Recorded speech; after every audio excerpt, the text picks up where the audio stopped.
He gained some insights, and sword intent directly reached the 4th layer, and he even broke through a major realm incidentally. Suddenly, Mu Dongfang, Luo Bing and Xiao Chu appeared. They bowed respectfully and congratulated him. "Congratulations on your breakthrough, Sect Master Uncle Lu." Lu Keaj waved his hand forward. Joy clearly evident on his face, he said, "I'm very happy today, so I'll add 2 more dishes for everyone." Hearing this, everyone felt happy, especially Xiao Chu. The little one excitedly jumped up and replied, "Then I'm going to eat 4 bowls of rice today to celebrate Sect Master Uncle's breakthrough." Those rice bowls were stacked as high as a mountain. It swayed violently, feeling as if it was about to topple. At the dining table, Luo Bing watched in surprise, as Xiao Chu was already digging into her next bowl of rice. She thought, Xiao Chu truly lives up to her word. She'll eat whenever there's food. Night fell, and the full moon was surrounded by twinkling stars. Below was Ayu's tombstone, surrounded by many flickering fireflies. Lu Keaj reached out and gently tapped the tombstone, saying, "I've come."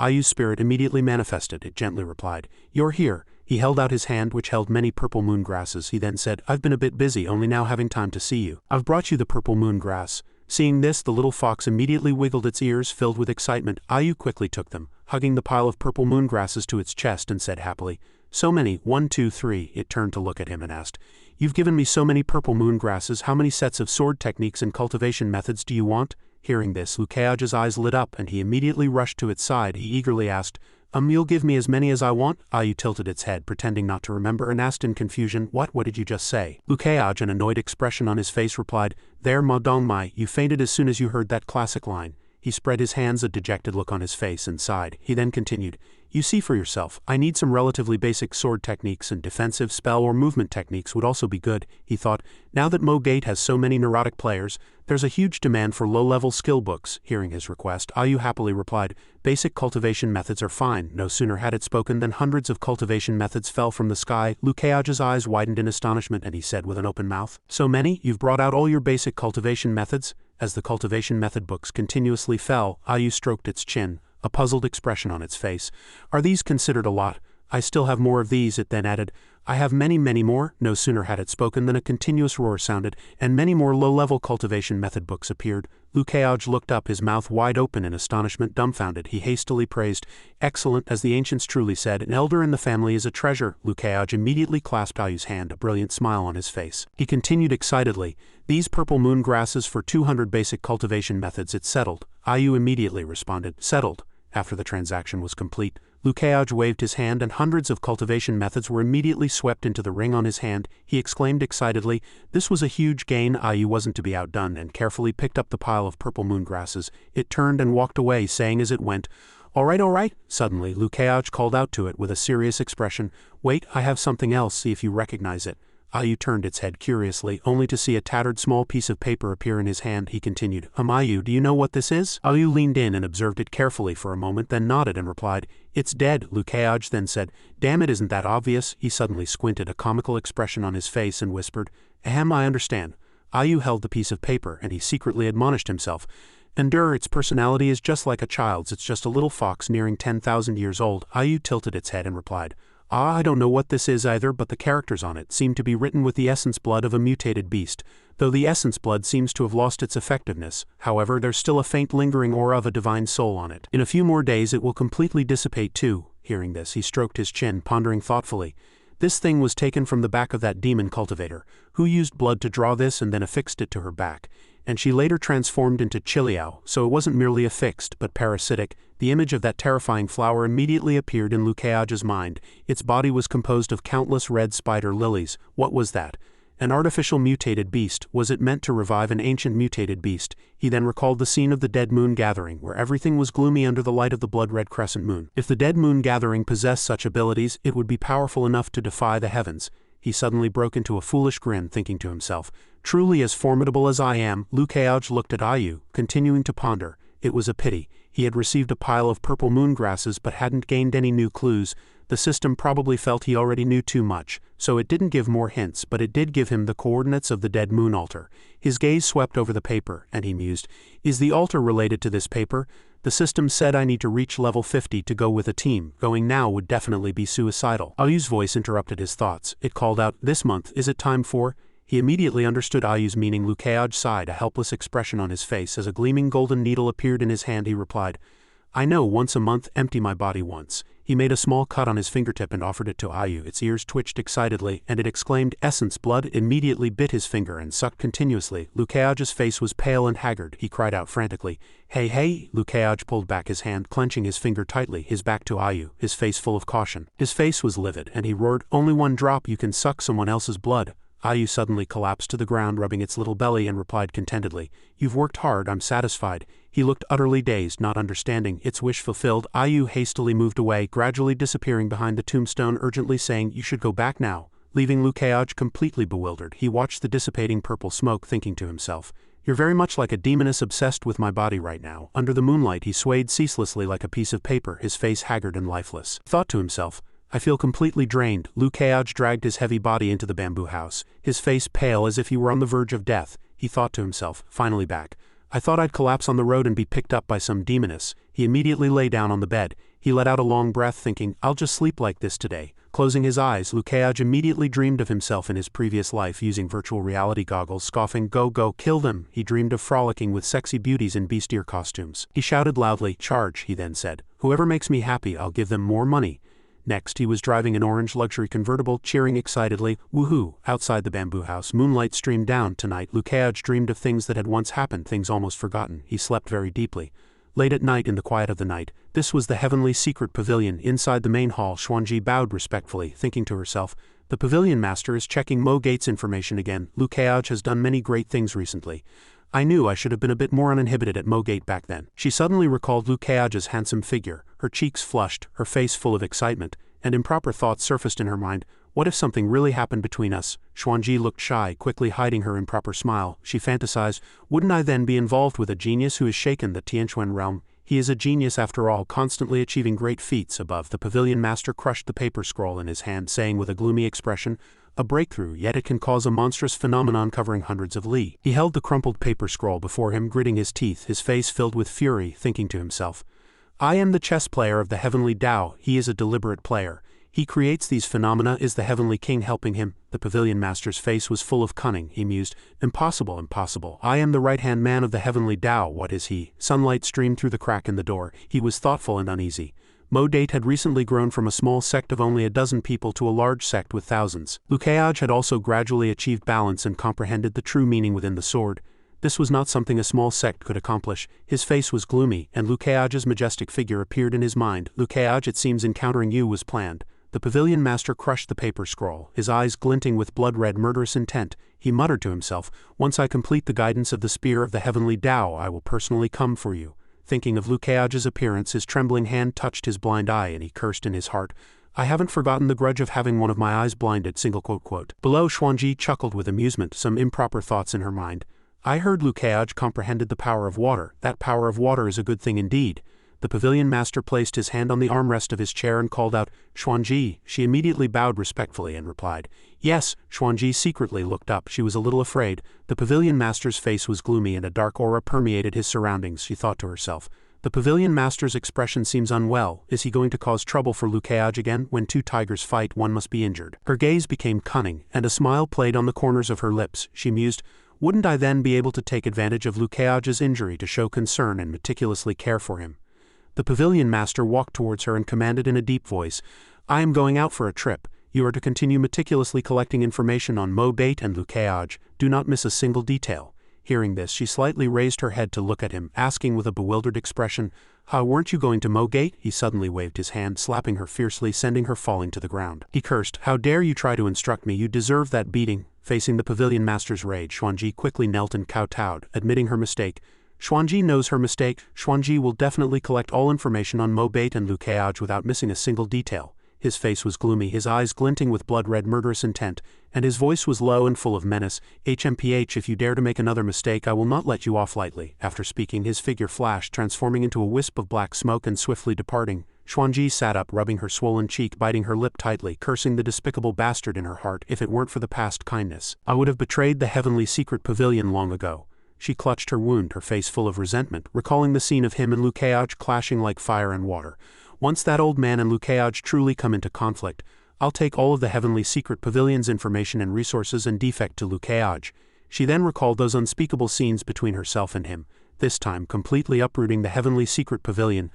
I will be the one with the greatest merit. He will definitely do those things with me that can't be finished in days and nights, right? Below, in the night sky, the pavilion master, enveloped in a black aura, sped away on the wind. As he flew, he thought, Liu Keaj, you dare to overturn my chess pieces, but you won't disrupt the overall game. His face was gloomy, and he secretly mused, this old man is waiting for the next chess piece. The next morning, the sky was azure blue, and below was Liu Keaj's bamboo house, where sunlight had already streamed in. He stretched inside the house, a weary expression on his face. Wow, that was a truly comfortable sleep. 3 times a day is good. Liu Keaj brushed his teeth while intently looking at the wooden token, thinking to himself, it seems I haven't checked messages in a long time. I wonder what those protagonists are chatting about now. His expression became cold, his heart filled with schemes and tricks. Who doesn't like to silently read messages without replying? The information on the wooden token was displayed. Tien asked, has everyone eaten? Dian Huang replied, yes. He immediately flipped to the next page. Liu Keaj now looked utterly dazed, thinking to himself, quite normal. Continuing to read, it's no different from the previous page. Their chat is utterly unremarkable. The only slight difference was Zan replied, not ready to eat yet, craving something delicious. Upon seeing this, his face turned gloomy and he was speechless. The next page was still boring chat. He quickly flipped to the next page, shouting with a face full of anger, you protagonist, why do you ask if everyone's eaten every day? Is your brain only filled with food? Are you Xiao Chu in disguise? Finally, something different appeared. Zan said, asking if everyone's eaten every day. Heavens, don't you find it boring? I want to talk about something meaningful. Liu Keaj scoffed, thinking to himself, there's a bit of meaning now. Here it comes. The messages gradually became livelier. Zan said, the most formidable recently. Have you heard of the Qingmen sect? I hear 2 of them have already reached sword intent 3rd tier, Tien replied. Mo Gates. Liu Keaj, I've heard that name, very talented. Wang praised, indeed quite good. Di wondered, interesting, but Zan, why do you bring him up? Seeing everyone discussing, Liu Keaj smiled smugly. He thought to himself, my reputation has indeed spread far, but this guy bringing me up certainly isn't without reason. Continuing to the next page, Zan said, because I'm currently on my way to Qingmen to complete a task assigned by my sect, and if there's still time, Zan then said, I will spar with this Liu Keaj. Tien Di and Huang asked in surprise. Really? Seeing this, Liu Keaj thought to himself, alright, so this guy wants to come knocking on my door. Next page, Zan. In a few months you all will know the truth. Zan then said, my senior uncle is also in Qingmen and hasn't returned to the sect in a long time. It would be a good opportunity to visit senior uncle. Tien and Di replied, waiting for good news. Huang did the same, and the chat ended. Liu Keaj revealed a cunning smile and said, looking to spar with me? Interesting. He rested his hand on his chin, his face full of calculation, and continued, it's not good for you to always be the scapegoat in this world, so when the time comes, Liu Keaj clenched his fists, his face full of smugness. He then said, let's find a different scapegoat. Suddenly a thought flashed through his mind and he became thoughtful. But who is Zan? Senior uncle has been away from the sect for a long time. With such a combative personality, he's definitely not a good person. Suddenly he recalled that person whose appearance was full of cunning. He blurted out, HMPH, this guy couldn't be that fellow from Spring Autumn Mountain, could he? Liu Keaj's face showed a dazed expression, and he continued with his mouth open, Zhang Xinyan is senior uncle, and Spring Autumn Mountain's cultivation methods perfectly match that guy's greed. The azure sky intertwined with floating white clouds as flocks of birds grandly flew towards the horizon. Below was a gigantic canyon, and a voice rang out, brothers, look closely. In Xiao Heizi's live stream he incessantly introduced the canyon. This is the canyon personally cleaved by Mo Gates sect master Liu Keaj. This sword is said to have the power of a small nuclear weapon. If it were us ordinary people, we would have long been whimpering and dead after taking that strike. From behind, Xiao Guai gently tapped his shoulder, her face full of displeasure. She complained, are you done talking, you Heizi? It's already been stated that each streamer here only has 5 minutes, and you've gone over time. Behind him there was a long, countless queue. They started clamoring. That's right, you've already talked for 5 minutes and 3 seconds. Quickly, get out of the way for me. Get out, everyone only gets 5 minutes to talk about Sect Master Lu's legend. If you don't follow the rules, we'll gang up on you and drive this guy away. They gradually lost patience, growing restless, saying, yes, hit him, don't let him hog the show. Xiao Heizi rushed towards the camera, the people behind him chasing like hungry tigers. He shouted loudly, brothers, let's go for it. Today I'm definitely going to show everyone an interesting live stream. Look at Mountain Ghost Valley. Round and plump, very full, with a crack in the middle, truly a mark cleaved by the son of Tianquan. Sect Master Lu. No sooner had he spoken than he was caught by them. Xiao Heizi was dragged on the ground but still didn't give up. He shouted, brothers, don't forget to follow me. I'm Xiao Heizi, a fan of I-kun. You can just call me Heizi. Xiao Guai opened her live stream. She blinked and waved to the audience, saying, hello everyone, how are you? In the sky above, a beautiful young girl's legs could vaguely be seen dangling. She smacked her lips and said, not bad, his sword is truly powerful. A beautiful young girl sat on a flying carpet. She was none other than Spring Autumn Mountain's eccentric girl, Pei Qianqin. She said, in our sect, no 5th realm cultivator, apart from senior uncle Shang, could withstand this sword strike. She rested her chin on her hand, pouting as she continued, then is it really not a good idea for me to go to Mo Gate to spar with Liu Keaj this time? After all, the power of this sword is indeed formidable. She suddenly frowned, then showed a cute dazed expression, clenching her fist to cheer herself up, thinking, but the pink spices, sachets and lip balm lotions from Yangshu shop are all things I want but single quote. Pei Qianqin looked at her empty money bag, her face filled with dejection. She continued unhappily, last time I spent all my savings buying spearhead maintenance wax from the world-renowned Apple blacksmith shop. She slammed her money bag shut as if closing off the pain deep within her heart. She tightly closed her eyes, comforting herself. It seems going to Mogate this time is a must. A girl always has to treat herself well. What I want to buy I must get my hands on. Under the blue sky and vast sea, white clouds drifted. Pei Qianqin rode her coin-shaped flying carpet, speeding along like the wind. Passing through famous city, she distributed flyers everywhere, shouting loudly to the city residents, spread the word, let everyone know I'm about to embark on a great endeavor. Upon arriving at Cat City, she sat on her flying carpet continuing to distribute indiscriminate flyers, hoping the storm would intensify. Next was Zhao County, where the flyers quickly ran out. She shouted from high above, I'll keep distributing. The city residents were all stunned. They held the flyers, discussing incessantly. Spring-Autumn Mountain Saintess, one of the 4 great sacred lands, is challenging Mogate Sect Master Lu Keaj to a duel. Is this true? Why would Spring-Autumn Mountain Saintess challenge Sect Master Lu? Why do your words sound so unpleasant? It's a contest, understand? This news set everyone abuzz with discussion, they continued. It seems Spring-Autumn Mountain Saintess wants to challenge Qingzhou's strongest new star. One is a sword prodigy, the other a spear saintess. It's truly hard to say who will win. In that case we should, he revealed a cunning smile, then added, let's open a betting pool. The crowd immediately responded, damn, what a genius. Outside the casino people swarmed, clamoring and filling the entire street. Boss, I bet on Spring-Autumn Mountain Saintess to win. I bet on Sect Master Lu to win. Qingzhou people bet on Qingzhou people. Our whole family bets on Spring-Autumn Mountain Saintess to win. The Saintess will surely win with her soft overcoming hard. Pei Qianqin hid nearby, observing in secret. She stuck out her tongue, adorable like a puppy, thinking to herself, sorry Sect Master Lu, this time I need your cooperation with my plan. Consider it a favor I owe Mogate, I'll remember it. In a clothing store, Luo Bing was shopping. The shop owner asked, Luo Bing, you're getting more beautiful, young lady. What would you like to buy today? Overjoyed by the compliment, she quickly raised her hand to hide her happy smile. She shyly replied, it seems I've grown a bit recently, and my bodice is a little small. I wonder if you have any here, proprietress. She looked down at her ample chest, smiling brightly, thinking to herself, ever since I learned the young master prefers them larger, I've been diligently massaging every night. Although the effect isn't very obvious, there's still some. My proportions are now a bit bigger than what the young master likes, hee.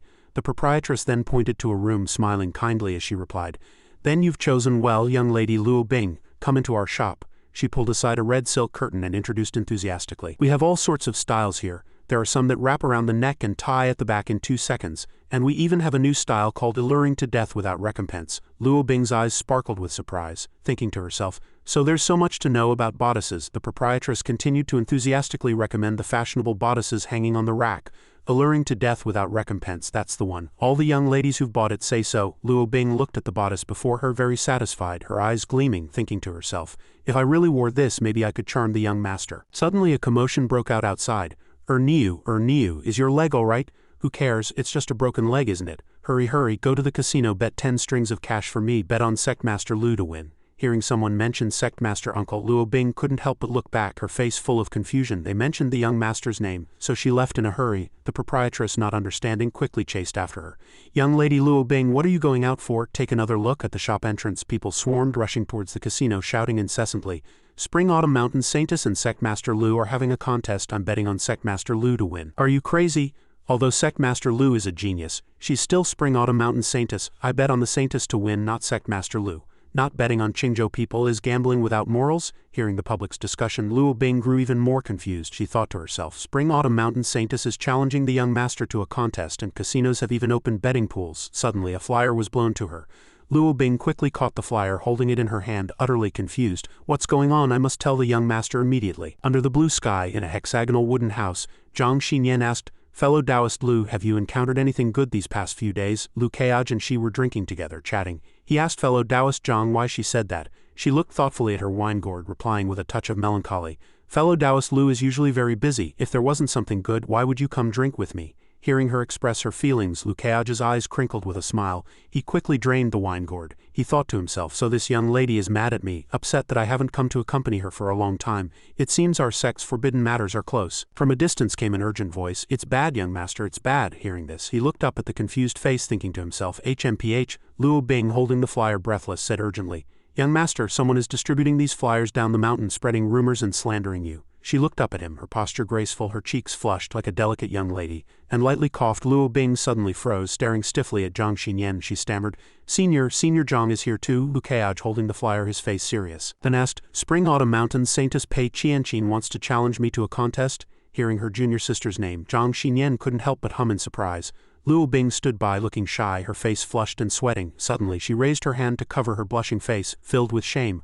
I had intended to use the peerless skill of the Chaochuan Rulan brothel to leave a good impression on the young master, but I didn't expect the senior to be present. How embarrassing. Luo Bing recalled the earlier scene. Lu Keaj's face filled with astonishment and she excitedly pondered. The young master seemed a bit dazed just now. Did I perhaps leave a deep impression on him?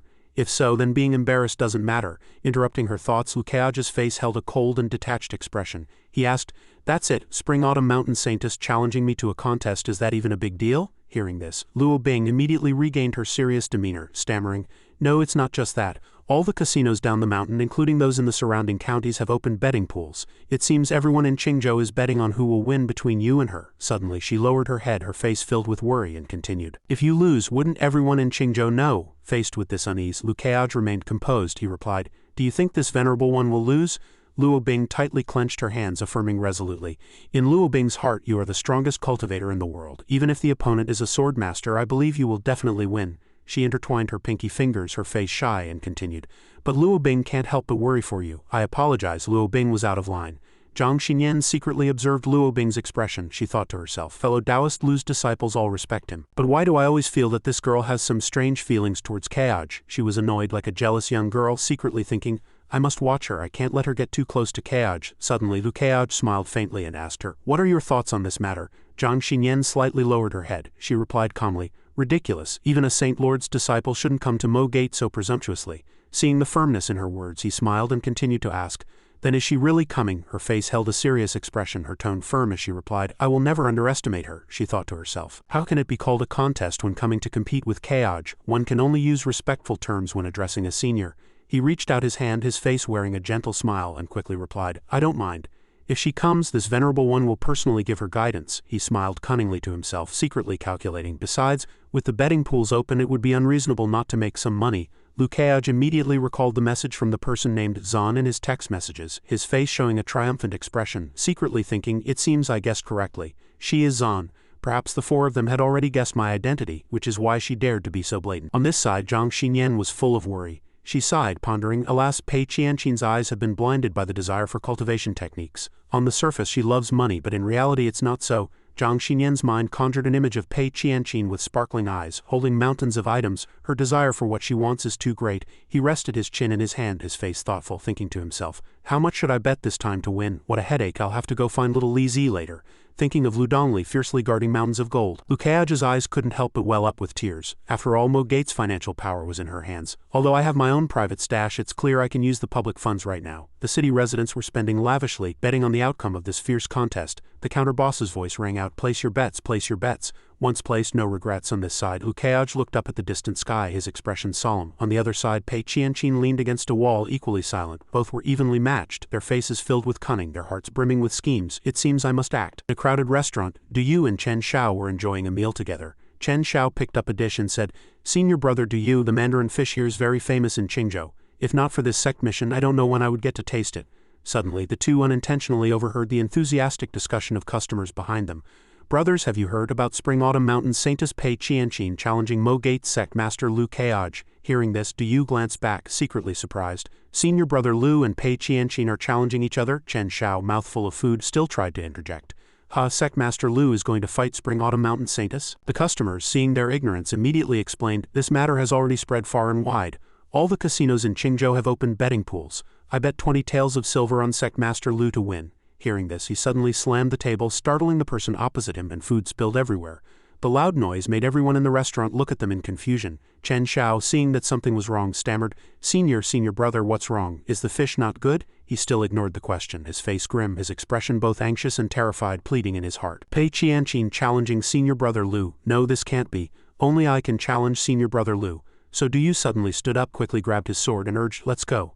but Chen Xiao beside him was dazed, still chewing fish, and asked with difficulty, "Senior brother, where are we going?" He couldn't wait any longer, so he went to the door and loudly said, "To Mo Gate." Chen Xiao behind him said with deep regret, "I haven't even finished my fish yet." But Du Yu paid no attention, only to see him quickly cast a spell, jump onto his sword and fly into the air, resolutely leaving a single sentence. "Then you just sit here and eat slowly." Chen Xiao still tightly gripped his rice bowl, shouting loudly, "Senior brother." Obsessed with the mandarin fish, Chen Xiao did not give up easily. He abruptly turned and shouted, "Waiter to go." Then he quickly flew after him, waving his hand and shouting from behind, "Senior brother Du Yu, we still have a sect mission. Changing our route like this might..." Du Yu's gaze was extremely firm. He seemed to care about nothing else, whatever the punishment. Du Yu will bear it alone." Seeing this, Chen Xiao didn't know how to persuade him, so he just followed him.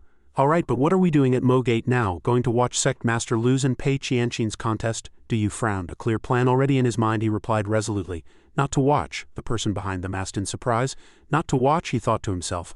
"I heard Pei Qianqin has great talent in spear arts, a rare genius in 1,000 years, with aptitude and comprehension no less than senior brother Du Yu. This challenge with Mo Gate is truly lively." Chen Xiao, holding his takeout box, chewed with relish, contentedly anticipating what was about to happen. "This is no longer a battle I can participate in. Being a spectator isn't bad either. Oh, this mandarin fish is truly fragrant and delicious." On this side, Lin Ali was checking the latest news on the system panel. Ranking first was the hot news about Spring-Autumn Mountain Saintess challenging Mo Gate's Sect Master. She stared intently at the screen, stirring her hot coffee, filled with anticipation. The matter had been making waves for days, becoming the hottest topic in the Tianquan realm, with the entire forum discussing it. Needless to say, many Qingzhou players also participated in this century-long battle. Then she gently sat down, her hands typing on the keyboard. She proudly added, "As a popular online celebrity of the Tianquan realm and also a handyman disciple of Mo Gate, it would be hard to explain if I missed this hot topic." Lin Ali began to write a comment. "Sect Master Lu will surely win, you stinky vixen, don't you dare touch my man," followed by 3 angry emojis. Many replies immediately appeared. Ali's little fangirl commented, "Is it true?" Sister Ali posted. A passerby curiously asked, "Kayaj is your man?" "Then what about me? I even fapped yesterday." Old Huang, who loves to make trouble, commented, "Those violent remarks still make one think of her alluring long legs." The I Only Love the Sims account wrote, "Ali, I've liked you for a long time, let's chat on WeChat." She read the comments, blowing on the coffee in her hand, her tone mocking. HMPH, a bunch of sycophants, do they really think one plane ride is something impressive? But when she thought of Liu Kayaj's image, Lin Ali's attitude changed completely. She was utterly worshipful, infatuated, closing her eyes and smiling happily, only him. "To drown myself in alcohol." Then she began to log into the game. The screen lit up, loading completed, and Lin Ali resolved, "As a Mo Beat disciple, I must personally witness Liu Kayaj's glorious moment." As soon as she entered the game, she saw a yellow magical entrance before her. There was a sea of people gathered around, many coming to watch. She said disappointedly that she still couldn't enter the inner mountain peak. "Ah," one player sighed, rubbing his forehead. "I've already spent a lot of money buying the best recording props in the system. But if the gate doesn't open, how can I record it? If Sect Master Lu and Pei Qianqin fight inside, my investment will be wasted." Everyone listened and expressed their agreement, complaining incessantly. "Exactly, as Mo Gate disciples, if we can't even watch this contest, what's the point of being Mo Gate disciples? Does Sect Master Lu consider us his own? I've been doing sect missions for so long, and I haven't even met Sect Master Lu in person." Lin Ali saw that the situation was bad and secretly planned, "No, I can't let their morale drop like this. We are Mo Gate disciples, how can we doubt Kayaj, the sect master of the top sect?" So she decisively found a high rock, jumped onto it, and shouted imposingly, "Everyone, Sect Master Lu will never disappoint us. We will definitely witness this battle of the century." The people below, however, raised various questions out of dissatisfaction. "How can you prove it? Can you enter the inner mountain? Aren't you like us, blocked outside the mountain?" "I think you're just comforting yourself." She was left speechless, sweating coldly, stammering, My mind is in a mess, what should I do? I can't calm these people down at all." Suddenly a voice rang out, attracting everyone's attention.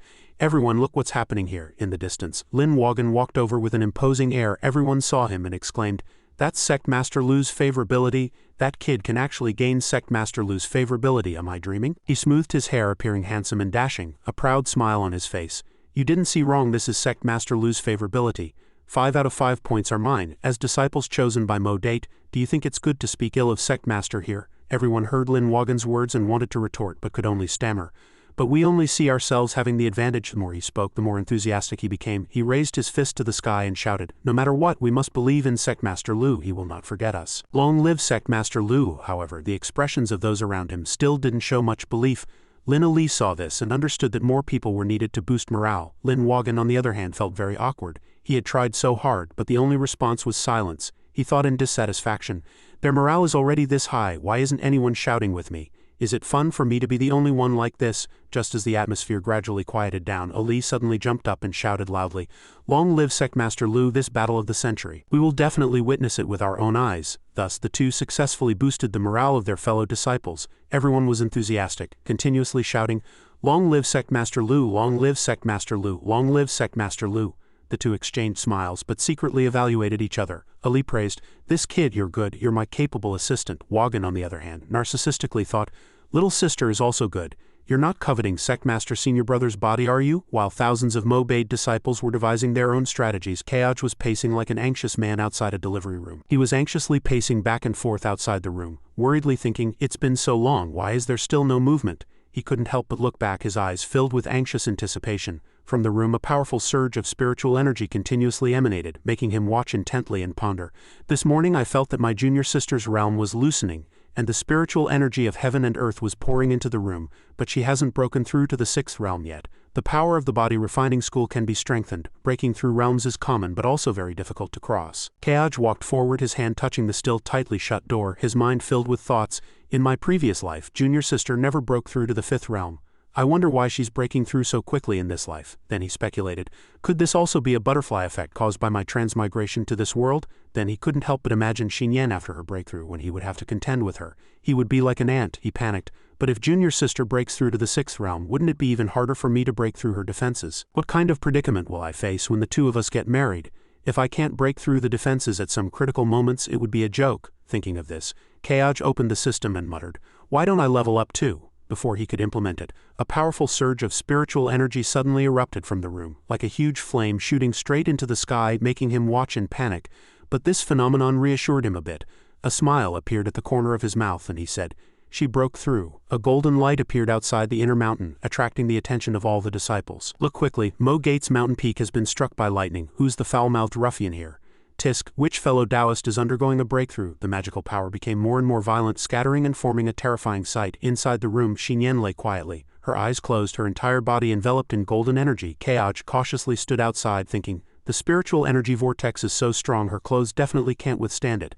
If I push the door open now," then he couldn't help but smile, squinting, "she might lose a revive coin in anger and shame." But then he became invigorated, his eyes shining. "Isn't this a legendary reality show?" After one incense stick's time, everything returned to normal and the door slowly opened. Kaj heard the movement and turned, secretly delighted. "She's out." What met his eyes was a woman with fair rosy skin and slightly parted crimson lips. Xinyan was as beautiful as a flower in full bloom, with smooth long hair, flushed cheeks, and soft silk clothes. She shyly expressed her gratitude.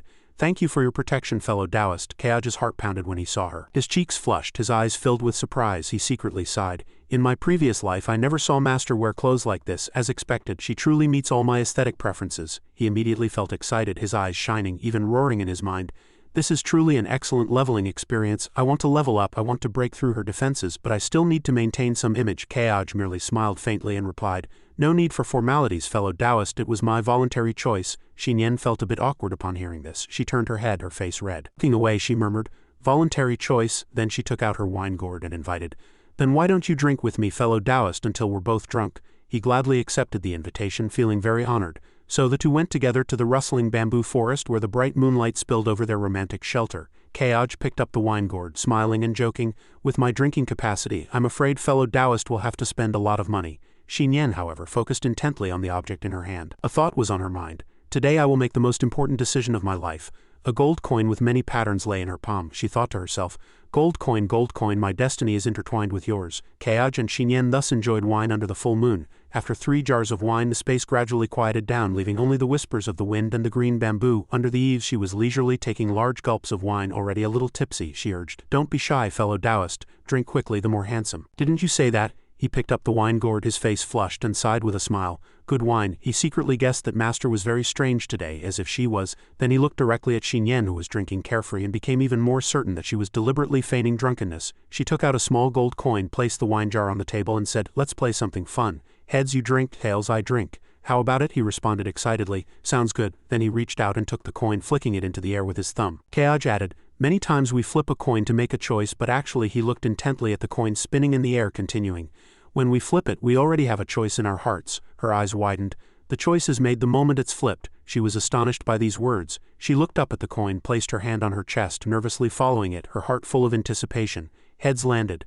Tonight, if only she could tell him what was on her mind. She hesitated. If not, no, but as it was about to land, Xinyan squinted again, not daring to look, murmuring to herself, "Then I'll wait for next time." The coin landed on the table, spinning continuously. Keoj saw it and eagerly asked with curiosity, "Heads or tails?" while she on her side stared at it very nervously.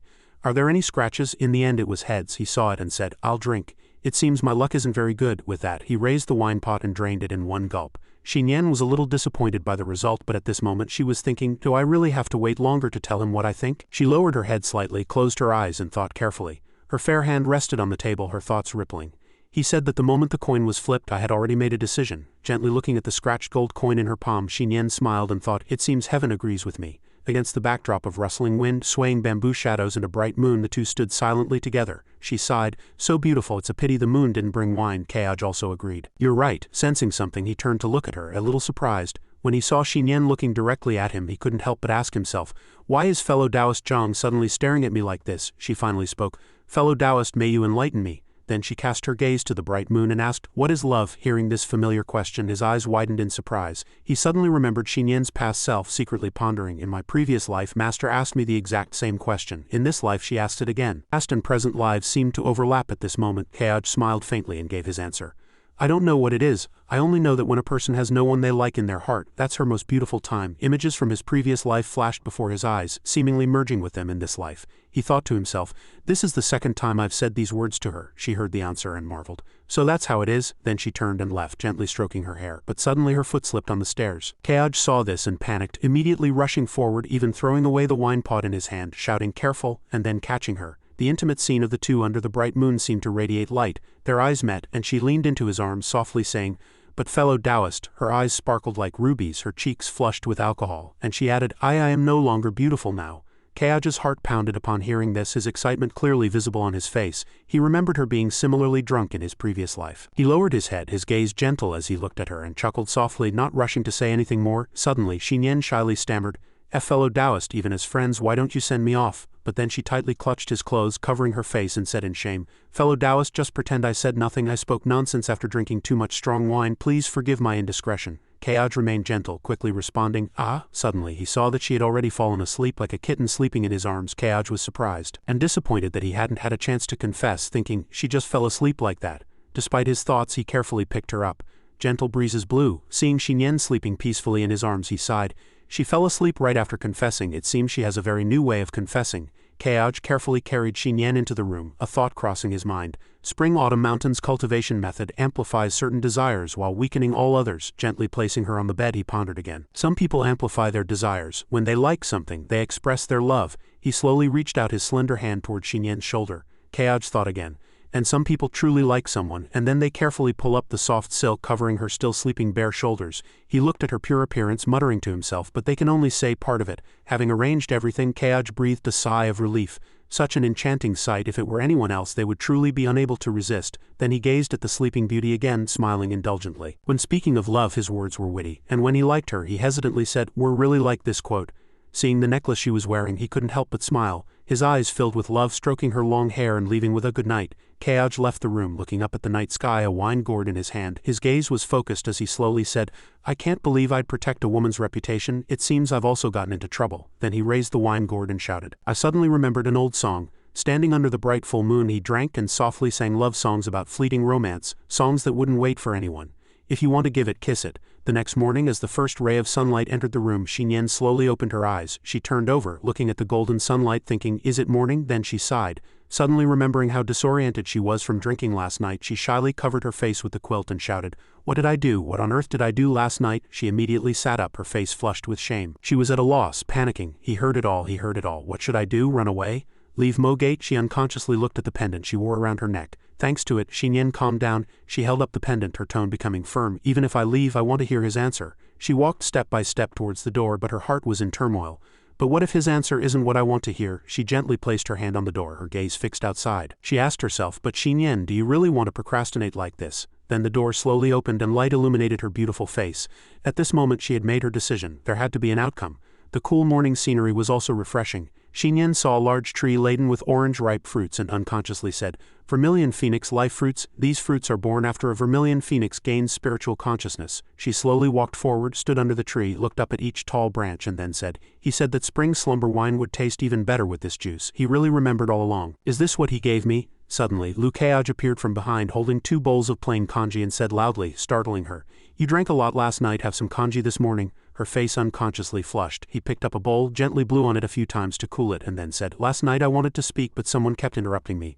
That person spoke their mind and then fell asleep." Hearing these sarcastic remarks, Xinyan trembled with shame, not daring to turn around and look at him. He placed the kanji at her spot, and Xinyan's face remained flushed, too shy to say a word. Kaoj wanted to change the topic, so he propped his chin with his hand and smilingly asked, "Did you see the Vermilion Phoenix life fruits?" Hearing this, she shyly turned to him and softly replied, "I did."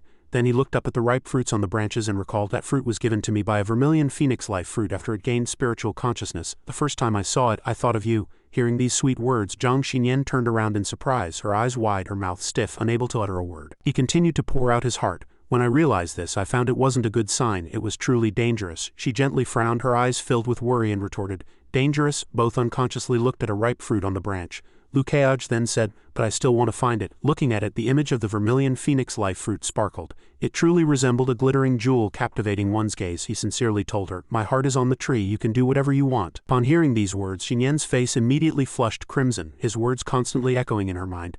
"My heart is on the tree, you can pick it." Immediately after, she unhesitatingly raised her hand and plucked a Vermilion Phoenix life fruit that glowed brilliantly, thinking to herself, "As long as I take his heart." Then she placed it on her chest, closed her eyes and lightly smiled, thinking that from now on it belonged to her. She turned around happily looking at him and softly said, "I've picked it." Kaoj happily looked at the woman before him, then also spoke, "Then sit down and eat your kanji." Xinyan made a sound and so the two ate while admiring the ethereal scenery, feeling the gentle breeze incredibly comfortable. Suddenly a good idea flashed in her mind. He saw her suddenly stand up and felt very confused. Xinyan sat beside him as if nothing had happened. The two shyly looked at each other in silence. He suddenly spoke, "I'm curious." She heard him and asked, "Curious about what?" Seeing that the time was right, he unhesitatingly asked directly, "So what is our relationship now?" She was startled by the question. The woman's face was filled with embarrassment at this moment, and she stammered, You only understand it this way." Seeing his teasing plan succeed, Kaoj chuckled, "I see, so what do you want to call me?" Xinyan shyly lifted her eyes to look at him, stammering an "ah," a confused expression appeared on her face. She asked in confusion, "Can I call you fellow Taoist anymore?" Kaoj moved closer, his eyes meeting hers, and gently replied, "Of course you can call me whatever you want." While these two were engrossed in sweet talk, someone else was eager for action. In the azure sky, white clouds drifted. Pei Qianqin was soaring through the air on a huge bagua flying device. She leisurely savored her food, exclaiming excitedly, "The pastries bestowed by His Majesty are so delicious, so sweet and soft, truly delightful." She then frowned and pouted, wondering, "I just don't know where Senior Uncle is. He's clearly in Qingzhou, so why isn't he coming to see me?" Afterwards, Pei Qianqin closed her eyes, gently licking the last trace of sweetness from her fingertips. She mused, "Never mind, I'll find Senior Uncle eventually. My main task this time is to learn from the seniors." She was full of anticipation for the upcoming battle, and couldn't help but burst out laughing, thinking of the impending wealth filled with hope. "After all, I've staked all my family fortune. My lovely treasures are waiting for me to win this competition and win them back." Suddenly she squinted into the distance. Pei Qianqin wondered, why are there so many people? Below were all of Mo Gate's disciples happily playing and bustling about. Cameraman number 1 is in position. Cameraman number 2 is in position. Take a picture. If someone comes to Danqing Peak to fight, then we have nothing to do but wait. Someone held a carrot as a microphone and interviewed Wagon. "Do you think Lukeaj will win?" Beside him were Lin Ali and Mo Busho. In this live stream number 1, Wagon, upon hearing the question, smiled brightly and answered loudly, "How can Sect Master Lu possibly lose? The key is how long it will take him to win." This answer ignited everyone's spirits. Everyone cheered and praised, as expected of Boss Lin. Then applause erupted, and he gestured even more proudly, "Just so." Pei Qianqin witnessed everything below and said in surprise, "According to the news I heard, Mo Gate is one of the top 100 sects among the 300 sects under Swordgate. So it's that important, and some people even think he'll defeat me?" She was extremely angry at this moment, crossing her arms and puffing out her cheeks. "HMPH, very well, Saintus, I will let you know. A homebody in a ditch cannot win against a dragon in the sea." Returning to Lukeaj and Zhang Xinyan, the two were leisurely sipping tea. He suddenly spoke, "An aura similar to yours has arrived at Danqing Mountain."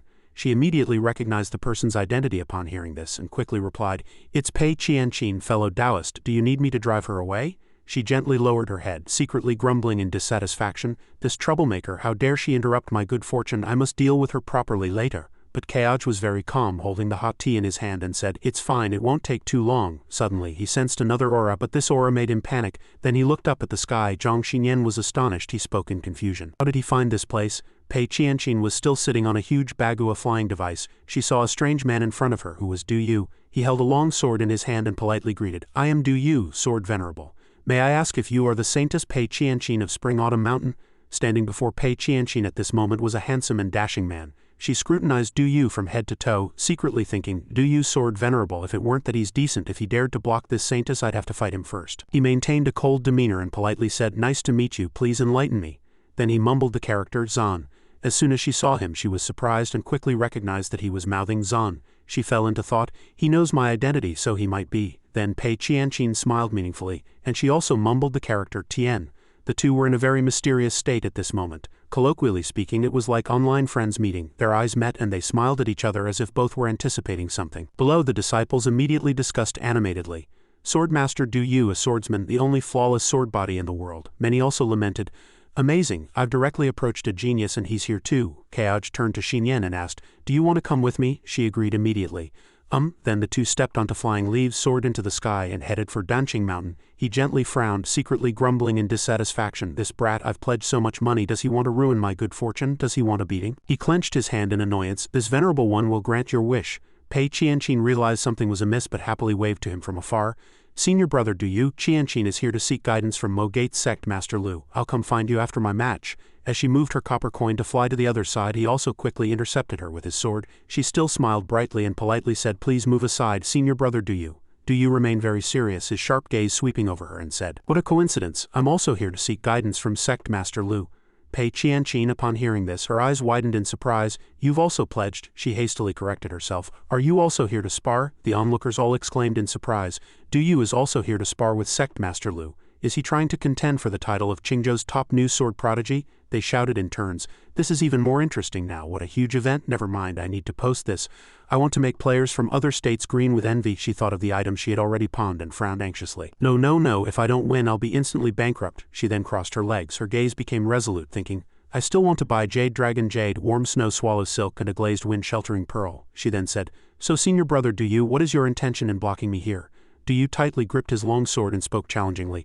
"Sectmaster Lu, as the Lord of Mo Gate, is surely burdened with sectarian affairs. How about we have a match? The victor may seek guidance from Sectmaster Lu and the loser will not have to waste Sectmaster Lu's time. How about it?" Pei Qianqin immediately shouted furiously, "You mean if I can't pass your challenge I can't see Sectmaster Lu?" She was very displeased. This person was clearly unreasonable, causing trouble at their first meeting. He still held his clear sword, his gaze firm as he replied, "Precisely." Keoj, hearing from a distance, secretly evaluated, "This brat Du Yu has grown up, he's learned to lie too." A faint smile played on his lips. "How can someone like me, a street performer, be so busy?" He propped his chin with his hand, pondering. "But if Pei Qianqin wins, it's fine. If she loses and the casino rules it a tie, how will I explain the whereabouts of those spirit stones to Donli?" Finally, he turned to Xinyan and gently said, "Wait for me for a moment." She smiled faintly and replied, Pei Qianqin was now furious, her aura powerful. She said, "You move aside, I'm not here for you." Du Yu was not to be outdone, his aura aggressive, his words sharp. "If you can defeat me, I will naturally let you pass." The two had not yet engaged in battle when Keoj immediately appeared to stop them. "Stop both of you." Du Yu saw him and exclaimed in surprise, "Senior brother Lu." Pei Qianqin cried out in astonishment, "Sectmaster Lu?" She looked up at the man who had just appeared, secretly lamenting, "The rumors say Sectmaster Lu is extremely beautiful. Like an immortal descended from a painting, the rumors are actually true." He looked at the two of them, smiled faintly, and asked, "Are you both here to seek guidance?" But he thought to himself, Du Yu likes to pretend he doesn't know me, I'll humor you. The two replied in unison respectfully, "Yes," through Keoj's eyes. It can be seen that Pei Qianqin is already level 44, and Du Yu is level 45. He frowned and thought, one is level 45, the other is level 44, not much difference. A few more levels, it's not impossible to fight, but both are protagonists of this world, so it might not be easy. Standing tall, he spoke again. "Since both of you have come here to seek guidance from this venerable one, what form would you like it to take?" Du Yu, upon hearing this, immediately cupped his hand sincerely. Du Yu heard that Sect Master Lu's sword intent is very special, and has specially come to seek guidance on sword intent. "I hope we can compete within the same realm to learn and gain insights." Pei Qianqin was suddenly startled, turning sharply towards him, thinking, if it's suppressed to the same realm, wouldn't my fighting style, which relies on suppressing realms, be useless? Lukeaj saw her still silent and asked, "What about you?" She was startled, then quickly composed herself and replied firmly, "Me too." Her heart swelled with confidence. HMPH, as the Saintess of Spring-Autumn Mountain, I won't necessarily lose even if the realm is suppressed. He smiled after hearing her. All right, Mo Gate has been busy lately, and this venerable one hasn't had much time for entertainment. Then he solemnly announced, "Why don't the two of you come at me together?" Pei Qianqin and Du Yu were both stunned, filled with questions. It wasn't until they realized the seriousness of the situation that their expressions changed. The disciples below, seeing a good show, cheered loudly. "Did you hear that? Sect Master Lu is going to take on two at once as expected of our Sect Master. What's a Spring-Autumn Mountain Saintess compared to him? Our Sect Master Lu is invincible." Corners of Lukeaj's mouth curved upwards, a satisfied smile on his face. Invincible is indeed an exaggeration, but this venerable one's appearance is truly unparalleled. Pei Qianqin still couldn't believe her ears, her mind filled with doubt about Sect Master Lu's immense confidence. Du Yu couldn't help but frown. He inwardly sighed. Indeed, only Sect Master Lu could say such a thing. She only cared about gold and silver, reaching out to calculate. But if two of us fight Sect Master Lu together and we win, will the casino accept this bet? If the casino didn't accept, she imagined the casino boss holding up a sign refusing, then saying no discussions. 2 against 1, our casino doesn't accept. She immediately crumpled to the ground thinking, if the casino doesn't acknowledge it, wouldn't I be bankrupt? What's the point of fighting then? Pei Qianqin's mind was relatively simple, entirely preoccupied with her assets. Du Yu, on the other hand, was caught in a loop of thoughts. One moment he worried about this, the next he thought about that. Senior brother Lu was his desired goal, and now there was Pei Qianqin too. What exactly was going on? He considered the future outcome. It would be good if senior brother Keaj defeated both of us, but what if senior brother Keaj lost? Then that would be a different scenario. When he lies there exhausted, he continued to think, senior brother Keaj's morale would also drop, which would affect his cultivation. Du Yu was very conflicted. He wanted to win yet didn't want Lukeaj to lose. He spoke eagerly, without overthinking. If the two of you can defeat this venerable one together, I will grant you time for individual guidance. But like a summer shower, his words helped both of them escape their chaotic thoughts. They both looked at him with hope, a common thought arising in their minds. As long as we win, we'll have a chance to seek individual guidance from him. Du Yu looked at Pei Qianqin, his resolve firm, secretly determining that he must defeat senior brother Lu so he could seek individual guidance from him. She also stared intently at the person beside her, her own plans in mind. She must win, and if she won this competition she could stay. Then she summoned a weapon charged with powerful lightning and said very seriously, "Then forgive my offense." Du Yu slowly drew his long sword, which emanated red spiritual energy, solemnly challenging, "I hope senior brother Lu will grant me guidance." Lukeaj remained calm, dark spiritual energy emanating from his body. He said loudly, "Then let's begin." Luo Bing, Xiao Chu and Mu Dongfang were watching this special battle together. The little girl was very excited, jumping up and cheering. "Wow, Sect Master Uncle is fighting two at once." He immediately bent down, gesturing disapprovingly, and whispered, "Little junior sister, do you know who that woman is?" Xiao Chu asked in confusion. "Who is she?" Mu Dongfang replied cautiously, "The Saintess of Spring-Autumn Mountain, just like a sword master and a swordsman." Xiao Chu still looked bewildered. "What are the Spring-Autumn Mountain Saintess, sword master and swordsman?" He just stood by, smiling. Luo Bing looked down slightly, slowly saying, "Little junior sister, before Sect Master Uncle became famous, in our generation in Qingzhou, Du Yu was the strongest, and this Pei Qianqin holds a status comparable to Du Yu's in Beizhou." After hearing this, the little girl became even more excited. As for how much she could understand, that depended on luck. If Sect Master Uncle defeated both of them, he would become the leader of both states. Luo Bing couldn't say a word, but Mu Dongfang found it quite reasonable, muttering to himself, "It seems she's not wrong." Then Xiao Chu declared with spirited determination, "In the future, I too will stand at the peak of both states." The two behind her looked helpless, feeling like she was a miniature sect master. Zhang Xinyan was focused on watching the match, and when she saw Lukeaj, her eyes were very gentle, and she secretly sighed. "He's always so full of vitality."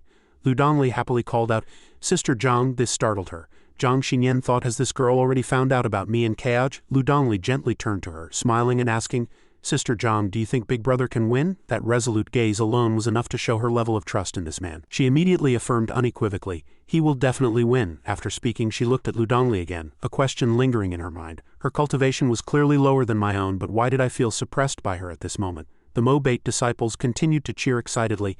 It started. The match between Sect Master Lu and those two heavenly prodigies has begun. Everyone pay attention. Come on, come on. I must remember this shocking moment. I have to say, if Sect Master Lu wins, doesn't that mean our Qingzhou is stronger than Beizhou? The live stream exploded. The 1 versus 2 match caused a huge sensation. Qingzhou strongest, Beizhou refuses to accept. The Saintess doesn't represent everyone. Qingzhou hasn't fully won. Qingzhou strongest is a fallacy, a disgrace to scholars. A lack of intellectual integrity, or rather morally bankrupt. I don't care. As long as Sect Master Lu wins, our Qingzhou will be the strongest. Lin Ali's live stream screen was also bustling. Why isn't the streamer talking? Did they go mute? Live stream. Let's watch the show. Let's have little sister Ali sing a song for us brothers. Ali can get Sect Master Lu's resources. She ignored the audience because she was intently gazing at Liu Keaj above. Her cheeks were flushed, her eyes filled with worship. He is the best man in my heart. If I were to marry, I would marry him. Liu Keaj drew a sharp black sword, looking at the two challengers who had come to seek guidance. Since you wish to fight me, this venerable one hopes you'll give it your all. There's no need to feel ashamed for teaming up. If you fought alone, you would lose instantly. Pei Qianqin charged forward, bringing her azure Kang spear down fiercely. Du Yu also rushed forward like the wind, his long sword piercing straight out with burning spiritual energy. Liu Keaj was at ease, blocking both dangerous moves with a slight flick of his long sword. He thought to himself, 7 offensive sword intent 4th layer, clear wind brute. This strike has 3 layers stacked.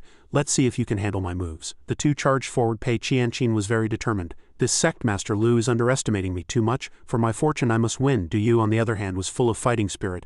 Senior brother Keaj, let this junior brother see how strong you are. 3 powerful forces collided, triggering a terrifying magical explosion in the sky. The crowd below remained elated, cheering excitedly. They're fighting. Everyone marveled. So powerful. This level of combat is simply divine beings fighting. Who will win? Amidst the magical chaos, 2 figures were sent flying. Look, someone's coming. It was Pei Qianqin. She was sent flying into the distance, her eyes filled with panic, struggling to maintain balance, her mind already in a mess. What's going on? Impossible. The second person sent flying was Du Yu. He had to kneel, gripping his long sword for support to avoid falling, unable to believe what was happening before his eyes. How is this possible? How is this possible? Then she widened her eyes, exclaiming in astonishment, sword intent 4th layer. He on his side was even more flustered. 3rd realm, 1st heaven. He has already cultivated sword intent to the 4th layer. High in the sky, Liu Keaj stood proudly, the sword in his hand tracing a path of spiritual energy already enveloping the entire space. Only now did Pei Qianqin understand that there's always someone better. Her expression became more cautious, filled with both admiration and confusion. So powerful, he's truly the Sect Master of Mo Gate. Even sparring with the Saint Lord didn't feel this oppressive, he smiled meaningfully. His gaze was fixed on the weapon in her hand, an azure long spear emanating powerful spiritual energy. Was her spear discharging electricity? Tisk tisk, recalling the past, my title was also the first in Spring Autumn Mountain, but I wielded the water dragon spear emerging from water, completely different from her. Alas, those were the youthful years that can't be revisited. The disciples watching the match were all dumbfounded, mouths agape shouting, did you hear that? That sword intent 4th layer? Heard it, but what does that have to do with us? Suddenly, a strangely dressed woman. She made a gesture with her hand and said, open your attribute panel and see how much experience it takes to reach sword intent 4th layer. I just calculated it. Then she shouted out an astonishing number, 15 million. If Sect Master Lu is human, the experience points consumed for sword intent alone exceeded 15 million. The two beside her immediately made a commotion, shouting, 15 million, my heavens! The people around also took turns calculating. A man wearing sunglasses spoke, I currently earn 2,000 experience points a day. So I need, then he exclaimed loudly, I need 7,500 days to accumulate 15 million experience points. If you convert that, it's 20 years. I'll also reach sword intent 4th layer in 20 years. Everyone who heard him was speechless. You calculated well, very well. Don't forget that next time. You can calculate it, but I can feel the terror of Sect Master Lu. They began to constantly admire and praise him.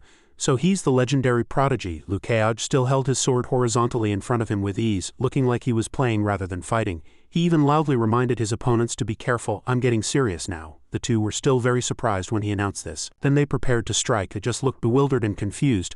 Why is he reminding us? Aren't we fighting? There was no reply, only 2 sword lights shining in the sky. They gradually descended like divine thunder falling, aimed at those who dared to challenge. Do you realize the danger? Looked at Pei Qianqin and shouted, no, don't stand too close, separate quickly so he can't focus his attack. She immediately agreed to cooperate. All right, then the two separated, each heading in a different direction, letting that astonishing spiritual energy rush straight through the middle. At this moment, Liu Keaj seemed to be surrounded, pursued relentlessly by the saintess and the strongest swordmaster swordsman, but to him it was merely a pastime. The corners of his mouth curved into a slight smile, amused by his opponent's plan. Teaming up, interesting. Many water vapors and droplets appeared around him. The outcome of this match was originally determined by him, not by those two, he secretly thought, but they would still lose in the end. Du Yu stood in the distance, still affected. That's senior brother Keaj's power of water, he thought. He wants to obstruct our vision. Pei Qianqin's eyes widened in surprise. How can he control those clouds? Sky was radiant with golden light, and only Liu Keaj's voice resounded. Break through, all of you, retreat. A sword light flashed like lightning. A strand of Du Yu's hair was severed, and he didn't even see what had just happened. Too fast. It was the same for Pei Qianqin. She cried out, My hair. Just as the two were in extreme panic, he had already returned to his original position. He looked down at them as if watching scolded children, then slowly spoke. Take up your swords. His eyes gradually shone with golden light, making the man's aura even more majestic. His spiritual energy grew deeper red, and behind him a magic array with strange runes formed, from which pressure radiated in all directions. That threat and warning invisibly permeated the hearts of the people below. Pei Qianqin was suppressed stiff, her face already showing fear and panic. Du Yu was the same. Cold sweat streamed down his face, his throat stiff, unable to utter a single word. Heart Sword is a direct mental attack technique. Neither of them had broken through to the fifth realm, so they couldn't resist and for a moment lost consciousness. Liu Keaj smiled triumphantly. It seems the outcome is decided. Then he unleashed two crossing sword lights, the spiritual energy within those two sword lights rushing straight down.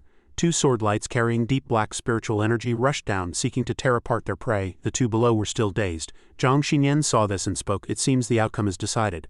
Lu Dongli, however, immediately retorted, until the very last moment the outcome isn't decided. Those two are the top new stars of Qingzhou and Beizhou. She turned around, her mind filled with a question. What's wrong with me? Why do I always feel suppressed by her? The onlookers, seeing Liu Keaj's overwhelming advantage, all cheered excitedly. It seems those two don't even have the strength to counterattack. Is this the oppressive presence of Sect Master Liu? The outcome is decided.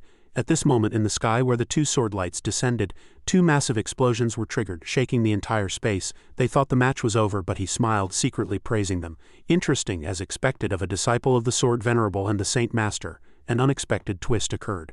Du Yu awoke from his daze, regained consciousness, and immediately blocked the dangerous move with his horizontally held sword. He was in a very sorry state at this moment. Senior brother Keaj's heart sword is indeed powerful. Even I felt dizzy, but shaking off the daze by biting my lip is no big deal. Pei Qianqin on her side had also sobered up, gripping her long spear in front of her. That was close. I almost lost all my family fortune. For the sake of my assets I will fight to the very last moment. Both of them now understood their situation, deciding to give their all in this battle. At the same time, the same thought emerged in their hearts. If we don't use this trump card, we will undoubtedly lose this next round. Du Yu then unleashed his trump card. His body was enveloped by a magic array, with towering flames fiercely burning, and then he summoned many red flying swords to hover around him. On this side, Pei Qianqin was not to be outdone. As soon as she plunged her long spear into the ground, a surprising surge of power radiated outwards, and a golden dragon head appeared behind her. Liu Keaj watched this display with excitement, thinking that the next sword strike would be the decisive one. No sooner had he finished speaking than Du Yu charged up from the left, erupting with furious pressure, looking like a ball of fire burning in the sky. And from the right, Pei Qianqin rushed forward, holding her long spear, with a powerful golden divine dragon behind her, continuously striking with lightning, posing a huge threat. But they were facing Liu Keaj, the sect master of Mogate. He merely waved his sword lightly, and a tremendous magical power burst forth, ready to meet any opponent. Again, the clash between the three powerhouses triggered an earth-shattering explosion. The crowd below grew even more panicked, their eyes wide. What happened? I didn't see clearly. I think my eyes were dazzled. After the explosion smoke dispersed, the three were still standing there, but Pei Qianqin's and Du Yu's faces were rigid, for Liu Keaj had directly pressed his two fingers against their necks, causing their faces to turn green. He smiled and said, "It's over." Then he calmly walked away, leaving two people who were struggling to recover. If he had released his sword chi just now, I would have been dead with my throat slit. Pei Qianqin trembled all over, her mind in chaos. So he's that strong? My fortune, she sighed in extreme anguish, full of regret. So many things I wanted to buy, so much money, so many spirit stones, and just one finger from him made me bankrupt. Du Yu, beside her, was still rubbing his neck, his face filled with terror, his mind in complete disarray. Senior brother Keaj also cultivates Clear Wind Brute. I also cultivate Clear Wind Brute. Why are we two so different? His sword is more overbearing than mine. This is pure nonsense.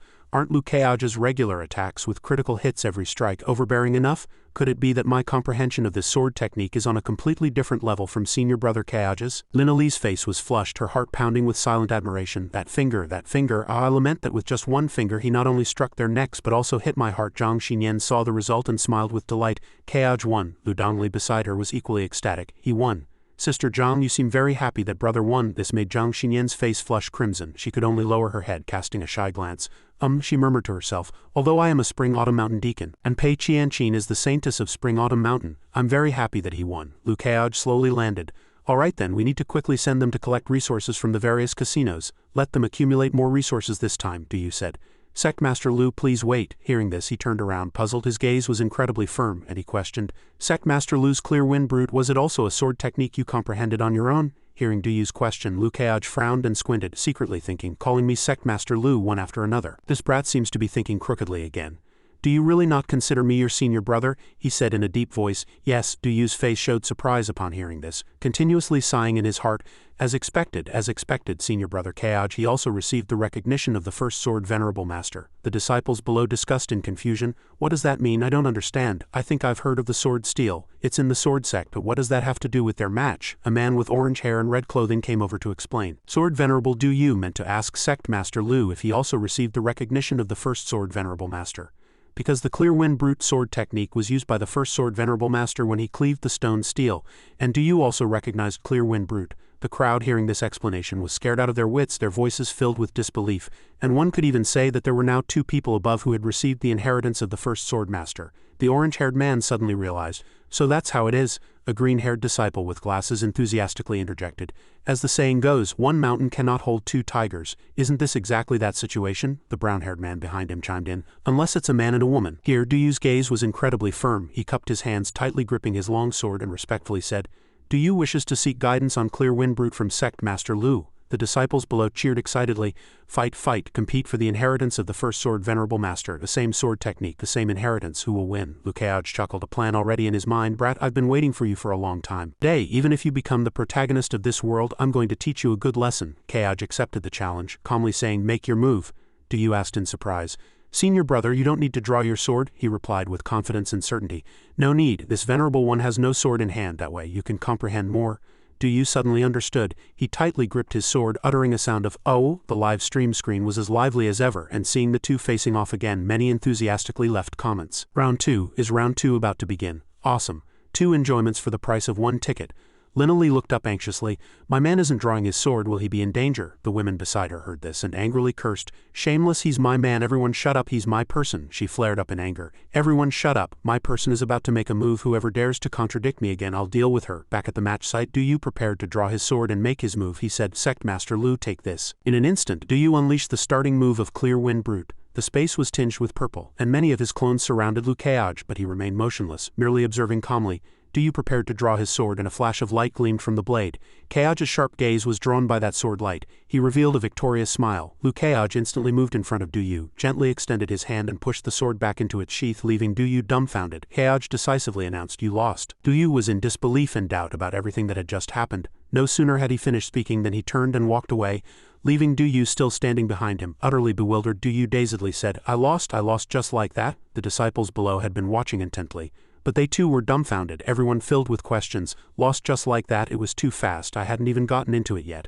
Oh my god, I just sneezed, what happened? Lukeoj secretly wondered. Given little Du Yu's personality, would this defeat crush him? Suddenly Du Yu raised his hand in a salute. He smiled with satisfaction, then respectfully bowed to him, thanking Sect Master Lu for his guidance. A satisfied smile played on Lukeoj's lips. Indeed, he was worthy of being the protagonist of this world. Du Yu. Then he ordered, follow me. Du Yu's face showed curiosity. While Pei Qianqin above still hadn't recovered from the blow of losing her gold and silver, Du Yu happily assented. Yes, the 3 stood on the magical artifact, flying through the sky, looking down upon tall mountains. Suddenly, someone from afar chased after them, shouting loudly, Sect Master Lu, I'm here. It's me. The true disciple of Sword Sect, Chen Xiao. It turned out he had been chasing Du Yu all along, but only arrived after both matches were over. Returning to the disciples' side after watching 2 splendid matches, they again gathered around Lin Wagen, listening to him brag. Today, everyone must have seen that the inheritance of the first sword venerable is all in our minds, someone replied.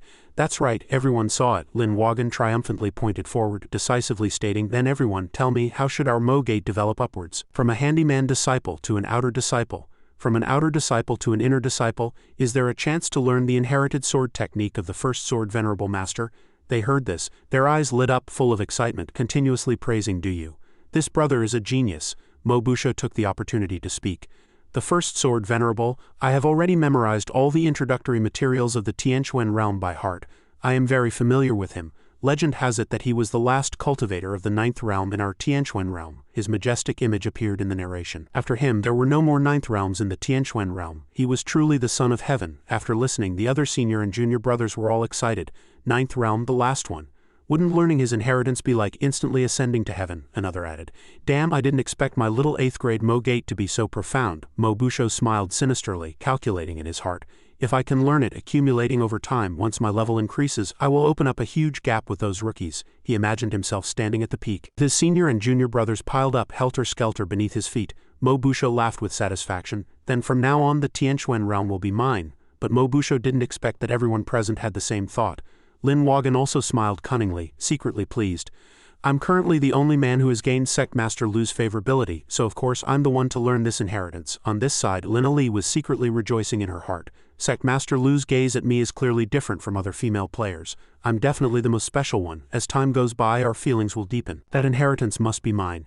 In Lu Keage's residence, someone exclaimed in surprise, Martial Uncle Zhang, why are you here? Pei Qianqin's mouth dropped open in astonishment, watching Martial Uncle Zhang and Lu Dongli walk over. What on earth happened? She was flustered by Martial Uncle Yang's icy gaze, feeling very confused. Oh no, why is that look so familiar? Is it telling me she'll quietly deal with me later? Pei Qianqin secretly cried in worry. Losing all her money this time was one thing, but now she had to be lectured by her martial uncle. It was truly losing the wife and the troops. She was depressed and resigned herself to fate. Never mind, so be it, I'll just be a walking corpse. The world isn't worth it. Du Yu respectfully said, Senior brother Keage, it's been a while, are you well? Keage cast a stern glance at him and called out, address this venerable one as Sect Master Lu. This made Du Yu shiver. Du Yu chuckled awkwardly. What are you talking about, Senior brother Keage? We grew up together. How could we be so distant? He extended his hand, signaling him to come over, and Du Yu was puzzled. Nevertheless, he obediently hurried over, his face filled with excitement. Senior brother Keage, what's wrong? Pei Qianqin watched in surprise as the two appeared very intimate and secretly thought, Senior brother Keage, didn't he just call him Sect Master Lu? What's their relationship? Suddenly, Lu Keage tapped Du Yu on the head. He sternly said, Call me Sect Master Lu in public and Senior brother in private. You brat, you're quite something, she exclaimed in fright, her head tilted, and secretly marveled that he could actually strike a sword. Venerable swordmaster. Du Yu scratched his head, chuckling awkwardly. His action made Pei Qianqin unable to believe her eyes. He was actually smiling after being hit, still smiling. Lu Keage's face showed displeasure, leaving Du Yu at a loss for how to explain, only able to show a helpless, shy smile. Pei Qianqin couldn't help but wonder what was so special about this man that even a venerable swordmaster would submit to him. This feeling was even like he was Du Yu's elder. Then he said coldly, Go back. He gently lowered his head and obeyed. Yes, after Du Yu spoke. Suddenly, Lu Keage looked over, startling her. Oh no, he's looking over here. Keage tilted his head, giving Pei Qianqin a gentle smile. She broke out in a cold sweat, trembling with nervousness and worry. Why does he keep looking at me? Is he waiting for me to speak? The pressure is so strong even though his realm is lower than mine. Pei Qianqin mustered her courage, awkwardly chuckling.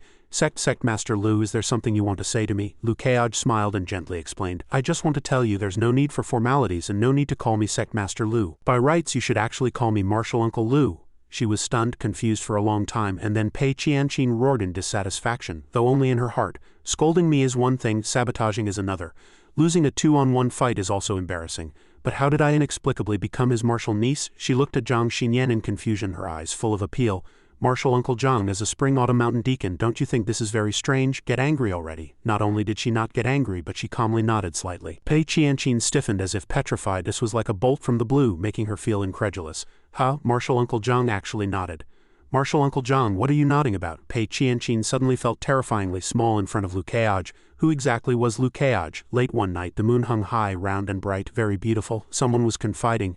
My name is Pei Qianqin, the saintess of Spring Autumn Mountain, loved by all, a joy to behold. But I've been broken recently. Qianqin was hiding behind the door. Her movements were like she was tracking someone, looking very mysterious and secretive. At the same time, I discovered an extremely complex and enigmatic man.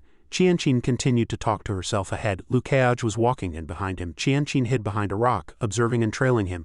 That's right, it's him, Lu Keage, the sect master of Mo Gate. This man claims to be my martial uncle, and Martial Aunt Zhang didn't even refute it. Her thoughtful face appeared and disappeared in the tree shade, determined to understand this extremely strange man, which gave her a whiff of a secret. It turned out Lu Keage went to Zhang Xinyan and the two met to talk. Qianqin was hiding in the bushes by the lake observing them. She couldn't help but be surprised. There must be something going on between Martial Aunt Zhang and this Lu Keage. Qianqin cupped her hands to form makeshift binoculars, observing them and thinking, if not, why would Martial Aunt be at Mo Gate? If not, why wouldn't Martial Aunt as an Autumn Spring Mountain Deacon refute him? Over there, Xinyan and Keage were chatting and laughing, Xinyan's cheeks flushed, full of shyness, while here, Qianqin was furious, her face filled with murderous intent, thinking, he's just a subordinate of a mere sword sect master, what right does he have to be my martial uncle? Then Keage suddenly embraced Xinyan, and Xinyan leaned into his arms, blushing. Qianqin, witnessing this scene, was instantly flustered and blushed furiously, her mouth agape, she was utterly shocked, cursing inwardly. Damn it, this isn't just something going on, this is an affair. She then quickly returned to her room, cupping her hands to her cheeks, racking her brain. Martial Aunt Zhang is known for her cold and noble demeanor in the sect, yet she's having an affair with Mo Gate sect master Lu Keaj. If I hadn't seen it with my own eyes, I wouldn't believe it at all. Then Qianqin dejectedly slumped onto the table, sighing softly. But looking at Martial Aunt Yang's expression, she seems to like it a lot. In that case, there's no way to persuade Martial Aunt Zhang. If I were to persuade her, I might not succeed, and I might even get a beating from Martial Aunt Zhang. Qianqin's mind now conjured the image of Martial Aunt Zhang chasing Qianqin to settle accounts, and she thought painfully, it's like trying to steal a chicken and losing the rice. Then she suddenly stood up, belligerently placing her hand on her chest, determined. But am I just going to let Martial Aunt Zhang be deceived by that guy? As the Saintess of Spring Autumn Mountain, can't I resist a little? Then Qianqin spun around, a triumphant smile on her face as if she had just thought of a brilliant plan. She cheered. I've got it. Before long, Qianqin shouted loudly, from today onwards, I'm going to eat and drink for free at Mo Gate until Martial Aunt Zhang is brought back to the sect. Her sharp cry reverberated throughout Mo Gate. A new day had arrived. The sun was high and sunlight filtered through the leaves. Inside Mo Gate, people were gathering for a meal. A sumptuous dining table was already prepared, just waiting for everyone to enjoy. Qianqin looked at the table full of dishes with disdain, thinking, he's just a subordinate of an 8th-grade sword sect. What good food could he possibly have? She crossed her arms, frowned, and pouted at the meat on the table, thinking, I was truly too naive, actually thinking I could rely on eating something. Xiao Chu saw Qianqin sitting there dejectedly, assuming she had no appetite, and cautiously whispered, Sister, if you're not hungry, can I have that bowl? Qianqin, hearing this, was speechless. She picked up her chopsticks, took a small piece of meat, and replied unhappily, HMPH, who said I wasn't eating? Qianqin closed her eyes, leisurely put the food in her mouth, and said arrogantly, I just feel that these things are not worthy of my status as the Saintess of Spring Autumn Mountain. When she tasted the food, she suddenly opened her eyes wide, surprised. After praising the deliciousness of the food here, Qianqin suddenly devoured the food on the table as if she had 3 heads and 6 arms, astonishing Xiao Chu, who couldn't believe how quickly she changed her expression. Qianqin enjoyed the delicious food, thinking, this is too delicious, oh my god. Seeing Qianqin eat so quickly and heartily, Xiao Chu also followed suit. Xiao Chu wants to eat her fill too. Qianqin ate and shouted, I'm going to eat all of Mo Gate. Sect Master Lu saw her eating with such gusto and proudly said to Xinyan, Qianqin is truly an interesting junior. Xinyan, hearing this, merely smiled shyly and replied, you flatter me. After eating her fill, Qianqin climbed onto the bed, closed her eyes, and contentedly rubbed her belly. So that's it, I finally understand why Martial Aunt Zhang likes him. Martial Aunt Zhang loves to eat, and this Lu Keaj is clearly a kindred spirit to her. After thinking this, she opened her eyes and said, but this Martial Uncle Lu isn't bad either. Her eyes sparkled as she looked at the large red envelope in her hand, especially recalling Martial Uncle Lu smilingly handing her a large red envelope, saying, here, this is Martial Uncle's welcome gift. She happily hugged the red envelope tightly, thinking, especially since Martial Uncle Lu gave another large red envelope, he's truly incredibly handsome. Qianqin was still immersed in joy, hugging and gently patting the thick red envelope. Martial Uncle Lu, oh Martial Uncle Lu, do you know, Martial Aunt Zhang was a woman even our sect master couldn't win over before, but now you've captured her. You're truly amazing. Then she suddenly turned her head as if remembering something. Hey, what if Martial Aunt Zhang brings Martial Uncle Lu back to the sect? Qianqin then took out a thick wad of silver notes from the red envelope, counting them with a cunning smile on her face. The sect master's expression at that time will definitely be very interesting. Wow, they're all silver notes. Regarding the romance between Lu Keaj and Zhang Xinyan, Rong Yu had a completely different reaction. Outside Rong Yu's study, the soft sunlight still fell beautifully. Inside the study, Rong Yu clasped his head in distress, anxiously thinking, I can't believe it, I can't imagine. Senior brother Keaj and fellow Taoist Zhang, actually, fellow Taoist Zhang is my martial aunt. So from now on, what do I call her? He was very worried about the titles. How should I address senior brother Keaj from now on? The image of senior brother Keaj smiling at him, saying, little Rong Yu, from today onwards you'll call me martial uncle, okay? Mu Dongfang entered from somewhere to report, Sect Master Uncle, the casinos down the mountain have all won their bets. Inside the room, several people stood with Lu Keaj gazing at the glittering gold and silver treasures piled before them. Dongfang continued, a total of over 200,000 spirit stones were won, along with countless gold and silver treasures. Dongli was very excited to see this pile of gold and silver treasures, while Keaj was very satisfied. Good, I'm in a good mood.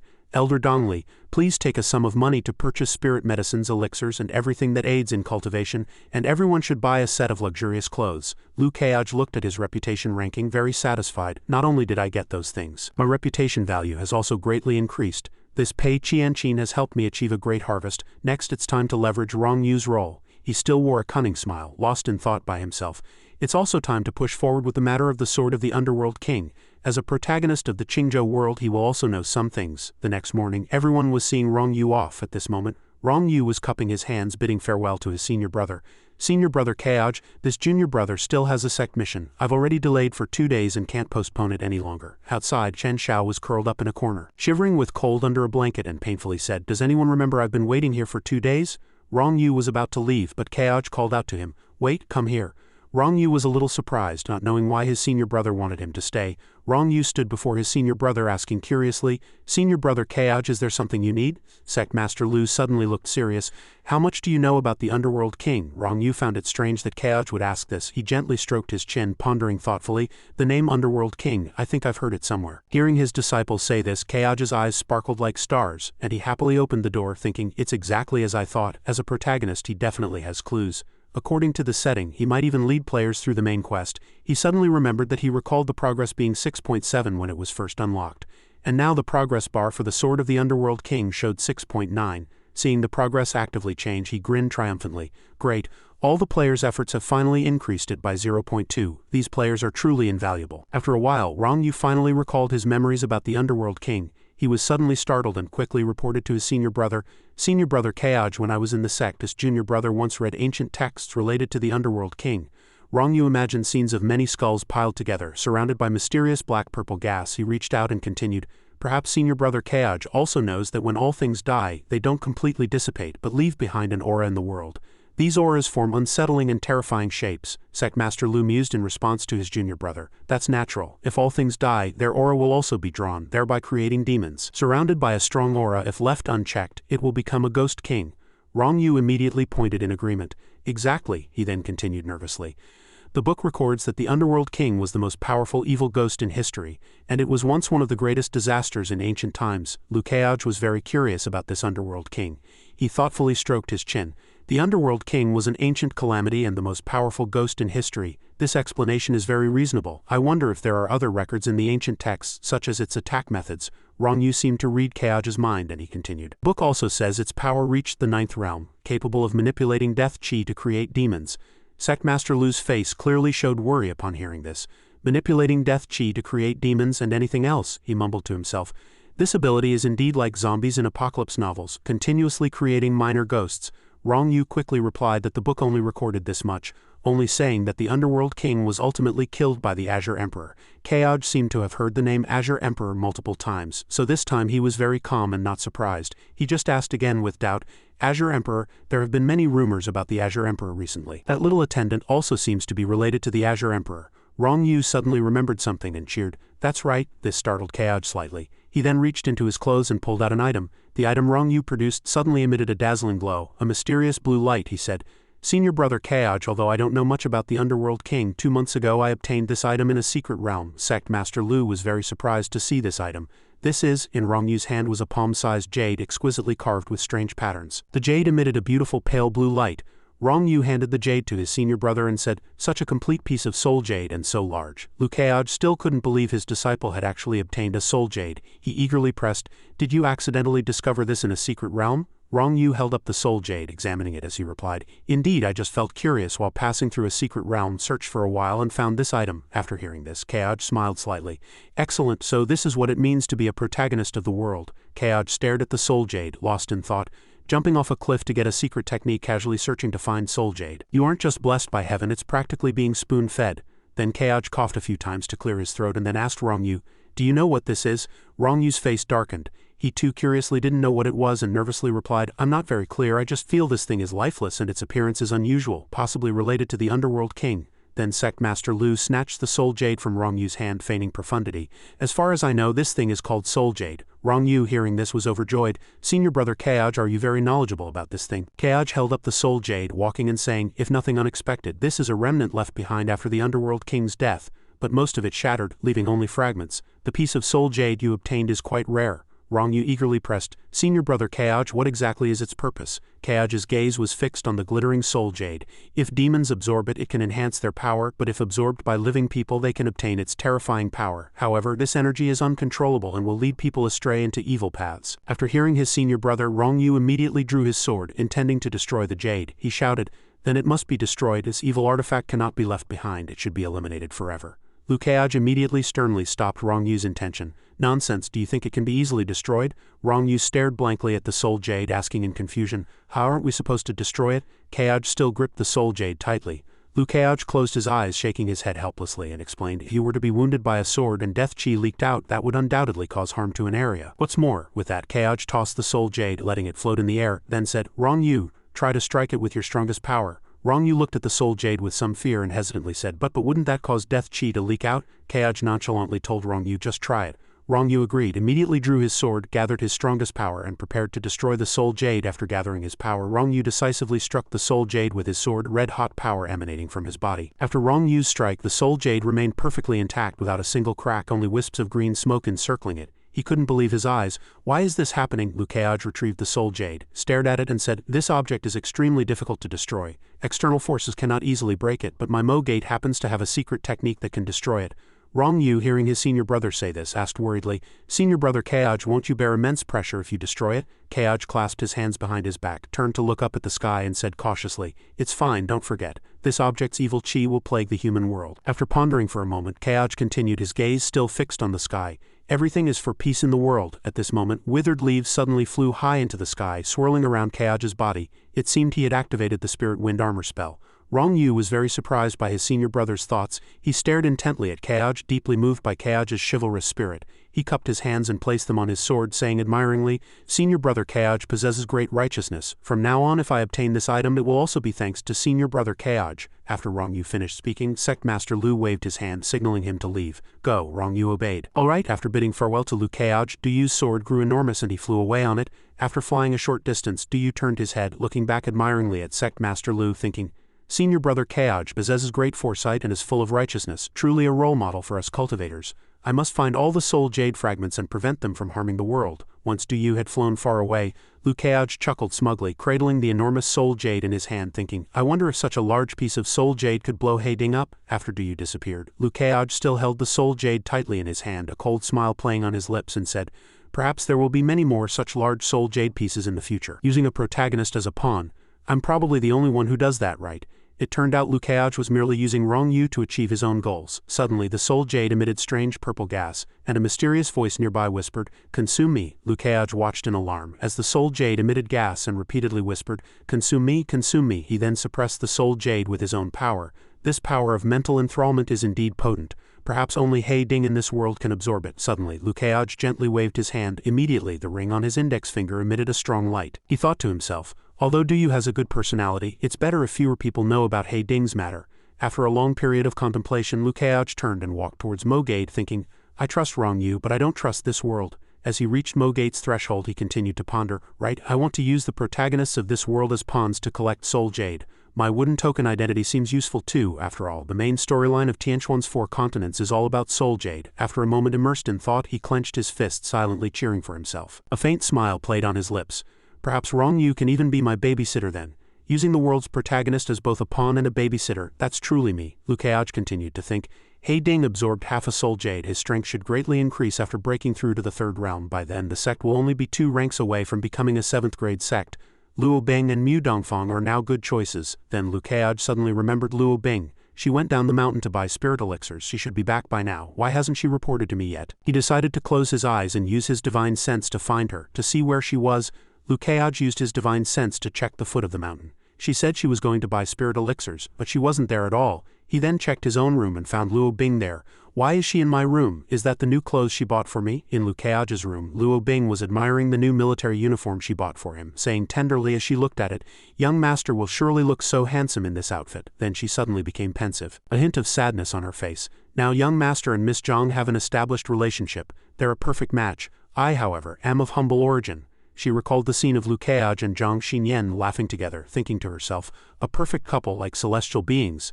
Then she gently lifted the corner of the clothes she bought, looking at it while hesitantly calling out, young master. She was completely unaware that Liu Keaj had been standing behind a cover admiring her ever since a moment ago. He watched quietly, thinking to himself, young girls' romantic fantasies are always just dreams. Luo Bing looked despondently at the corner of Liu Keaj's new clothes, then glanced at herself, thinking, I truly am not worthy of young master. She recalled her dark past in the brothel, her body trembling involuntarily, feeling deeply inferior about herself. I am of low birth, Senior Zhang is more suited for young master than I, someone like me can only watch young master from afar. Then she walked to the clothes and snuggled close as if embracing young master, her earlier hesitation already enough. Liu Keaj stood below watching her with pity, for having come from a brothel, she was more sensitive than ordinary people. After all, she had learned to read people from a young age. I don't think I've done anything special for her, have I? Liu Keaj tried hard to recall, but it seemed he truly hadn't. A troubled expression appeared on his face. Ahem ahem.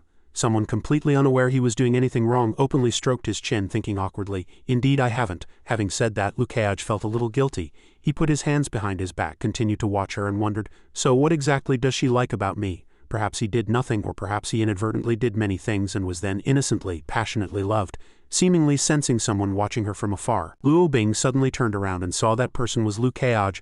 Oh, it's young master's aura. Liu Keaj pretended he had just returned from a long walk. He yawned a few times, stretched lazily and feigned exhaustion, saying, "Ah, today was truly exhausting," he thought to himself. I even deliberately emitted the aura of someone who just walked back. I really am a considerate person. Once Luo Bing was ready, she quickly ran to greet Liu Keaj, her face radiating obvious joy and excitement. Young master, Liu Keaj walked forward, putting on a show, pretending he had just noticed Luo Bing. Why are you here? Luo Bing gently explained, the cloak is ready, I just hung it up for young master, please come in and see if it suits you. Hearing Luo Bing's words, Sect Master Lu happily walked in with her. He thought to himself, not only did I see that, but I also saw other things. After seeing the clothes, Liu Keaj praised, very nice. Thinking young master had just returned from a long journey, Luo Bing obediently said, young master, your servant will brew you some tea. With that she gently poured the tea, and as she bent down she displayed her most youthful and beautiful side to Liu Keaj. He glanced at her, sweating awkwardly. Here we go again, that furrowed brow, that smile blending innocence and desire, truly seductively provocative. Liu Keaj then picked up the teacup to taste, not forgetting to praise her. The tea is very well brewed. Hearing young master say this, she was overjoyed. She suggested, if young master likes it, I can come here to brew tea for you every day. Outwardly, Liu Keaj smiled faintly, seemingly pleased, but his thoughts were entirely different. He thought warily, this little girl, are you really talking about brewing tea? Suddenly, Luo Bing's foot slipped and she cried out, ah. He thought Luo Bing had actually slipped, but no, she was performing her pure and seductive allure. This was a feigned fall, leaving her clothes in disarray, meant to enchant. Even as she was about to fall, she still tried hard to strike the most seductive pose. Luo Bing watched Liu Keaj in astonishment. He merely sat calmly drinking tea and used his power to steady her. He even reminded her not to slip again next time. He drank his tea, worried that Zhang Xinyan might see. He occasionally glanced towards Zhang Xinyan, thinking, Zhang Xinyan is a 6th realm great cultivator. It probably wouldn't be difficult for her divine sense to cover my small Danqing mountain. Ultimately, she had seen through something. Suddenly, Zhang Xinyan's image flashed in his mind. Liu Keaj even heard a voice say, Danqing mountain's peak will probably be ground flat. Liu Keaj almost choked on his tea. My little mountain peak probably won't be safe either. After tidying her clothes, Luo Bing spoke. Young master, would you like to try on the cloak to see if it fits? She thought regretfully. I failed this time, but there'll be another chance. Someday I'll be able to kiss young master. Liu Keaj seemed to see through Luo Bing's intentions. He coldly continued to drink his tea and said, no need, I trust your judgment. Luo Bing's expression immediately changed, a hint of displeasure on her face leaving Liu Keaj at a loss. But to avoid upsetting her, he reluctantly agreed in the end. Trying it on is fine. Luo Bing was happy to hear this. So Liu Keaj put on the new clothes. With a slight curve of his lips he struck his most handsome pose and confidently asked Luo Bing, how do I look? Facing his appearance, Luo Bing seemed to lose her soul. Her eyes shone as she stared at Liu Keaj, utterly speechless. She just kept looking at Liu Keaj with adoring eyes, her mouth constantly smiling. Liu Keaj watched her awkwardly. After being stared at by Luo Bing for a while, Liu Keaj couldn't take it anymore. He feigned a few coughs. Ahem, stop staring. Go clean the meditation room and light a calming incense stick. Luo Bing asked blankly, oh, is young master planning to go into seclusion for a breakthrough? Liu Keaj replied, no, it's your senior brother who should be going into seclusion. He thought to himself, such a large piece of soul jade is waiting for him. Hearing this, Luo Bing quickly bowed respectfully. I'll take my leave, yes, I'll go prepare at once. After Luo Bing left the room, Liu Keaj muttered to himself, now where is that inconspicuous fellow He Ding? Sometimes a disciple having no presence can be quite troublesome. In the meditation room, incense smoke coiled. Liu Keaj rushed in, panting to find He Ding. He Ding was meditating, and seeing his master he asked in confusion what was happening. Liu Keaj pinched his cheek and scolded, you rascal, you're really something. I swept Danqing Mountain 3 times with my divine sense just to find you. Using divine sense to search a large area is exhausting, and this kid has absolutely no presence. He Ding painfully rubbed his pinched cheek, thinking somewhat unfairly. I didn't do anything, yet master just pinches me whenever he feels like it. After scolding He Ding, Liu Keaj suddenly took out the soul jade and presented it to him. Here, take this hemispherical object. He Ding's mouth dropped open in surprise when he saw the sphere because it was too large. He thought to himself, so big, Master's methods are truly heaven-defying. Liu Keaj agreed with He Ding's thought, nodding and smiling as he said, that's right, this thing is indeed very big. Then he thought to himself, how could a hemispherical object not be big? It's already overflowing. Liu Keaj then used the power of his eyes to scan the soul jade to check something. His eyes shot out a yellow light covering the soul jade. For safety, I'll check it first. As he checked the soul jade, a small notification panel popped up displaying, it is recommended to use spirit elixirs and liquid medicines for conditioning and treatment in conjunction. After reading that sentence on the notification panel, he pondered thoughtfully. The meaning of this sentence is not simple. Liu Keaj thought to himself, the system's message implies that he can use this hemispherical object, but his body might not be able to withstand it completely. He might suffer some minor injuries. But an explosion is impossible. Otherwise the system notification would have turned red. He then asked his disciple He Ding, Master asks you, have you made any progress in your cultivation recently? Liu Keaj thought to himself, I'm slightly relieved. If this guy breaks through a realm, it will greatly help with this absorption. After Liu Keaj asked, He Ding didn't know how to answer, only scratching his head and smiling foolishly, leaving Liu Keaj helplessly speechless. So no breakthrough then? Liu Keaj then released a burst of yellow energy to check He Ding. Don't move, let me check your condition. Inwardly cursed, you rascal, even if you're not a genius, you shouldn't have made absolutely no progress. He Ding meditated seriously, letting his master examine him. But he felt a little worried. I don't know why, ever since I absorbed those fragments, no matter how I absorb spiritual energy, it just won't stay in my body. He seemed to close his eyes, continuing to think nervously, is all this vast spiritual energy just coming into my body to play, and then going back after it's done? He Ding was performing First Realm Great Completion, but he furrowed his brows, feeling uncomfortable. Could it be because I took a shortcut and now I'm stuck at a certain point? Liu Keaj observed He Ding, his face growing worried, thinking, this kid seems to have trouble absorbing the spiritual energy of heaven and earth. Will he only be able to break through by consuming soul jade in the future?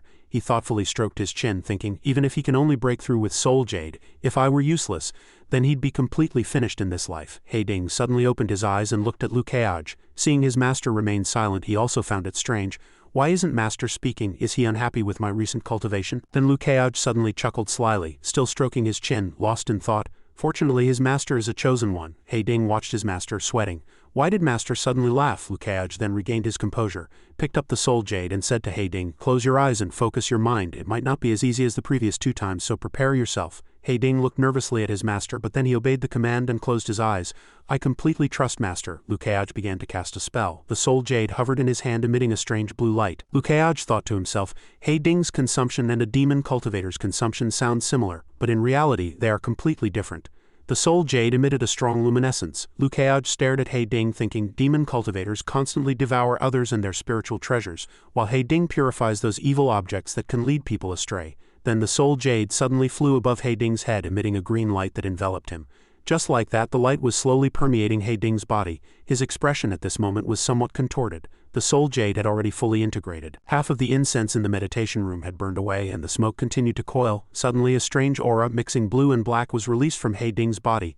Accompanied by incessant groans, this power was released with increasing intensity. He Ding merely sat still, but a blue and black aura similar to that of the soul jade continuously surged from within him. Liu Keaj on his side complained impatiently.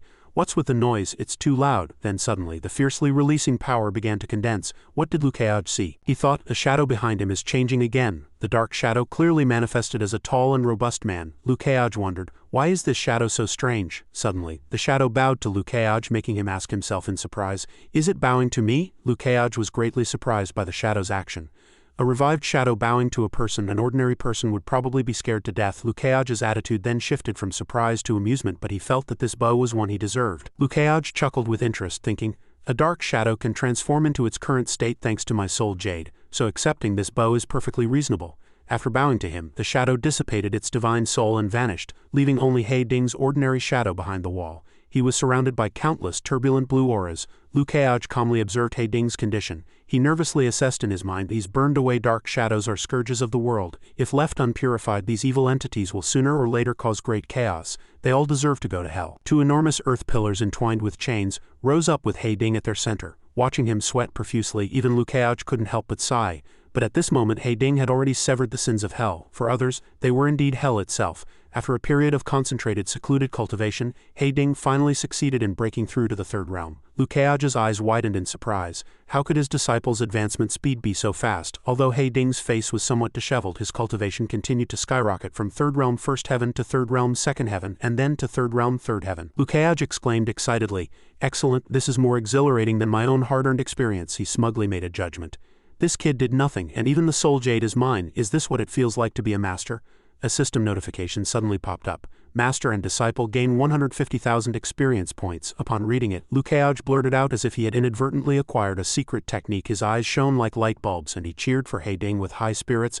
"Amazing, worthy of being my disciple. Level up quickly, keep pushing for breakthroughs." He Ding's face was contorted with extreme tension, with veins bulging on his face, and he groaned through gritted teeth, but his cultivation continued to steadily rise. Third realm fourth heaven, third realm fifth heaven, and then directly to third realm sixth heaven. Liu Keage noticed his disciple's unstable condition and immediately summoned the divine province to stabilize He Ding's internal energy. He watched as the divine power gradually entered He Ding's body, nodding and commenting, "It seems being this kid's master isn't that easy." After receiving the divine power from Liu Keage's artifact, He Ding's expression and aura returned to stability. Liu Keage raised an eyebrow, gravely judging, "Is this the great demon king? This is clearly an existence hiding in the human world. The cost of purifying evil is this king's body. Where can I find such an evil king?" Liu Keage pondered thoughtfully, wondering if he would ever encounter that old blind man again. If he did, he would definitely shut his mouth. The pavilion master of Heavenly Secret Pavilion stopped before a poisonous forest containing only one type of tree, where the atmosphere was gloomy and white bones and skulls piled on either side. He muttered to himself, "It should be around here." As soon as he saw the distant hazy space illuminated by the blood-red moon, he was certain his judgment was accurate. That's right, a demon lord sat on a high throne, asking the pavilion master hoarsely, "Heavenly secret wretch, where is what I told you to bring?" The pavilion master coldly tossed him a ring inlaid with a green stone and replied, "Where is what I want?" The demon lord took the ring and arrogantly asserted, "HMPH, of course you won't be short-changed." He carefully examined the ring in his hand. After confirming, the demon lord handed a piece of soul jade to the pavilion master. "This is a complete soul jade, I'll give it to you." Watching him take the soul jade, the demon lord scornfully mocked, "The dignified pavilion master of Heavenly Secret Pavilion, one who pries into heavenly secrets, actually trades with demon cultivators of our Dead Moon Society. Haha, old man, what use is that soul jade to you?" The pavilion master sternly questioned. "Didn't we agree that this old man would get a complete soul jade this time?" The demon lord cackled. "Old man, it seems you know nothing about soul jade, do you?"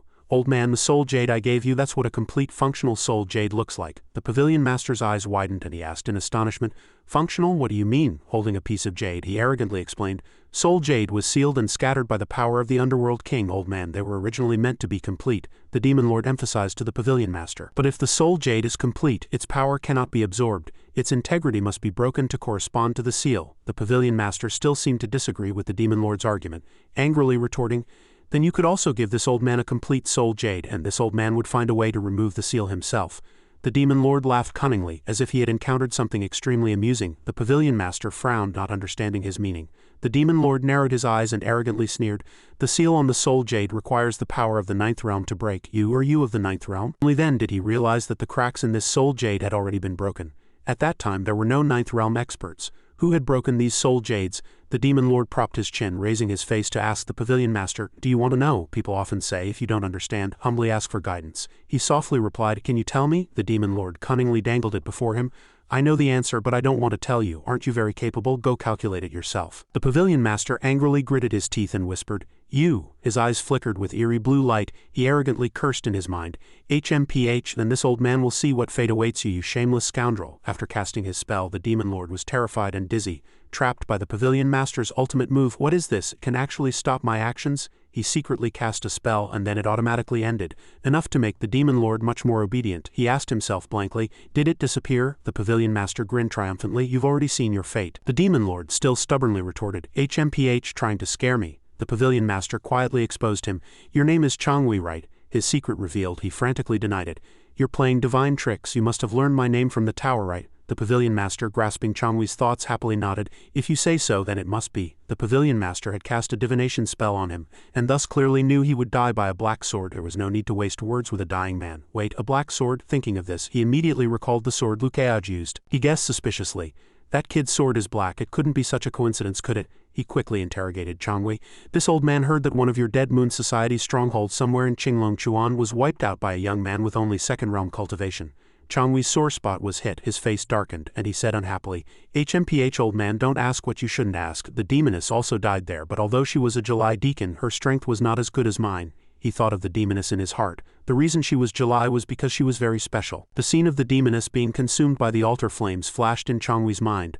On that ritual altar, she had already merged with Qiliao. Changwei's mind was in turmoil, Qiliao's blood and divine soul pouring into her body. He regretfully sighed with attachment. He fretfully speculated that if the demoness was slain, Qiliao would very likely be revived. Changwei was very confused about Lu Keaj. How could this weak sword cultivator Lu Keaj have slain Qiliao? To this day it remains an unsolved mystery within the Dead Moon Society, the Pavilion Master cunningly pursued. The stronghold in Qinglong Chuan was destroyed. Are you Dead Moon Society not going to deal with that small Mo-gate? Changwei impatiently snorted, then raised his hand to chant a spell. He laid down a magic array at the Pavilion Master's feet and coldly told him, "Don't ask what you shouldn't ask, please leave." The teleportation array gradually revealed its runes, and demon chi churned beneath the Pavilion Master's feet. He arrogantly grinned and mocked, "Haha, is the Dead Moon Society so sensitive about this wound?"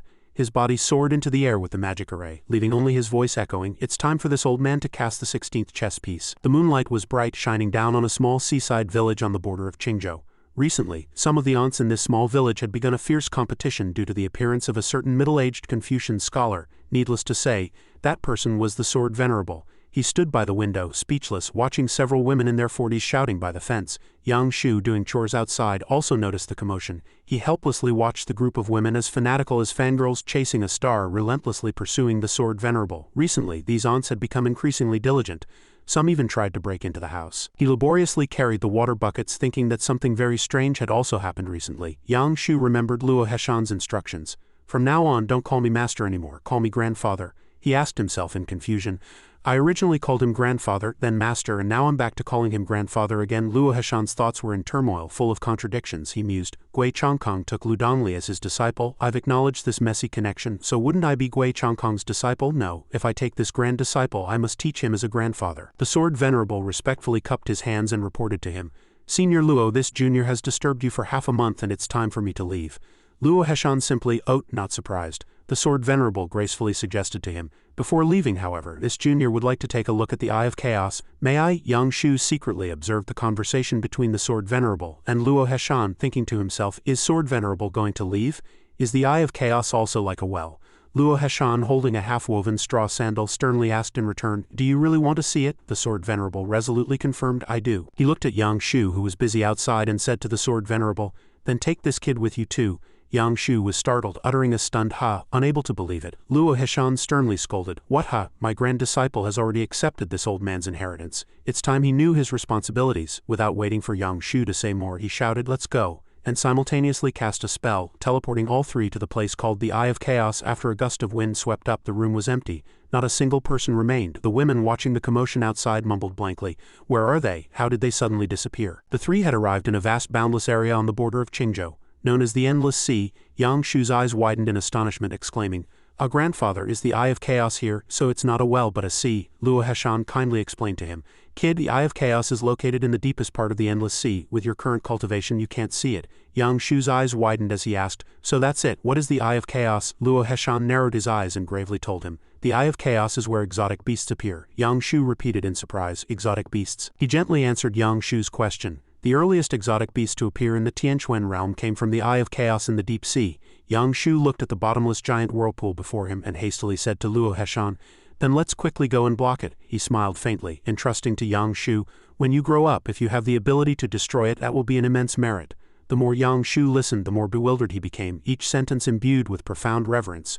"Is the Eye of Chaos that powerful?" The Sword Venerable gravely enlightened him. "The reason Senior Luo has stayed in a small fishing village all these years is to contend with the exotic beasts emerging from the Eye of Chaos. Senior Luo is Qingzhou's first line of defense outside the Eye of Chaos." Yang Shu was filled with emotion. "Grandfather, he is truly a great man, one sword, a coastline like a high wall and barrier."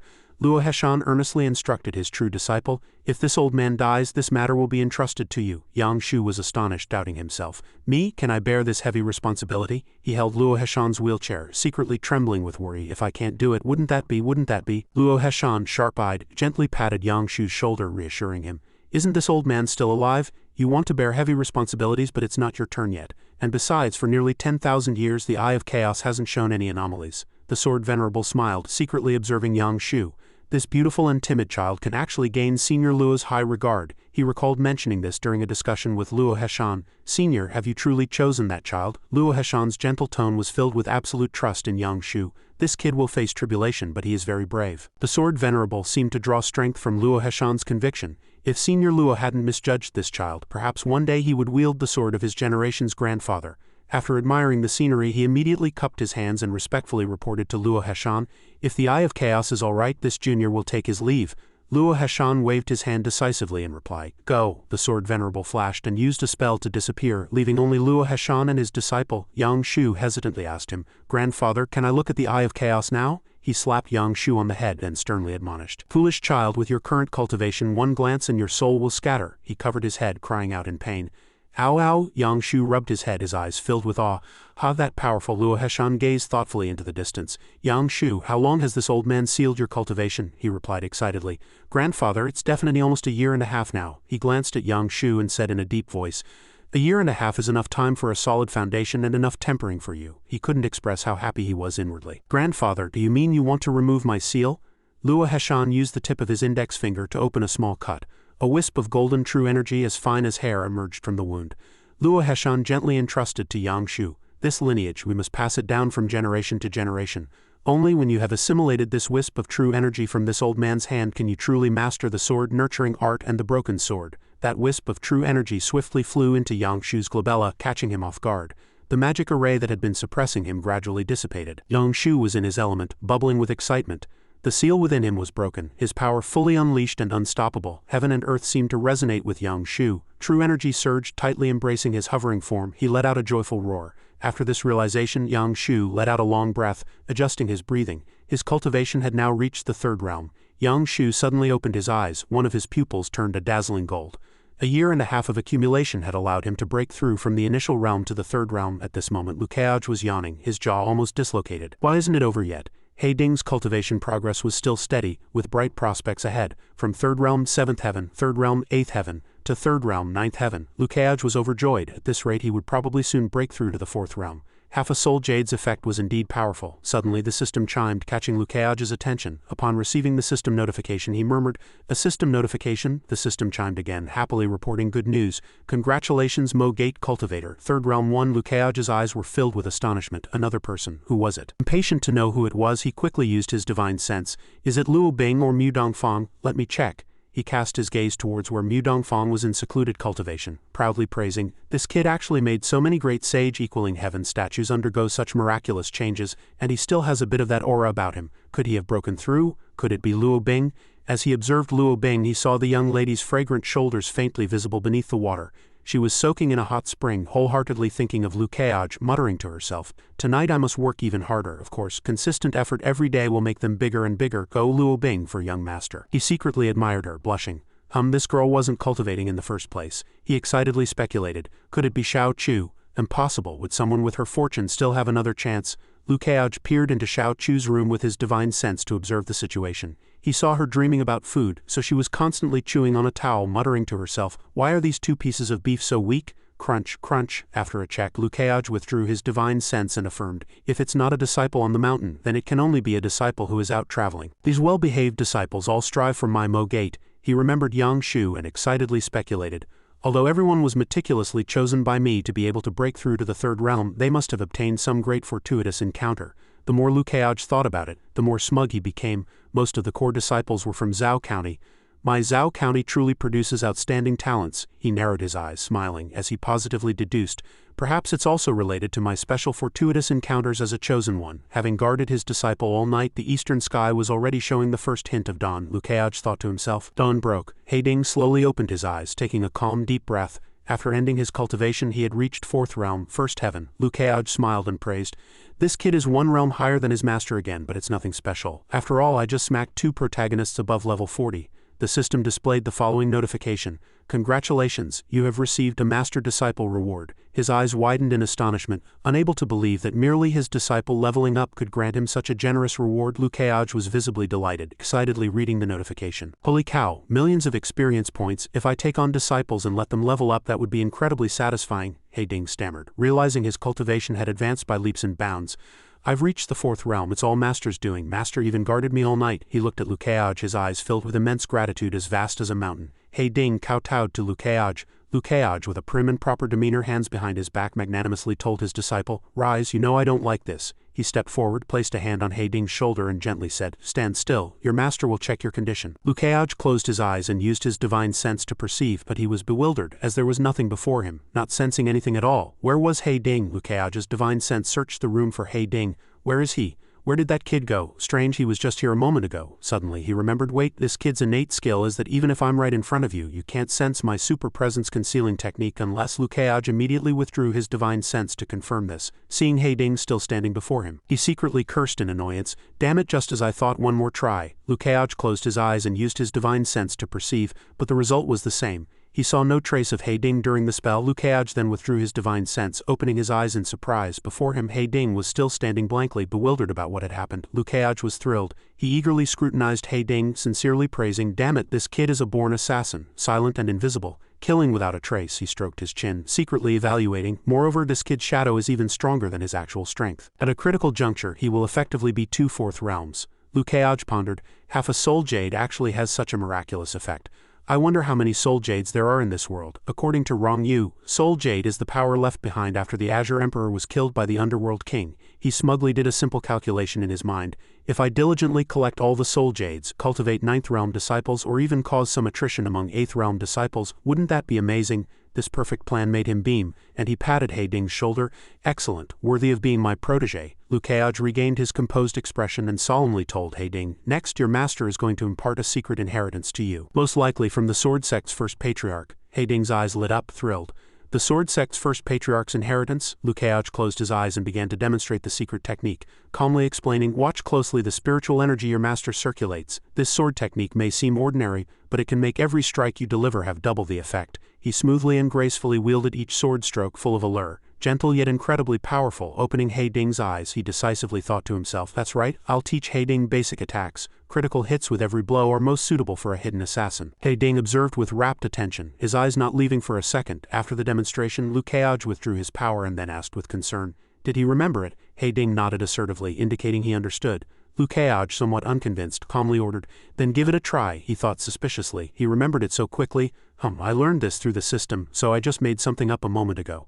He Ding stepped forward, concentrating all his strength. Liu Keaj silently judged, "If he's learned it all, that can only mean I'm truly incredible." He Ding closed his eyes, preparing to replicate the secret technique he had just observed. Liu Keaj also nervously observed his movements. He suddenly unleashed the first move, full of power. Astonishing Liu Keaj, He Ding perfectly replicated every move he had learned from his master, both in technique and power. He marveled at He Ding's talent, immediately acknowledging, "So this kid's comprehension is actually this high.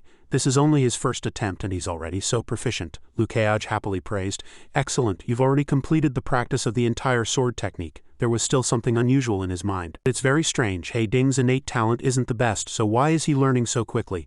Something's off, there must be a problem." Liu Keaj asked his disciple, "Are you feeling unwell?" He Ding, in his simple and expressionless manner, didn't yet understand his meaning. So Liu Keaj asked more clearly, "Are there any difficulties with the incantations or cultivation methods?" He Ding shook his head, indicating nothing was amiss. At this, Liu Keaj boldly speculated, "How can there be nothing? Could it be that this disciple of mine with no presence is also one of the protagonists of this world?" He asked himself and immediately denied it. "No, that's not right. If that were truly the case, the gender balance would be broken." He narrowed his eyes, observing He Ding, secretly judging. "It seems the reason he has such comprehension is." Liu Keaj gave himself a thumbs up, not stinting on self-praise. "It's all because he has a master who is like a chosen one." Liu Keaj happily told his disciple, "Come on, let's go out and get some sun." The two walked out together. He calmly told He Ding, "He Ding, when the Triennial Sword Inquiry Day arrives next time, your master does not plan to make a move." He turned to He Ding, entrusting him with confidence. "You are your master's only disciple, and Mo Gate's senior disciple. Both reasonably and emotionally, you must shoulder this responsibility alone." After giving his instructions, he faced forward, embracing the sunlight. He Ding gazed fixedly at his master, filled with admiration. He loyally cupped his hands and bowed his head to Liu Keaj, accepting this noble duty. He excitedly wanted to show off to everyone. Mo Bait couldn't just have him be strong. Everyone had to know that his disciple was also an extraordinary person. Lukeaj beamed, thinking of the achievements of conquest filled with smugness. By then Mo Gate's reputation will continuously and rapidly increase. Sect advancement quests and such. Simple. He looked up at the clear sky, secretly plotting, but now he must create some opportunities to let the world know how formidable his disciple was. With He Ding's strength, he now needed to find the right person to help him rise to fame. He thought of Pei Qianqin, a plan already in his mind. Aren't there excellent assets at home now? Fair-skinned, beautiful, long-legged. Perfectly suited for a confrontation with my tough and shadowy disciple. Thinking this, he immediately turned and arranged with He Ding. You've had too little contact with your peers, which is why you don't know your current strength. Your master will find you a sparring opponent. You must cherish this opportunity. He Ding scratched his head innocently, thinking, a sparring opponent. Lukeaj took a cunning step, confidently asserting, so what if she's Spring-Autumn Mountain Saintess? When it's time to work, she must work. My Mo Gate has no need for useless individuals. In a blink of an eye, master and disciple had arrived at Mo Gate's martial arts arena. He Ding was astonished to see the beautiful woman before him. Is she the sparring opponent? Pei Qianqin stood with her arms crossed, clear dissatisfaction on her face. Why did I have to fight that guy? Isn't he just Marshal Uncle Lu's disciple, a mere second-realm cultivator? What right does he have to boss me around? No sooner had she spoken than she changed her tune in astonishment. Wait, this kid seems to be at the fourth realm already. Lu Dongli curiously asked her brother, Brother, isn't He Ding's realm different from yesterday? Zhang Xinyan also quickly judged, and it's unusually high. Yesterday he seemed to be at the second realm. Lukeaj smiled meaningfully and replied, just used a small trick. The two young ladies marveled, admiring Lukeaj's methods. Truly fellow Taoist, truly brother. Upon hearing this, Pei Qianqin grew even more curious. Small trick? What small trick can make one ascend 2 realms overnight? She glanced at him, a hint of ambition in her heart. I want to try that kind of small trick too. She glared at He Ding proudly, thinking, want to spar? I'd like to see what abilities you really have. Pei Qianqin unleashed her aura, muttering to herself, annoyed and aggrieved. I, the dignified saintess of Spring-Autumn Mountain, am now reduced to being Mo Gate's sparring partner. I still need to show some grace and skill, right? That doesn't sound quite right. She closed her eyes and decisively initiated the battle, locking onto this kid with her divine sense. Let's see where you'll run. But no sooner had she finished casting than she was bewildered and astonished, unable to detect any trace of her opponent. Where is he? Suddenly a sword chi struck Pei Qianqin, bringing her back to her senses and making her realize he was still there. She hastily leaped back, dodging He Ding's sword. Only now did she dare not be careless, astonished that she couldn't capture him with her divine sense. Is this Marshal Uncle Lu's only disciple? She quickly raised her spear to block, and the two fiercely entangled in battle. Pei Qianqin sharply commented, his moves are also very much like Marshal Uncle Lu's, but he's still far from his level. She quickly charged forward, approaching He Ding with astonishing speed, and fiercely thrust her spear, knocking him off the martial arts stage. Pei Qianqin beamed, proudly sticking out her nose, thinking, praise me, quickly praise me. I defeated Marshal Uncle Lu's senior disciple. Lu Dongli expressed her concern.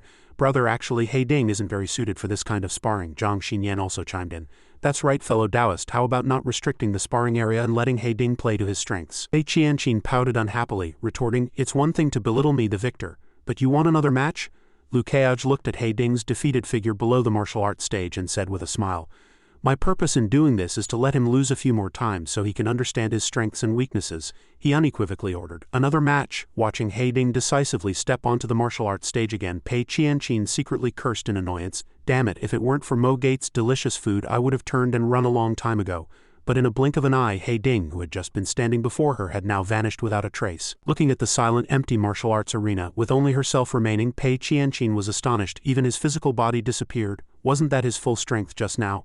Pei Qianqin uttered an A, unexpectedly seeing a black shadow approaching her, appearing and disappearing, and a sword chi was then decisively unleashed. Pei Qianqin fiercely attacked, raising her spear to block He Ding's lightning-fast strike. No sooner had she finished her move than he concealed his form again, making Pei Qianqin highly vigilant. He vanished again, truly like a ghost. She concentrated all her strength, preparing to counterattack. But I am Spring-Autumn Mountain Saintess, don't underestimate me. He Ding reappeared from the void, directly attacking her. Pei Qianqin snorted and then swung her long spear in counterattack. The two moves collided fiercely with magnificent momentum. It seemed the outcome of this battle was decided. Pei Qianqin struck the sword from He Ding's hand. She declared with a beaming smile, you lost. She patted her chest, ambitiously affirming, HMPH, his elusive ability is indeed difficult to deal with, but he's only just ascended to the fourth realm. I, Pei Qianqin, am still superior. She smugly looked at Lukeaj. Martial Uncle should praise me this time, right? Yet those three were too busy chatting to pay any attention to the battle here. Zhang Xinyan softly commented, there's progress, but unfortunately He Ding still hasn't mastered this ability. Lu Dongli immediately agreed, yes, it would be even better if he was a bit more restrained. Pei Qianqin opened her mouth wide in frustration. Hey, aren't you going to look at me? Lukeaj loudly commanded. Keep fighting her. This time focus mainly on concealing your aura and secondarily on making moves. Pei Qianqin stiffened, stunned. Another fight? If you keep this up, I'm going to charge more. She cursed at He Ding in exasperation because he once again stepped forward, cupped his hands in a bow and prepared to engage. Damn it, I haven't even agreed yet. Why are you bowing? Lu Keoj cunningly used a provocation tactic. The Saintess of Spring Autumn Mountain seems a bit annoyed. Let's provoke her a bit so she'll contentedly be our pawn. With that, he immediately ordered his disciple, He Ding, this time remember to conceal your aura. If you do just that, you'll have a 70% chance of defeating the Saintess of Spring Autumn Mountain. Hearing these arrogant words, Pei Qianqin flew into a rage. What? Defeat me? She glared fiercely at He Ding, scaring him out of his wits. Pei Qianqin actively took a stance, full of fighting spirit. She loudly told He Ding, come on, use all your power and see if you can defeat me. Seeing that she had fallen for his trick, Lu Keoj serenely invited the two beauties to enjoy tea with him, leisurely and content. Let's go over there and watch while drinking tea. She certainly wouldn't have thought that her enthusiasm in reality was just professional dedication. The three of them savored their fragrant tea while watching the duel on the stage. Zhang Xinyan commented with a beaming smile. He Ding is much more skilled now, Lu Dongli boldly predicted. But defeating Pei Qianqin is truly impossible. Pei Qianqin looked around, searching for He Ding's aura. This guy is getting more and more skilled. I can't even hear a sound. I can only rely on instinct to feel him. A black shadow quietly appeared behind her again. He Ding struck like lightning, decisively knocking down Pei Qianqin. She was shocked to realize that Lu Keoj's true intention was to make her continuously spar with him. Martial Uncle Lu thinks he's progressing too fast. She counterattacked with her spear, confidently shouting, but to make me lose, that's impossible. He Ding used his invisibility technique again to evade the attack. Pei Qianqin angrily shouted, trying to leave? Too late. She cast a spell to completely restrain He Ding, preventing his invisibility technique. He Ding, caught off guard, thought in panic, I'm trapped. Pei Qianqin seriously assessed He Ding's abilities comprehensively. Although your strength is extraordinary, if you encounter an opponent who wields the spiritual energy of heaven and earth, it will be difficult to win. The main reason is your unstable foundation. Besides reaching the fourth realm and having powerful moves, there's nothing else outstanding. After she directly pointed out He Ding's weaknesses, she realized her blunder. Why did I say that to him? How am I going to freeload at Mo Gate now? He is Martial Uncle Lu's senior disciple after all. Isn't this like slapping Martial Uncle's face? After dispelling the spell, Lu Keoj's voice cheerfully reminded He Ding, as expected of the Saintess of Spring Autumn Mountain. He Ding, you must learn well from her. He clapped his hands and smiled at Pei Qianqin. Qianqin, come with me. She trembled, her face pale, secretly sighing, it's over, I've really offended Martial Uncle Lu. She looked tearfully at Zhang Xinyan, urgently sending a distress signal. Martial Uncle, save me. Seeing her say nothing and merely follow behind Lu Keoj, Pei Qianqin was scared out of her wits. It's over. Martial Aunt Zhang is ignoring me too. Is the genius young girl of Spring Autumn Mountain really going to fall here? Pei Qianqin looked at Lu Keoj's retreating figure, heartbroken. My name is Pei Qianqin, and at this moment I've already slapped Qingzhou's top genius in the face. Now he's taking me to a place no one knows. He probably wants to silence me. She trembled, pleading desperately. Quick, does anyone know how to escape? After walking for a while, Lu Keoj stopped. He softly said, we've arrived. Pei Qianqin, distraught and in tears, rambled on. It's the execution ground. It's over. Young Sholin's cosmetics, the long robe's fragrant adornment, the temporary farewell of lipstick. Oh, and goodbye, master. Lu Keoj softly said. Qianqin, Martial Uncle asks you. Before he could finish, she screamed in panic. Just ask if I want to live. Lu Keoj gently continued. Martial Uncle wants to ask you, has Soul Jade also appeared in Beizhou? Qianqin was startled and asked, what Soul Jade? He gravely confirmed again. That's right, Soul Jade. Pei Qianqin, having narrowly escaped death, breathed a sigh of relief and replied, Martial Uncle Lu must know about this. You scared me to death. I thought, is it just about this? That stuff isn't even worth anything. She became highly vigilant. As this was a top-secret matter of the sect, the matter of Soul Jade is of great importance. It must be remembered not to be leaked. This is a Spring Autumn Mountain secret. People must not panic. Collected Soul Jade must first be handed over to the sect. However, Spring Autumn Mountain's management of the Soul Jade secret is very strict, allowing no rumors to circulate. The Sword Sect in Qingzhou should probably handle it the same way, so how would Martial Uncle Lu know? Lu Keoj immediately saw through her thoughts and smiled, explaining, not only do I know about this, but I've also dealt with some Soul Jade fragments. Pei Qianqin was shocked, unable to believe what she had just heard. What, Martial Uncle Lu, by dealt with? Do you mean sealed or destroyed? Can that stuff even be dealt with? He emphatically stated. Of course, the latter. Pei Qianqin stood there, dumbfounded and skeptical. She stammered, you destroyed it? Even Master said he couldn't completely eradicate Soul Jade. Only seal it. Lu Keoj gazed into the distance where sunlight pierced through the bamboo forest and nodded, acknowledging. The Saint Master is indeed the strongest in the world with immense divine powers. He sternly questioned Pei Qianqin. But Qianqin, do you think the Venerable Saint Master is omnipotent? She stammered a denial. Ah, of course not. Lu Keoj casually hinted. You don't need to be too surprised. It's like birds can fly and fish can swim freely. Between heaven and earth, everyone has their own unique strengths. It's a simple truth. Pei Qianqin's mouth hung open, sweat beading on her forehead as she thought, of course I know that, but the problem is, among all the people in Spring Autumn Mountain, no one can break Soul Jade. Seeing that she seemed to have taken the bait, Lukeaj pressed on, adding a few more persuasive words. When Du came to Mo Gate, he specifically brought half a piece of soul jade and asked me to help deal with it, he thought triumphantly. Excellent, this expression proves she's taken the bait. Maintain this and just wait to become my #1 pawn, Pei Qianqin candidly muttered to herself. Wrong, you knew this secret before me, no wonder he knew about this place. I thought he came specifically to find me. She rested her chin in her hand, analyzing seriously. Du is a sword venerable of the Sword Sect. Does that mean the Sword Sect already knew about Martial Uncle Lu's ability? Soul Jade is a defiled object, sealing it would definitely waste a lot of the Saint Master's spiritual energy. According to her deduction, this conclusion was drawn because the two are of equal standing.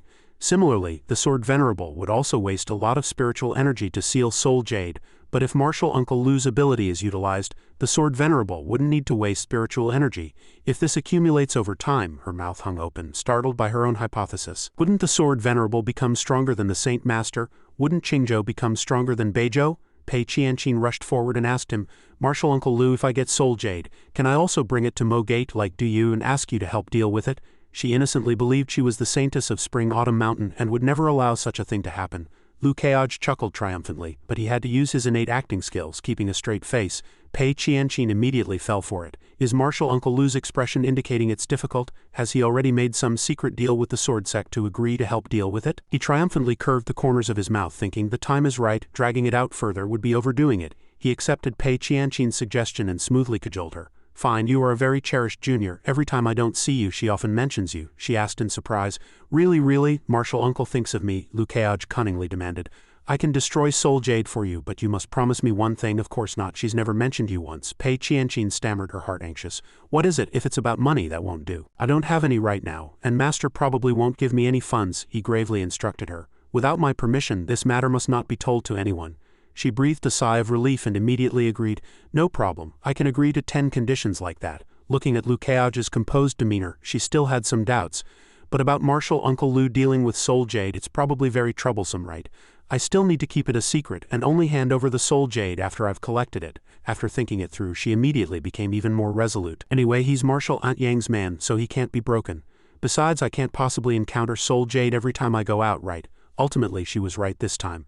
As a protagonist of this world, she truly would encounter Soul Jade every time she went out. This was the destiny of a world's protagonist. Lukeaj cunningly beamed with joy, for he had successfully tricked Pei Qianqin.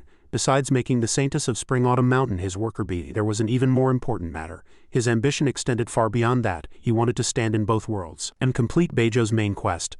Lukeaj explained in detail why he chose Beizhou as his main battlefield. As is well known, each region has different main quests. Qingzhou's main quest is called Sword of the Underworld King, and the final boss is a resurrected sword cultivator. Beizhou's main quest is called Evil Ghost Nirvana, and the final boss is a terrifying resurrected exotic beast. In my previous life I was a Beizhou player, so I'm much more familiar with Beizhou's main storyline than Qingzhou's. Therefore he decisively chose the Beizhou route. If I can complete Beizhou's main quest, it would be like having a massive advantage. He smiled as he looked at the naive Pei Qianqin behind him. And now the most important thing is, can I persuade this little girl? He secretly plotted and then turned around, smiling as he called out, Qianqin. She stiffened and asked in panic, what is it, Martial Uncle Lu? You're not going back on your word, are you? Lukeaj merely gently probed. Qingzhou hasn't been peaceful lately. Are there any clues about a great calamity in Beizhou? Pei Qianqin suddenly understood. She eagerly told him, indeed, some strange things have happened, but I don't know the specifics. But Master also went down the mountain for this, so it wasn't about going back on your word, but I don't know much about these things. Lukeaj continued to inquire deeply. After the Saint Master went down the mountain, did anything strange happen? Pei Qianqin shrugged, honestly replying, Master didn't tell me anything. Master rarely tells me about these things. She treats me like a 3-year-old. Lukeaj inwardly agreed. You have a clear understanding of yourself. Pei Qianqin asked him in surprise. Martial Uncle Lu, do you mean you know something? He was well versed in her tactics. How could he easily fall for it? Does this good child still want to trick information out of me? He gravely instructed. Qianqin, because of my relationship with Xinyan, I regard you as a junior. If there's anything you need help with later, just say so. Don't be shy. Her eyes immediately lit up and she happily confirmed, can I really say anything? In fact, he was secretly hinting to Pei Qianqin, for example, to ask him to investigate the strange occurrences in Beizhou. Who knew that being childish and fond of money she would directly give an answer that stunned him? Can I borrow money? Lukeaj's mouth twitched and he cursed inwardly. At a time like this and you're still thinking about money? Forget it, let me show you what adult conversation is like, he cunningly smiled, tossing the ball to Zhang Xinyan. If your martial aunt Zhang has no objection, then I have no objection either. As soon as Pei Qianqin heard Zhang Xinyan's name, she immediately wilted. Ah, that, Lukeaj blinked, playing along. If your Martial Aunt Zhang doesn't agree, then I can only secretly help you a little. Pei Qianqin jumped up happily, flattering Martial Uncle Lu, you're the best. Lu Keaj secretly chuckled triumphantly. So happy over a little money, you truly are the best laborer. He cleared his throat and returned to the main topic. Back to the main point, Qingzhou hasn't been peaceful lately. I think the strange occurrences in Beizhou are also not simple. You can pay more attention to this matter. Pei Qianqin cupped her hands and replied with a smile, it's nothing. If there are truly tricky matters, Qianqin will consult Martial Uncle Lu. Suddenly, a system notification popped up. Do you want to participate in Beizhou's main quest, Evil Ghost Nirvana Stage 1? Below were 2 options, yes or no. Lu Keaj was excited. Okay, it finally appeared. He decisively clicked yes, saying confidently, from today I am the strategic focal point of both worlds. Prepare the rewards. Lu Dongli and Zhang Xinyan waited anxiously outside the bamboo grove. Lu Dongli said uneasily, Brother and Pei Qianqin have been in there for a long time. Why haven't they come out yet? Should I use my divine sense to look for them? Zhang Xinyan calmly replied, let's wait a bit longer. He must have something important going on, Lu Dongli grumbled inwardly. HMPH, how can there be such a creature as a sister-in-law in this world? And she's right in front of me, can't hit her, can't talk back to her. She cried pitifully, actually out of jealousy. Having a sister would be so much better. Why must there be a sister-in-law? As soon as she saw Lu Keaj and Pei Qianqin emerge, she loudly cheered, Brother, you're out. Zhang Xinyan quickly walked to her beloved, curiously asking, what did you and Pei Qianqin talk about for so long? He leaned close to her ear and whispered an invitation, I'll tell you tonight. How about you come to my place for a drink tonight? Upon receiving Lu Keaj's invitation, Zhang Xinyan blushed and shyly replied, Are you thinking something wicked? Lu Keaj affectionately teased her. What I'm thinking is 100 times naughtier than you can imagine. Zhang Xinyan covered her flushed cheeks with her hand, shyly humming. Lu Dongli stomped ahead in a huff, pretending not to see the affectionate scene behind them. Pei Qianqin meanwhile was simply overjoyed, thinking, I'm rich. After several sparring matches, He Ding was still conflicted. What should I do? Should I follow Martial Aunt Dongli or listen to Master's arrangements? After all, I've already lost several times. He glanced at Lu Keaj, worriedly thinking, Master must be very angry. No sooner had he finished his thought than he felt Lu Keaj's sharp gaze sweep over him. He gestured for He Ding to come closer. Come here. He Ding anxiously cupped his hands and sought guidance from his master. Lu Keaj gravely asked him if, after 3 consecutive sparring matches with Pei Qianqin, he had figured out his strengths and weaknesses. He ambiguously guessed, nodding that he generally knew but wasn't sure if it was what Master was thinking. Lu Keaj frankly guided He Ding, stop looking so bullied. Your expression annoys me. I can tell you've understood your advantages after 2 matches. He patted He Ding's shoulder, wholeheartedly encouraging his disciple. Play to your strengths, avoid your weaknesses, and one day you won't lose to the Saintess or a swordsman again. He concluded with a proud smile. After all, you are also my disciple, Lu Keaj's disciple. He Ding grew even more resolute, cupping his hands and listening attentively to every word from his master. Yes, the full moon hung high, illuminating Pingcheng at night. Lu Keaj and Zhang Xinyan were enjoying the moon and drinking wine together. He commented freely, the moonlight tonight is as beautiful as ever. Zhang Xinyan tilted her head back and took a few gulps of wine, completely at ease. She gravely asked Lu Keaj, you can tell me now, right? What did you and Qianqin talk about? Lu Keaj looked at the wine pot in his hand and replied succinctly, I told her some things about Soul Jade. My intuition tells me that the world won't be peaceful in the near future. She resolutely took another sip of wine, then confidently replied to Lu Keaj, if it's restless then we'll settle it down. He praised her excitedly. Well said, your frank nature is still so appealing to me, he continued to feign shyness. Stammering, right, Qianqin suggested something to me.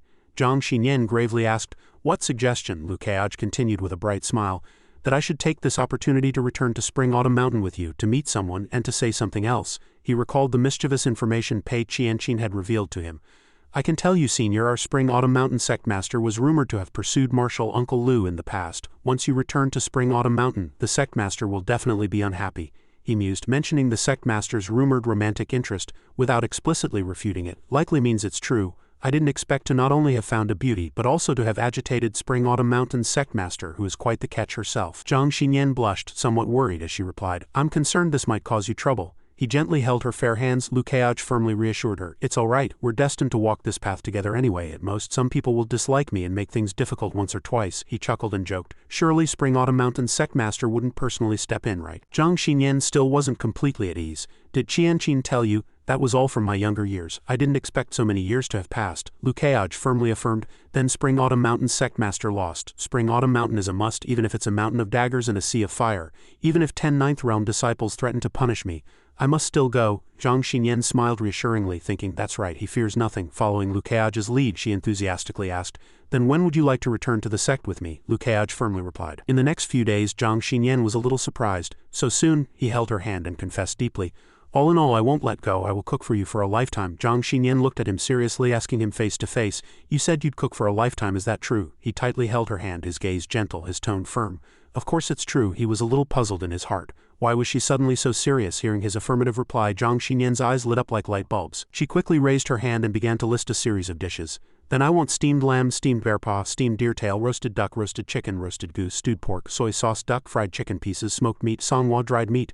Liu Kaiage was stunned after hearing the list, several large question marks appearing above his head. He quickly raised a hand to stop her, his eyes full of confusion. "Stop, where did you learn all these?" he asked himself inwardly. "Aren't these all city dishes?" Zhang Xinyan then innocently raised her hand, gently stroking her chin as she said, "That day I was taking a walk down Danqing Mountain and heard some Mo Beeb handyman disciples talking.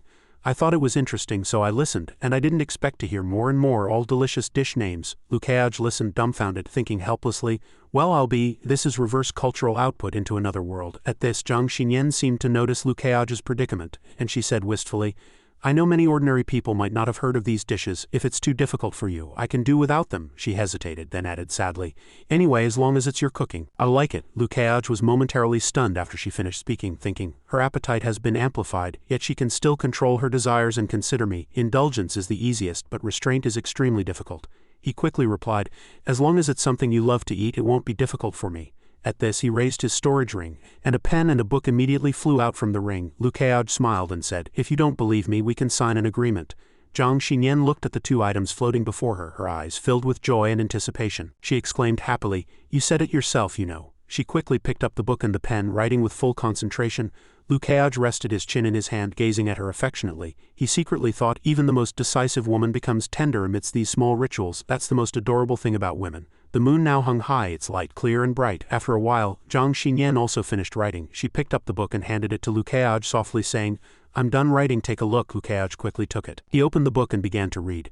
Liu Kaiage promises to cook for Zhang Xinyan for a lifetime. If he fails, he shall be punished by losing money when he goes out, being bitten by dogs, and drinking fake wine for the rest of his life. At this point he hesitated. Liu Kaiage chuckled awkwardly. "Your punishments are quite specific." Zhang Xinyan smiled brightly after hearing him, and considerately said, "I think these punishments will make you angry but won't harm you." Liu Kaiage listened to her words, deeply moved, and secretly thought, "She even considers me when writing the agreement." Suddenly he reached out. Liu Kaiage's lips curved into a smile as he quickly pulled Zhang Xinyan's hand into his embrace. She looked at him with a blank expression. He smiled, picked up the pen, and signed the book. "I hereby sign this agreement." After signing, Liu Kaiage swiftly tossed the pen behind him. He looked at Zhang Xinyan in his arms and said, "Next, it's time to put our seal on it."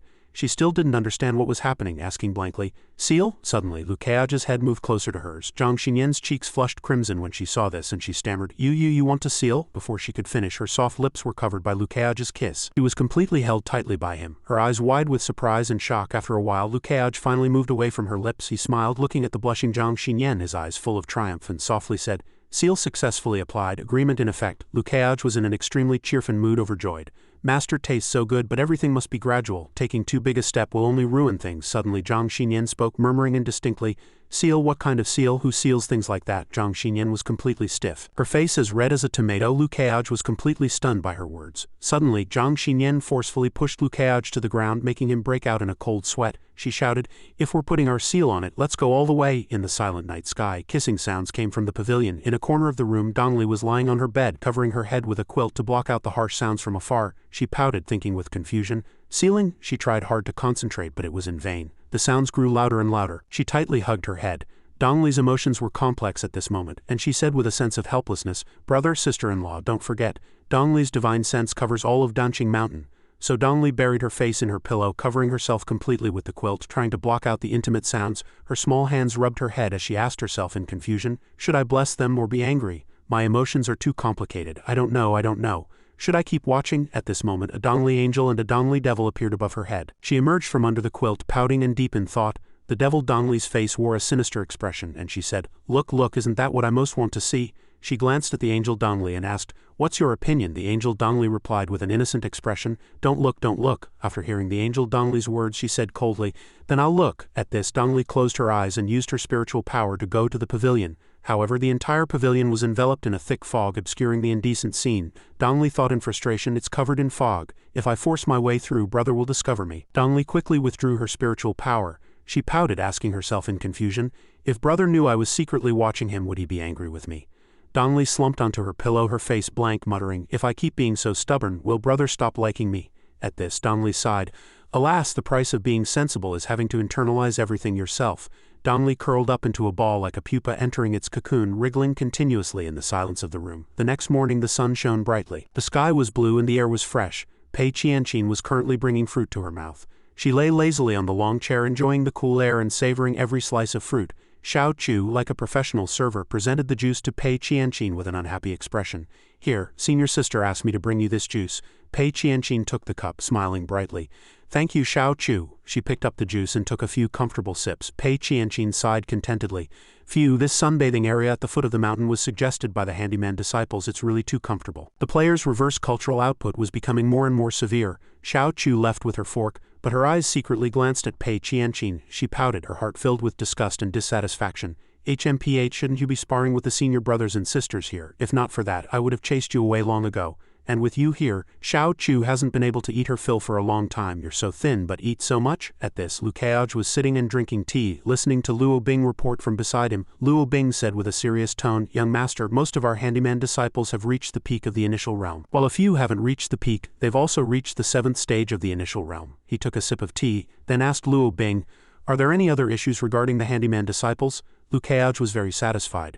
These players had also reached level 10 exactly as he had predicted. Hearing his question, Luo Bing's face showed some hesitation, saying, There are, but it's inconvenient to say. Her voice grew fainter in the silent room. Lu Keaj was unconcerned, coldly uttering a single word, Speak. Lu Keaj asked himself, What could these arrogant players possibly do that I couldn't accept? Luo Bing braced herself and said, The handyman disciples' conduct is a bit strange. Some seem to spend all day studying how to take off pants, while others chase female disciples, constantly saying things like, Let me be your simp. And some climb trees all day, saying they're the Tianquan realm sloths. She spoke, a hint of worry on her face. Lu Keaj sighed after hearing her, secretly lamenting, as expected of these arrogant players. Even Xinyan seems to have been influenced by them. In a while, I'm afraid the Tianquan realm will also become even more peculiar. He placed his teacup on the table and ordered Luo Bing, Go down, continue to monitor their every move. At the appropriate time, you can guide them a bit. Luo Bing respectfully saluted. Yes, Lu Keaj sighed helplessly, thinking, if the players' levels are gradually reaching 10, then the main quest should also be progressing. Let me see. He opened the system. The progress for the Sword of the Underworld King quest was currently 7.4. Lu Keaj looked at the quest progress and said indifferently, It increased again. For every 10 increase in the main storyline's progress, the system will issue quest rewards. Those players are still beneficial to me. Millions of people's efforts have added several thousand points. He walked to the window with his hands behind his back, his gaze deep, a proud smile on his face, his lips slightly curved. It seems that to push the first wave of climax for Qingzhou's main quest, I still need to personally make a move. I need to choose an auspicious day to go down the mountain and stir up some trouble. The system panel displayed available experience points as 99,995,469, a number that was still increasing every second. Lu Keaj glanced at the experience panel and said gravely, Anyway, I have experience points I can use now. With the rewards from my disciples and the rewards from those silly players plus my own accumulated quest rewards, I'm almost at 100 million. This doesn't even count the experience points I've accumulated for 20 years but haven't been able to use. He looked out the window, asking himself thoughtfully, As long as I can successfully push the first main storyline of the Sword of the Underworld King, I'll receive the highest reward. Lu Keaj scoffed, curious about what good things the system would bestow. Suddenly a soft sound came from his clothes. Lu Keaj quickly pulled out a card, his eyes shining with joy as he asked himself mentally, The World Protagonist chat group has started again. I'll go snoop around. After all, protagonists always get more information first. He tapped on the card and began to infiltrate the chat interface. Lu Keaj secretly thought, They're all favored by heaven anyway. As soon as he infiltrated, he saw a disciple post a message, Everyone, I'm sure you all know my story by now, right? Another disciple quickly replied, We all know about how you were severely beaten by Sect Master Lu of Mo Gate. Another chimed in. Lu Keaj scoffed after reading the message, secretly thinking, As expected of a chat group I've disguised myself to infiltrate. At this moment, Pei Qianqin was furious after reading the message. She resentfully sent a message, It's a shame you don't know how strong Sect Master Lu is. If you're so capable, come and try it yourselves.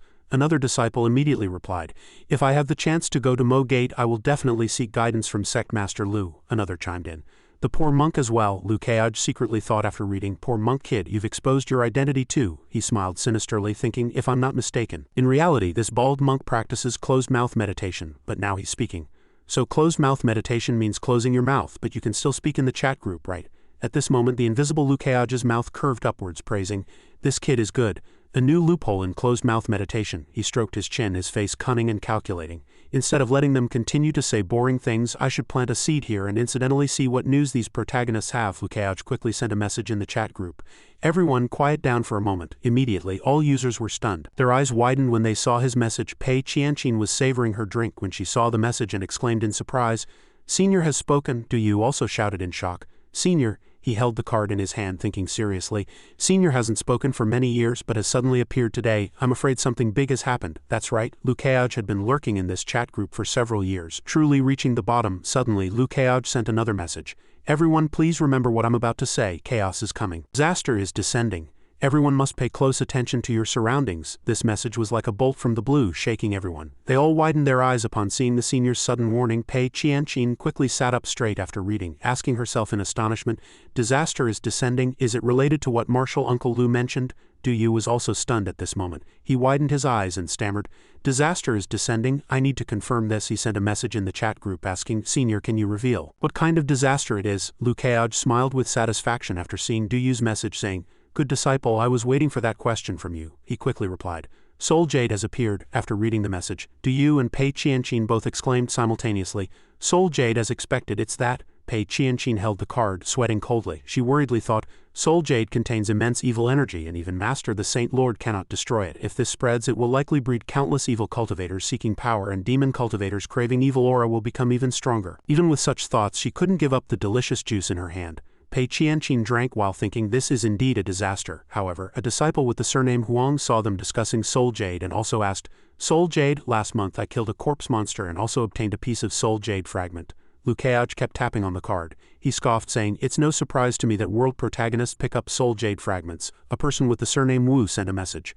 "Small fragments are nothing to worry about, but it seems the current situation in the world will inevitably lead to a large number of Soul Jades appearing." Lukács didn't care after seeing it. He said greedily, "How many you pick up isn't important. What's important is that I have to find a way to get them into my hands. My disciple is still starving after all." At this moment, Heiding was meditating, surrounded by piles of Soul Jade, and images of his level continuously rising flashed in his mind. The disciple with the surname Huang continued, "The tricky part is that there's still no way to destroy Soul Jade. After I obtained the Soul Jade fragment, I consulted my master, but even with my master's power, he couldn't cause it any damage." Lukács smiled cunningly after seeing his message. "This bald monk has taken the bait," he asked himself. "Master, you are the holy monk of Buddhism, aren't you?" He tapped on the card and said in a cunning voice, "Since that's the case, I'll add fuel to the fire." Lukács quickly sent a message in the chat group. "This is indeed a thorny issue. In the past, cultivators came up with a way to deal with Soul Jade, but this method may have been lost," he thought with satisfaction. "The most brilliant part is the fabrication. Now, someone needs to step up and tell me that method." Du Yu felt confused after seeing the message. His heart was filled with mixed emotions. Even the guide felt Soul Jade was tricky. In this world, perhaps only Senior Brother Chaos has a way to destroy it, but if I reveal this news, will it become a burden for Senior Brother because there's too much Soul Jade? Driven by the world protagonist's sense of justice, Du Yu gripped the card and pondered, "But if I don't say anything, the world will be thrown into chaos by Soul Jade. What then?" In the end, Du Yu gritted his teeth, his heart filled with determination. He thought, but if Senior Brother Chaos knew, he would definitely understand. Du Yu mustered his courage and sent a message in the chat group. "Senior, this junior knows of one other person in this world who can destroy Soul Jade." At this moment, Lukács' face held a cunning smile. He praised him with satisfaction. "Little Du Yu, you're doing great too," he replied with genuine surprise. "How is there really such an extraordinary person in this world?" At this moment, Lukács' face was filled with arrogance. He laughed heartily, thinking, "That extraordinary person is me," Du Yu quickly replied, his tone filled with respect. "This junior can guarantee with his life. That person can indeed destroy Soul Jade, but please do not blame this junior. I cannot reveal his true identity." Lukács grinned after seeing Du Yu's message. He praised him with satisfaction. "Du Yu is indeed my #1 pawn. The more mysterious he is, the more he can ignite everyone's curiosity." He happily edited the message, cheerfully saying with a conspiratorial tone, "Since that's the case, let this mysterious flame burn even brighter." Lukács solemnly sent a shocking message. "This matter is of great importance. One must not speak rashly, as destroying Soul Jade is extremely difficult, and this method is also hard to control." As soon as the message appeared, everyone immediately asked in surprise, "Extremely difficult?" Pei Qianqin held the card in surprise, secretly thinking, the guide clearly doesn't believe it, but Martial Uncle Lu is favored by heaven, so being able to destroy Soul Jade isn't something incredible. She tapped on the card, muttering to herself, "I must vouch for Martial Uncle Lu." Pei Qianqin quickly sent a message. "Senior, this junior also knows that person, but this junior cannot reveal his name." Lukács chuckled, praising her. "Qianqin, it wasn't in vain that your martial uncle doted on you." After achieving his goal of provoking everyone, Lukács said contentedly, "My pushing work ends here, now it's time to snoop around again. Let's make a concluding remark. He gently sent a message in the chat group. Since that's the case, that's good. After sending the message, Lukeaj scoffed.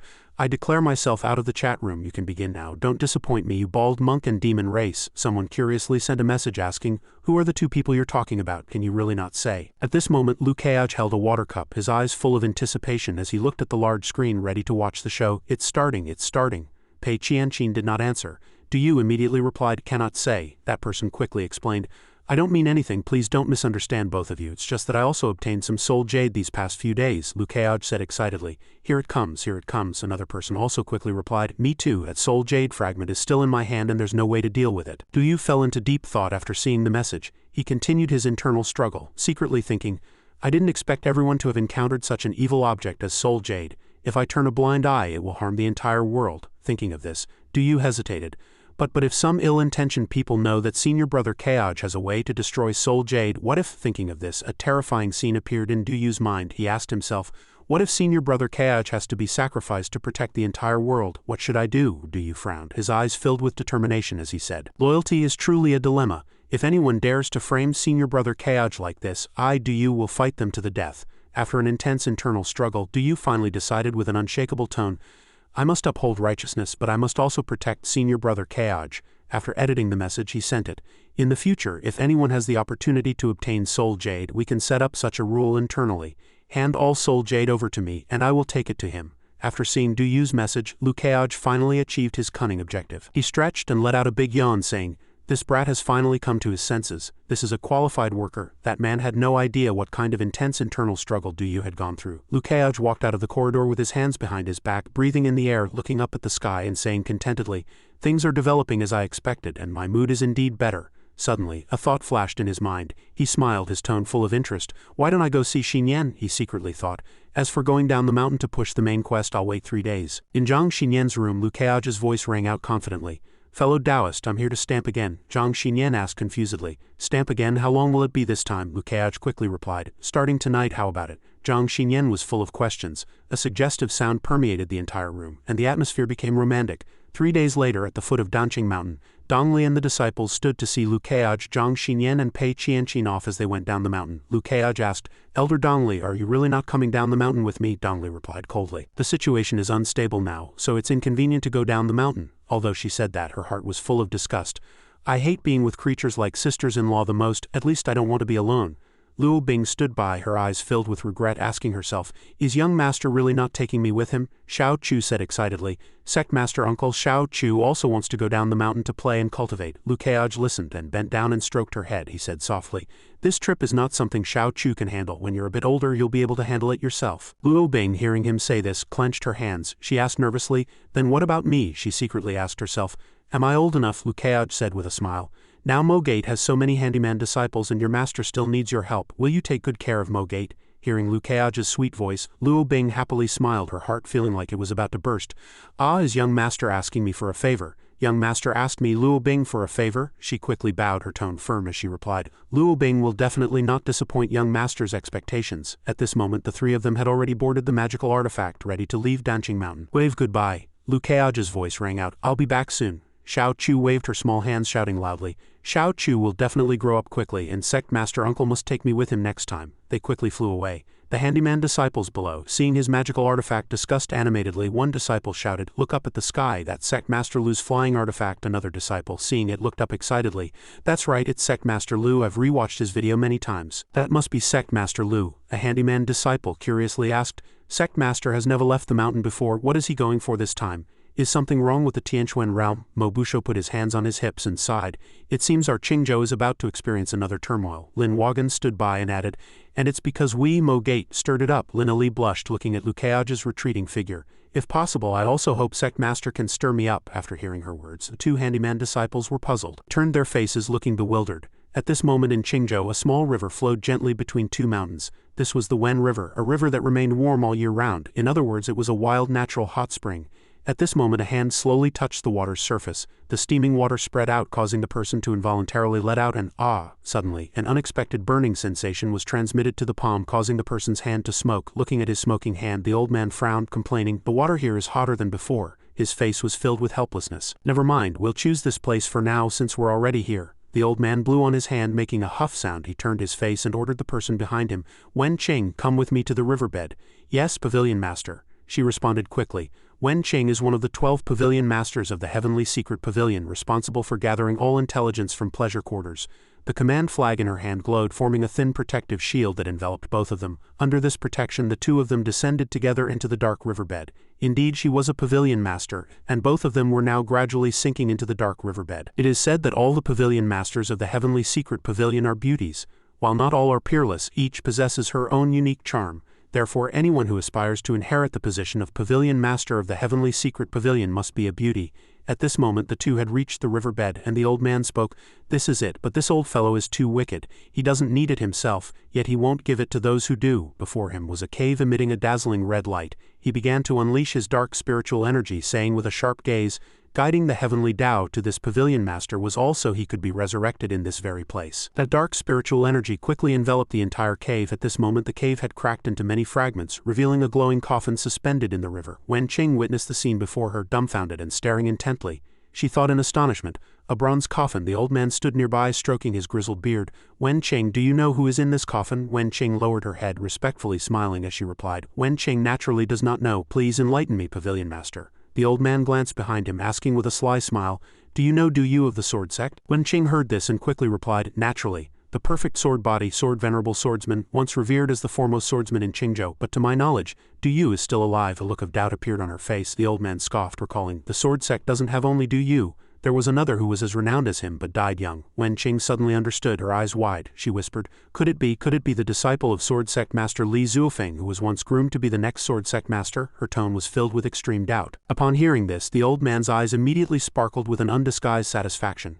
His smile widened and he radiated pride as if he had won a great victory. He replied, precisely, it is Li Zuofeng's beloved disciple, Chen Qi. Before Du Yu appeared, he was the most outstanding young person in the Sword Sect, and there were rumors he was being groomed as the next sect master. Wen Qing was utterly shocked by the old man's words. Her eyes widened, unable to believe the truth before her. She stared intently at the old man, who was grinning from ear to ear, and secretly wondered, how could the body of the esteemed Sword Sect Master's beloved disciple be in the Pavilion Master's hands? She gravely recalled that when a great upheaval occurred in Qingzhou that year, Chen Qi led numerous disciples to quell it. Chen Qi had slain demons and eliminated evil along the way, unmatched by anyone. But the final battle resulted in the complete annihilation of his forces. At that time, Sect Master Li Zuofeng was furious, but Chen Qi's life lantern had extinguished and death was unavoidable. Sect Master Li Zuofeng gritted his teeth in rage, turned and roared at the disciples behind him, bastards, dig 3 feet deep if you have to, but find Chen Qi's body and bring him back. Before him, Chen Qi's life lantern had now extinguished, smoke curling throughout the room. Wen Qing continued to ponder. Almost all of Qingzhou was shaken. Everyone searched for Chen Qi's body, but the Sword Sect found nothing. Chen Qi's body seemed to have evaporated from the world, and now it appears all of this was orchestrated by the Pavilion Master himself. At this moment the bronze coffin began to absorb the red spiritual energy emanating from the cave fragments. Wen Qing looked at the old man with admiration. She secretly thought, the Pavilion Master's methods are truly formidable, able to deceive the Sword Sect and blind the keen eyes of the 4 great divine swords. Truly worthy of being our Heavenly Secret Pavilion Master. Suddenly the coffin shook violently, stirring the surrounding water currents. Wen Qing's eyes widened in confusion at the sight. The coffin had now changed from yellow to deep red, continuously absorbing the spiritual energy from the river water. Wen Qing, full of questions, asked, why has the coffin turned deep red? The old man stood by, a smug smile on his face, and answered Wen Qing's question. HMPH, your ignorance is forgivable, he explained. There are 6 complementary aptitudes that align with the perfect sword body. Chen Qi's was one of them. Chen Qi's aptitude, known to the world as the Fire God sword body, manifested as a tall, powerful fire god with sharp eyes behind him. Scorching flames covered Chen Qi's entire body. His aptitude was highly suited for the fire element, and the two complemented each other, their power far exceeding the ordinary. At this moment the coffin had turned completely deep red, continuously emitting clack-clack sounds. The old man saw its transformation and said with a sinister smile, it's time. He took out a cracked green pearl, looked at it with an eerie laugh, and thought to himself, the 25th step of the Great Heavens chess game is about to begin. He raised his rough wooden staff, shook it a few times, and instantly, the coffin lid sprang open with scorching spiritual energy and flames continuously surging out. He tossed the green pearl towards his mouth, muttering some incantation. As he chanted continuously, the green pearl constantly emitted black ghostly chi. They vied with each other to merge with the red spiritual energy in the coffin. Suddenly his eyes lit up, blood red. He continued to whisper, the sound of the incantation and vast powerful spiritual energy permeating the riverbed. Wen Qing could not withstand that powerful spiritual energy. She reached out to cover her face, resisting the spiritual energy swirling around her, secretly thinking, what powerful aura, this force makes me feel very uncomfortable, like falling into a dark, damp hell. The green pearl continuously accumulated spiritual energy, gradually turning scorching red. Afterwards they all burrowed into the coffin suspended in the river. It continuously emitted piercing sounds. Wen Qing couldn't bear it and covered her ears. Frowning, she watched the coffin with half-closed eyes, thinking to herself, ghostly qi and death qi are seeping into the coffin. At this moment the old man had stopped chanting. He panted tiredly, reaching out to touch his wooden staff. He sighed and said, "It's done," he thought to himself. The 25th step of the Great Heavens chess game has succeeded. Before the main gate of the Sword Sect in Qingzhou, a tall tower stood majestically under the blue sky and white clouds bathed in bright sunlight. The Life Pavilion is where the life lanterns of Sword Sect disciples are kept. A lit life lantern means one is still alive. An extinguished life lantern means one has died. Inside all were brightly burning lamps. At this moment, where Chen Qi's life lantern was located, a faint green flame began to flicker. Instantly, Chen Qi's life lantern lit up. At this moment, 2 Sword Sect disciples were guarding the door outside. One disciple asked in confusion, "Senior brother, it's time to inspect the life lanterns. Don't we inspect them every day? Why aren't we doing it today?" The disciple's voice continuously echoed. Chen Qi's life lantern glowed brightly amidst the many yellow life lanterns. Suddenly a dark figure approached Chen Qi's life lantern. The figure quickly waved a hand and instantly, the green flame on the lantern extinguished, leaving only rising smoke. At this moment the other disciple replied, "Then let's still do a round of inspection." The 2 quickly pushed open the door and entered. One disciple blurted out, "Although life lanterns can only determine life or death and don't affect people, it's better to be safe than sorry." The 2 walked and chatted cheerfully, completely oblivious to the white smoke lingering in the air behind them. Looking from the ceiling, a dark figure sat on the ceiling beam observing everything below. At this moment light shone in, revealing a hint of yellow collar on the figure's clothes. This was the collar of a high-ranking Sword Sect individual. After the inspection, one disciple said, "Nothing unusual, senior brother, let's go." The other disciple quickly responded, "Okay." The figure then quickly left without making a sound. The Life Pavilion was not a place ordinary disciples could enter. A storm related to Tianquan was brewing at this very moment. At this moment Lu Keaj, Zhang Xinyan and Pei Qianqin were traveling on a magical artifact, swiftly moving through the azure sky and floating white clouds. Below was a winding emerald-green river flowing through lush valleys. Lu Keaj stood with his hands behind his back, gazing deeply into the distance. Smiling as he thought to himself, "Flying this way, we should be reaching Wen River soon." Behind him, Zhang Xinyan was meditating while Pei Qianqin sat beside her. Looking around curiously, she asked excitedly, her face beaming with joy, "Marshal Uncle Lu, there are fish at the bottom of the river. It's mealtime now. Why don't we go down, catch a fish, eat it, and then leave?" Afraid Lu Keaj wouldn't agree, she quickly hugged Zhang Xinyan idly, rubbing her head against her playfully and saying, "Marshal, Aunt Zhang seems hungry too, doesn't she?" Zhang Xinyan heard this and pondered, allowing Pei Qianqin to cling to her like a persistent bug. "Although I'm not particularly hungry, it wouldn't be bad to taste Keaj's cooking." Seeing this, Lu Keaj smiled faintly, turned his face and happily replied, "Then let's go down and catch some fish." Pei Qianqin joyfully ran around in the water. She excitedly tossed a fish into the air, shouting, "Wow, Marshal Uncle Lu, I caught a big herring." She quickly grabbed the large fish, saying with a brilliant smile, "Haha, looks like we're in for a treat." Lu Keaj looked at Pei Qianqin gently, smiling as he thought to himself, with Pei Qianqin's appearance and temperament, if she were dressed as a wealthy schoolgirl. At this moment, a vivid picture of a smiling Pei Qianqin in a school uniform holding a large fish clearly appeared in his mind. Lu Keaj stroked his chin, scoffing as he asked himself, "I wonder how many lecherous individuals would become her fans." A while later, the fish they had caught earlier had transformed into fragrant grilled fish. Pei Qianqin's voice, full of excitement, rang out, "It smells so good." Lu Keaj sat in the middle, brushing oil onto the grilled fish. He smiled and said, "The most important thing when cooking fish is the heat. A little too early and it's raw, a little too late and it's dry." Zhang Xinyan watched him grill the fish, full of admiration, while Pei Qianqin opposite her stared with wide eyes, drooling uncontrollably. After a while Lu Keaj spoke, "You can eat now."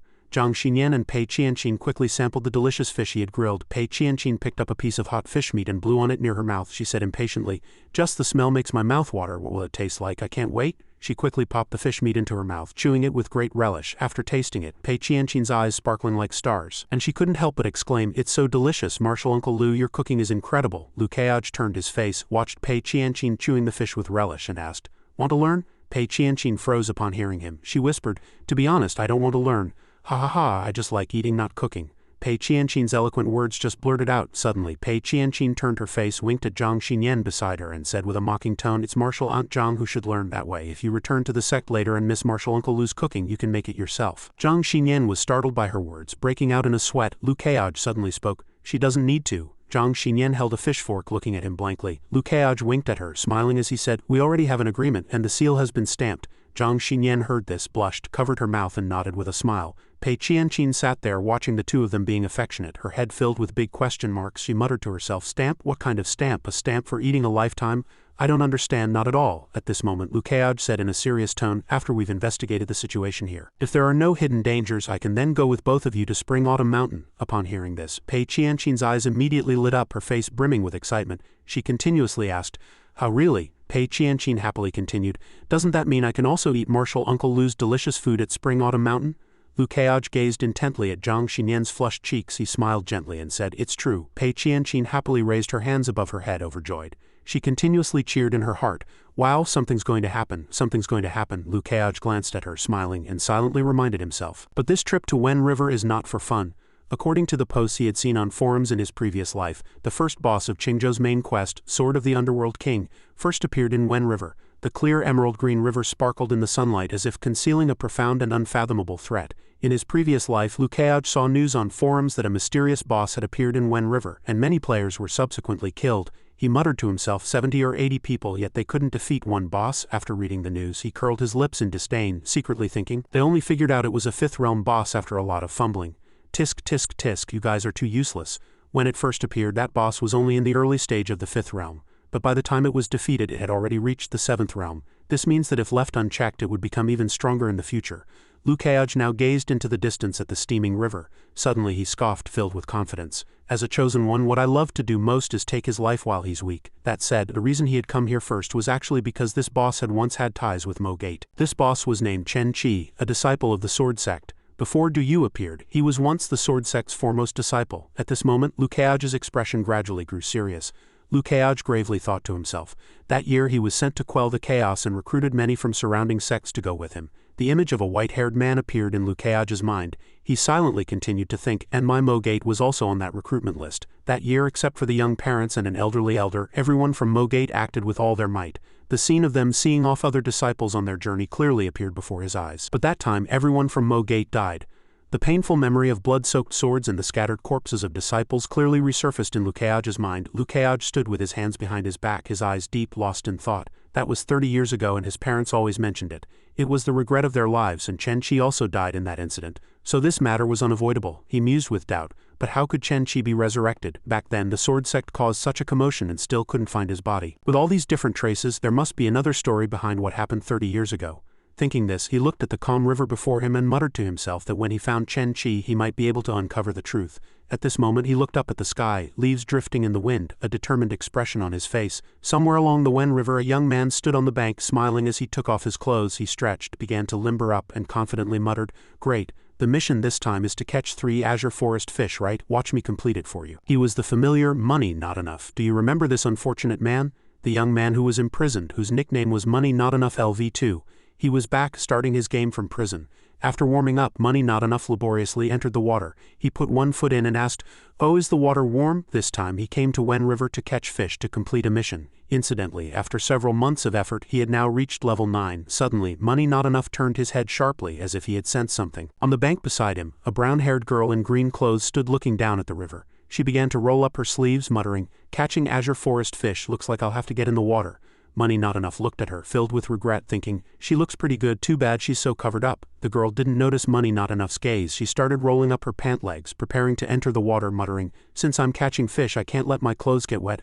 After all, being soaking wet is very uncomfortable." Money Not Enough saw the girl roll up her pant legs, revealing her fair thighs. He was astonished, his cheeks flushed, unable to tear his gaze away from the sight before him. He secretly thought, damn it, Money Not Enough's gaze was now entirely focused on the girl's long fair legs. He smiled blissfully, sighing inwardly, "Oh, my mind is full of her legs." The girl started catching fish, but no matter how she tried, the fish kept slipping from her hands. She couldn't help but shout, "Ah, so hard to catch. Looks like if I don't get in the water today, you little fish won't know how formidable I am," she said with a determined tone, then began to take off her outer clothing, revealing her slender waist. The girl quickly threw her clothes to the ground. Money Not Enough hid behind a large rock, his mouth agape, thinking, "Can I watch this without paying?" At this moment the girl was already wearing a green swimsuit, accentuating her slim and charming figure. She secretly thought, "This swimsuit is my favorite, but it cost over 1,000 to buy." Money Not Enough couldn't tear his gaze away from this sizzling scene. He stared intently, his cheeks flushed, and a nosebleed began to stream down. He secretly thought, "Damn it, now my mind is full of her legs. Since she wants to catch fish, I'll help her, and then we can get to know each other." Subsequently, a romantic scene began to unfold in Money Not Enough's mind. He and the girl walking hand in hand down the aisle witnessed by everyone, then together welcoming a lively and adorable boy, living happily ever after and finally being buried together. Thinking this, Money Not Enough happily muttered, such a life is simply perfect. Money Not Enough, full of resolve, told himself, from now on I'll work hard, first catch the fish, then get to know her. With that he quickly leapt into the river.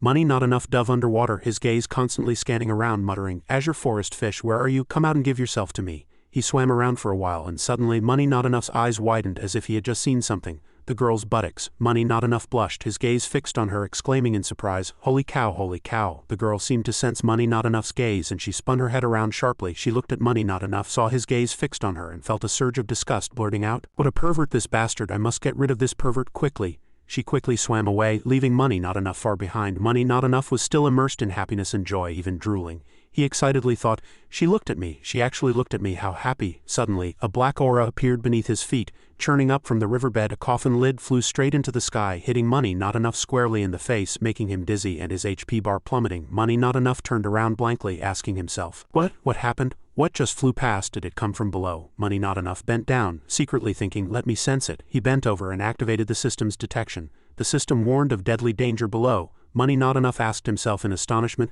something very dangerous. Judging by the shape of this shadow, it doesn't seem simple. Should I run? He opened the soulmate interface, thinking, last time it was because of Sect Master Lu's soulmate message that I instantly became an internet sensation. This time it's probably another chance for me to go viral. What's a lowly life worth? Let me die. From the bottom of the lake, a surging whirlpool was violently churning. Note, it's actually not a dragon, but the residual spiritual light of Chen Qi. In Money Not Enough's view, the alluring beauty floated in the water, happily clutching a small fish. He blurted out, my wife is so amazing. She caught a fish. Zooming in, she had already noticed the gaze on her, and a hint of anger flashed across her face. Conversely, he kept sighing, my wife is looking at me, ha ha ha. At the bottom of the lake, a pitch-black and eerie spiritual energy was rapidly rushing towards him. As if sensing an ominous premonition, his face suddenly stiffened, and he thought, wait, wasn't I trying to photograph the black shadow underwater? Just as he thought this, Money Not Enough looked down into the lake, where a threatening spiritual energy was surging up from the dark depths. He stammered in surprise, that's Money Not Enough stared closely, unable to conceal his shock, stammering, that's a murderous gaze vaguely flickering within the powerful dark force, he shouted. It's a person. The system immediately displayed a red warning, the approaching object is extremely dangerous. A mysterious boss. His mind was gradually enveloped by fear, and he hastily reached out to cover himself, his mind in chaos. A red alert, boss, it's actually a boss, I'm killed again. A hand enveloped in chi rushed over, tightly gripping Money Not Enough's neck. His eyes widened, feeling it hard to breathe. He thought, this feeling is so familiar. Money Not Enough was quickly pushed to the surface by this overwhelming force. He struggled desperately, screaming repeatedly in his mind, Mommy, I'm imprisoned again. His pitch-black sclera and deep red pupils, that murderous gaze, sharply turned toward the little beauty. He was surrounded by an eerie chi, staring at her with sharp red eyes. The little beauty, confronted by the overwhelming pressure, froze in a daze. Seeing her in danger, he gritted his teeth, thinking, he found my wife. He immediately pulled Money Not Enough to the surface. He reached out, playfully warning her, wife, hurry. Before he could finish, the little beauty was split in half. She was still clutching the small fish, her face filled with bewilderment, not yet realizing she had been severed. Witnessing this horrifying scene, he was utterly astonished, still shouting, run. They surged to the surface with incredible speed, causing a considerable commotion. Water splashed everywhere as he lightly stepped onto the water's surface like a falling leaf. Before Money Not Enough was an extremely handsome man with snowy white hair and sharp eyes. He asked, where is this? What year is it now? Despite the danger of the person before him, he ignored the question. Tears streaming down his face, gritting his teeth and continuously cursing, damn it, you bastard. He struggled desperately, flailing his arms at the other person. Kept muttering, you killed my wife, I'll fight you to the death, I'll be your sworn enemy. His voice gradually became harsh, emitting very indistinct tones. At a nearby high mountain cliff, the pavilion master and Wen Qing were secretly observing. She asked the pavilion master curiously, since he has been resurrected, why do you still avoid him? The old man showed a cunning smile and replied, you don't understand. She looked at his bewildered face, and the pavilion master stroked his goatee, his face full of cunning and calculation, secretly thinking, what a perfect chess piece. This time he suddenly looked up into the sky with astonishment, letting out a humph. Hearing this, Wen Qing quickly looked up and asked in confusion, what's wrong? The old man hastily waved his hand and a black and white stream of chi enveloped them as he said urgently, retreat. After that eerie chi, Wen Qing's gaze caught something interesting. She thought, that's above those ethereal clouds. Lucaoja's Qingzhou flying carpet is vaguely visible. Below, Money Not Enough still hasn't given up. He's filled with anger. His face was cold, his eyes filled with murderous intent as he roared, you speak dirtily, die. Suddenly, Lucaoj spoke, interrupting the gloomy atmosphere below.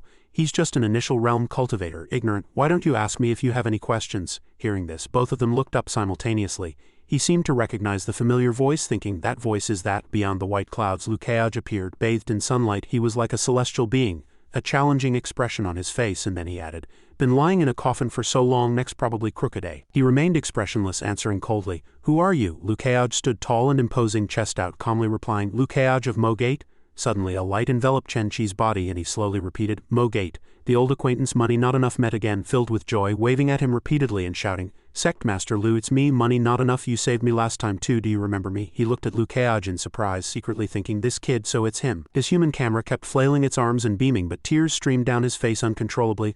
Lukács looked at him, the corners of his mouth curving upwards, a new mischievous idea flashing through his mind. Indeed, a special connection. That's right, the human camera has taken up his post. In an open space nearby, black and white chi converged, forming a huge whirlwind. The pavilion master and Wenqing appeared, the old man's face filled with fear, sweating profusely, panting rapidly. Hoo. She was very surprised to see the old man's strange demeanor. She thought, just now the pavilion master could hold a pearl in his hand and resurrect the dead like a god. Observing secretly, a hint of doubt flashed through her mind. She pondered, but why such sudden fear, fleeing 1,000 li in an instant? Suddenly, Lukács' image flashed in her mind, and a thought immediately surfaced. The Sword Sect Master's disciple was resurrected by us. Could that person who just arrived be the Sword Sect Master? The pavilion master's face was grim, his breathing unstable, and he secretly thought, Lukács, that heavenly Dao chess player, last time I glanced at him. It cost me one eye, he scowled, gritted his teeth full of resentment, cursing inwardly, this old man is not afraid of you, it's just not time to meet you yet. Besides, even though we're 100 li apart here, turning around, the pavilion master's eyes suddenly flickered.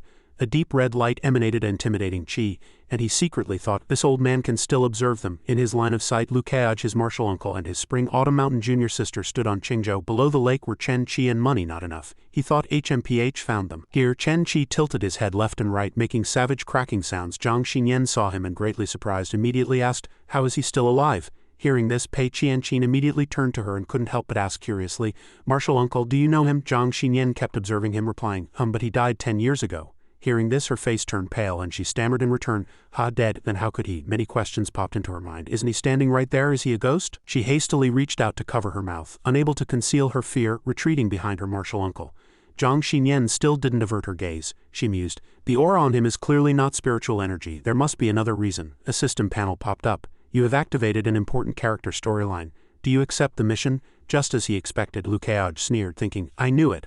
How could a main storyline boss not trigger a mission? Of course I accept. The system continued to display the mission details. Elementary mission, create a huge commotion, let the world know of Chen Chi's resurrection. Intermediate mission, devour Chen Chi here. Time limit 30 minutes. Advanced mission, kill on the spot. He put his hand on his chin, his face full of smugness, thinking, a bit interesting. There are even tiered missions. He immediately activated his opponent reconnaissance skill. A system circle appeared and he secretly thought, then I'll see what this kid's strength is. The system then scanned Chen Chi's personal information. System summary, name Chen Chi, character level 51, status weak, remarks the opponent's body contains soul jade. As he was absorbing the soul jade, Lukács, having already discerned his opponent, summoned his sword. His body was enveloped by a black aura and he thought to himself, a weakened state? That's perfect. Angered by Lukács' disdain, Chen Chi frowned impatiently and asked, who are you? Lukács from above radiated light as he initiated his move. Spirit wind art activated. Autumn leaves swirled around him, and he imposingly replied, Lukács, Sect Master of Mogate. Hearing this, Chen Chi thoughtfully murmured, Mogate. He disdained Lukács, then turned his gaze to the Spring Autumn Mountain junior sisters, showing some apprehension towards them. He thought to himself,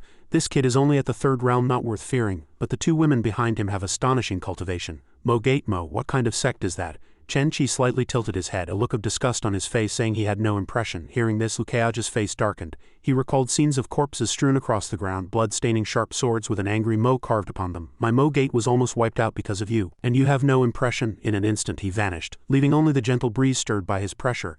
A surprisingly powerful sword chi struck out but was unfortunately blocked. Chen Chi stood straight, easily parrying Lukács' sword strike. After just a brief exchange he had seen through Lukács' skill and asked, 4th layer of sword intent? He thrust his sword directly at Lukács' throat. Sensing danger, Lukács immediately retreated, creating distance. He said contemptuously, you're still not my match. Lukács pointed his sword at Chen Chi. Water droplets suspended in the air around him. He remained calm, coldly replying, oh really? Suddenly, Chen Chi's eyes widened, a look of surprise on his face. A surge of ocean current burst forth from the seabed, trapping him as if in an invisible cage. The current pushed Money Not Enough out, and he shrieked repeatedly, ah! Zhang Xinyan, watching from above, immediately extended her hand and unleashed spiritual power. A golden spiritual energy like lightning struck forward. That spiritual energy caught Money Not Enough, who continued to shriek, ah!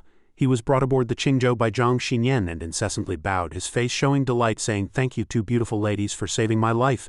Then he hastily turned his gaze to the fierce battle below, his face radiating excitement, thinking to himself, "But now I don't have time to admire beauties. Live streaming Sect Master Lu is my mission." The live stream had begun and the screen showed Liu Keaj valiantly standing on the calm water surface, one hand behind his back, the other holding his sword. Chen Qi walked lightly on the water, his hair flowing, standing amidst the current. He frowned in displeasure and said, "This is water power." Here, with water droplets suspended in midair, Liu Keaj's face was full of smugness, a slight curve to his lips, and he replied, Towering waves continuously enveloped them, creating a fantastical and shocking scene, and the battle grew more intense. Liu Keaj's face was filled with murderous intent as he slowly drew his sword. Blue light shimmered, surrounded by streaks of lightning. He swung his sword. Powerful energy continuously surged forth, his eyes gleamed, and he said with some anger, "It doesn't matter if you have no impression. This venerable one will make you remember." Chen Qi stood calmly in the enemy's domain, his body straight, and he mocked, "HMPH, a mere third-realm brat dares to call himself this venerable one in front of me." He swung his sword, and in an instant a sea dragon appeared. His gaze was sharp, and he continuously taunted Liu Keaj. "Arrogance only leads to self-destruction." Facing this pressure, Liu Keaj pointed his sword, filled with murderous intent, at him. Dashing forward like a whirlwind, his expression unchanged, he coldly replied, "Was that so?" The destructive power of the two swords clashed, triggering an earth-shattering tremor. Their energies recoiled from the pressure, and the battle grew more intense. The fight was not over.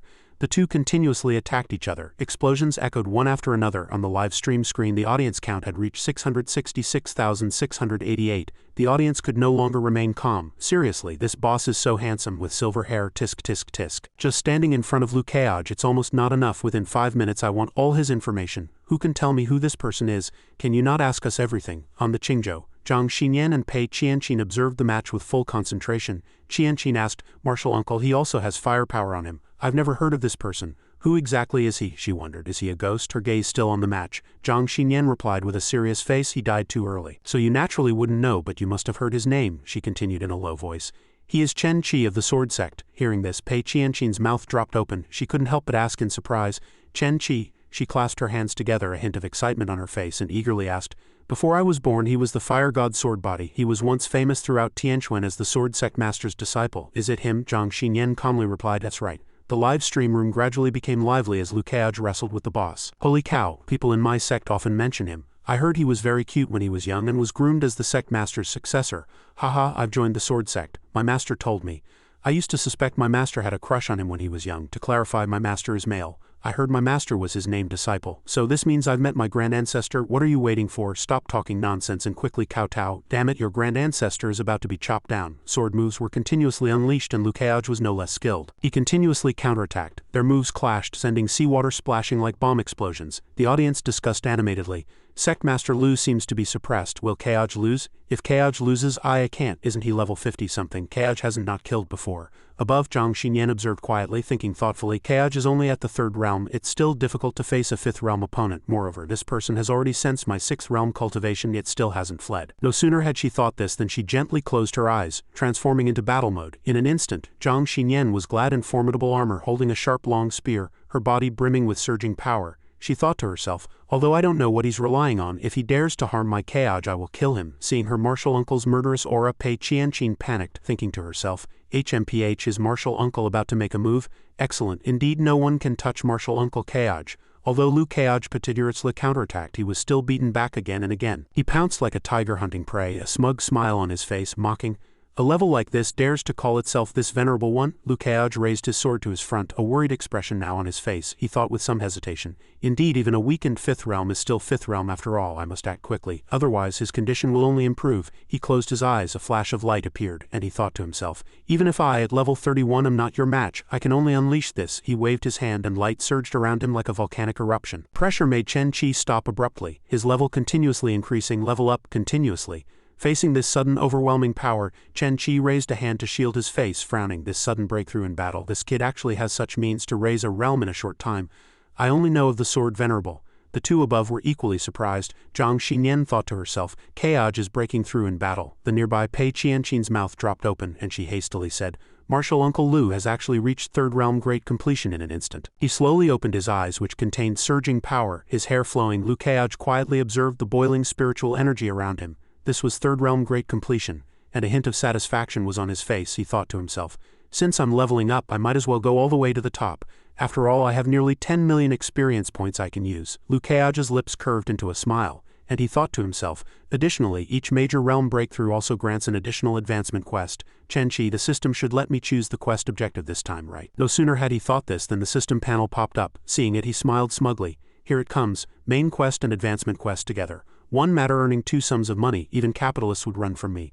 The system panel displayed many advancement quest options, gold, blue, purple, orange. He decisively said, of course it's orange. Kill Chen-Chi. The requirements for the orange quest immediately appeared. Advancement quest. Find the demon cultivator, Dead Moon Society hidden in the darkness and kill them. He immediately turned his head to look around, a thought flashing through his mind. Unexpectedly, a demon cultivator is also hidden in this dark place. Chen-Chi gave Liu Keage no peace. He charged forward with murderous intent. 3 fierce demon beasts formed from spiritual energy surrounded him. He roared, "What if you broke through? You are still only at the 3rd realm." The clash of energies caused a violent explosion, and seawater splashed everywhere. Liu Keage slightly lowered his head, his eyes sharp, his face full of annoyance, thinking to himself, although there's a demon cultivator hidden in the dark, the urgent task now is to kill Chen-Chi. Surging waves rushed towards him like a tiger hunting prey. He still stood calmly on the turbulent surface of the sea. Sharp sword moves were unleashed, and in an instant Chen-Chi appeared before Liu Keage. He mocked, "HMPH, you think you can stop me with just this?" He rushed towards Liu Keage, a hint of anger on his face, and continued through gritted teeth, "You are indeed exceptionally gifted, even a bit like the sword venerable of yesteryear.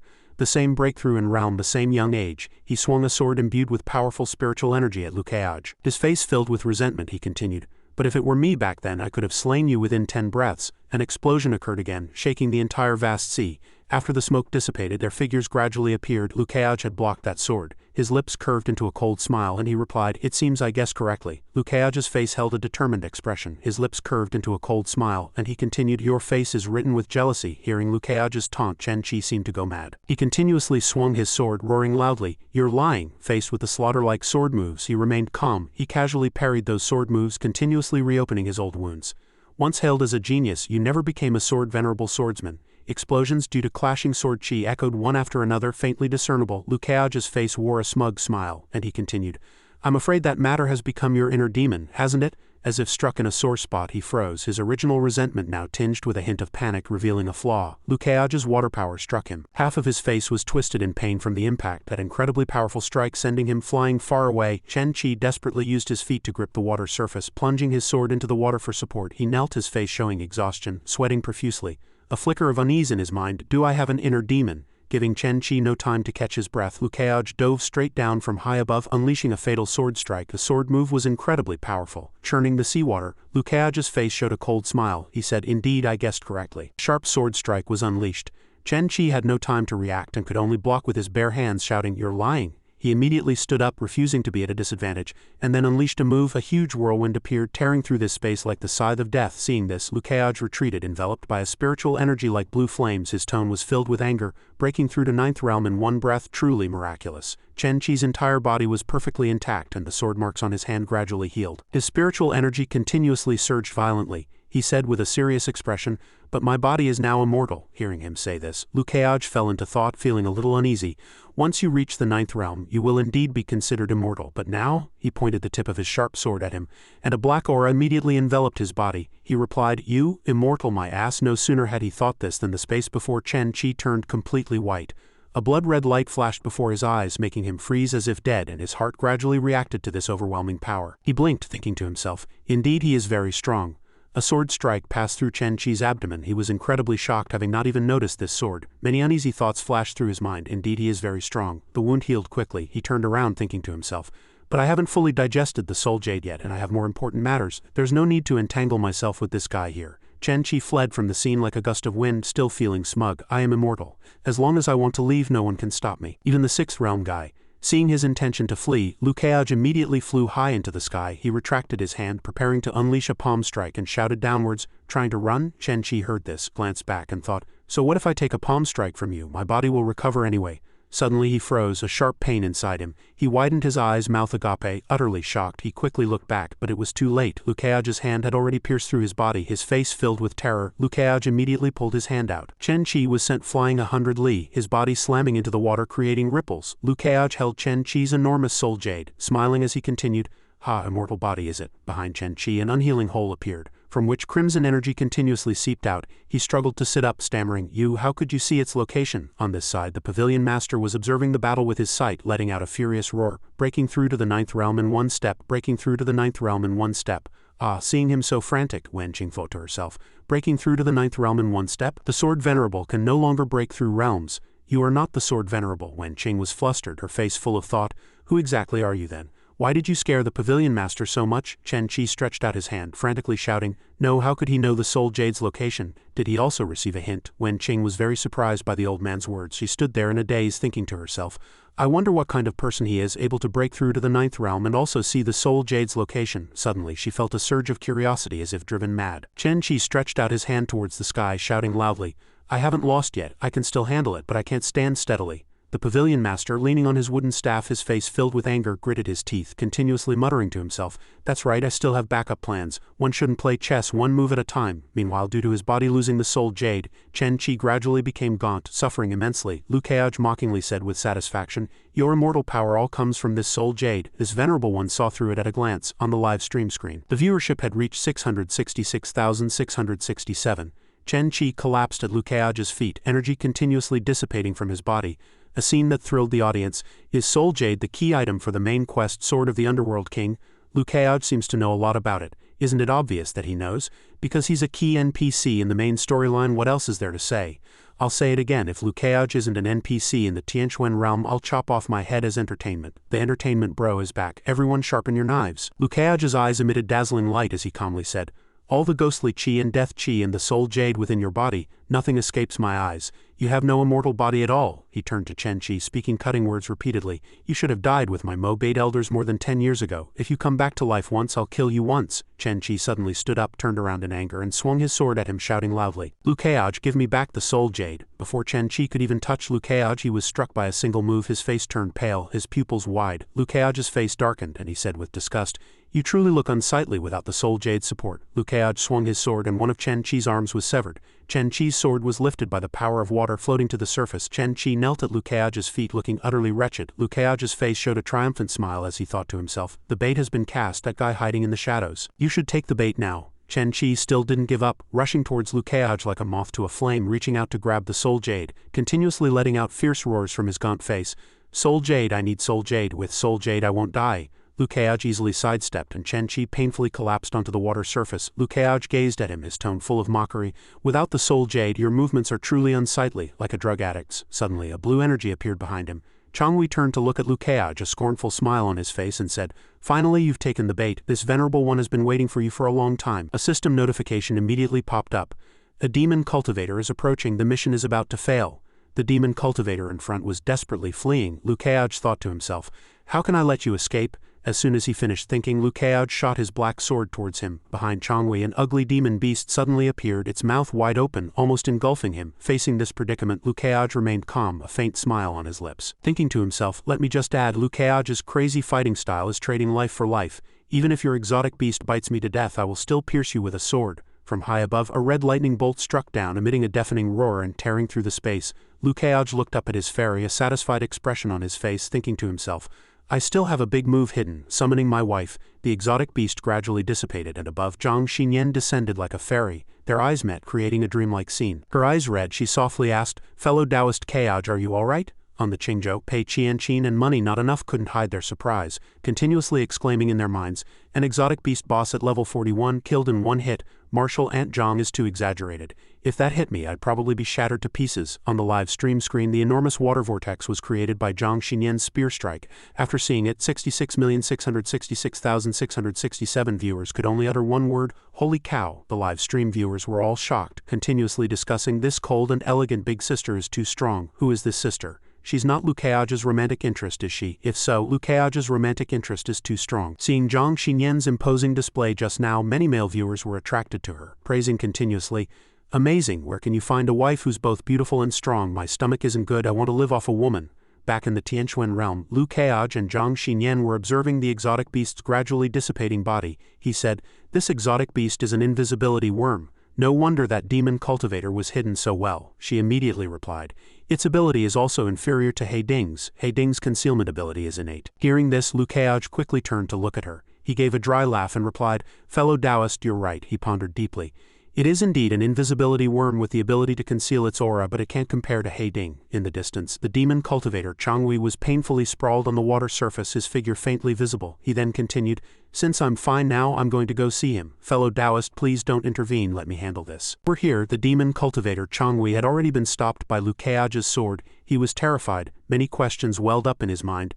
How exactly did he find me? He recalled the scene of his transaction with the Heavenly Secret Pavilion Master. He thought to himself, "I was also present during my transaction with the Heavenly Secret Pavilion Master. The Pavilion Master wanted me to go with him to see what he would do with the Soul Jade and then find an opportunity to seize it."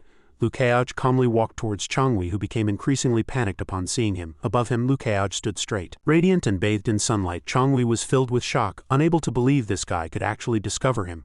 Changwei gritted his teeth, his mind in a turmoil. That guy could be resurrected by Soul Jade. He must be of great use to the organization. Changwei looked at Chen Qi, who was floating on the water surface, thinking to himself, "The Soul Jade we possess can create many people like him." He gripped his sword blade, his hand trembling incessantly, his face filled with anger. He thought to himself, "This secret is very important to our Dead Moon society, but now I must escape first." He drew the sword from his hand and shouted, "Go!" Immediately, a black shadow gradually spread out from below, engulfing him. Suddenly, another exotic beast floated up from the lake bottom, and he quickly climbed onto its body. Facing this scene, Liu Keiage couldn't help but be a little surprised. The enormous exotic beast quickly swung its tail and fled, leaving Liu Keiage stunned in place. Changwei glanced back, his face filled with terror, gritting his teeth as he thought, "If it weren't for that sixth realm woman, I would have already killed this black-clad bastard. A mere third realm cultivator dares to flaunt his power before this venerable one." Liu Keiage sheathed his sword, extended his hand, and chanted a spell. The power of water immediately formed a vortex coiling around his hand. The exotic beast suddenly plunged into the water, letting out a pained, fierce roar. Changwei was utterly panicked. He gasped, unable to breathe, thinking to himself, "It's too heavy. The blood in my body is being suppressed by that guy." Knowing he couldn't escape, he turned his head in anger and cursed him. "Damn it!" He immediately waved his hand to unleash a move. Several ghostly faces appeared, enveloped in dark purple energy. They immediately rushed towards him. Swish, swish, swish, sharp sword light flashed out, instantly cutting the ghostly faces into pieces. Liu Keiage calmly said, "Demon cultivator at the fourth realm, do you have any other tricks?" Facing Liu Keiage's mockery, he grew even more furious, roaring loudly, "You're only at the third realm, you have no right to stop me." As soon as he finished speaking, the exotic beast's mouth condensed an enormous spiritual energy ball, which immediately shot towards him. Black flames shot out with immense destructive power. Changwei was smug, thinking, "The black-tail beast is a fourth realm exotic beast. With your third realm body, you absolutely cannot withstand its black flames." Facing that overwhelming power, Liu Keiage remained calm. He waved his hand and chanted a spell, "Water of the Great River," and the surrounding seawater immediately churned, the power of water coiling around that pitch-black fireball. Two conflicting spiritual energies clashed violently. Liu Keiage curled his lips, saying with a mocking tone, "A normal third-realm cultivator is indeed no match for a fourth-realm demon cultivator, and even a fourth-realm one cannot defeat it." Imposingly pointed his sword at Changwei, thinking to himself with satisfaction, "But this venerable one is not normal at all." From his palm a small cut bled. Changwei stretched out his hand towards the sky, creating an enormous blood spirit ball to counter Liu Keiage's water power. He shouted loudly, "This guy is too difficult to deal with." Liu Keiage continuously swung his sword from behind him. He said, "It's over." Changwei was panicked, unwilling to let him succeed so easily. The exotic beast immediately swung its tail, attacking him. It slammed its tail onto the sea surface. Liu Keiage immediately leaped high into the air, evading the strike. Seeing this, Changwei hastily waved his hand to signal it, continuously urging, "Stop being so warlike, hurry and go." The sixth realm woman was still present. The exotic beast fled swiftly like a whirlwind. Changwei glanced back, his face filled with terror, gritting his teeth as he thought, "If it weren't for that sixth realm woman, I would have already killed this black-clad bastard. A mere third realm cultivator dares to flaunt his power before this venerable one." On the Qingzhou, Pei Qianqing couldn't help but be surprised, thinking to herself, "This demon cultivator is very strong with fourth realm strength. Even if I went all out, I couldn't easily defeat it." She looked at Liu Keiage, who was standing leisurely on the calm sea surface. She felt a little curious. "Martial Uncle Liu, what do you plan to do?" She watched intently. Liu Keiage curled his lips, a thought flashing through his mind. "So this guy's trick is using blood as a medium. That makes it much easier to deal with." He lowered his head slightly. He frowned, his sharp gaze fixed on it. The exotic beast quickly rushed down a waterfall. Liu Keiage continuously gave chase. He thought to himself, "After all, if you really have some trick to escape, my advancement mission won't be completed." Changwei glanced back, roaring in anger. "A mere third-realm cultivator dares to chase this venerable one? Aren't you afraid this venerable one will really kill you?" As soon as he finished speaking, the exotic beast turned its head, opening its mouth wide and gathering black flames. Facing this scene, Liu Keiage remained calm, a faint smile on his face, and replied, "If you really had the ability, you would have already killed me and fled. Wouldn't that be better?" He immediately unleashed sharp sword chi, shooting it towards them. Changwei couldn't block in time and could only raise his hand to shield himself. As the sword chi continuously cut his body, he painfully cursed nonstop. "Damn it, I'm not running anymore. I must kill this fly." He clasped his hands together, loudly responding to Liu Keage's challenge. "Let me show you the gap between you and this venerable one." He spread his hands to the sides and a blood spirit gradually formed an enormous, terrifying ghostly head. It let out a piercing shriek. Under his silver mask a sharp gaze appeared. He thought to himself with satisfaction, "It's still some distance from the 6th realm here. Killing this kid in one strike and throwing him onto the blacktail beast and escaping is still feasible." On the live stream screen the sinister image of the demon cultivator unleashing a blood spirit appeared. The audience erupted in an uproar. "Holy cow, that demon cultivator is about to use a big move. Sect Master Lu is in danger." So demon cultivators are that powerful? Even Sect Master Lu seems to be just scratching him. What nonsense, Sect Master Lu is clearly toying with him. Stop arguing, Keage seems to be in danger. Is anyone there? Quick, go help my Keage, you hussies who feed on my ship's dog food. That's my Keage. The blood ghoul opened its massive mouth, revealing sharp fangs, devouring the incoming sword strikes. It roared, "You despicable fly, die!" Facing such fierce resistance, Liu Keage merely mocked coldly. "Oh really?" Liu Keage suddenly appeared before Changwei with a slight breeze still lingering around him. Seeing this, Changwei panicked incessantly. He raised his blood-stained hand, and with an arrogant tone he declared loudly, "You dare show yourself, you shall be buried in my blood detonation art." Liu Keage looked up, calmly replying, "Blood detonation art? Your blood has already left your body, beyond your control." Hearing his words, Changwei couldn't hide his surprise. He abruptly looked up at the scene before him. It was no longer the blood ghoul but instead a constantly accumulating deep red blood orb. He was completely stunned, speechless. This, a sharp sword chi slashed out and his eyes widened, his pupils continuously dilating. His eyes reflected Liu Keage's imposing figure, pointing his sword at him. Liu Keage explained, "This is the power of water. The blood in the body is also water, and it is also under my control." Changwei's level dropped and his blood-stained sword continued to drip blood. The system displayed mission complete. Within the underground passage of the demon cultivator, Dead Moon Society's altar, a bloody red hue permeated, appearing extremely cruel. The image of a demon cultivator floated above, sleeping. Suddenly he abruptly opened his eyes, shouting terrifyingly, "Changwei!" In those blood-red eyes, Liu Keage's figure, sword in hand pointing at him, appeared. He roared loudly, "Changwei, my brother is dead." He saw Liu Keage holding the black sword and immediately had a thought. The person with the black sword killed it. That black sword killed the demoness. That person with the black sword severed Chilao's head. The demon cultivator stood up, spreading his arms. A powerful aura immediately enveloped him, and he roared furiously, "What happened? Didn't I tell you to monitor the heavenly secret hermit? Why did you fight that person? What exactly happened?" He looked up at the distant sky, his eyes filled with murderous intent, his power erupting fiercely. That power seemed to tear through the space here. He roared loudly, "Heavenly secret hermit, Mo Gates Liu Keage, I will make you pay with blood."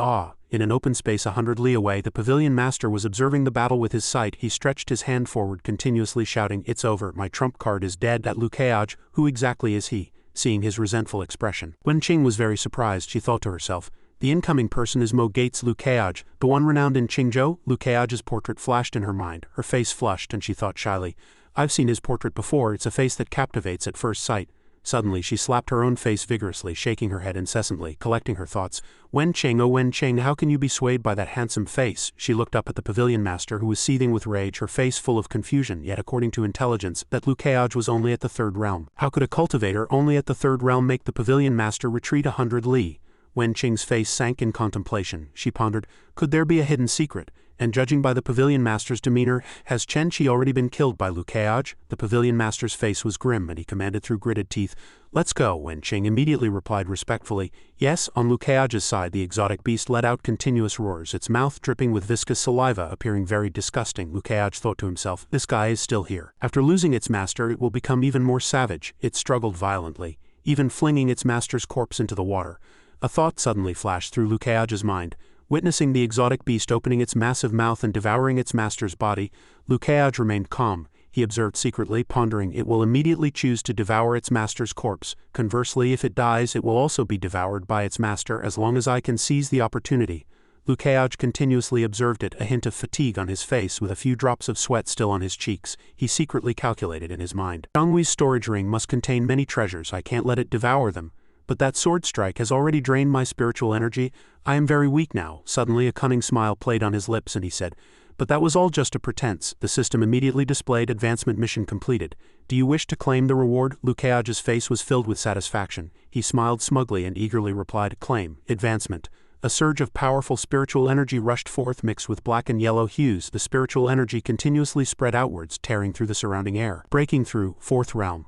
The black sword gradually returned to its sheath. The The moment the hilt and scabbard touched was also the moment the exotic beast received that sword strike. That sword strike was so fast it seemed to leave no trace. Lukeaj maintained a composed demeanor and said, "Calamitous exotic beast slain with a single sword."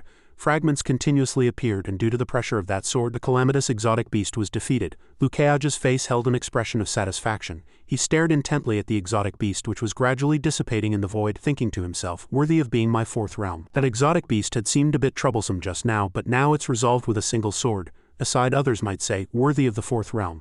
But Lukeaj says, "Worthy of my fourth realm," reflecting his completely unique worldview. He stretched his hand forward, and the power of water immediately coiled around Lukeaj's hand. With a smug expression, he said, "The next step is to destroy the body, lest those old monsters find clues and seek revenge at Mogate. I will play this Donglan city to the end." Lukeaj waved his hand, and the power of water immediately surged forth, coiling around the exotic beast, creating a very ethereal scene. After destroying the evidence, he held Chongwei's storage ring in his hand, a satisfied smile on his face, and then said, "Little housekeeper Dongli will surely be very happy to see this." He turned his head, a radiant smile on his face, thinking to himself, "Then it's time to deal with that resurrected Chen Qi." Meanwhile, Chen Qi was struggling to crawl on the water surface. His aged face was covered with veins bulging in anger. He stretched his hand forward, continuously hissing in a low voice, "Give me the soul jade, give me the soul jade." Lukeaj and Xinyan observed him. He looked extremely disheveled now. Zhang Xinyan spoke, "He's gone mad. He only repeats one phrase. There's no extracting any information." Suddenly, Lukeaj glanced at the land, revealing a faint smile. On land, commoners and cultivators alike swarmed. A smile played on Lukeaj's lips, his heart filled with satisfaction, thinking to himself, "I've created a huge commotion. Many people have gathered here, but this is exactly what I want." He interrupted his own thoughts. Zhang Xinyan's face was serious. She said, "I'll use my spiritual power to stop them. They won't be able to approach, so rest assured you can do whatever you want." Hearing this, Lukeaj nodded lightly in reply.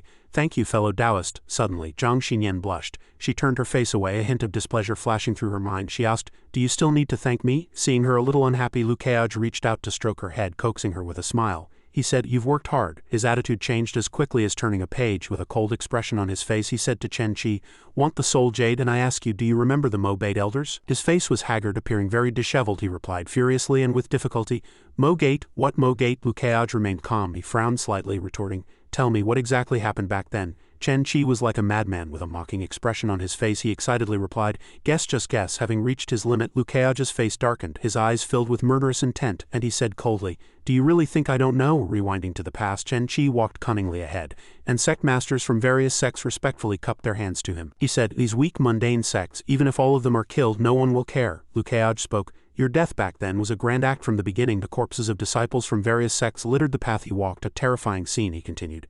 "You wanted to use the lives of countless sects, insignificant in your eyes, to complete your secret technique to stage your fake death, and you killed all those people." Chen Qi was covered in blood, wearing white clothes, and he revealed a cruel smile. Chen Qi's face showed alarm when he was exposed. His eyes widened, his body trembled, and his tone became urgent. "No, it's not right. You couldn't possibly know. You couldn't possibly know.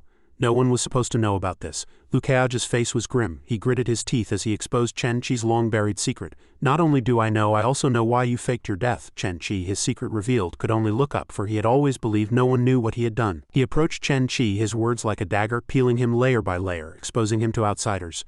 "You became an insider in the Sword Sect to achieve some hidden goal, and your fake death was to conceal yourself in the shadows, becoming a dark chess piece." Suddenly struck by the truth, Chen Qi was forced to retreat repeatedly, evading Lukeaj's imposing aura. Zhang Xinyan beside them was also startled upon hearing this and immediately asked, "Is that true? Someone of high status in the Sword Sect is actually a spy?" Lukeaj remained calm. He continued to expose Chen Qi's wickedness, and not only him, not just he alone. Zhang Xinyan frowned in confusion. She asked curiously, "They've been plotting this for over 10 years. What exactly do they want to do?" Lukeaj also replied helplessly, "Based on the information I currently have, I don't know either." Lukeaj thought to himself that he only knew about these things by chance. Then he recalled sitting in front of his computer, marveling.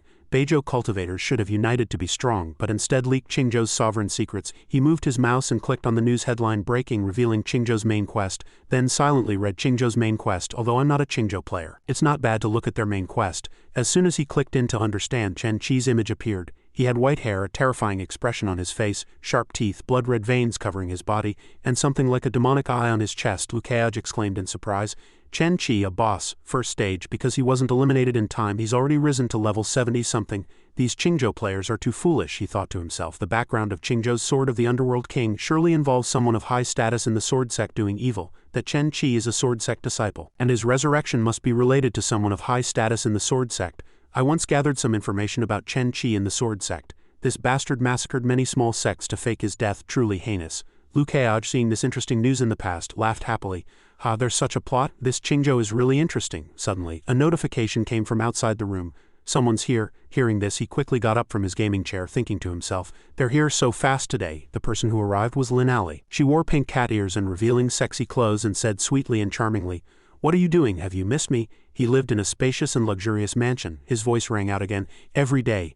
"What new tricks do you have today?" She excitedly showed off. "This time I brought 3 types of stockings and your favorite cat ears." The memory ended, and Liu Keaj sighed in disappointment. Unfortunately, he was interrupted by Lin Ali at that time. "If it weren't for that catgirl outfit, I might have known more and I wouldn't have succumbed. That woman truly understands a man's heart." Chen Qi struggled to stand upright, holding one shoulder, his attitude still arrogant. "So what if it is? So what if it isn't?" Then he glanced and demanded, "Look over there." Outside the barrier, some disciples were watching in surprise. He arrogantly added, "Do you dare kill me, a true disciple, the sect master's apprentice, in front of the sword sect disciples?" A disciple at this moment thought in great surprise, "That person seems to be senior brother Chen Qi." His eyes widened, sweat continuously pouring down, his heart filled with questions. Senior brother, he's still alive? When he realized what was happening, that disciple immediately rushed forward, continuously banging on the barrier, shouting loudly, "Sect Master Liu, please hand that person over to our sword sect to deal with." Liu Keaj glanced at them with a somewhat grim expression, saying nothing. Chen Qi beamed triumphantly, confidently believing Liu Keaj wouldn't dare do anything to him, and then warned again in that despicable voice,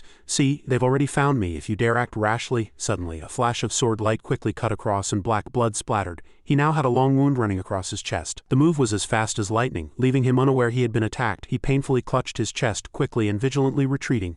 Only now did he realize how contemptible life was, and he tried to unleash another move, gritting his teeth as he threatened, "Liu Keaj, you're bold. Do you really dare kill me?"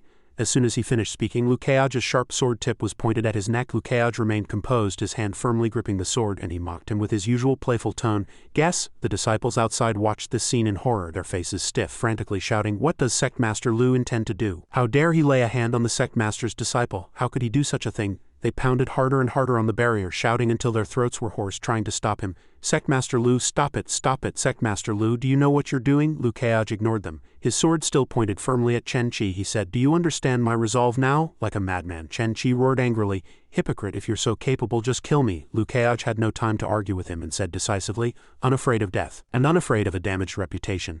It seems someone has placed a restriction on your divine soul." One of his eyes shone brightly, and he immediately unleashed his sword intent, manifesting his heart sword. Chen Qi was terrified, his mind in a turmoil. This is bad, he found out. Chen Qi immediately fell into a deep red space surrounded by Liu Keaj's terrifying demonic power. His sharp bright eyes stared directly at Chen Qi, saying, "Let me see who placed the restriction that makes you so wary." Chen Qi plummeted into the heart sword, feeling as if he would be completely crushed and buried by the sheer power. Below were golden eyes. Reading his mind, he cried out in pain, "No, don't. Zhang Xinyan suddenly sensed something, glanced in a certain direction, and exclaimed, "Keaj, someone's coming, it's a great swordsman." Chen Qi's face immediately changed upon hearing this. He held his head and laughed maniacally, provoking, "Ha, Liu Keaj, you don't dare kill me now, and you don't dare look." At this moment, Chen Qi looked like a deranged lunatic, a smug smirk playing on his lips. "Otherwise, Mo Bait will be kicked out of the Tianquan realm. Dare to touch me and sect annihilation will be your fate." Liu Keaj frowned, looking at him as if he were a filthy insect, thinking to himself, "No deception, the heart sword indeed lacks the ability to inspect or evaluate a divine soul. It only has the power to sever one." Zhang Xinyan, a little worried, softly called his name, "Keaj." He turned his head and nodded at her, and she immediately became more resolute than ever. "I already have my own plan in mind, I understand. Whatever decision you make, I will stand by you." Now, in a serious tone, he listed all of Chen Qi's crimes. "Do you know, because of your arrangements, many people from Mo Gate died as a result. Strictly speaking, among these people were my martial uncles and martial aunts. Some I even had to address as Grand Masters." Then he coldly walked past Chen Qi, closed his eyes, and continued, "It's also because of you that Mo Bait was severely weakened back then. I don't want to hear any more of your nonsense." Chen Qi remained unchanged, showing no remorse on his face, even deliberately using foul language to provoke him. No matter how many of them died, they were just insignificant characters. Liu Keaj ignored the words spewing from his mouth, and continued to narrate the consequences of his foolish actions. "The important thing is, father lived a very tiring life. Some people in this world think simply and don't shoulder every burden, but my father is not like that." Past memories suddenly surged. A scene flashing back to a man kneeling before an altar filled with countless memorial tablets. He narrated, "The more Mo Date declined, the more he felt the weight of his responsibility. Then he remembered his younger self, standing alone at the main gate of the ancestral hall, looking inside every year during ancestor worship. After we finished bowing, my mother would take me and Xiao Li away, leaving father alone there. The more he thought, the more sorrowful and troubled he became." His gaze lowered, full of unspoken thoughts, and his voice deepened. He was clearly a very talkative person. In the ancestral hall, he could talk endlessly about the grandmasters. Perhaps it was self-reproach, or perhaps he felt he had let down his benefactor and teacher. Chen Qi could no longer listen. He abruptly turned and roared a threat. "Stop talking nonsense, release me quickly, otherwise when the Sword Sect seniors arrive you won't be able to escape." Liu Keiaj, having said all he needed to say, summoned his powerful sword with his black demonic energy and declared loudly, "That's why I don't care who you are." Chen Qi's eyes widened, his face pale, and he screamed in terror. You really dare kill me?" At this moment someone in the distance was flying at full speed, emitting a powerful aura and shouting to stop him. "Stop!" Zhang Xinyan by his side also summoned her weapon and exclaimed, "Sixth realm, fifth heaven." Suddenly, a sword light slashed horizontally through the air, the final strike that ended Chen Qi's life. A heinous scoundrel. Liu Keiaj struck with lightning speed as if merely swatting a fly. He firmly declared, "I am simply someone who wants to avenge my father." The recent thrilling events immediately sent the live stream into an uproar. "Mamma mia, too cool, too cool. I already found that person hateful, seeing him dragged to near death, so what if he's the Sword Sect Master's disciple? Liu Keiaj is #1 in the world. Truly, my man. So handsome, I'm burning with excitement." A woman watching the live stream excitedly shouted, brother, kill me." Two men here also sighed in turns. "Damn, too cool, so what if he's the Sword Sect Master's disciple? Kill them all, don't leave any." The disciples watching outside the barrier also discussed animatedly. "He killed him. Sect Master Liu really did it. He killed the Sword Sect Master's disciple." So Chen Qi's invitation back then was actually a conspiracy. Our Huamei sect had 3 martial uncles go, and now demon cultivators have appeared again. Perhaps Chen Qi has already colluded with demon cultivators. Pei Qianqin was equally astonished. Her eyes wide, she covered her mouth with her hand, thinking to herself, Sect Master Liu is truly audacious. But she liked this martial uncle more and more. When they reach Beizhou, Sect Master Liu will bring her even greater surprises. The person who had flown in to stop them now landed on the water. His imposing aura stirring up huge waves, he roared angrily. "Audacious!" That person again unleashed his intimidating aura, saying loudly, "I told you to stop, yet you dared to do this." Liu Keiaj used his hand to resist the immense pressure. He frowned, thinking to himself, such powerful aura, is this a great cultivator? Zhang Xinyan immediately stepped in front of him, gripping her long spear and swinging it diagonally. That aura immediately dissipated. He was somewhat surprised, quietly calling out, "Xinyan." The person who had just appeared was Qin Tai, a Sword Sect deacon. He was furious, having just entered the 6th realm, his foundation not yet completely stable, yet he dared. Before the other party could finish, he immediately unleashed her moves. The long spear was now enveloped in a powerful demonic energy. Her eyes were sharp, and she let out a firm HMPH, then charged forward. As soon as she struck, a gust of strong wind swept up, agitating the entire space, and violent red and black lightning flashed within it. It charged like a tiger hunting its prey, then immediately struck Qin Tai, sending water splashing everywhere.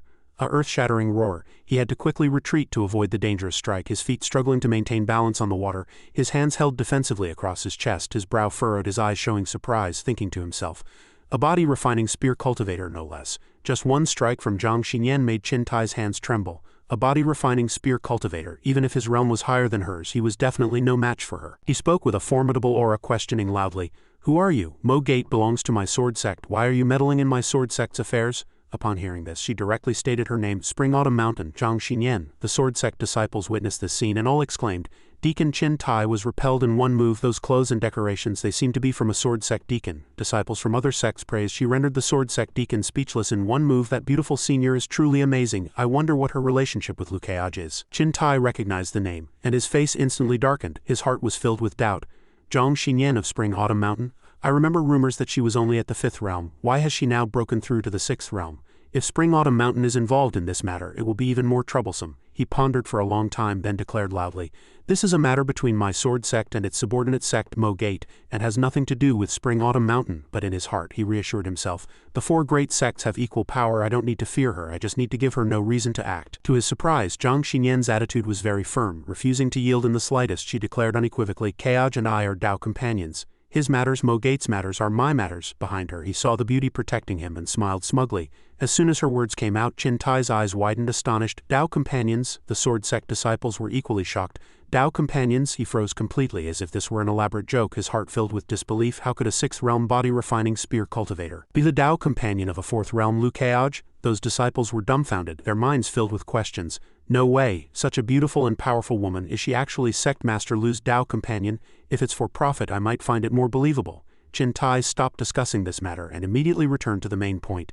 Chen Qi is a true disciple of my Sword Sect and the Sect Master's apprentice. He has already confessed his guilt. Why not hand him over to my Sword Sect for handling? Liu Keiaj heard the vague resolution and immediately raised his voice to ask, "How exactly will you handle him?" Seeing himself being questioned, he roared in anger, "This old man will take him back to the sect, and he will naturally be dealt with by sect law. A faint smirk played on his lips. He knew better than anyone that it was just empty talk, secretly scoffing. How is this method of handling any different from the results of investigations by relevant departments in my previous life, dealt with by Sect law?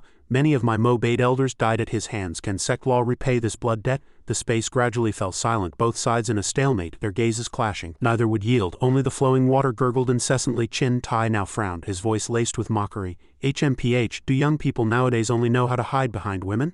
Lu Kaiaj, however, used the same words to counter him, gently pushing Zhang Xinyan aside and saying, Xinyan, stand a bit to the side and I won't be hiding behind you. She moved as instructed. Chin Tai was enraged, gritting his teeth and saying, You. Now it was his turn to counterattack. He maintained a serious and imposing posture, and spoke a long series of decisive words. You said you would take Chen Qi back for Sect law enforcement, then I will tell you the rules of the Sword Sect. Sword Sect rules. Heretics, evil spirits, corpses, and ghosts must be slain. Upon hearing this, he was stunned, unable to find any words to retort, but he still held the upper hand, fiercely attacking with the laws followed by the Sword Sect. Sacrificing Qingzhou sword cultivators, only to resurrect a dead body, and employing secret arts must be slain. Chin Tai's eyes widened even further, his pupils contracting and the lines on his face furrowed deeply. Lu Kaiaj's voice did not stop, but echoed in all directions. Everyone present heard it clearly. At the bottom of the Wen River there are still his killing corpses. External heretics and demons are wreaking havoc, witnessed firsthand by us sword cultivators, must be slain with long-held hatred. He spoke even more forcefully, colluding with the Dead Moon Society demon cultivators, and even attempting to cooperate internally and externally to deal with us righteous cultivators, must be slain.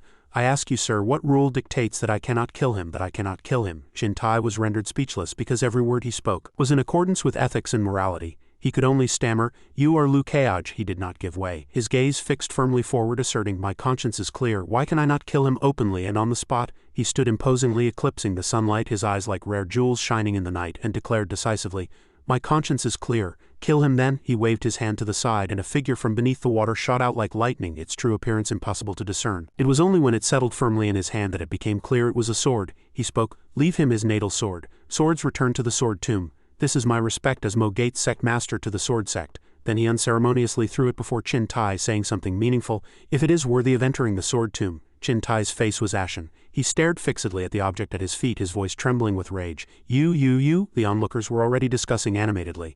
They had heard that Sword Sect disciples' flying swords were engraved with the Sword Ghost Sword Tomb spell. When the body dies, the flying sword automatically returns to the sword tomb, but Chen Qi's flying sword was not like this. That's right, he had already erased the spell. It turned out that Chen Qi had long ago discarded the title of a Sword Sect disciple, merely using its influence. Never mind, how could Chin Tai listen to these words? No matter how true they were, in his eyes they were just nonsense. The disciples outside were extremely angry, loudly condemning Chen Qi for being untrustworthy and slaughtering fellow disciples, asking what right he had to return to the sword tomb, and that he even colluded with demon cultivators, killing so many of their fellow disciples. Sect Master Lu said it well, such scum should just be killed. Truly disgusting that anyone would speak up for this. Chen Qi. Lu Kaiaj achieved his goal, his smile even more satisfied. He thought to himself, You want to stand on the moral high ground preventing my Xinyan from acting, then I will defeat you thoroughly on that very moral high ground, fighting fire with fire. Faced with the world's approval, Chin Tai grew even more furious, gritting his teeth and saying, Good, I am seething with rage. As a Sword Sect deacon, I have never been so humiliated in Qingzhou. This kid is absolutely insolent. Chin Tai's gaze was like bullets ready to shoot at the person in front of him at any moment,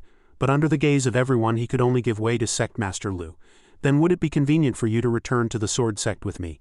Chen Qi died at your hands and you must personally give an explanation to the Sect Master. Zhang Xinyan had been listening, and seeing that he wanted to take Lu Kaiaj, she immediately stepped forward, pointing the sharp tip of her sword forward, vehemently retorting, I don't think that's necessary. Chin Tai was startled, stepped back and gritted his teeth, spitting out a single word, You. Pei Qianqin saw this scene, her brows furrowed, and she secretly thought, This is not good. If I don't go down, Martial Aunt Zhang might beat that old man to death. Then if the Sword Sect and Spring Autumn Mountain go to war, that would be truly bad. As soon as she finished thinking, she flew down from high above, and with a soft bow she politely greeted, Spring Autumn Mountain Saintess Pei Qianqin, greetings to this senior of the Sword Sect. Chin Tai was somewhat surprised to see her appearance. Before he could ask, she quickly explained, This junior is accompanying Martial Uncle Lu. Senior cannot take Martial Uncle Lu because Saint Master has already sent a message to me. Saint Master wishes to meet Martial Uncle Lu. Chin Tai was stunned upon hearing Pei Qianqin's words. Saint Master, a figure as renowned as the Sword Venerable, whose status was even higher than the Sect Master, actually wanted to meet this kid. Even Lu Kaiaj, the protagonist of the story, couldn't help but feel bewildered, turning his face to the side and asking with a puzzled expression, Is that true? Pei Qianqin just winked mischievously at him, giving him a knowing smile. Lu Kaiaj smiled triumphantly, secretly praising, This little girl is really good. She learned to make up stories with me so quickly. Excellent. Chintai had no idea this was pure fabrication. At this moment, even if he was angry, he could only suppress it, his face as ugly as if he had eaten a chili pepper, seething inwardly. How hateful that the Saint Master's disciple is here. I can't even invoke the name of the sword, venerable. Then he tightly gripped Chen Chi's sword, immediately put it into a spatial artifact and replied with forced composure, I will report this matter truthfully to the sect and await the decision of the sect master. Then he turned to leave, but not without glaring fiercely at Liu Keaj, gritting his teeth and seething. If the sect master explicitly names you, you won't be able to refuse. He left with anger and concession, while Liu Keaj behind him smiled exceedingly happily. Chintai finally flew away swiftly, harboring deep resentment in his heart. But with so many people gathered around Wen River, my old face is completely lost in Qingzhou. What Chintai didn't know was that his old face was lost not only in the Tianquan realm but on Earth as well. The live stream screen became lively again, with viewers commenting one after another. He finally left. The old man wanted to capture my Keaj. The sword sect is really something. I didn't expect Xinyan to be Liu Keaj's Dao companion. I'm heartbroken. Liu Keaj is still so handsome, that villainous dog, he killed him just like that. Everyone remember that old man's face. Never take him as a master. Boycott this old man. Disciples from other sects also discussed animatedly. Our sword sect actually produced a traitor. Although he killed one of ours, I still think he was really handsome just now. You can be a villain, but why provoke a chosen one? Sword sect players also flocked to Liu Keaj's side. As for the Mogade disciples, they cheered with joy, shouting loudly, Our sect master is truly too handsome. Our sect master has always been handsome. I'm used to it. As Mogade disciples, we must endure any handsome moment of the sect master. People from Spring Autumn Mountain also said with happy smiles. They all enthusiastically supported Zhang Xinyan and Liu Keaj, who had actually become Dao companions. I approve of this marriage. I'm in love. I'm locking this ship down. I swallowed the key. How about we send Pei Qianqin over too? Money Not Enough was watching the screen with relish, showing Liu Keaj, Zhang Xinyan and Pei Qianqin. He smiled triumphantly.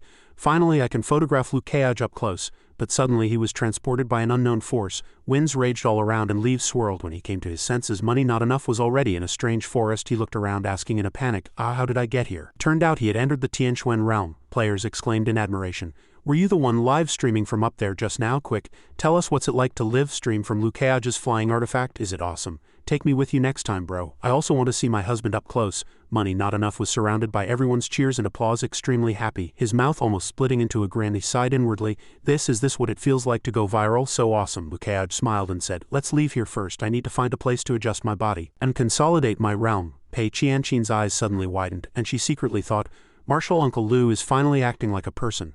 Breaking through 10 realms in one go. If he didn't go into seclusion, what would distinguish him from a monster? Then the three of them stood on his huge leaf-shaped artifact, speeding through the blue sky. He calmly looked down at the brilliant sunlight from high above, smugly thinking, seclusion? I don't need seclusion at all. A meaningful smile couldn't help but curl on his lips, and he muttered to himself, it's just because the system rewards are too numerous. I must find a place to carefully tally them. Amidst the vast mountains in a dense forest within a spacious cave, Pei Qianqin sat cross-legged. She stood with her arms crossed, a look of dissatisfaction on her face. Making the Saintess of Spring Autumn Mountain and a fourth realm cultivator act as guardians, you won't find another like it in this world. But it doesn't matter. Anyway, being able to eat delicious food prepared by Martial Uncle Liu himself makes it all worth it. Zhang Xinyan, however, was worried, her gaze fixed on the depths of the cave, secretly thinking, did Keaj break through too quickly? An unstable foundation would be counterproductive. Pei Qianqin couldn't help but laugh when she saw this, teasing, is Martial Aunt Zhang worried about Martial Uncle Liu? I've never seen Martial Aunt Zhang worry about anyone before. Zhang Xinyan nodded, admitting, my mind is a bit muddled. I've never had such a person in my heart before. Hearing Zhang Xinyan's inner thoughts, Pei Qianqin smiled happily and comforted her. Then Martial Aunt Zhang needn't worry too much. Martial Uncle Liu is an extraordinary person. This level of breakthrough is certainly child's play for him. Zhang Xinyan felt her comfort and softly replied, thank you. These two words made Pei Qianqin's eyes widen, and she covered her mouth, secretly wondering, oh thank you. The aloof Martial Aunt Zhang, like a celestial being, actually thanked me. Her gaze burned with envy as she looked at the gentle woman before her, sighing, is this the power of love so strong? The power of love. Deep inside the cave, Liu Keaj sat cross-legged, solemnly and silently. The system panel continuously popped up notifications. Promotion mission completed, settle reward. Qingzhou main quest, Sword of the Underworld King has reached 10 progress in defeating boss Chen Chi. Defeat the exotic beast Tualuo, reward 500,000 experience points. Defeat the exotic beast Blacktail Beast, reward 600,000 experience points.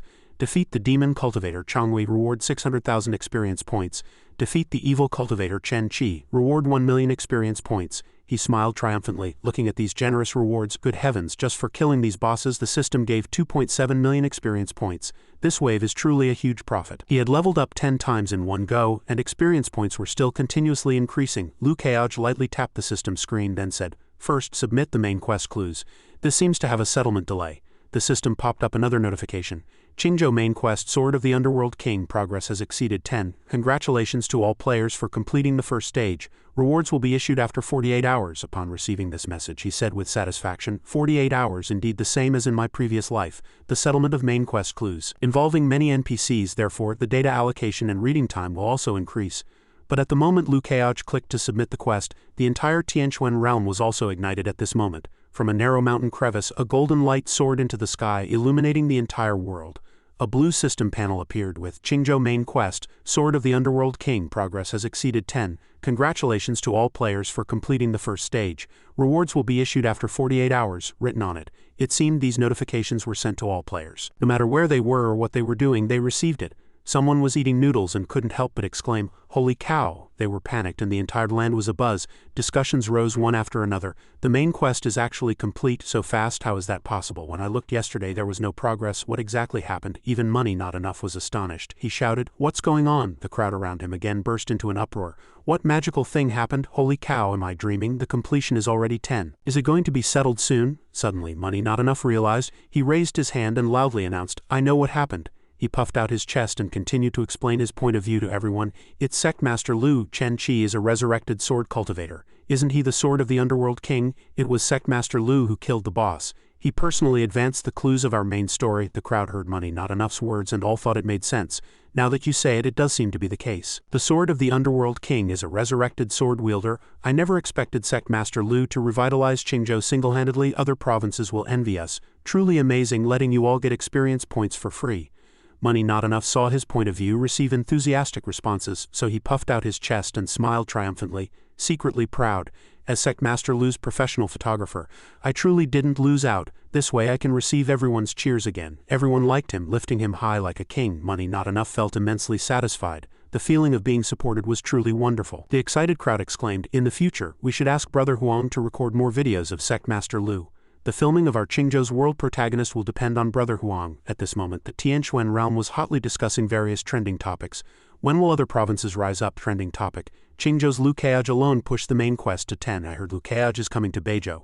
Will our Beizhou main quest also? Liu Keaj and Zhang Xinyan's ship is taking off. Come vote. Sword Sect Trader Chen Chi, we are irreconcilable with you. The small matter of the Sword Sect losing face. He gently stroked the latest news released by the system. He calmly stroked his chin, a playful smile on his lips. Satisfied with the current situation, he said with contentment, 10 trending posts and all 10 are about me. This is the dignity I, a chosen one, deserve. The system panel appeared before him, and on the golden screen it was clearly written, Main Quest Sword of the Underworld King, 10 progress, unlocking rewards, waiting time 47 to 45-34 seconds. He stared intently at it, his voice deepening. Too bad I still have to wait 2 days, I can only claim the others first. System popped up a notification. Promotion mission completed. Settle reward. Below were 2 options, yes and no. Liu Keaj raised his hand and decisively clicked yes. He said, for example, orange level basic missions. The golden screen appeared again. Based on the system's evaluation of your mission completion this time, the rating is S rank, rewarding 2.4 million experience points. Seeing such generous rewards, he couldn't hide his excitement.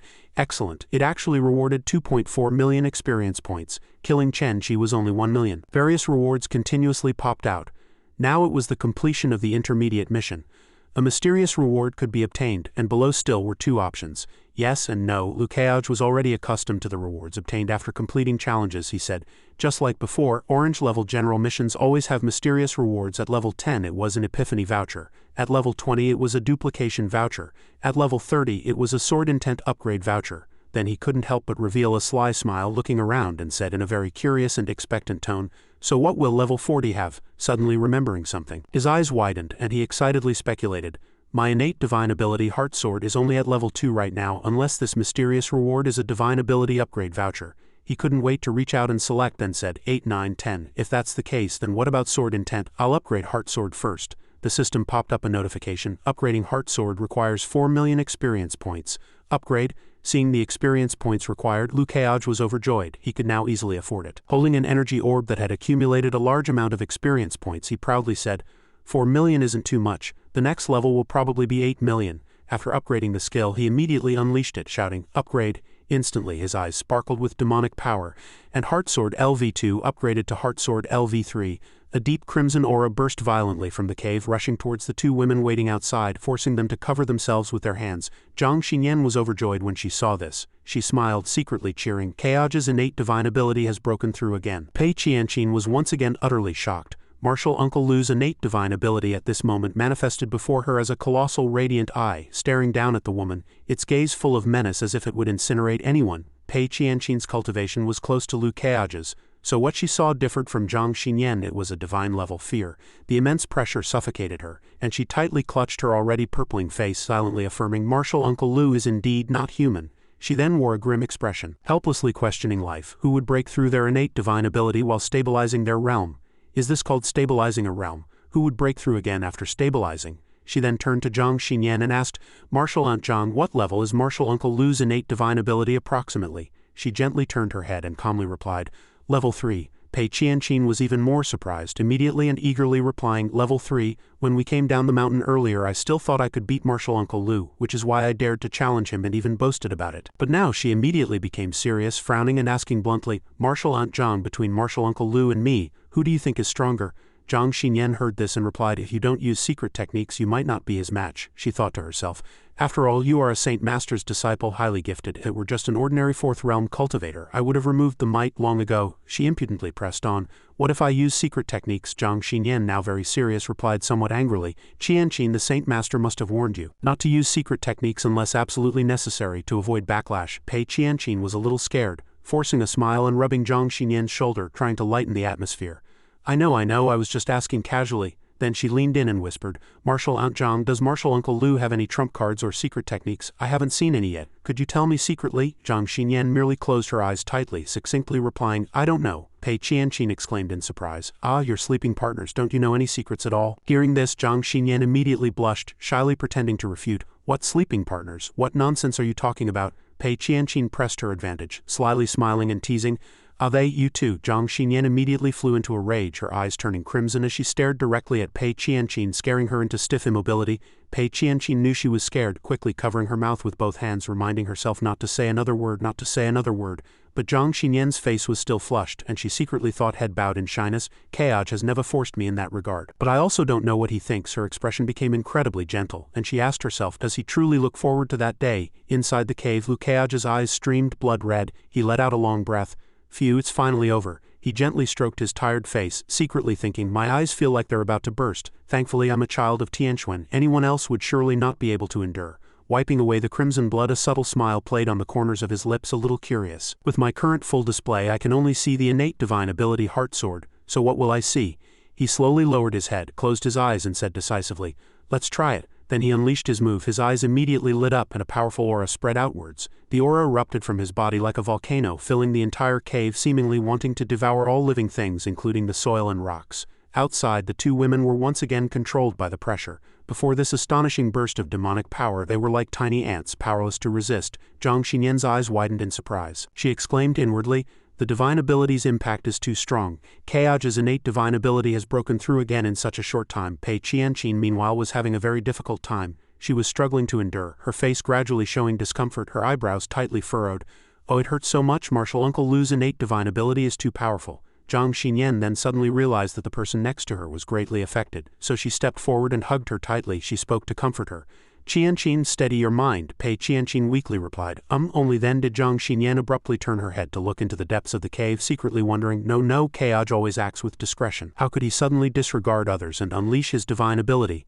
Looking at that fiercely burning red and yellow light filled with demonic power, Zhang Xinyan worried even more for him, wondering what was happening inside. On Lu Kayaj's side, he was immersed in his own intense aura, seeing only a ray of sunlight illuminating the originally dark cave. His eyes turned dazzling golden yellow, his expression unconsciously froze, and he stammered, what is this?" He saw himself falling into a strange space filled with twisted, coiled green lines, looking very terrifying and disgusting. In the distance, a golden-orange pupil suddenly appeared. It was staring directly at him, like a gigantic eye sealed within this cave. Many tentacles gradually appeared around it, reaching out and moving everywhere. This sight was like a nightmare. The creatures here were truly horrifying. Seeing them approach to attack, Lu Kayaj immediately waved his hand and grabbed a tentacle, saying in a deep voice, "What is this? Dares to attack this venerable one?" But he immediately had to let go, shouting, "Hiss, so hot." His palm also turned red as a result. It stung painfully. Those creatures continuously attacked him, forcing him to retreat cautiously, carefully guarding every corner of this strange space. Lukeage's eyes were attacked and he cried out in pain.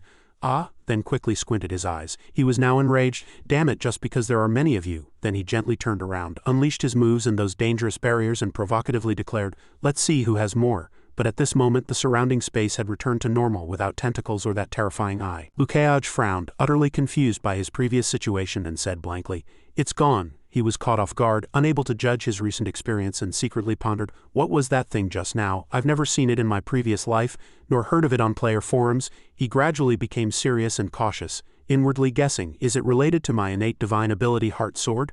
Will I see things I've never seen before when my innate divine ability breaks through to a higher level? Seeing his palm still red from the tentacle burn, Lukeage became even more convinced of his guess, although he didn't know what it was. He was certain it was real. Perhaps the Tianquan realm is not just a simple game.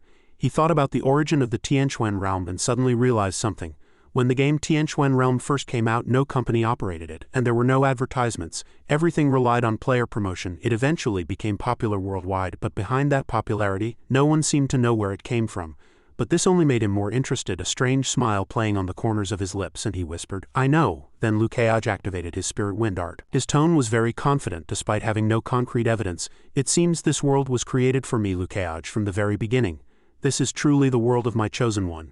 This way of thinking is truly inscrutable. Then he slowly walked out towards the places illuminated by light. He said proudly, the time is about right, next I should go and bask in their adoring gazes. He secretly thought, as for that big eyeball, if I encounter it again later I'll just tear off a few tentacles and study it. In the heavenly secret pavilion, a sturdy, majestic ancient tower reaching into the clouds shrouded in a thin mist. The pavilion master's face was ashen at this moment. He clenched his teeth, the green orb in his hand already shattered. Wen Qing, standing by, was utterly confused. Pavilion master, why has this thing become like this? Didn't you use it to resurrect Chen Qi? He thought of what had just happened, flew into a rage, and the orb was consequently crushed. He said in a deep voice, Chen Qi is dead. His face was grim. His gaze was filled with murderous intent, and he angrily thought, that Lukeage is truly decisive. If he had handed Chen Qi over to the Sword Sect, then as long as his own people intervened, Chen Qi would surely have escaped and returned to the chess game already set up. The thought of him being beheaded by that brat made him even more resentful. Yet Lukeage dared to directly act and kill the Sword Sect master's disciple, truly audacious. He tightly gripped the chair, his hands trembling, his mind filled with many thoughts.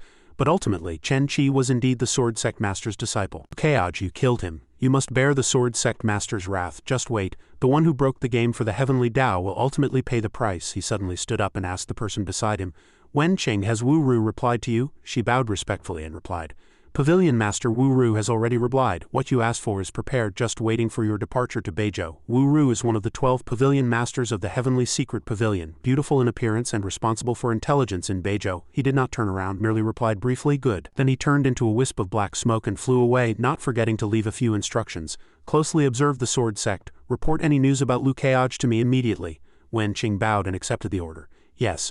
The scene shifts to a majestic mountain range where a giant sword is plunged into the ground in a vast space. A person is flying towards that sword. He is Qin Tai, standing on his flying sword, secretly thinking, HMPH, that big trouble, Lukeage, you better be ready to face it. On the highest peak of the mountain, an ancient bell emanated dazzling magical light. It stood majestically in the highest and most perilous place, yet appeared sacred and legendary. Surrounded by barriers, suddenly an impact caused the ancient bell to ring and light shot into the sky, followed by magical rings. Many disciples heard it and were utterly confused. What happened? 9 bell tolls. This is a signal to gather all deacons and higher-ranking officials. Our Sword Sect hasn't had such an emergency summons in a long time. What exactly happened? At this moment, in a spacious and grand palace named the Sword Sect Deliberation Hall, Ning Ying sat composedly, turning to the person beside her to express her confusion. Such an urgent summons, did something happen? That deacon heard the question and replied, I don't know either, I just heard about the urgent summons and came immediately. Inadvertently a call came from behind, attracting the two's attention, so they turned to look. Was that Ji Chongkong who made that sound? He yawned and continued, stand up. The deacon beside Aunt Ning called out somewhat confusedly, Deputy Sect Master. That deacon was greatly embarrassed after being dispossessed of his seat. Sweat poured down his face and he stammered, Deputy Sect Master, you've taken my seat. He generously pointed to his own seat, letting the person sit. You sit there. That poor deacon was even more awkward. But he still managed to sit down under everyone's watchful eyes. That deacon merely gave a dry laugh, secretly defending himself.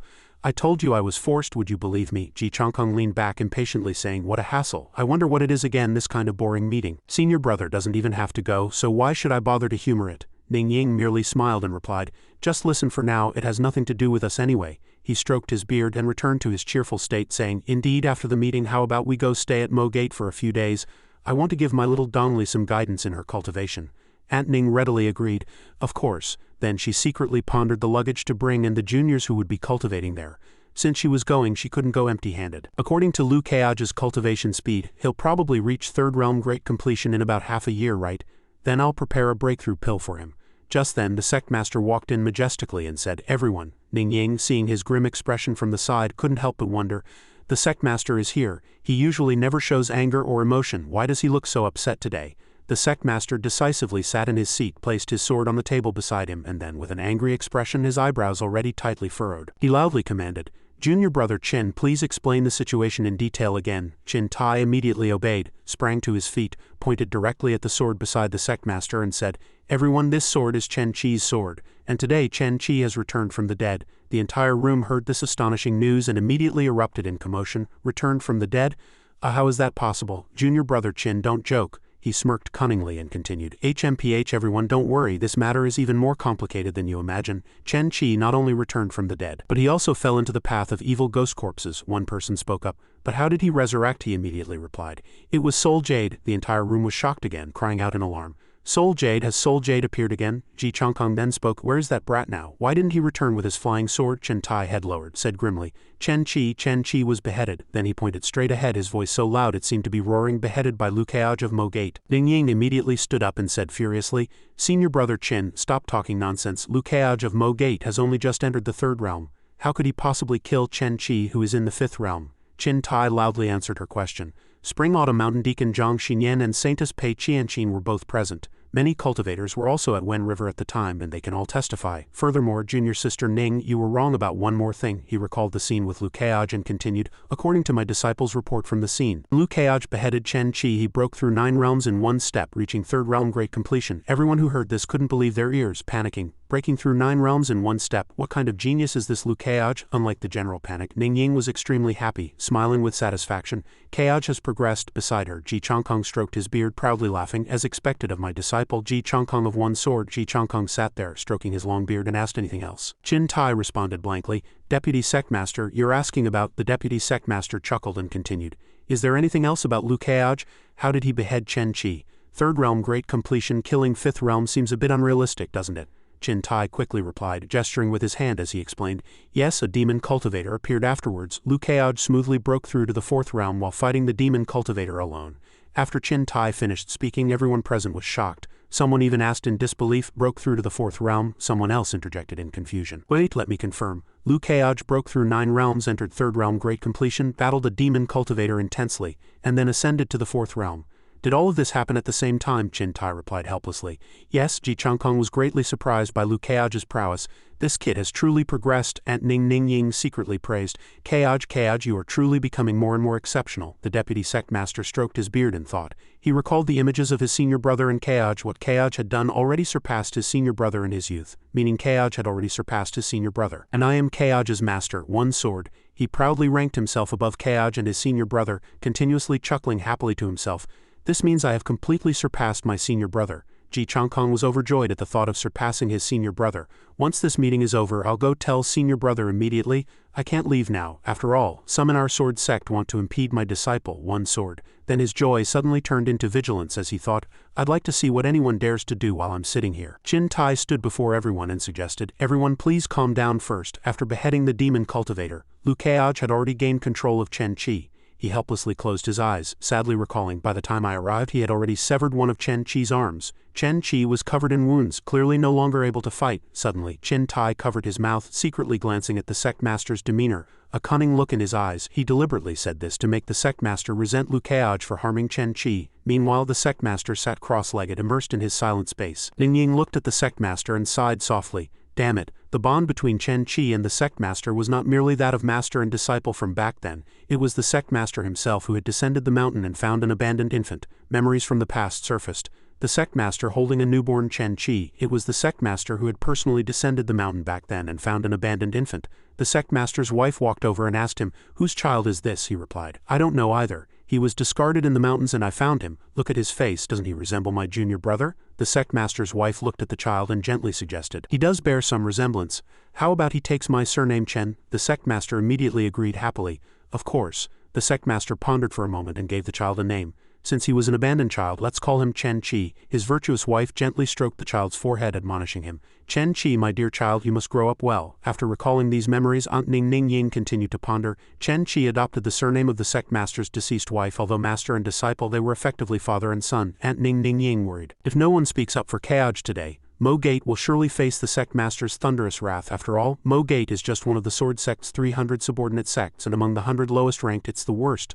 Another person there asked Chin Tai in confusion. Senior brother Chin, according to you, when you arrived at the scene, Chen Chi was only seriously injured, not dead. The sect master sat cross-legged, but upon hearing Chen Chi mentioned, he immediately opened his eyes sharply. Chin Tai, seeing the sect master now fully awake and seated, immediately shouted, exactly. Then he loudly proclaimed Lu Kaoj's transgression to the entire sword sect. Lu Kaoj beheaded Chen Chi precisely at the moment I was about to arrive at Wen River, at the very moment I called out to stop him. The other members of the sword sect were indignant at Lu Kaoj. They gritted their teeth thinking, this clearly shows he doesn't regard our sword sect at all. To kill a person from our sword sect in front of a deacon elder, he is truly audacious. Meanwhile, Aunt Ning Ning Ying thought helplessly, this kid's temper. After all, Chen Chi and Mo Gate do have an old grudge. Is he still holding on to that old hatred? Ji Chongkong, however, was contrary to the others. He was very happy and proud of his disciple. He gently stroked his beard, laughing heartily. This kid is truly formidable, becoming more and more like me in my youth, stubbornly independent, bowing to no one. Suddenly, someone slammed their hand on the table. A sword sect member stood up indignantly, roaring, this clearly shows he doesn't regard our sword sect at all. Two others also agreed, but in a calmer tone, that's right, if we ignore this, what face will our sword sect have? This is clearly a challenge to the authority of our sword sect. Who does Lu Kaoj think he is? Ji Chongkong secretly took note. Very well, insult as much as you like. I've noted all your appearances. The anxious Ning Ying beside him thought, no, I can't let public opinion turn completely against him. She decided to speak, hoping to mediate for Kaoj. Junior brother Chin, what did Lu Kaoj say to you afterwards? Did you two have no communication at all? Chin Tai stammered angrily. He said, then he recounted word for word everything Lu Kaoj had said to everyone present. Chin Tai recalled that Kaoj mentioned the sword sect's rules. Heretics, evil spirits, corpses and ghosts must be slain. This greatly surprised the burly man. The other two, upon hearing Kaoj's words, couldn't help but gape. After hearing the account, everyone had their own thoughts about Lu Kaoj. What a must be slain, truly an extraordinary presence. This kid has the spirit of a cultivator. Afterward, Chin Tai unhappily added, moreover, Spring-Autumn Mountain Deacon Zhang Xinyan and Saintess Pei Qianqin also deliberately helped Lu Kaoj, which is why I couldn't bring him back to the sect. Hearing this, the sword sect elders mused, how does this involve figures from Spring-Autumn Mountain again? This matter is becoming increasingly complicated. But in this situation, it seems our sword sect is the one acting like evil cults. After much discussion, the sect master gently tapped his fingers, signaling everyone. He appeared calm, but deep within his eyes resentment still lingered. He spoke, everyone, it seems you all understand the situation. He then solicited everyone's opinions, asking how to properly handle this matter. None of the assembled dared to speak, inwardly thinking, although Lu Kaoj is right from any standpoint, did kill the sect master's disciple, how can one speak up casually about such a matter? Wouldn't that just be asking for trouble? The entire hall was silent, a profound stillness enveloping the sword sect. Even the sect master didn't know what to say next. He sat there quietly, awaiting everyone's opinions. After a long while, the sect master decided to ask Chin Tai, junior brother Chin, you are involved in this matter. What do you think? Chin Tai immediately reported, this matter is complex, making it difficult to discern positions, but one thing is certain. That Lu Kaoj, he completely disregards our sword sect. This isn't a matter of right or wrong, but of attitude. After speaking, he felt immensely satisfied, for he was about to exact revenge on Kaoj. He muttered to himself, Lu Kaoj, you made me lose face in front of so many people. Don't think I'll let this slide. The sect master remained in thought, then asked again, what about the rest of you? What do you think? The remaining people all agreed one after another, smiling as they said, junior brother Chin is right. Regardless of other things, the act of disrespecting our sword sect cannot be easily forgiven. Then the opposition to Lu Kaoj gradually grew.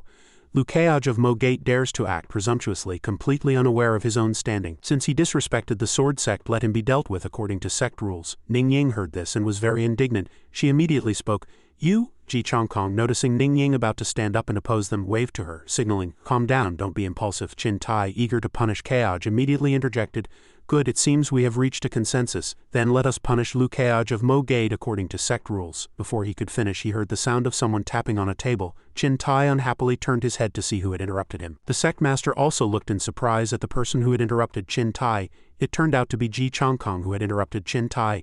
The deputy sectmaster leaned back in his chair, stroking his beard, and said unhappily, "Why hasn't anyone asked for my opinion as deputy sectmaster? Do you all think I'm dead?" The others were also confused. He, the deputy sectmaster, usually just goes through the motions. Why today, normally? He just wants us to reach a consensus quickly. Why is he standing up for a lowly sectmaster today? Besides the sword venerable, the deputy sectmaster is the strongest person in the sword sect. Even the sectmaster gives him some leeway. On one side, the deputy sectmaster casually stroked his beard in opposition, while on the other, the sectmaster sighed awkwardly. Ning Ying observed their attitudes, secretly thinking, the deputy sectmaster and the sword sectmaster are both among the 4 great divine swords and the 2 highest-ranking individuals in the sword sect. Apart from the sword venerable, if these 2 were to truly clash, the sword sect would likely face a great calamity. The sectmaster sighed again, this time audibly. Then he said, "Senior Brother G, since this is an emergency meeting as Deputy Sectmaster, everyone must of course heed your opinion. But before that, how about I, your junior brother, offer my humble opinion first?" Ji Changkong seemed somewhat displeased, a hint of unhappiness on his face, and stiffly replied, "Sectmaster." The sectmaster then said, "Chen Qi strayed onto the path of evil ghost corpses. As the sword sectmaster I must bear responsibility. Tomorrow I will write a letter of confession for my transgressions and Chen Qi's death, his profound wickedness. Not only he but also the forces and accomplices behind him, all relevant individuals should be severely punished." After the sectmaster spoke, everyone was utterly shocked. Everyone had assumed the sectmaster would vehemently hate Keoj, but unexpectedly he wanted to punish Chen Qi instead. A huge question mark floated in everyone's minds. Why does the sectmaster have such an attitude? Chin Tai had not expected the sectmaster to act this way. Then many questions surfaced in his mind. Shouldn't he be furious and punish that kid from Mo Gate? This is completely different from the profound master-disciple bond I had imagined. The sectmaster then continued to ask, "Junior Brother Chin, you mentioned earlier that this matter also involves the demon cultivators of the Dead Moon Society?" Chin Tai, still recovering from his shock, replied, "Yes." After hearing this, the sectmaster sternly ordered, "Then let us launch the 4th encirclement and suppression of the Dead Moon Society." Sectmaster Li Zuofeng's single sentence caused the burly Chin Tai to panic. The 2 who had been discussing earlier were equally astonished, and the most shocked was Ning Ying. The sword sect's conference hall was now more silent than ever. Li Zuofeng's voice was soft, but this sentence would stir up a storm between the righteous and evil factions of Qingzhou. At this moment in Qingzhou, clouds hung low, yet the sky remained clear before the great calamity. After giving his command, he continued, "Mo Gate Sect Master Lu Keoj has rendered meritorious service in eliminating demons and upholding justice. He should be commended according to sect rules. Senior Brother Ji, besides these, do you have any other opinions or additions to make?" Ji Changkong heard this, stroked his beard, pondered for a moment, but finally agreed with a joyful smile, "That will be all. I have no objections." Hearing Senior Brother Ji say this, the sectmaster immediately stood up and concluded, "Since that is the case, the meeting is adjourned." After speaking, he glanced at the sword on the table behind him, but said nothing. Then he left the meeting. At this moment, the sword on the table had at some point broken into 2 halves. Ning Ying silently watched the sectmaster's departing back, sadly thinking the sectmaster's back seemed to have aged somewhat. After everyone dispersed, Ning Ying walked up to Ji Changkong and said, "Thank you, Senior Brother Ji, for earlier." Ji Changkong heard this, happily stroked his beard and chuckled kindly. "Xiao Lizzie is my disciple and Keoj is my disciple. One sword, we are all family, there's no need for thanks. I won't say more to you." After bidding farewell to Ning Ying, Ji Changkong flew off to attend to his own matters. "I must tell Senior Brother about Keoj's breakthrough of 9 realms in one step as soon as possible." Watching Ji Changkong's distant figure flying away, Ning Ying secretly thought, "Senior Brother Ji is still so impatient." Then she stammered. But then she gently reached out and caught a heavy dragon character leaf. "Although this matter has been resolved, I feel that the storm surrounding Keoj has only just begun." Then she decided to go to Mo Gate. "Then I'll stay at Mo Gate for a while. If any storm arises, Ning Ying will help shield you from some of it." In the black bamboo forest of Nameless Peak, inside a small exquisite wooden house, Ji Changkong's boisterous voice could be heard. "Senior Brother, come out and see your junior brother. I have great news to announce to Senior Brother today." Ji Changkong's senior brother, the sword venerable, quickly opened the door, a brilliant smile on his face.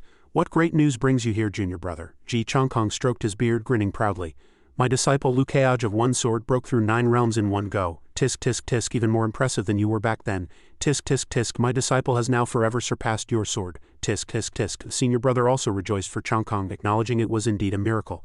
"My junior brother has taken on a good apprentice." Ji Changkong, however, seemed to not hear what he wanted to and turned his back on his senior brother in displeasure. "Is that all?" he asked indignantly, secretly thinking, "HMPH, my Keoj did something even more astonishing." He folded his arms, glaring at his senior brother with an expression of extreme displeasure. "HMPH, why doesn't senior brother ask how Keoj broke through 9 realms in one go? If I told you, you'd be scared stiff." Ji Changkong's senior brother, the sword venerable, continued to leisurely pour tea, playfully teasing his junior brother.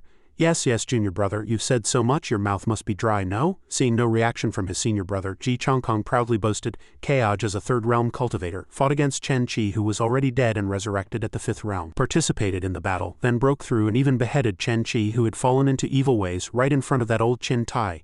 Hearing this, the sword venerable turned his head curiously and asked Ji Chongkong, do tell. Ji Chongkong smugly folded his arms grinning, having successfully piqued his senior brother's curiosity. HMPH, finally scared by my disciple, aren't you, still pretending to act innocent with me? Elder Ji then faithfully recounted to the sword venerable everything that had happened at today's assembly, including Chen Qi's descent into evil and Li Zuofeng's commendation of Lu Keaj. From a distance, two people were chatting by a tea table. One listened calmly while the other gestured wildly, telling his tale with great relish. After listening, the sword venerable fell into thought, while Ji Chongkong triumphantly asked, Senior brother, what do you think? Doesn't my disciple fully deserve the phrase, a marvel to behold? The sword venerable did not respond to Ji Chongkong's previous remark but simply gazed indifferently at the sky and said, it's going to rain soon.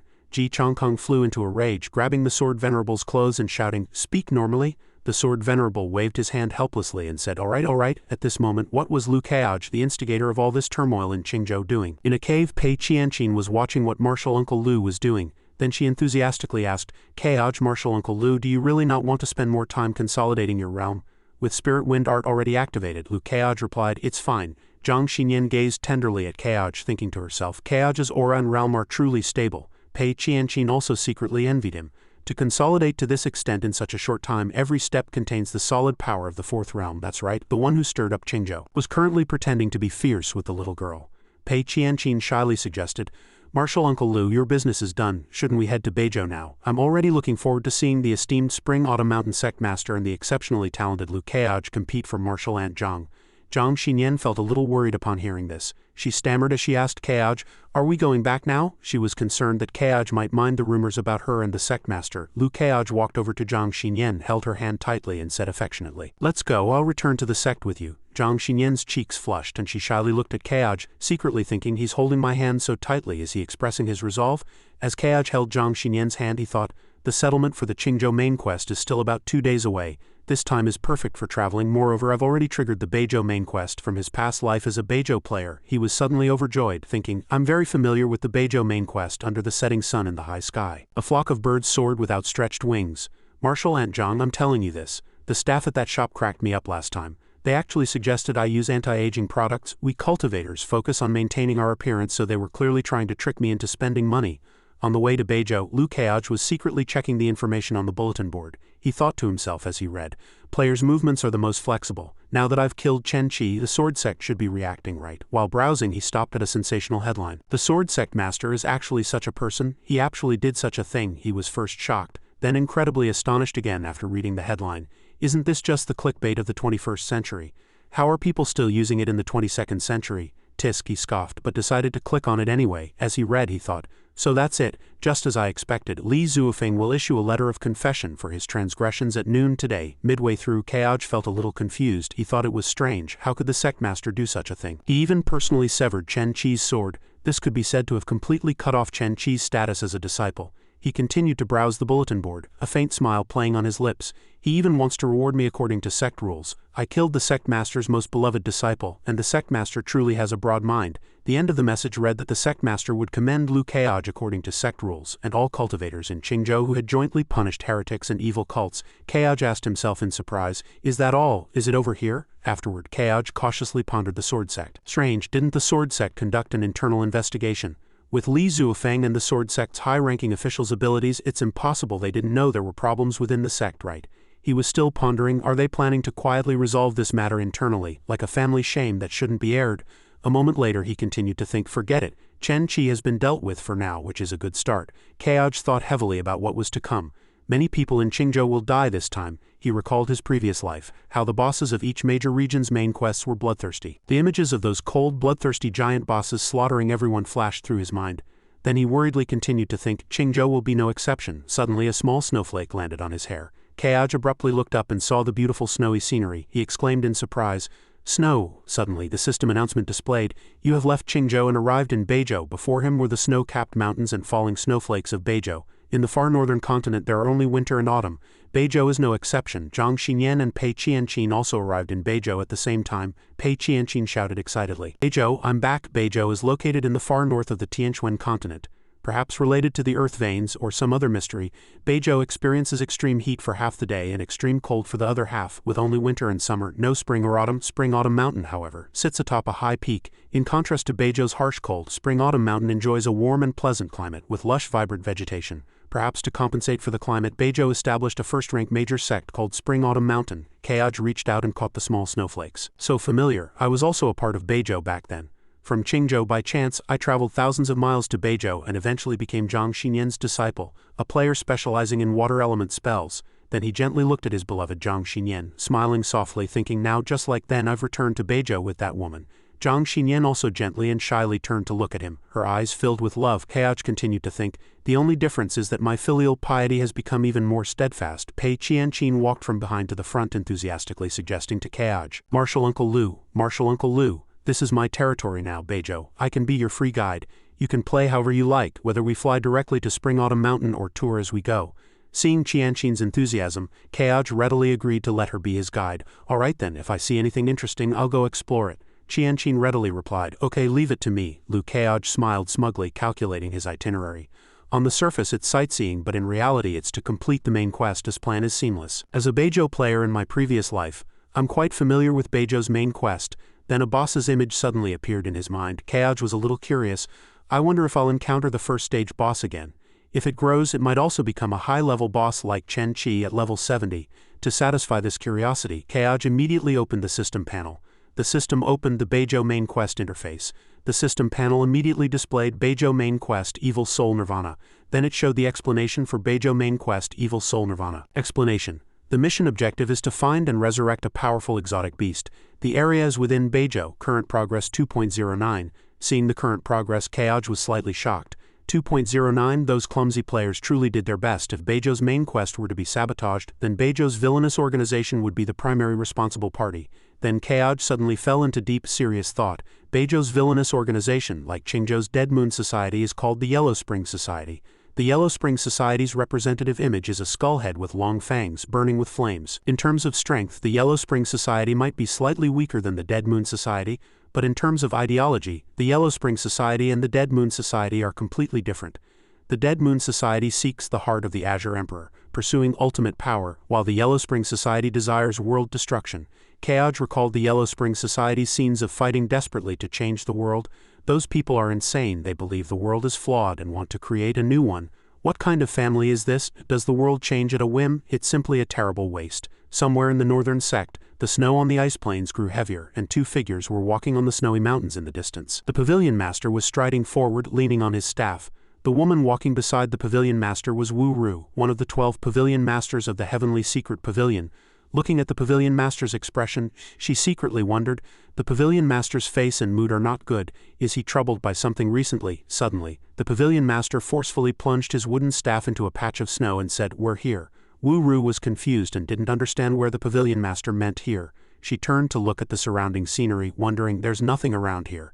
Did the pavilion master discover something? Suddenly, the pavilion master ascended into the air, flying towards a mysterious place. Wu Ru was startled by this. What is the pavilion master trying to do? Does he want to be impaled on the ice plains? Wu Ru watched the pavilion master jump in and disappear into a strange opening formed by ice and snow. She couldn't help but be shocked by the opening. Upon closer inspection, she realized it was a barrier. After a while, the pavilion master's voice came, "Wu Ru, come in." Wu Ru immediately hurried to the barrier and respectfully replied. When she reached the barrier, she jumped in to join the pavilion master. As she jumped, she thought, this curiosity, this attraction is truly too strong. After being drawn into the barrier, Wu Ru suddenly had a feeling that this was definitely not the ice plains. It's too cold. With my fourth realm strength, I shouldn't feel cold. Why is it so cold here? The pavilion master noticed Wu Ru's discomfort and told her, quickly circulate your spiritual power to resist the cold. If it invades your body, you'll surely die. Wu Ru and the pavilion master were currently hiding within the barrier. She curiously asked the pavilion master, how long will we hide here? After flying for a while, an opening with light shining through appeared. It seemed to be a door to the outside. Seeing this, the pavilion master said to Wu Ru, "We've arrived." Before going out, the pavilion master raised his hand and summoned a mysterious small black orb. Suddenly, the pavilion master loudly commanded Wu Ru, "Don't enter the cave yet." Wu Ru immediately obeyed. Yes. After a long while the two finally emerged from the barrier and entered a cold cave. Above the cave a giant frost eye was watching the pavilion master and Wu-Ru. Wu-Ru was very surprised by the eye. She stammered, what is that? The pavilion master didn't explain what it was but quickly told her. Bring out all the things I asked you to prepare. Wu-Ru quickly took out a box and presented it to the pavilion master. Pavilion master, everything you asked me to prepare is inside. The pavilion master praised her with satisfaction.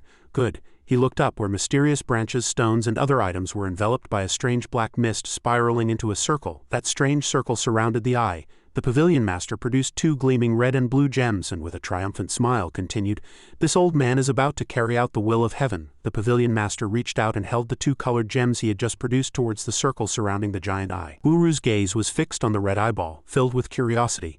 Soul jade was what I got from trading with the Yellow Spring Society, but what is that eyeball?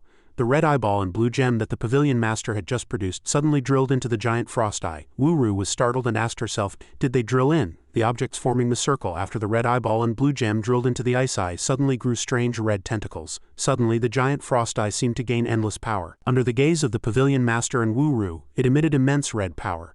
Wu-Ru was astonished by the scene that appeared after the ice eye exploded. She stammered, what is that? At this moment rows of ferocious wolf fangs incredibly sharp appeared before the pavilion master and Wu-Ru. A group of out-of-control giant ice wolves stood before the pavilion master and Wu-Ru. These were the most common exotic beasts on the ice plains. They were unusually large wolves, their eyes emitting blue light, roaring ferociously as if to devour anyone who approached. At this moment the pavilion master and Wu-Ru were surrounded by hundreds of ice wolves. Wu-Ru, somewhat frightened, retreated and said to the pavilion master, those exotic beasts are closing in." But the pavilion master remained calm and steady as a mountain. He told Wu-Ru, "Don't worry, it is choosing, it is selecting." The eye on the ice mountain was watching the wolf pack. After a long selection process it locked onto one of the ice wolves. That giant eye immediately shot out a black mist sucking up that ice wolf. The unfortunate ice wolf was rapidly pulled towards the giant eye. As the ice wolf approached, the eye immediately opened its mouth and devoured the exotic beast. Thus the eye on the ice mountain, after successfully devouring the ice wolf, completed the resurrection ritual. Everything was arranged, proceeding exactly according to the Heavenly Secret Pavilion's will. Witnessing all this, the Heavenly Secret Pavilion Master was overjoyed. Throwing his arms open and exclaiming, "Success!" on a massive ice mountain, the joyful laughter of Liu Keaj and Zhang Xinyan could be heard. This was Beizhou's first mountaintop, Beizhou Peak.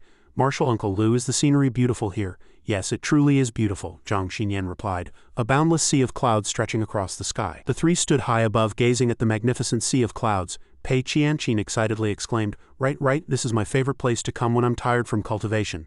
A system panel appeared. Qingzhou Main Quest First Round Settlement Time 10. Reading this message, Liu Keaj's lips curled into a slight smile.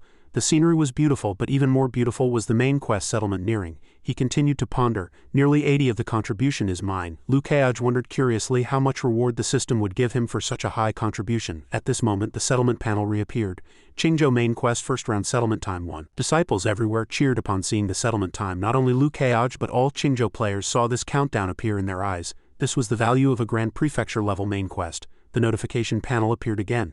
Qingzhou Main Quest First Round Settled. Qingzhou Player General Reward, 100,000 experience points. They cheered excitedly. 100,000 experience points, I can level up several times, this is great indeed. Qingzhou players have a strong helper, long live Sect Master Liu. HMPH, I didn't do anything, and I still got 100,000 experience points. Liu Keaj silently judged, all in all the general reward is fair for all Qingzhou players. Whether they participated or not, they receive it, and it's only 100,000 experience points which I no longer value. At this moment the notification panel appeared again.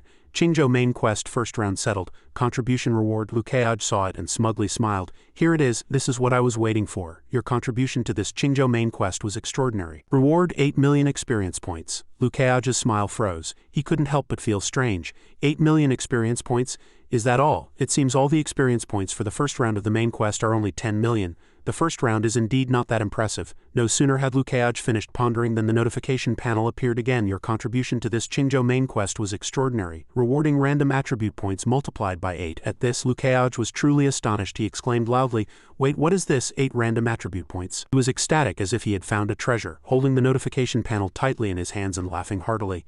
"I've hit the jackpot, I've hit the jackpot, I've hit the jackpot. I take back what I said earlier. The first round is truly amazing." Liu Keaj quickly clicked the draw button. Draw for me. The random attribute points draw panel appeared. Lukeaj said, let's draw 5 first. So there are 5 spinning waiting to be drawn. The roulette spun and Lukeaj drew 5. He looked up, his expression tense. Lukeaj said to the information panel, my luck value is 3 phone. Doesn't a value like that guarantee me a great opportunity? A notification suddenly appeared on the roulette.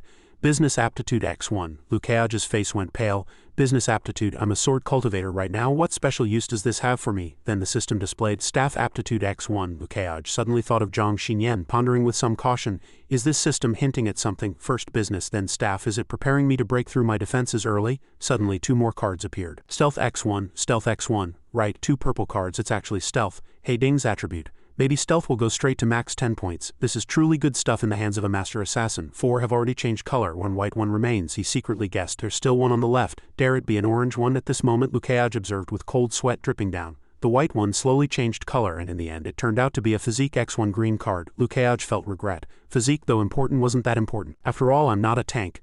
Lukeaj looked up. 3 remained. He immediately clicked draw, pouring all his heart into the last 3, clenching his hands waiting for the results. He didn't believe he wouldn't draw an orange one this time. The last 3 began to wobble. Lukeaj said in a firm tone, if I'm going to gamble, let's be decisive. If you're so powerful, don't give me an orange one. The result was as Lukeaj wished. An orange one was successfully drawn. He exclaimed with joy, the orange one is finally out. Let's open the blue ones first. 2 blue orbs appeared consecutively. Divine Sense 1, Divine Sense 1, Lukeaj grinned excitedly. It's 2 divine senses. This perfectly complements my innate divine ability, Heart Sword. Even if the others are trash, these 2 divine senses are extremely valuable. Suddenly, a golden stream of chi shot out from his eyes. My innate divine ability directly ignores attacks on the physical body and soul. My divine sense has become powerful.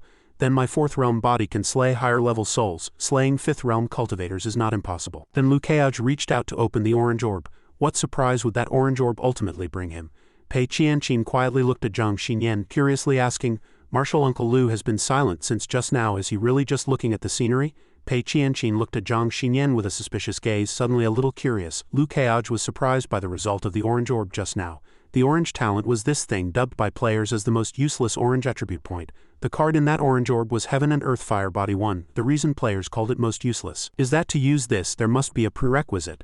Lukeaj held the orange orb in his hand and muttered, first, one must be an initiator of Heaven and Earth spiritual energy to consolidate the original Heaven and Earth spiritual energy power, after which Heaven and Earth power cannot be further enhanced. He revealed a satisfied smile. But I happen to be an energy initiator, so this thing is clearly a precious treasure. After opening all the orbs, Lukeaj spread his arms, enjoying the results. Attribute points increased, indeed worthy of Lukeaj, surprising everyone once again. While enjoying the scenery, he suddenly experienced a breakthrough in power. Pei Qianqin, seeing this, exclaimed in surprise, how he really broke through. Martial Uncle Lu can comprehend just by looking at the blue sky and white clouds. Is this a genius? This is clearly a monster. Zhang Xinyan turned to look at Lukeaj's breakthrough. She wasn't surprised, as she had grown accustomed to such sights from Lukeaj. After breaking through, Lukeaj wanted to try something. Let's test what I just comprehended. Strands of green and white chi shot out from his hands like clouds and mist. Lukeaj called out, clouds, come. As soon as he spoke, a thick mist billowed from somewhere, surging towards Lukeaj. Lukeaj smiled smugly. Even if there's only a single drop of water, I can make it rage like a storm. Lukeaj raised his hand, seemingly wanting to try something, which alarmed both Zhang Xinyan and Pei Qianqin. HMPH, this isn't an interesting experiment, he shouted, pointing at the sky. Upon receiving Lukeaj's command, the cloud mist immediately condensed. Zhang Xinyan and Pei Qianqin were utterly astonished by what Lukeaj had just done. Martial Uncle Lu can actually manipulate such massive heaven and earth power. Shouldn't this only be possible after becoming a great cultivator? At this moment the sword had already appeared from the cloud mist, and as Lukeaj summoned it, the shape of the sword grew larger and clearer. Pei Qianqin, seeing this, was incredibly surprised, and asked Lukeaj, Martial Uncle Lu, can heaven and earth power also break through? Lukeaj still held his 2 fingers, summoning the sword before his chest, confidently replying to Pei Qianqin, why not? But there's no record of it in ancient texts. Pei Qianqin countered Lukeaj. Lukeaj turned around and gently explained, that only means that no predecessor has ever achieved it. Pei Qianqin was utterly shocked by Lukeaj's words just now. It only means that no predecessor has ever achieved it. This sentence echoed in Pei Qianqin's mind for a long time. At this moment the notification panel appeared again. Clues related to the Beijo main quest Evil Soul Nirvana have appeared ahead. Lukeaj reluctantly praised the system. Tisk system, you've done one good deed. After receiving the system panel's quest, Lukeaj raised 1 foot, preparing to fly away. A few seconds later, he immediately flew down, astonishing both Zhang Xinyan and Pei Qianqin. I seem to sense a surge of death chi and ghostly chi. I'll scout ahead first. You two just follow. Since there's free intel, I'll just follow the system. While flying off to execute the mission, Lukeaj didn't forget to bring his giant sword. Zhang Xinyan remained utterly astonished. Death Chi and ghostly Chi, even I can't sense them. Pei Qianqin beside her anxiously urged Zhang Xinyan, hurry, hurry, Marshall and John, let's catch up quickly. Over here a group of players were being chased by ice wolves. They ran screaming, damn it, why is it like being chased by wild dogs from the countryside? Wild dogs? Do you call these 2-meter-tall dogs wild dogs? Why did this pack of ice wolves suddenly lose control? And did you hear that terrifying roar from the beast just now? The wolf behind nearly touched Meng Ying's nose. A guy who almost got bitten by a wolf shrieked, I said we came to hunt lost ice wolves for experience. How did we provoke this pack of mad wolves? These ice wolves were chasing too fast. They couldn't escape at all. Someone has already fallen victim to the wolves. A guy who escaped called out weakly, it's over, it's over. There's only one copper coin left for Immortal Alliance resurrection. If used, the account will be wiped and restarted. It turned out that the leader of the ice wolves in this area was the one the Pavilion Master had just resurrected. The only remaining player also took a big tumble while escaping. The ice wolves were gathering strength, and accompanied by their ancestors' roar, they became increasingly frenzied and fierce. The remaining player sensed an ominous premonition. It's over. This time it's really gone berserk. Suddenly he looked down at the ground, saw a shadow. Is this shadow coming from the sky? The player slowly turned his head to look. So big a sword, that was precisely the sword Liu Keaj had condensed from cloud mist. Encountering this rare sight, the player immediately cautiously started live streaming. Such a huge sword. Did I encounter a great sword cultivator? A live stream room named Money Not Enough became popular. Even if I die today, I'm still live streaming. The wolf pack, seeing such a large sword, also grew somewhat afraid and wary. The player looked at the screen and excitedly said, brothers, watch out. I'm about to live stream a great sword cultivator slaying little ice wolves for you. Just a moment ago he was crying and screaming chased by ice wolves, but now they were little ice wolves. The player's live stream screen was maximized. The camera was aimed at Liu Keaj's profile. Knowing someone was filming him, he took the opportunity to strike a pose. The player, upon seeing Liu Keaj, was dumbfounded, secretly thinking, this man is so handsome. Even as a man I think he's handsome. Wait, why does this face look so familiar? Then he realized in a panic, isn't this the big shot from the Money Not Enough livestream who streamed the kill of the famous boss? In the livestream comment section, countless people were praising Liu Keaj. The player secretly rejoiced. Is it finally my turn to go viral today? Then he zoomed the screen in 20 times, carefully looking at Liu Keaj's face. Brothers, look quickly, who is this? Mo Gate Sect Master Liu Keaj, he's really in Beizhou. The audience count was now 18,021 and everyone was excited. Liu Keaj, oh my god, is it true? He's really in Beizhou. Live streamer, please turn the camera towards Liu Keaj. The husband is so handsome. In just a few minutes, the number of people watching Liu Keaj's live stream reached 62,399. The comments praising Liu Keaj were countless. What is he trying to do? Trying to zoom in extremely close. My husband is so handsome. Liu Keaj looked down at the wolf pack from above, finding it quite interesting. These ice wolves were perfect for an experiment. He shot a blue force towards the ice wolf pack. Go, upon his command. Immediately, the huge sword whistled and charged straight towards the ice wolf pack's position. With just one move, the sword severely wounded dozens of ice wolves. At this moment, the livestream screen was showing the player's hands, not Liu Keaj. The audience was frantic. What happened? What exactly happened? Can't see clearly, you incompetent camera person. Liu Keaj was hidden in the blurry blizzard. The camera has already caught him. Look, he looks like my husband. You're all claiming him. He's clearly my husband. Comments reappeared. After seeing Liu Keaj, the storm continued to rage, and at this moment, ice wolf corpses were scattered everywhere. After quelling the disturbance, Liu Keaj turned and left. The remaining ice wolves could only roar powerlessly, no longer daring to charge forward and attack Liu Keaj. He felt somewhat bored. Liu Keaj glanced at them. They looked fierce and terrifying, but offered pitifully little experience points. Is the experience I'm getting now messing with my mindset too much? The system displayed experience points 2,000 multiplied by dozens of times. The system was detecting the remaining ice wolves, showing that they possessed the Ancestral Roar buff. Liu Keaj thought to himself, Ancestral Roar. So you're being buffed and strengthened. Based on the current situation, he recalled the image of that roaring boss. Beizhou's main quest boss, the ancient exotic beast Lunar Eye Snow Wolf King, had awakened. I remember then I had reached level 50, and a team of over 50 of us went to kill the full-form Snow Wolf King. A level 74 Lunar Eye Snow Wolf King with a fatal danger rating, roaring violently.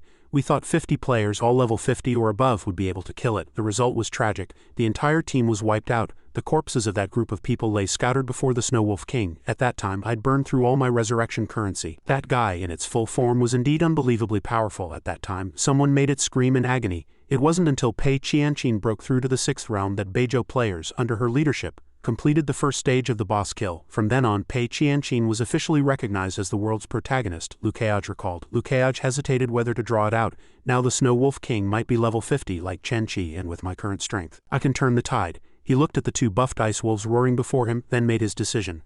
Then I'll finish this quickly. The live stream still showed Liu Keaj preparing to attack. The audience commented, everything he does is so cool. Does this pose mean another new move? Liu Keaj placed 2 fingers on his forehead, his concentration extremely high, preparing to use a move. Heart Sword was activated by Lukeaj and the Ice Wolves' souls suddenly trembled. Lukeaj confidently strode forward, while the Ice Wolves could only let out hopeless low growls at this moment. They could only look at Lukeaj with eyes full of fear. The audience at this moment speculated, is this the legendary army of 1,000? Although you have some understanding, you're wrong, it's Brother Hay. Lukeaj's lips curved slightly, and he said, found it. In a flash, Lukeaj had seen through the Snow Wolf King's location. Those Ice Wolves enjoying the Wolf King's buff were exposing its position. Another use for Heart Sword was seeing through the spiritual connection between exotic beasts. Wolf King, you can't escape, Lukeaj said coldly. Now that I've found your location, there's no need for you to stay alive either. As soon as he finished speaking, Lukeaj activated Heart Sword. Lukeaj's Heart Sword directly struck the souls of those Ice Wolves, killing them before they could even prepare. Instantly, the two Ice Wolves collapsed, dying before Lukeaj's eyes without knowing why. The remaining Ice Wolves saw this scene and began to retreat in fear. The live stream audience was once again excited. Amazing, how did he do it? My husband hasn't even drawn his sword. Is this what a boss looks like? I want to become a man like that too in the future. Watching them being eliminated little by little, Lukeaj was very satisfied and admired himself. Soul Slash, with just one glance from me, their souls vanished and their bodies falling was merely residual inertia. At this moment, the distant Snow Wolf King was roaring fiercely, stirring up ice and snow as it charged towards Lukeaj. He calmly sneered, "Are you enraged?" The player from earlier tightly covered his ears, groaning in unbearable pain from the sound waves of the roar. Lukeaj looked back and found that his tool person was in danger. He immediately plunged his sword into the ground. After inserting his sword, he created a shield to help block the sound waves to prevent the player's shrieks. The player, having narrowly escaped death, still covered his ears, panting heavily. Danger, I almost had to use a resurrection coin again. Lukeaj stood in the distance, mocking. Clearly it was just a roar. Suddenly, at this moment, another violent tremor occurred, making the player's hand, which was propped on the ground, tremble. He asked in a panic, "An earthquake?" The player sat up and looked around, seeing snow surging in the distance. He immediately shouted, "An avalanche!" Lukeaj answered him. "It's not an earthquake nor an avalanche, it's the Ice Wolves on the move." Seeing this scene, the player blurted out, "It's Ice Wolves." A large group of hundreds rushing towards Lukeaj. The player panicked. So many Ice Wolves, this number must be over 500 exotic beasts. At this quantity, at least a 100-person team would have a chance to win. The player looked at Lukeaj, seeing him still calm and composed, and was even more surprised. How is he not afraid of this many monsters? Lukeaj calmly watched the pack of Ice Wolves, completely unfazed. The player thought, that's right. With the renowned Qingzhou's #1 Sect Master Lu here, what am I afraid of? Even if I die, I'll die fighting alongside Lukeaj. He was immediately filled with boundless courage and was no longer afraid, instead preparing to fight alongside Lukeaj. Lukeaj's lips curved slightly. This is truly hard to refuse. He looked at the Ice Wolf pack excitedly. Lukeaj looked at them, thinking, one is 2,000 experience points, so this totals about 1,000,000 experience points. Thinking of 1,000,000 experience points, Lukeaj was incredibly excited. It was a perfect opportunity to test the practical combat ability of his upgraded water power. After Lukeaj unleashed his water power, the falling snowflakes also hung suspended in midair, unmoving. The player was incredibly surprised. Did time stop? No, not all, only the snowflakes stopped. Spirit Wind Art activated. Lukeaj nodded with satisfaction. This wind element, impressive, worthy of me. Alright then, go. He immediately unleashed his power. Having said that, Lukeaj used the previously still snowflakes to directly attack the pack of bloodthirsty Ice Wolves. After the attack hit, Lukeaj turned around, disdaining to watch them being annihilated. Wind returns to the sky. I borrow it to disperse the mortal world's smoke and fire. At this moment, the live stream comment section had completely exploded. Holy cow, violent aesthetics. The player was astonished, his mouth agape, unable to believe his eyes. This is the legendary immortal. Zhang Xinyan and Pei Qianqin also stood high above, witnessing all this. Pei Qianqin was astonished, her mouth agape. Martial Uncle Lu's control of heaven and earth power is indeed exquisitely masterful. She was incredibly shocked by Lukeaj's prowess, even she couldn't rival it. If it were me, I could never achieve this level with just heaven and earth power. From Zhang Xinyan and Pei Qianqin's perspective, the entire area now only had scattered Ice Wolf corpses. Lukeaj looked up at the sky, thinking, the appetizer is over. Zhang Xinyan walked over to Lukeaj and softly asked, Keaj, did you find anything strange? And Pei Qianqin beside her continued to admire Martial Uncle Lu. Lukeaj replied to Zhang Xinyan, these Ice Wolves are just an appetizer. There's a main course waiting. Wind and snow roared in from an unknown direction, whipping up gusts of wind. This feast lies within the wind and snow. Then Lukeaj said, follow me to take a look. Zhang Xinyan quickly agreed. The player was already greatly shocked. Lukeaj in person is even more exaggerated than on the forums. The live stream audience saw Lukeaj leave and eagerly urged the player to follow Lukeaj, to film everything no matter what. The player was instantly enlightened. That's right, even if I die, I'll finish today's live stream. How many chances in your life do you get to live stream? If not now, when? Having said that, he chased after Lukeaj with all his might. At this moment, players on Earth were all cheering excitedly. Lukeaj really came to Beizhou and in a blink of an eye killed countless Ice Wolves. It's our turn in Beizhou, it's true. The main quest clue progress has increased by another 0.2, they all cheered, excited. Today is a beautiful day, everything can succeed. Sect Master Lu charge, pushing the development of our Beijo with his own strength. Those players on Earth, while following Liu Keiage's itinerary, said the salted fish players are still watching live streams on the forums. But the smart players have already chased towards the ice plains. Tianquan realm connection is loading. A moment later the loading was complete. Someone cheered, connection successful. Where is everyone? By the way, did you buy a title? Beijo players discussed animatedly. I bought it at a high price because Sect Master Lu is worth it. Hurry and find Sect Master Lu. Today he's turned those monsters into soup. We can all have a share. A group of Beijo players riding horses and pigs shouted charge. Our Beijo girls are still the best. Sect Master Lu is Beijo's son-in-law, so he's also one of us Beijo people. One person echoed. Yes. They continued to ride their exotic beasts at full speed, saying excitedly, girls from other provinces can't do it, you have to look at us Beijo. The giant eye on the ice mountain suddenly glowed, its transformation complete. At this moment the Heavenly Secret Pavilion Master and Wu Ru were still at that giant eye. At the location of the giant eye a massive snow wolf king head appeared. The Heavenly Secret Pavilion Master was overjoyed to see this scene. This is precisely the lunar eye snow wolf king. Wu Ru looked at it confused. But why isn't it moving? He sinisterly replied to Wu Ru. It needs fresh blood to awaken. Hearing this, Wu Ru was a little worried. Fresh blood? Your servant doesn't seem to have prepared any. He then looked at Wu Ru with a lecherous gaze. You're prepared, it's in your body. Wu Ru was shocked, speechless, but still had to obey his command, realizing he wanted to use her own blood. How to make it? As Wu Ru spoke, she cut her hand with a knife to draw blood. The Heavenly Secret Pavilion Master looked at the lunar eye Snow Wolf King. Press your hand on its third eye. Wu Ru flew to the third eye. She looked at it thinking, can this third eye even suck blood? After hesitating for a moment, she placed her hand into that eye. If she didn't do as he said, she would likely be killed and her blood drained on the spot, so she could only comply. But when Wu Ru put her hand into the third eye, it sucked her blood wildly, like a leech that hadn't fed in years. She screamed in pain, oh no, if this continues I'll bleed to death. Wu Ru was helpless. Damn it, I'm really done for. Just as Wu Ru thought she would be completely drained, the Heavenly Secret Pavilion Master intervened in time to pull her back. After gorging on Wu Ru's blood, the Snow Wolf King, dormant for many years, finally awakened. It let out a roar unlike any before. When he sensed it had awakened, he told Wu Ru, go, this chess piece has been set, the rest is up to it. Wu Ru still felt exhausted after having her blood drained. No thank you, Pavilion Master. Just as the two were flying away, the Heavenly Secret Pavilion Master suddenly discovered something. HMPH. He sensed the aura of water power circulating. This is Liu Keiage's aura. The Heavenly Secret Pavilion Master suddenly became agitated. It's him again. No, I can't leave the Snow Wolf King here or he'll definitely destroy it. Wu Ru was surprised by his uneasiness. What is the Pavilion Master afraid of? In Wu Ru's astonishment, the Heavenly Secret Pavilion Master hurriedly returned to the Snow Wolf King's location. Go back, we must take the Snow Wolf King with us. Wu Ru was a little worried when she heard the Pavilion Master say this. How can we easily take away such a terrifying creature? Having said that, the two returned to the Snow Wolf King's location. It was still standing there roaring. The Heavenly Secret Pavilion Master angrily admonished it. You beast, calm down. Suddenly, at this moment, the cave entrance was slammed open. Wu Ru heard the sound, startled, and turned around. Pavilion Master, someone's coming in from outside. A voice came from outside the cave.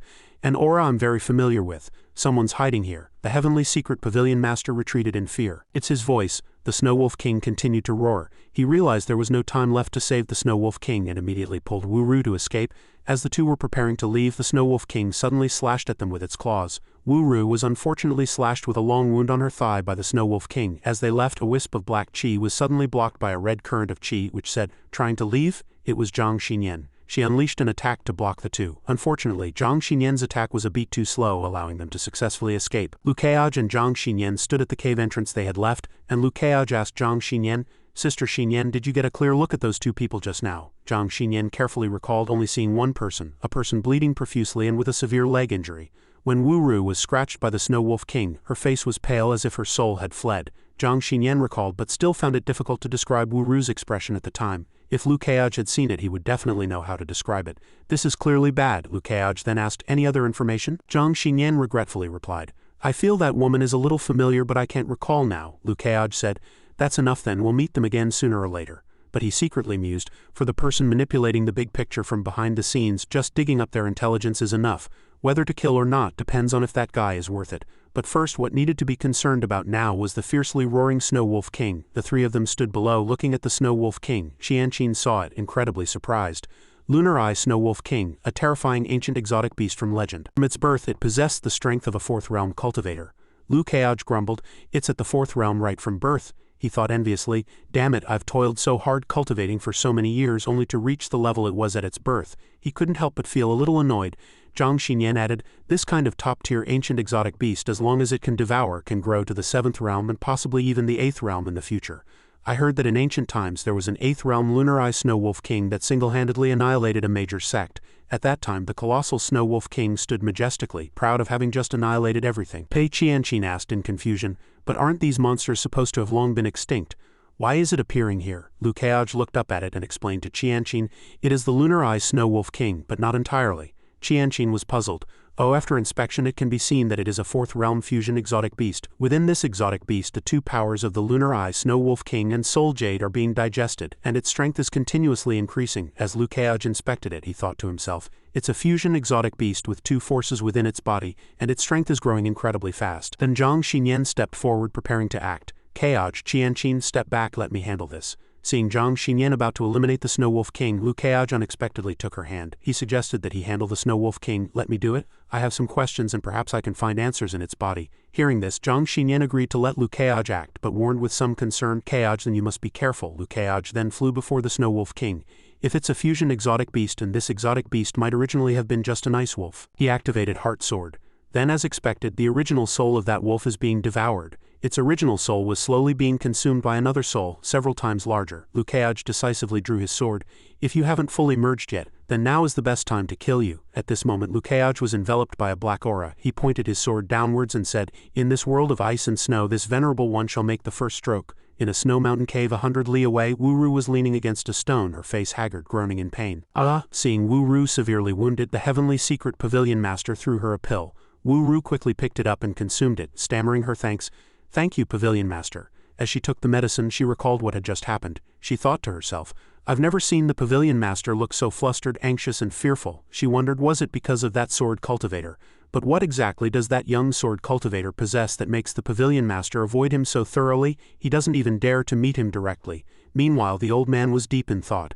I've already obscured the heavenly secrets first, so they definitely won't be able to see my appearance. But everything happened too suddenly, and there wasn't time to conceal Wu-Ru. If that woman from Spring Autumn Mountain saw Wu-Ru's face, then it's hard to say. Since that's the case, then the next divination, the old man thought cunningly.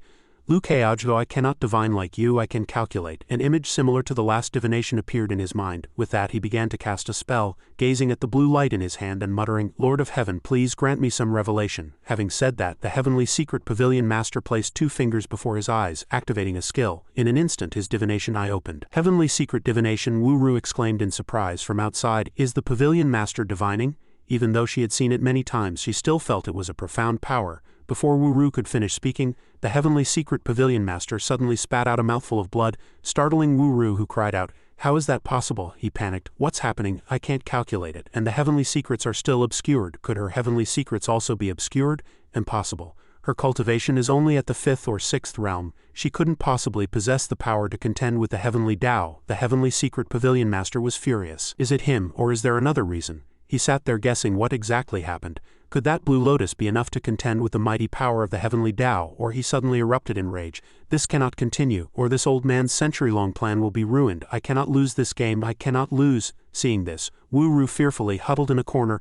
The pavilion master looks truly terrifying now. At this moment the sky was covered in dark clouds, gloomy as if it were about to rain. Meanwhile on the snow mountain where Lu Keaj had appeared, that player was running. These high-level NPCs are truly amazing, flying directly on their swords, not even a silhouette visible. He looked at the previous live stream, and seeing that the audience had exceeded 10,000 he was overjoyed. The comment section was filled with requests for GUU to find Lu Keaj. Even though I wasn't live streaming Lu Keaj, the popularity of the live stream room is still soaring. Is this what it feels like to go viral? Then he shouted, Lu Keaj, where are you? Come out quickly. Just then the ground suddenly shook violently, making the player sway. What's happening? An earthquake? It wasn't an earthquake. Instead, the lunar eye Snow Wolf King burst out from underground, suddenly terrifying the player, almost making him wet his pants. He shouted, Wow, a super boss. The chat channel was continuously flooded with wows at this moment. Just then Lu Keaj suddenly flew onto the Snow Wolf King's head. The player looked at him in surprise.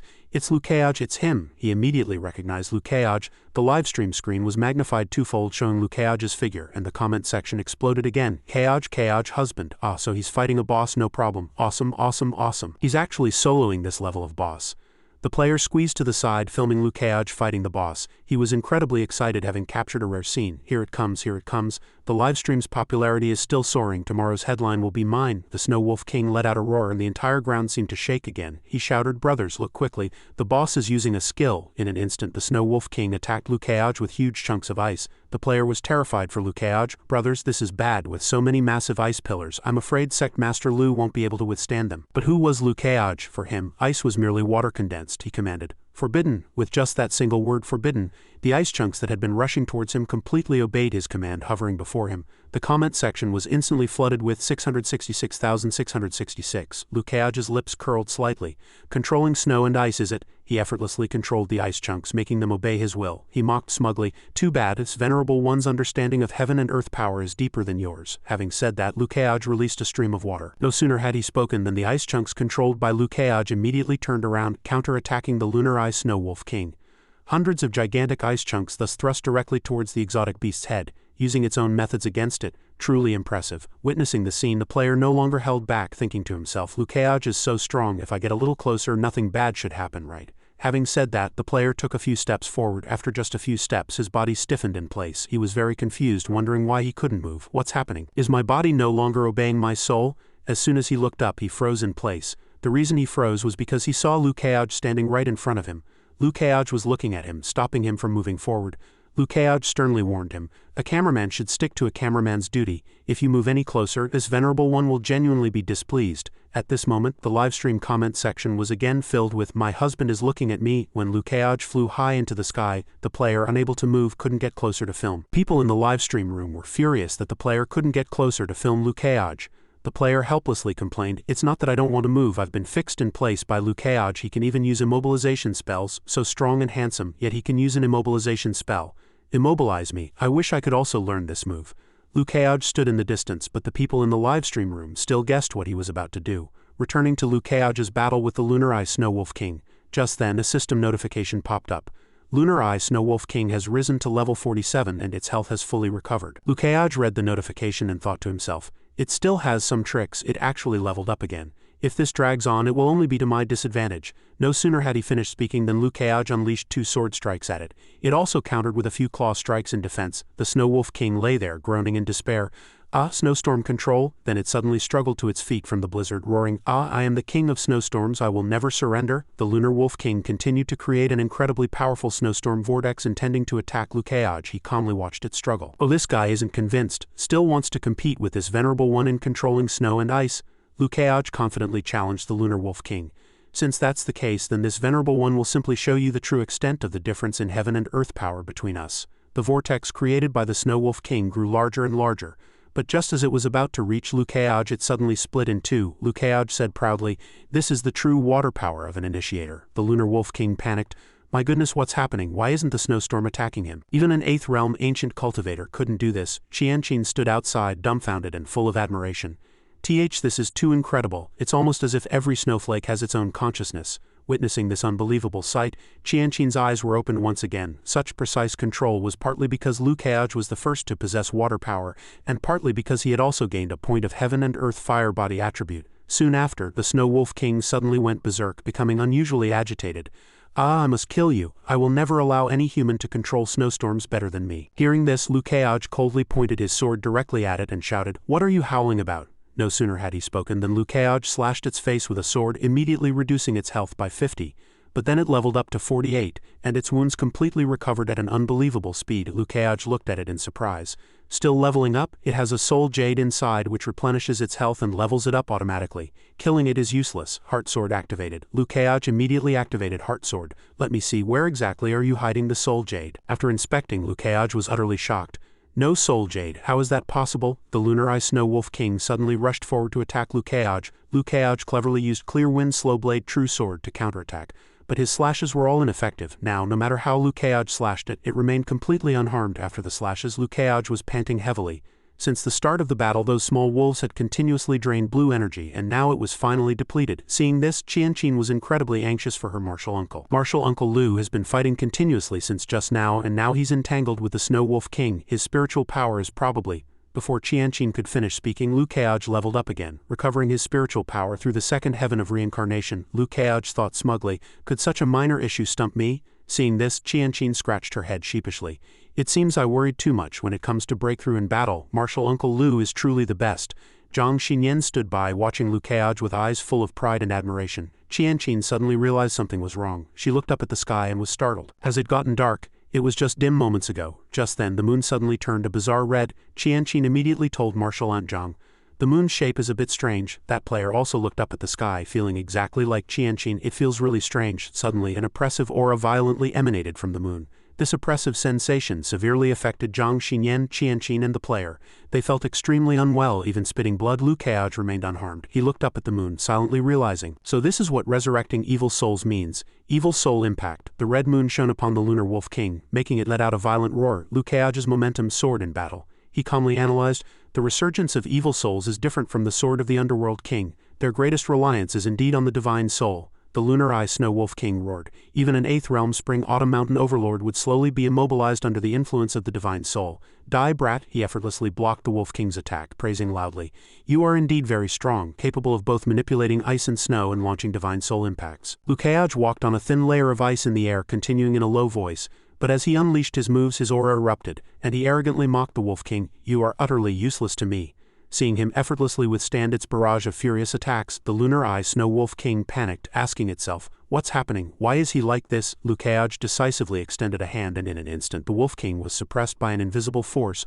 Utterly shocked, the sky was covered in white snow, piercingly cold, everything silent, a blanket of white. The player was gasping for breath, thinking in a panic, what just happened? He looked up at the sky, his tongue tied in knots as he stammered, This is Liu Keaj with a desolate blue moon suspended in his hand, grasping the sun and moon, plucking the stars.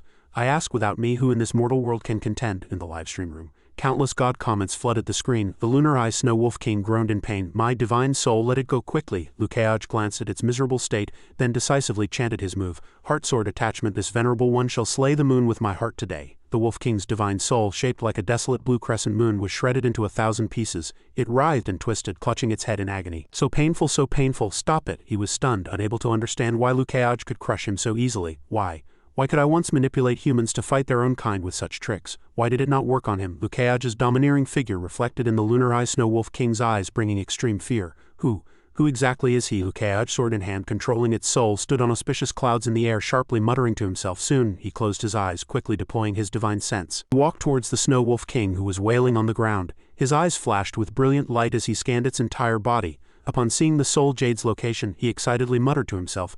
So the Soul Jade was hidden behind that eye. Liu Keaj darted down like lightning to attack it, filled with fiery fighting spirit. Once he defeated it, this fellow wouldn't be able to cause any more trouble. It roared furiously, Bastard, I will kill you. Surprisingly, its cultivation had already risen to level 50. The Lunar Eye Snow Wolf King, peak 4th realm. Liu Keaj was eager to end the battle. This is bad. This guy wants to stall for time. Once it enters the 5th realm, I won't be able to handle it alone. Moreover, the Soul Jade is still helping it heal. If I don't act, I'll be the one injured. He aimed for the Soul Jade, decisively calculating. As long as I take out the Soul Jade, everything else will be easy. Subsequently, he abandoned defense. Liu Keaj rushed forward without hesitation, unleashing a series of spectacular and powerful moves. A 3rd realm sword art, combining flower throughs, true one sword and 4 forms of sword intent. The Wolf King also ferociously launched countless claws to counter him. Liu Keaj's sword had just touched the Wolf King's body. When it was clamped by its blood-stained sharp claws, Zhang Xinyan exclaimed, Keaj, the Soul Jade had successfully been extracted from the Wolf King's head. Zhang Xinyan watched in shock as Liu Keaj's swift attack had completely achieved its objective. The Wolf King helplessly watched its Soul Jade being taken.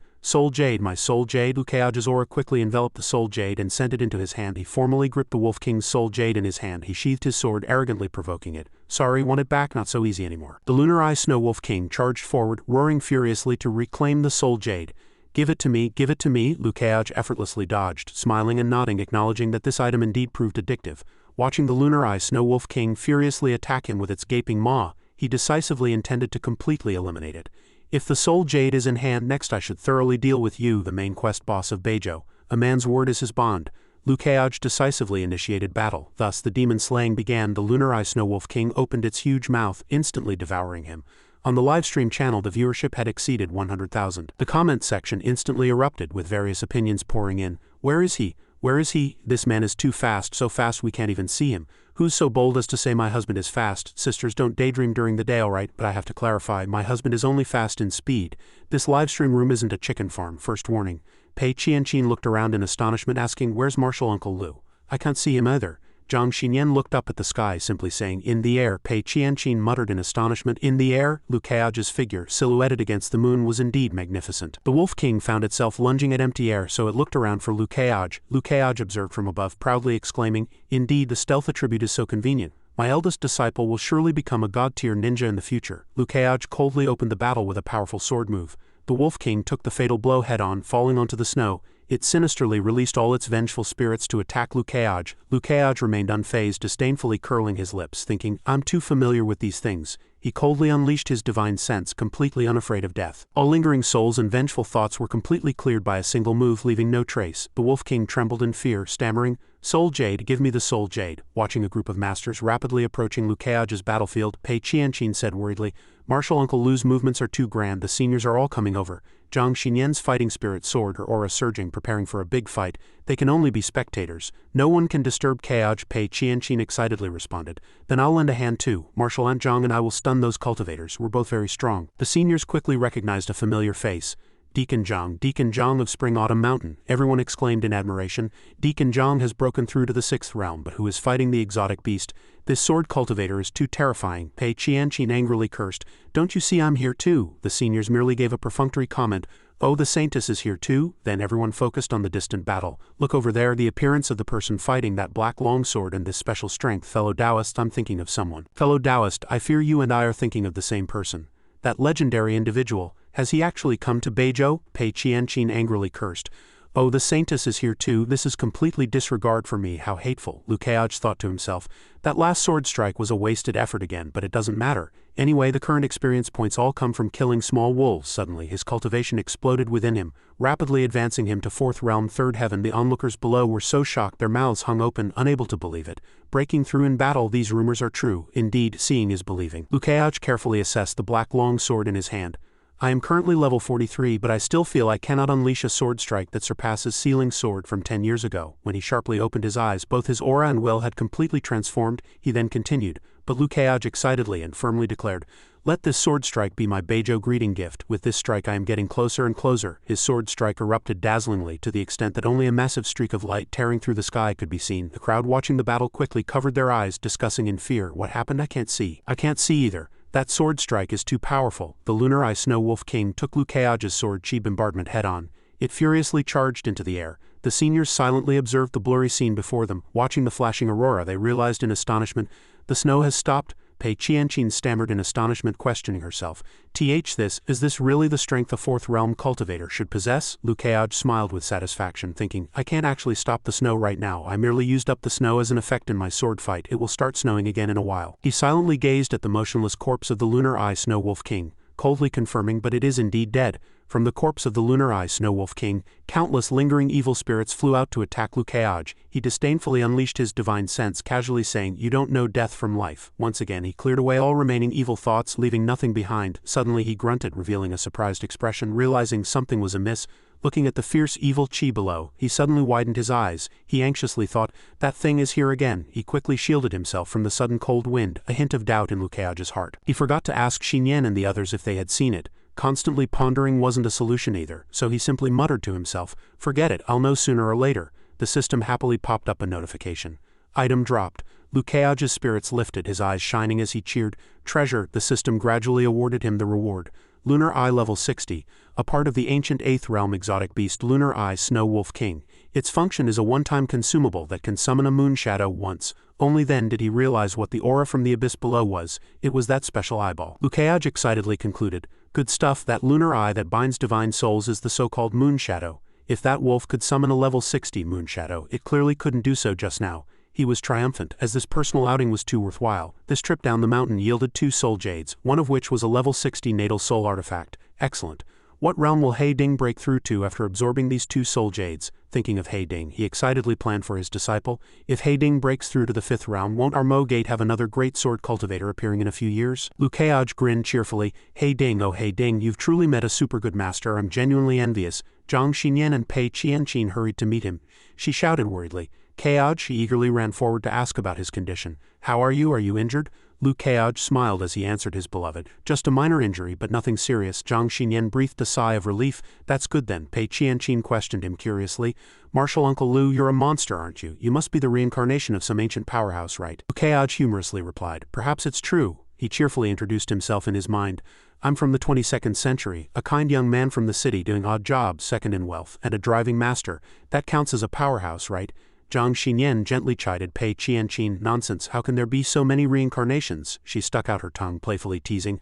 I was just joking, I didn't expect Martial Uncle Lu to take it seriously, she excitedly continued. Moreover, Martial Uncle Lu has now made a name for himself in Beizhou. Countless masters and seniors gathered to watch the battle just now, and they all admire Lu Keoj immensely. They all discussed, Sect Master Lu? Sect Master Lu is looking at me? Nonsense, he's clearly looking at me. Seeing is believing. This face completely matches my imagination. I fell in love with Keoj the moment I saw him, for life, damn it. Even though that sword cultivator was injured, he became even more handsome. It's truly annoying, Lu Keoj smiled, enjoying the lively atmosphere. Oh, item 6, he doubtfully deduced in his mind. In Beizhou, I just got off the flying artifact and killed an exotic beast for entertainment. Suddenly I recalled a past life script and it really fits this situation. He vigilantly and keenly analyzed, but why is there such a huge commotion yet no sign of the Yellow Spring Society in Beizhou? When I killed Chen Qi before, the Dead Moon Society would always ambush demon cultivators nearby. He suddenly remembered a suspicious detail just now. Something was off. Were those two who escaped just now members of the Yellow Spring Society? Were those people plotting something? Lu Keoj decisively told his two confidants. Let's go to Spring Autumn Mountain. If I can't figure it out, I won't. It's better to wait for them to reveal themselves before making plans. His summoned flying artifact immediately flew into the air as commanded. He walked imposingly, pondering in his mind. I seem to have forgotten something, but I can't recall it. What he had forgotten, it turned out, was the player he had immobilized earlier. The player pitifully complained, Sect Master Lu, when will you come to lift this immobilization spell for me? The comment section on the livestream channel humorously teased him. A handsome young man can't move, shouldn't we find his coordinates? And then, the player suddenly cursed loudly. Bastard, what do you want? Don't come any closer, Lu Keoj seriously asked the two girls. By the way, when I killed that Snow Wolf King just now, did you two see anything strange? Pei Qianqin innocently replied. Strange things, in my opinion, Martial Uncle Lu is strange. Zhang Xinyan asked him suspiciously. Keoj, did you see something? He pondered. Should I tell Xinyan that thing? Even with Xinyan's current realm, she wouldn't be able to handle. Thinking this, he still decided to hide the truth. No, I was just worried if the Yellow Spring Society was secretly observing. It's better not to tell her. He looked at the data on the notification panel, secretly estimating. Let's first see what progress the Beizhou main quest has made after killing the Snow Wolf King. The first stage boss should have also broken through 10, right? Lu Keoj excitedly read the system notification panel. After killing this pack of Snow Wolves and the Snow Wolf King, the available experience points had reached 15 million. Not bad, however. The system displayed the following result. Beizhou main quest Evil Soul Nirvana, current progress 5.3. Lu Keoj was stunned, pondering in confusion.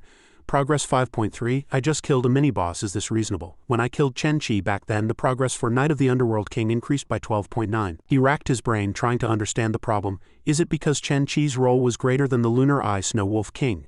Was he more important? Or did I overlook something this time? He immediately recalled the mysterious eyeball he had encountered twice. Is the Beizhou main quest related to that thing? I saw it in Qingzhou too, Lu Keoj realized in astonishment. Wait, I saw it in Qingzhou, and now I've seen it in Beizhou. Could it be? He suspiciously guessed. Has it been following me? He smiled, decisively setting a new goal for himself. It seems it's completely proven that I am the chosen one. Once my heart sword reaches level 5 eyeball, you can just clean yourself up and wait to become my experience points. Suddenly, Zhang Xinyan called out Keoj, and he turned to look at her. She seriously told him, I remember now who that woman who escaped on the ice plains was. Zhang Xinyan decisively continued. Her name is Wu Ru, one of the 12 pavilion masters of the Heavenly Secret Pavilion. Lu Keoj was somewhat surprised, immediately retorting, Are you sure? Heavenly Secret Pavilion. Are they also one of the hidden forces behind the scenes? Zhang Xinyan affirmed, definitely. Last time I went to the Heavenly Secret Pavilion, I went with Senior Sister He from the Inner Sect, and the one who received us was Pavilion Master Wu Ru. Pei Qianqin enthusiastically introduced. Martial Aunt Yang's senior sister He, that's Elder He Lian of our Spring Autumn Mountain. Upon hearing that name, Lu Keoj's expression suddenly changed, and a chill ran down his spine. Elder He Lian, in my previous life when I became a disciple of Spring Autumn Mountain, I had the fortune to meet her a few times. After cultivating Spring Autumn Mountain's techniques, her desires were magnified and she became a slave to her desires. He somewhat awkwardly commented on Elder He Lian. They say poverty breeds short ambition, but this elder is just the opposite, rich and vicious. Lu Keoj mused. If Pavilion Master Wu Ru of the Heavenly Secret Pavilion is the one, then who was the other person? Things are getting tricky. Pei Qianqin smacked her lips curiously. I heard that above the 12 pavilion masters of the Heavenly Secret Pavilion there's also a mysterious hermit. Zhang Xinyan, being well-read, explained to her. That's right, the Heavenly Secret Pavilion has existed for 1,000 years, but every hermit has been very mysterious. Almost no one has ever seen the figure hidden in the shadows, but every hermit of the Heavenly Secret Pavilion shares a common title. Everyone calls them the Heavenly Secret Hermit. Pei Qianqin's eyes sparkled with speculation as she randomly said, "There were 2 figures then. Was the second figure the Heavenly Secret Hermit? What a pity, we almost got to see that mysterious person." She blinked, then excitedly continued, "I heard that the 12 pavilion masters of the Heavenly Secret Pavilion are all peerless beauties, so perhaps the hermit who leads them is also a great beauty?" Zhang Xinyan lightly tapped this mischievous girl and scolded, "Nonsense," Lu Keaj pondered. No matter who the second person was, the Heavenly Secret Pavilion was likely the force hidden behind the scenes all along, and a confrontation with them was inevitable. He gazed into the distance, thoughtfully asking himself, Heavenly Secret, Heavenly Secret. When the time comes, I wonder if the Heavenly Secret Hermit, who can discern heavenly secrets, will be more formidable, or if I, the chosen one, will be. Lu Keaj scoffed. Why was he even worrying? Was there any need to say who was more formidable at this moment? In the Beizhou Heavenly Secret Pavilion, Wu Ru was fuming, wondering when her fair slender legs would fully recover. Her legs were covered in wounds dripping with blood, and she angrily cursed. That Snow Wolf King was too strong. Even after taking the hermit's pills, it still didn't completely heal. She sighed, thinking despondently and powerlessly. I'm so incredibly weak right now, I can't do anything. Just then, the Heavenly Secret Hermit walked in and shouted loudly. Wu Ru, she quickly responded. Present, he sternly commanded. Give this old man a drop of your vital blood. Wu Ru's face was pale, trembling in fear. I'm already so weak and now I have to give vital blood? Even someone as strong as Keaj would be extremely weak after losing a drop of vital blood. He sharply commanded. Hurry, she quickly replied. Yes? Then bit her fingertip and blood gushed out. As soon as a drop of vital blood was drawn from Wu Ru's body, she weakly collapsed backward, motionless, utterly drained of strength. The Heavenly Secret Hermit took the vital blood, secretly chanted a spell and concentrated on drawing runes with the drop of vital blood as an anchor. He activated his heavenly eye, diligently attempting to complete the blood art. Suddenly, he fiercely opened his eyes, painfully spat out a mouthful of blood, his whole body trembling, vexed, and agitated. Still no, I can't calculate it. I can't even calculate Zhang Xinyan's fate. His eyes filled with murderous intent. It seemed Wu Ru had definitely been exposed. He walked over to Wu Ru, coldly declaring, a pawn once its disguise is lost becomes a discarded piece. Heavenly Secret Hermit coldly assessed Wu Ru. Wu Ru was indeed an enticing pawn if used differently. Many would probably go mad for her. However, he walked past Wu Ru, softly calling, You, come with this old man. Wu Ru wearily struggled to sit up, quickly responding, Yes. The two trudged through the thick snow for a while, then the Heavenly Secret Hermit stopped and said to her, We're here. Wu Ru weakly gasped, Ah. She spat blood in terror as the Heavenly Secret Hermit ruthlessly struck her with his staff. She stammered, Hermit? The Heavenly Secret Hermit didn't reply but instead cruelly cast a spell, incinerating Wu Ru. Her life force was drained, her body turned ashen, a tragic sight. He cruelly murmured to himself, Your face has probably been seen. Once seen, a pawn becomes a discarded piece. A 5-legged exotic beast crawled onto the Heavenly Secret Hermit's staff. He coldly admitted, Wu Ru was indeed a useful pawn, truly worthy of being someone this old man personally nurtured. He gently allowed the exotic beast to climb onto his hand. The Heavenly Secret Hermit slowly absorbed the life force he had just drained from Wu Ru, taking a deep, relaxed breath. Phew, the Heavenly Secret Pavilion has existed for 1,000 years. Surprisingly, his white beard and hair gradually turned a mysterious black. He continued softly, Over these 1,000 years this old man has nurtured so many people, and you rank among the top 5 in this old man's heart. What a pity that he had to use such a method to revert to youth. After finishing the absorption, he spoke to the 5-legged exotic beast. Go back. The exotic beast obediently burrowed back into his staff. The Heavenly Secret Hermit thought angrily, Lu Keaj, this feeling of being passive, this old man hasn't experienced it for hundreds of years. This old man utterly despises this feeling. Soon it was morning. Lu Keaj was engrossed in cooking. With smoke curling, he proudly boasted, As expected of my craftsmanship, even ordinary fish is so fragrant and delicious. He tasted a mouthful of the steaming fish soup, secretly admitting, But Qianqin is also an excellent fisher. From the wooden plaque, someone was also excitedly narrating Lu Keaj's successful conquest. Wow, let me read it to you. The resurrected Lunar Eye Snow Wolf King of Beizhou was slain by Lu Keaj alone. He praised her highly. Good girl, you're already publicizing for this venerable one so quickly? Several other divine senses commented doubtfully. Really? That's an ancient exotic beast. Doubtful. Watching the heavenly ranked individuals also chime in, Lu Keaj fumed. You dare doubt me? Pei Qianqin decisively affirmed, Of course it's true. Then not only did he slay the exotic beast alone, Lu Keaj also broke through to 4th realm, 3rd heaven in one strike. All his sword moves were breakthroughs made in battle. Truly a monster. Lu Keaj was overjoyed, praising her. Excellent. It wasn't for nothing that martial Uncle Lu gave you delicious food, little Qianqin. Others couldn't help but exclaim in wonder. Shocking, just a few months ago he was still at third heaven. How could he break through so quickly? I heard before that the news of him slaying Chen Qi of the Sword Sect was false, but now it seems it was true, Pei Qianqin boasted excitedly. Of course, my martial uncle Lu is a chosen one, she corrected herself. I misspoke, you didn't see anything, do you? Retorted. I didn't see it. Lu Keaj smugly stroked his chin, thinking, it's too late to hide my identity now anyway. As expected, 3 of them had long seen through your true identity, little Qianqin, but this kind of boasting your martial uncle Lu is very satisfied. He looked at Du Yu's heavenly rank, curious as to what Du Yu would think. Du Yu was stunned after reading the message on the wooden plaque, unable to believe it. Senior brother Keaj has actually broken through to 4th realm, 3rd heaven.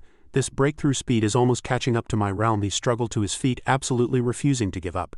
No, I can't be this lazy anymore. One wonders if this fellow has a problematic definition of laziness. He is truly lazy.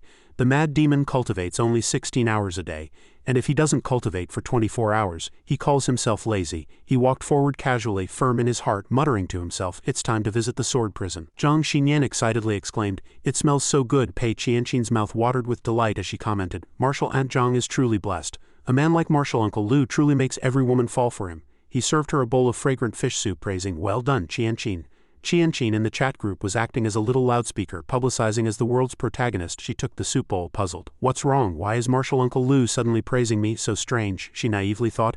Could Martial Uncle Keaj be praising me for exposing the Heavenly Secret Pavilion's issue? Pei Qianqin was completely out of the loop, yet still eagerly volunteered.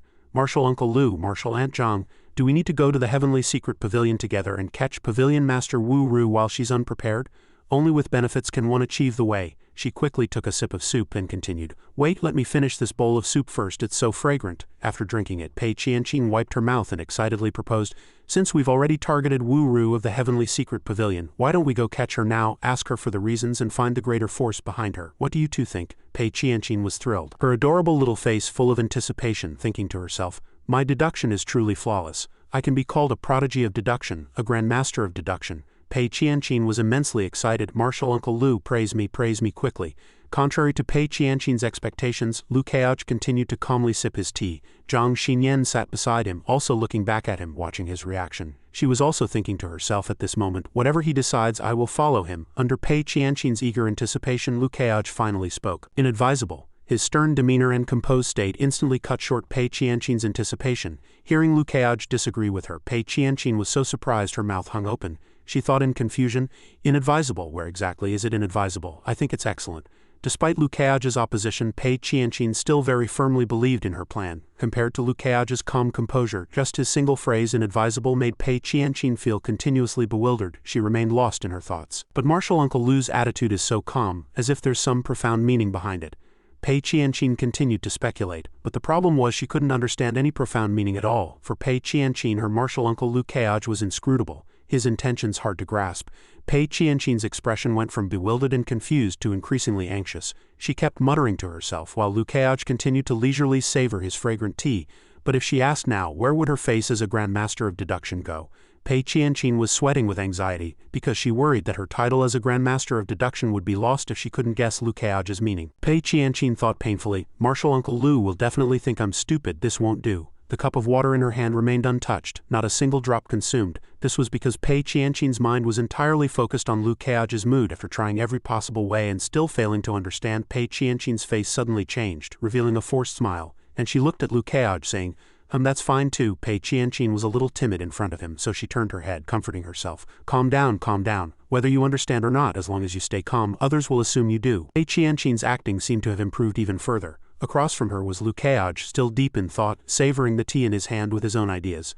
World protagonists like Pei Qianqin were still too young, only knowing how to pursue quick success, which occasionally yielded surprising results. Although he underestimated the young Pei Qianqin before him, he still saw her shining qualities. Lu Keaj then thought, but this time regarding Wu Ru of the Heavenly Secret Pavilion, I feel that acting rashly would only ruin things. Lu Keaj showed himself to be a calm, far-sighted person, one step ahead of his peers. A terrifying large fish with peculiar sharp jaws and glowing red eyes was chasing another small fish.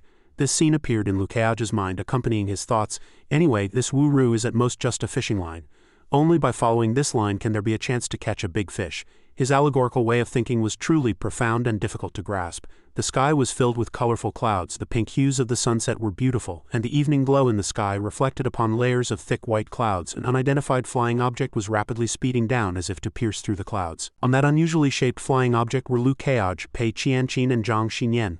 Lu Keaj and Zhang Xinyan conversed seriously, completely ignoring Pei Qianqin, who lay there, full and content, completely at ease. At this moment Lu Keaj said to Zhang Xinyan, "The seasonings in Mo Gate are all used up, let's go buy some in a small town." Zhang Xinyan quickly replied, "There's a small town not far below."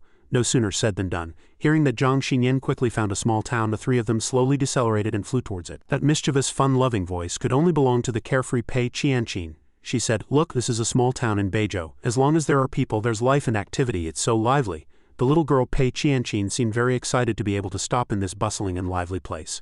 Upon reaching the town, the three of them came to a roadside stall, and Lu Keaj unhurriedly tried each item one by one, checking if it was what he was looking for. Meanwhile, Pei Qianqin playfully picked up this bottle and put down that one, having a great time, continuously toying with those bottles and jars. Pei Qianqin, like a child, began to pose many questions in her mind again. She secretly grumbled in confusion, "What's the difference between this bottle and that one?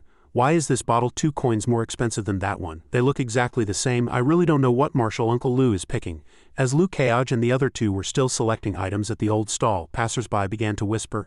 A man said, "Did you hear, recently, demon cultivators have appeared again and even killed a big shot?" The person next to him heard this and asked worriedly, "Really? Who died?" Lu Keaj heard every word of this important news. The two passers-by continued to discuss the matter. "I heard that Pavilion Master Wu Ru of the Heavenly Secret Pavilion turned into a mummy." The other person heard this and gasped in horror.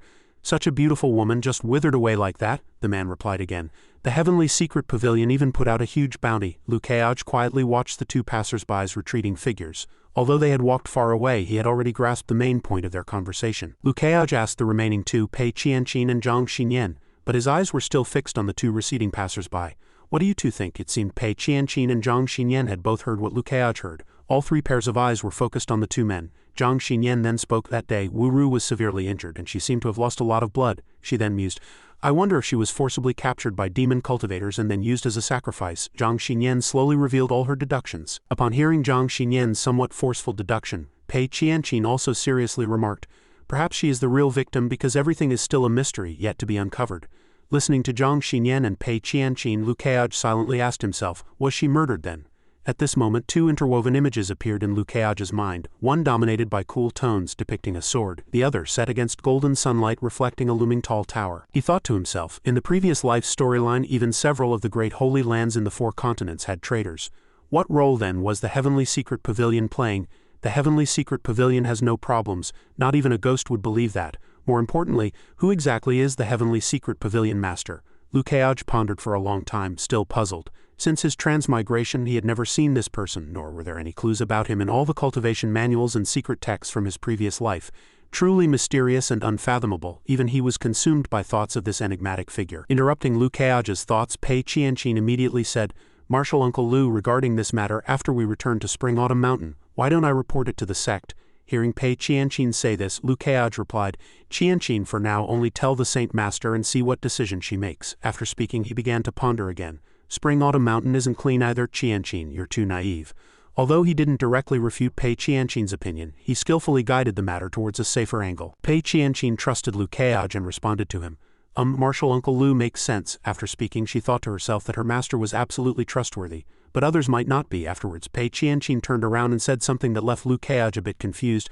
"Also, Martial Uncle Lu, Master must really like you." With that, she covered her mouth, giggling as she walked away. Hearing Pei Qianqin's teasing, Lu Keaj's face froze, his stern expression vanishing without a trace. He said in a daze, "Ah," then he mused in confusion. "What is this train of thought? It's jumping so quickly." Hearing their conversation, especially Pei Qianqin's remark, Zhang Xinyan quietly blushed behind him and cleared her throat to cover her embarrassment. Seeing Zhang Xinyan, who was usually so calm, display such an expression, Lu Keaj grew even more puzzled. Why is Xinyan reacting like this? 2 moments later, Lu Keaj seemed to realize something, and his face brightened, dispelling his confusion. He began to recall, "Wait, I remember now, in my previous life I saw on the forums that the Spring Autumn Mountain Saint Master's desires, amplified by her cultivation technique, were—" Before he could finish his thought, Pei Qianqin mischievously continued with a sly smile, "Master really likes beautiful people, especially beauties like Martial Uncle Lu."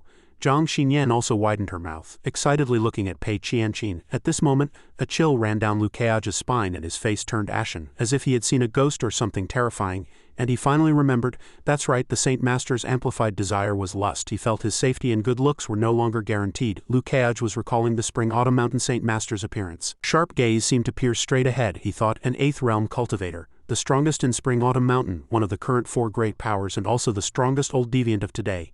It was then that Zhang Xinyan spoke, dispelling Liu Kaiaj's thoughts and worries. She said, "You don't need to worry, the Saint Master's lust is merely a fondness for beautiful things. Beyond that, she desires to pursue beauty to its utmost." She grabbed his arm and continued, "She won't do anything too outrageous," as Zhang Xinyan tried her best to ease the tense atmosphere. Pei Qianqin continued her psychological attack and teasing on Liu Kaiaj. That's right, but Master's flaw is that when she sees something beautiful she can't help herself." Then she said no more, as if to make Liu Kaiaj even more bewildered and worried. The worry on Liu Kaiaj's handsome face did not diminish, and he curiously pressed, "Can't help herself with what?" Pei Qianqin's gaze carried a hint of naughtiness, staring at him as she continued. "She can't help making beautiful things even more beautiful," she went on, making it easier for him to imagine. For example, Martial Aunt Zhang Master would have her try on all sorts of dresses. Pei Qianqin's example was indeed effective. Instantly Zhang Xinyan appeared in various sexy dresses showcasing her perfect figure, further enhancing her charm. Liu Kaiaj unconsciously blushed, his nose bleeding because her beauty was too captivating. He shyly thought to himself, with Xinyan's figure paired with all kinds of dresses goes without saying, right? Then Zhang Xinyan spoke. Silence. This made the mischievous Pei Qianqin somewhat wary, and she dared not say more. Liu Kaiaj's face was as red as a tomato at this moment, and it remained so for a long time. Pei Qianqin pouted, saying to Zhang Xinyan, "What's the big deal? I'm used to it. Doesn't Master make me wear all sorts of dresses too?" Hearing Pei Qianqin say this, Liu Kaiaj secretly glanced at her, thinking Pei Qianqin has to wear those kinds of dresses too. Thinking this, an image immediately popped into his mind of Pei Qianqin in a sexy outfit, a tight-fitting garment accentuating her alluring curves. As soon as he imagined the scene, he thought, how many points would that score? Then Liu Kaiaj had Pei Qianqin try on another outfit, and he couldn't help but exclaim, "Wouldn't that charm all the young princes in nightclubs to death?" He couldn't deny Pei Qianqin's sexy appearance. Finally, Pei Qianqin appeared in a secretary's outfit, looking very eye-catching. Liu Kaiaj was at a loss for words, only able to think one word: sizzling. He tried hard to regain his composure, no longer thinking about those unreal images. Liu Kaiaj raised a hand, feigning a few coughs, thinking, how can a man's brain be constantly occupied by these things? I want to achieve great things, for example. Liu Kaiaj suddenly turned around to look behind him. Zhang Xinyan in a pure white shirt and a form-fitting A-line miniskirt was looking at him with seductive eyes. Liu Kaiaj saw this precious sight, and his face instantly turned crimson, fearing he couldn't help but have another nosebleed like last time. He thought in shock, it's over. His brain had a mind of its own. Even though he tried not to think, his brain seemed disobedient, seeing Liu Kaiaj looking at her with that kind of gaze. Xinyan in her everyday clothes asked him in confusion, "Kaiaj?" Liu Kaiaj seemed to be startled awake, regaining his composure. He feigned a few more coughs to cover his embarrassment, then said to Zhang Xinyan, "So I understand, the Saint Master merely likes beautiful things," he continued. "The love of beauty is common to all, there's nothing to be afraid of." Seeing Liu Kaiaj say these words so calmly, Zhang Xinyan also breathed a sigh of relief, saying, "As long as you understand." Hearing this, Liu Kaiaj gave an awkward smile, secretly thinking to himself, of course I understand. Saint Master is merely a fashion and beauty blogger. Suddenly Liu Kaiaj remembered that Zhang Xinyan had once worn a dress. She wore a flowing white dress, looking vibrant and enchanting, as if capable of captivating countless men in the world. He couldn't help but think, I just remembered, Xinyan doesn't like wearing dresses, but she wore one that time.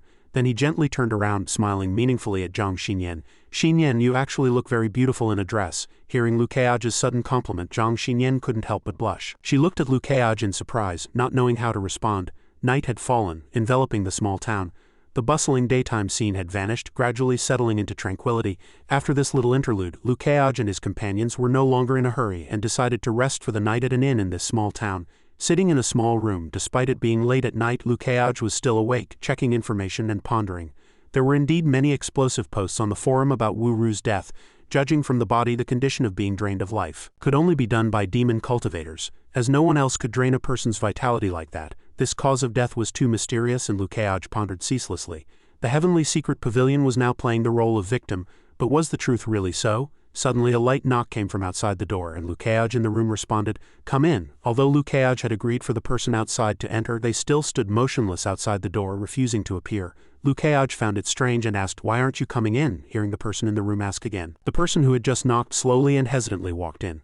A lovely face appeared, long hair, fair skin, with cheeks and lips seemingly competing to be redder. The person was none other than Zhang Xinyan, but her attire was different from usual. She wore a delicate white dress. She shyly called his name Kaiaj. Liu Kaiaj saw Zhang Xinyan looking so beautiful and couldn't help but be surprised, his gaze fixed on her. He thought, she took my words to heart. Even after years of living together in my previous life, I never saw her wear such a dress. Zhang Xinyan spoke, breaking the awkward silence. She asked, is it a bit strange? As she spoke, she shyly looked away. Lu Keaj didn't let her continue standing, patting the spot beside him and saying, come sit.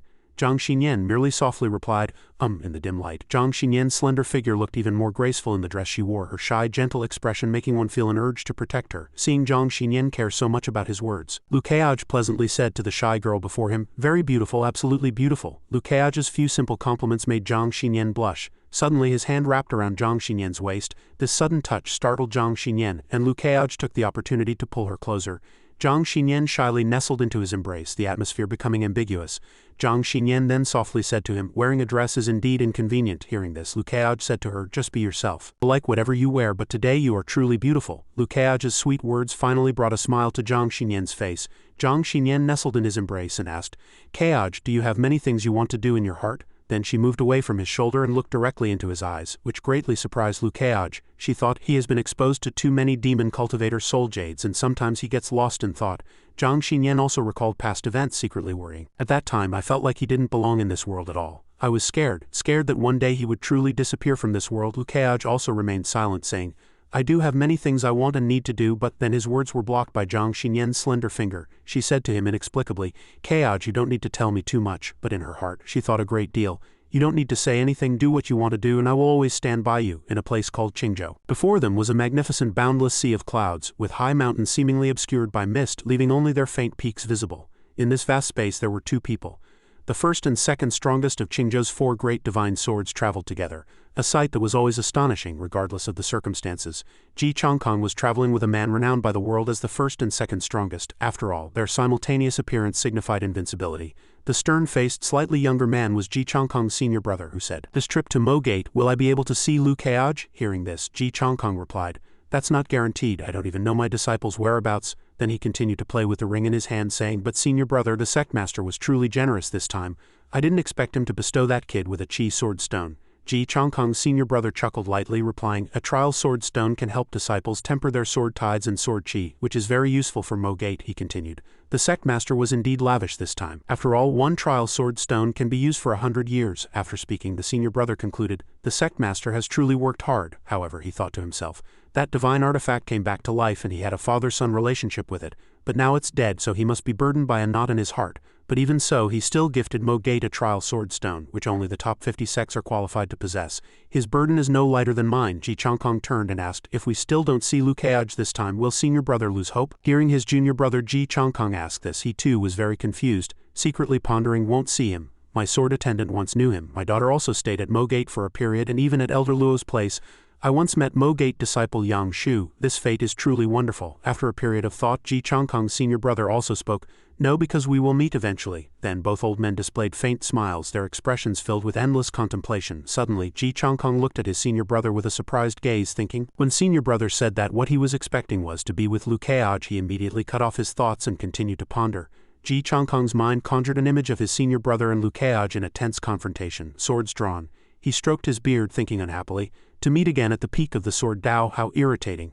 Why am I always just a little bit worse than senior brother? Although it was only a thought, Ji Changkong's displeasure was evident. He frowned at his senior brother, fuming like an enraged bull, daring not to speak, only continuing to think secretly. Always just a little bit short, it's infuriating. With that, Ji Changkong continued to the person beside him, HMPH, when we get to Mo Gate, you must give little Lizzie some good guidance. Ji Changkong's senior brother was surprised by his suggestion. He added, you must not hide anything, treat her like you treat Yu and Nan Wei. Hearing these childish words, Ji Changkong's senior brother couldn't help but laugh aloud. I'm also very curious about little Lizzie. Since she's junior brother's disciple, then she's like my own disciple. With that, he wondered if he had said something wrong again.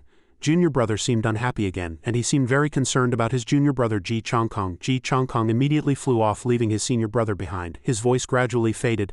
Fly faster, why are you so slow? Seeing his junior brother throw a tantrum, Ji Changkong's senior brother could only sigh and reply, coming. After a long journey, they finally arrived at Mo Gate's Danqing Mountain. It appeared magnificent, beautiful, and breathtaking. In front of Mo Gate Mountain stood a colossal mountain with a grand formation. Ji Changkong's senior brother was also stunned by Mo Gate's appearance. He stopped in front of the mountain and said, this mountain protecting formation is quite interesting. Ji Changkong chuckled at his words and replied, "This mountain protecting formation was jointly set up by Little Lizzie and Kaoj, my 2 disciples. Little Lizzie controls the complete formation, preventing outsiders from intruding," he continued.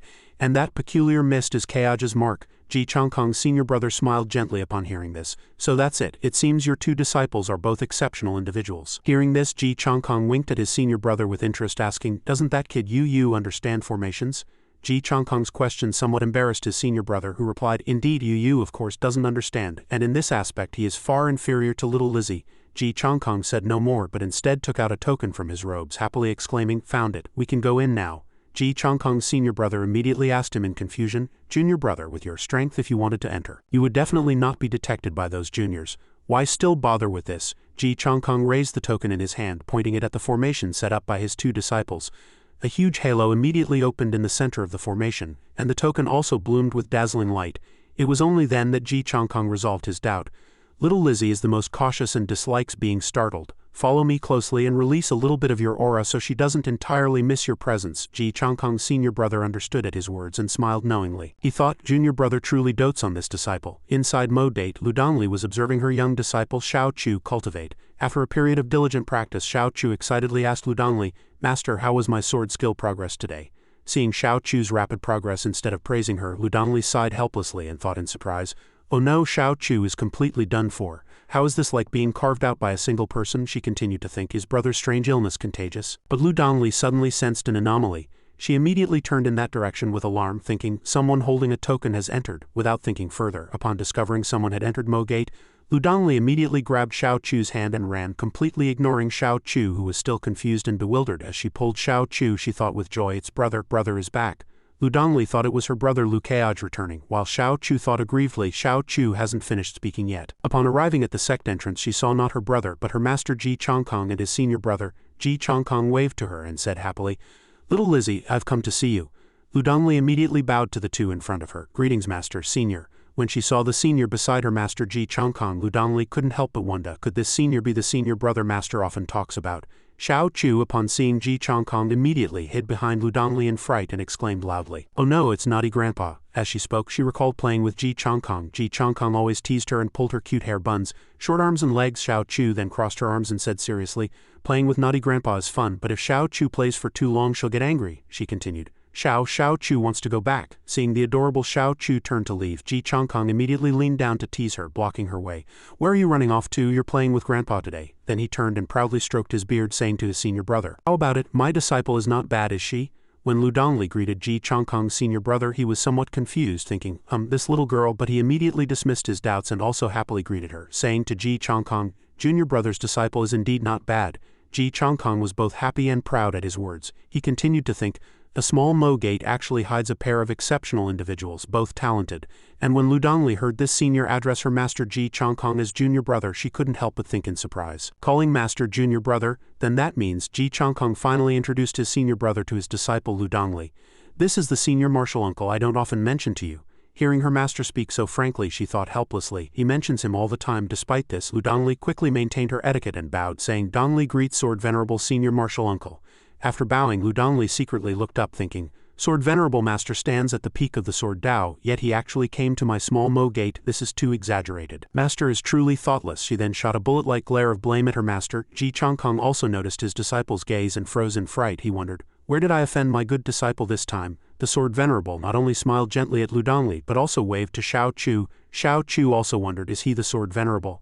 To answer her own question, Xiao Chu innocently asked, "Are you really the sword venerable?" But her face was full of doubt. She was also thinking, this scholarly look, I feel like he couldn't even take one of my palms, truly innocent and naive. Seeing the adorable little girl ask this, the sword venerable smiled gently and replied, His smile was very warm, bringing a sense of warmth to the other party. He sensed a certain quality in Xiao Chu and thought this child's aptitude even in the sword sect would be considered outstanding. After receiving confirmation from the sword venerable, Xiao Chu crossed her arms, striking a grand adult-like pose, and said with a happy smile, "My name is Xiao Chu." Her appearance made Ludongli's mouth drop open in surprise. Ludongli immediately exclaimed, "Xiao Chu, don't be rude, come over here." But Xiao Chu continued to happily play with the sword venerable's clothing ornaments. Ji Changkong's senior brother then spoke up to help Xiao Chu. "No matter, this child is full of spiritual energy, her future achievements are limitless." Hearing the Sword Venerable say this about herself, Xiao Chu looked at the Sword Venerable with keen interest and asked, Then can Xiao Chu be even more amazing than you? Seeing her small self ask this, the Sword Venerable was also somewhat surprised, but he didn't show his surprise for long, and the Sword Venerable happily asked Xiao Chu, Why do you want to be more amazing than me? Xiao Chu answered loudly without hesitation, Because Master Martial Uncle said that from the moment he picked up a sword he knew he was the Lord of the Sword Dao, the #1 in the world, she continued. And I, Xiao Chu, want to become as amazing as Master Martial Uncle. Listening to Xiao Chu's uninhibited and innocent words, Lu Dongli was on the verge of tears at this moment. Her face was helplessly pale. She thought agonizingly, Where's a hole? I want to crawl into it and never come out, too. Brother is also something. Why does he always spout nonsense in front of children? Along with Xiao Chu's liveliness and mischief, both seniors were very happy. The Sword Venerable turned to ask his junior brother Ji Chongkong. Similar. Ji Chongkong still habitually stroked his beard and replied, Similar. Lu Keaj, holding a long sword, said spiritedly, From the moment I picked up a sword I was the Lord of the Sword Dao, the #1 in the world. The Sword Venerable also couldn't help but sigh, indeed too similar. Perhaps like that righteous young man and that saying, We were born for the Sword Dao. Ji Chongkong couldn't help but agree, thinking exactly just like us when we were young. Seeing Lu Dongli still standing motionless, Ji Chongkong coughed a few times to get her attention, thinking, My good disciple was angry with me just now, it must be because of something. Ji Chongkong then turned to ask his senior brother, the Sword Venerable, Aren't you going to take out the welcome gift? Hearing his junior brother remind him, the Sword Venerable immediately thought, Let me look for it. But he thought, Junior brother didn't inform me beforehand. Seeing the Sword Venerable fumbling for the welcome gift, Lu Dongli couldn't help but think in surprise, Master often says the Sword Venerable is nothing special in front of him. I didn't expect it to be true. The Sword Venerable was at a loss, thinking, What should I take out so junior brother won't scold me? It turned out he was afraid his junior brother would get angry. The Sword Venerable continued to think, If I give too much, more than junior brother gave, I'll be scolded. If I give too little, junior brother will be unhappy and I'll still be scolded. Seeing his senior brother hesitate to produce a gift, Ji Chongkong said, Don't you have a life and death man? Take it out. Hearing this, the Sword Venerable was immediately surprised. The Sword Venerable said happily, Good Dongli, disciple niece, take it. He thought, Junior brother actually specified the gift directly. This is wonderful, I won't be scolded by junior brother anymore. Lu Dongli also happily received the gift from the senior and said, Dongli thanks senior martial uncle. She also thought, Another life and death man, now I have two. She looked at the Sword Venerable's gift, happily thinking, This time I'll share it with brother, he won't refuse again, right? Then Lu Dongli put on an indifferent expression, thinking, If he refuses again, I'm going to be angry. A girl who was cautious and afraid of death but even more afraid of something happening to her brother, Ji Chongkong said, Little Lizzie, aren't you going to invite me and your senior martial uncle in for a seat? Hearing this, Lu Dongli immediately said awkwardly, I was rude. With that, she led them into Mo Gate. Master, senior martial uncle, please come this way. Upon entering Mo Gate, they discovered how spacious it was. Towering pagodas gradually appeared. The Sword Venerable said, Mo Gate's main hall is magnificent, extraordinary and ethereal. No wonder it can cultivate this brother and sister pair. Hearing his senior brother's praise, Ji Chongkong said, Is that so? The four walked into a spacious room to continue their conversation, however. The reason the room appeared spacious was that it contained no furniture or items. After sitting down, the Sword Venerable's face stiffened, and he thought too simple. Seeing his senior brother's unusual expression, Ji Chongkong leaned in and whispered to him, Mo Bade has long declined, it relies entirely on my disciple in Keaj. Ji Chongkong continued to whisper, The sect elder is under 20 and the sect master is also 20. Have you ever seen such a thing anywhere? It was much harder for these two children to get to where they are today than we can imagine. Hearing his junior brother's clear explanation, the Sword Venerable also understood and whispered, Since the forging of Bailey and Peak, Lu's siblings have both been quite good. Junior brother, your legacy has successors. Ji Chongkong then said, Do you even need to say such a thing? Lu Dongli then spoke up, suggesting, Master, senior martial uncle, I'll pour tea for the two of you. But Ji Chongkong spoke up to stop Lu Dongli. Sit down, you don't need to pour tea. Lu Dongli was utterly confused. Ji Chongkong continued, leaving Lu Dongli and Xiao Chu utterly bewildered. Don't you love to drink tea the most? You can sit and drink tea for 2 incense sticks by yourself. Go brew it. Lu Dongli thought helplessly, Master, can you please listen to what you're saying? That's the Sword Venerable. Xiao Chu beside her also couldn't help but gape. Will Sword Venerable Grandpa really listen to naughty Grandpa? Then the Sword Venerable actually stood up and said, Little Lizzie, you don't have to be so polite. I'll do it myself. The Sword Venerable's gentle action surprised both Lu Dongli and Xiao Chu. She thought Sword Venerable Master actually went to make tea himself. Xiao Chu also thought, Sword Venerable Grandpa actually listened to naughty Grandpa. Seeing this, Lu Dongli also stood up and said, Sword Venerable Senior Martial Uncle, please sit. The Sword Venerable also gestured for her to sit. Suddenly, the Sword Venerable, worried about Ji Chongkong's displeased gaze, helplessly gestured to Lu Dongli and with a helpless look pointed at Ji Chongkong, which also left her speechless. Then the Sword Venerable brewed the tea, poured it, and invited Ji Chongkong, Junior brother, please have some tea. seeing the Sword Venerable do these things. Xiao Chu then thought in confusion, didn't they say Sword Venerable Grandpa is the strongest in the world? Why does Naughty Grandpa seem even more powerful? After the Sword Venerable finished all this, he also said, no need for formalities today, let the disciples come in. Lu Dongli then waved her hand and said, everyone come in. Facing a group of people who had been secretly standing outside the door, the three slowly walked in. When he saw the other Mo Gate disciples, the Sword Venerable thought in surprise, oh, these Mo Gate disciples are truly all eccentric. The three were He Ding, Mo Dongfang and Luo Bing. All three bowed to the Sword Venerable. Lu Dongli also introduced them. Senior Martial Uncle, this is He Ding, my brother's only disciple. This is Luo Bing, my eldest disciple. And this is Mo Dongfang, also my disciple. After hearing the brief introduction of the three, the Sword Venerable looked at Mo Dongfang and said, your fortune, Qian, is somewhat unusual. Mo Dongfang was surprised that the Sword Venerable said this upon their first meeting, thinking, as expected of the Sword Venerable, to see through my fortune with just one glance. He suddenly remembered his childhood. Lu Keaj had also told him, your fortune is a bit strange, isn't it? Mo Dongfang then recalled the Sword Venerable's words, thinking, Sect Master Uncle Lu Keaj also said that once, and my fortune is indeed unpredictable. When it's bad, my life is always in danger. Mo Dongfang remembered a time he caught a giant fish with sharp fangs and was almost eaten. Then he remembered finding a large bag of gold, the gleam of the gold bars illuminating his youthful face. Mo Dongfang thought, when things are good, I feel like a favored child of heaven. The Sword Venerable continued, you have a great deal of fortune, but you haven't fully absorbed it yet, which is why you sometimes suffer from its backlash, he thought to himself. Since ancient times, very few people have possessed such immense fortune.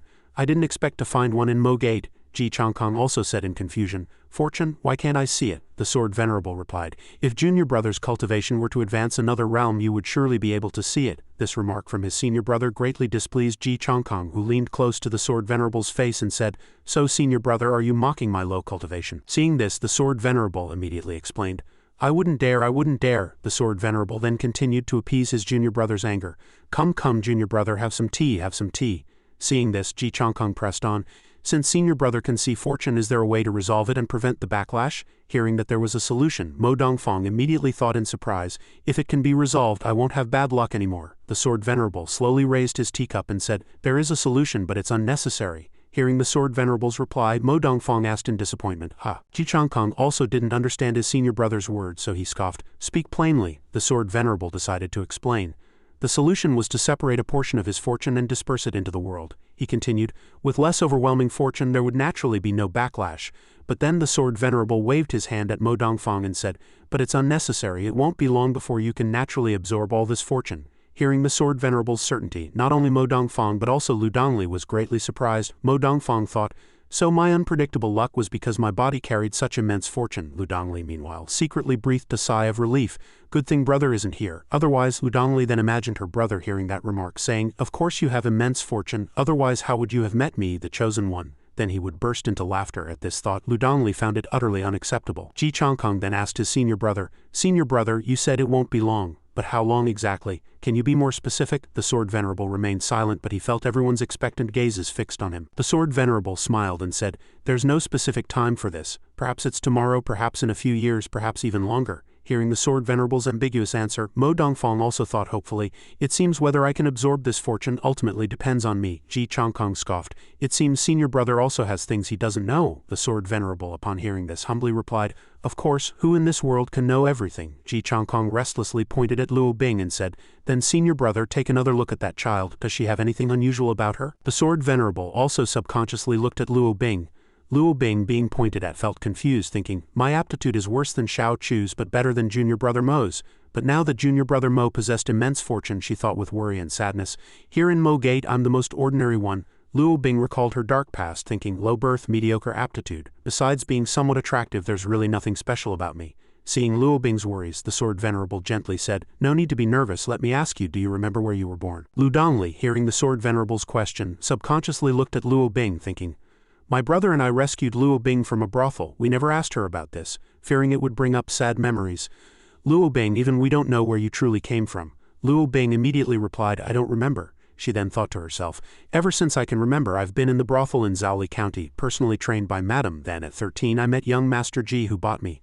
Luo Bing then sadly pondered, if my parents sold me into a brothel, why should I miss them? She hated her family, and thinking of her fellow disciples at Mo Gate, she thought, anyway I have a new home now, and a family that values me. She then smiled happily. The Sword Venerable said, is that so? He then added that if the opportunity arose, she could choose a day to visit Beilu Forest in Luzhou. Perhaps something was waiting for her there. Ji Changkong spoke up. Here we go again? A few words appeared on the Sword Venerable's face. Junior brother, don't scold me, he then said. This matter involves a secret of a deceased friend of mine, and I'm only guessing, so I can't explain it too clearly. Ji Changkong secretly thought, a deceased friend, such things happen in Luzhou. Luo Bing then asked in confusion.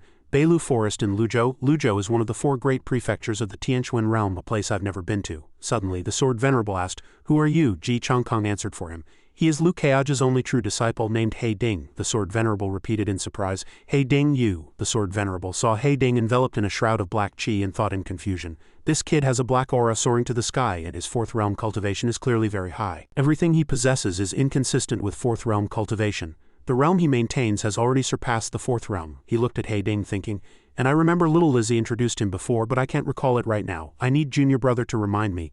This sense of weak presence isn't normal either. After a long period of thought, the Sword Venerable also said, Indeed, something is strange. Come here. He Ding obediently sat down, and the Sword Venerable told him to close his eyes and rest. He Ding thought to himself, Will this Qingzhou's top expert see the secrets hidden in my shadow? A hint of fear appeared on his face as he thought, Will he know about me absorbing the soul jade? Will it implicate Master? The Sword Venerable then withdrew his hand and said, Done. Seeing this, He Ding asked in confusion, Finished, he then thought. It seems he didn't discover the secret of the soul jade. The Sword Venerable said, Your physique is very unique, and just now I used my aura vision to detect a black aura soaring to the sky around you. Everyone who heard this was astonished. Luo Bing exclaimed, A black aura soaring to the sky? Lu Dongli also thought, A black aura soaring to the sky. He Ding also thought, Is a black aura soaring to the sky also a form of fortune? Little Xiao Chu also asked in surprise, What's a black aura soaring to the sky? Can you eat it? Lu Dongli thought to herself. Brother once said He Ding was accused of having deeply rooted demonic potential. Could Sword Venerable Senior Martial Uncle have seen through him today? Luo Bing also worried. Senior brother He Ding is a good person, definitely not evil. A black aura soaring to the sky, Lu Dongli thought. Sword Venerable Senior Martial Uncle, what will you do to He Ding? Then Ji Changkong tapped the table and said, No more tea. The Sword Venerable then stood up and said, Come, let me refill junior brother's cup. Aura vision, I told you since childhood not to get obsessed with these useless things. Ji Changkong casually glanced at him and said, Everyone's body is multicolored. I ask you, what's the meaning of death chi, red chi, black chi? You yourself can't explain it clearly, and you only look at the good things. The Sword Venerable replied, It's nothing. A black aura soaring to the sky is just that, an inexplicable mysterious aura. No one can explain it clearly, Lu Dongli thought. Fortunately, Sword Venerable Senior Martial Uncle didn't do anything. Ji Changkong said, No more rambling, he commanded. You all go do your own things now. No need to keep us 2 old fellows company. Little Lizzie, you stay. Senior brother will give you some pointers later. Ji Changkong said, Although he's not as good at teaching disciples as I am, he's still the Sword Venerable after all. Listen carefully, it won't do you any harm. Lu Dongli didn't know whether to laugh or cry. Her master was boasting again. Lu Keage at this moment had no idea that the Sword Venerable, one of the 4 great powers, had already arrived at Mo Gate. Otherwise he would have been worried if the small Aoming offering in the tomb would be discovered by the Sword Venerable. The 3 of Lu Keage were still on their journey. He thought to himself, Spring-Autumn Mountain will be there tomorrow. A map appeared, guiding his direction. Lu Keage thought whenever Spring-Autumn Mountain is mentioned, he remembers many things from his previous life. For example, Spring-Autumn Mountain is actually a sect predominantly composed of women. He recalled his past life thinking, all the senior sisters are beautiful and strong. It's practically a paradise on earth, he continued. Anyway, Spring-Autumn Mountain's founding ancestor was also a woman, and all successive Saint Masters have also been women. He shyly covered his mouth. But the women here were all a bit peculiar due to the unique nature of their cultivation techniques. Lu Keage recalled his past life, feeling a sense of dread. Although he couldn't perform ancestral rites, Spring-Autumn Mountain indeed had many peculiarities, which had unconsciously become a common saying. But for some reason, Spring-Autumn Mountain's cultivation techniques were very suitable for women. In this northernmost region, the sect didn't have many disciples. If its population flourished like the Sword Sect, then the entire Beizhou would become abnormal. Just then, Pei Qianqin said, Martial Uncle Lu, we're almost at Spring-Autumn Mountain. She then thought, if Martial Aunt Zhang meets her fellow sect members, will she be nervous? Pei Qianqin's expression turned a little cunning as she thought. Martial Aunt Zhang is one of the sect's famously beautiful ice queens, and also Qingzhou's youngest sword cultivator. An anomaly on the ice mountain, everyone wonders what she's truly like, Lu Keage happily replied. I know. Pei Qianqin thought in surprise. So calm? She glanced at the very nervous Zhang Xinyan, then thought, wait, why is Martial Aunt Zhang so nervous? Lu Keage turned to Zhang Xinyan and said, it's all right. Only then did Zhang Xinyan calmly reply. Pei Qianqin then thought, Martial Aunt Zhang will be controlled to death. Keage said, this must be Spring-Autumn Mountain, right? Suddenly Pei Qianqin cried out, Spring-Autumn Mountain presented itself in all its splendor. Pei Qianqin excitedly said, we're here. Pei Qianqin then said, Martial Uncle Lu, please wait a moment, I'll open the mountain protecting formation and take you in first. But Lu Keaj replied, no need, I am a guest, and as a guest I must observe proper etiquette. Pei Qianqin was stunned. Lu Keaj stood before Spring Autumn Mountain's wide entrance and suddenly cupped his fist, bowing. Lu Keaj of Mo Gate making my first visit. The voice echoed throughout Spring Autumn Mountain. Lu Keaj of Mo Gate making my first visit. Lu Keaj of Mo Gate making my first visit, the people below said excitedly. Lu Keaj is here, back with Martial Ant Zhang, right? Lu Keaj is the sect master of Qingzhou's Mo Gate, and he once pursued Martial Ant Zhang. What will happen to Martial Ant Zhang? Then everyone suddenly covered the mouth of the person who said this, saying, you misspoke. If the sect master finds out, you won't get any good food. A residence appeared and a notification came. Lu Keaj of Mo Gate making my first visit. In a spacious palace a voice said, Lu Keaj of Mo Gate has come to pay his respects. The sovereign looked nervous, thinking, has he finally arrived?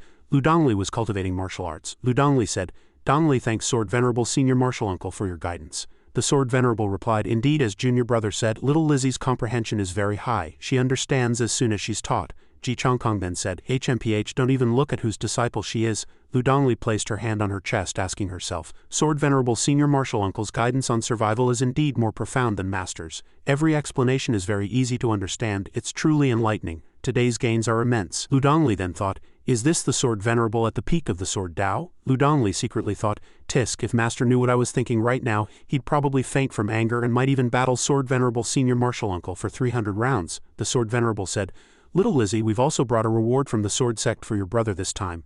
Lu Dongli replied, ah, the Sword Venerable said, Lu Keaj eradicated evil and upheld justice by killing the traitorous disciple Chen Qi, so the Sword Sect Master specially rewarded Mo Gate with a trial sword stone. Lu Dongli then said, the Sword Sect Master rewarded Mo Gate. Lu Dongli secretly thought, the Chen Qi that brother killed was precisely the Sword Sect Master's personal disciple. If it were an ordinary person there would probably be no reward, but rather retaliation from the Sword Sect. Lu Dongli then thought, this trial sword stone was probably due to Master, Senior Martial Uncle Ji Chongkong and Aunt Ning Ning Ying pulling some strings behind the scenes. Lu Dongli replied, Dongli thanks Master and Senior Martial Uncle. The Sword Venerable said, I was completely unaware of this matter. Junior Brother did all the work, the Sword Venerable secretly thought, finally an opportunity to praise Junior Brother. Ji Chongkong stroked his beard and chuckled to himself, haha, my Senior Brother occasionally does something useful. And little Lizzie, I'm not being biased, it's just that your brother Keaj is more decisive and his Dao heart is more steadfast. Ji Chongkong added, this kid hasn't returned to Mo Gate once since he left the mountain, has he? Lu Dongli replied, no, he doesn't miss home at all. Ji Chongkong said, then there are some things you surely don't know. Do you know what he said when he killed Chen Qi? Lu Dongli answered, what did he say? Lu Dongli thought to herself, actually I know, but I still want to hear it. Ji Chongkong said, he said, my conscience is clear. If I killed him, I killed him. Ji Chongkong added, haha, I like that, it perfectly suits my taste. Lu Dongli, a round-faced girl with purple hair and blue eyes, was now in a joyful mood, secretly thinking, as expected of brother. In her hand she held a sword that looked very powerful. Before her stood two men of immortal demeanor. One with brown hair was the Sword Venerable, an interested smile on his face, and beside him the white-haired Ji Chongkong stroking his beard with a contented smile. Lu Dongli looked at the two and thought, I can feel Lu Keaj's boldness, but no matter what, he killed a direct disciple of our sword sect. If a disciple is unruly, we should feel ashamed.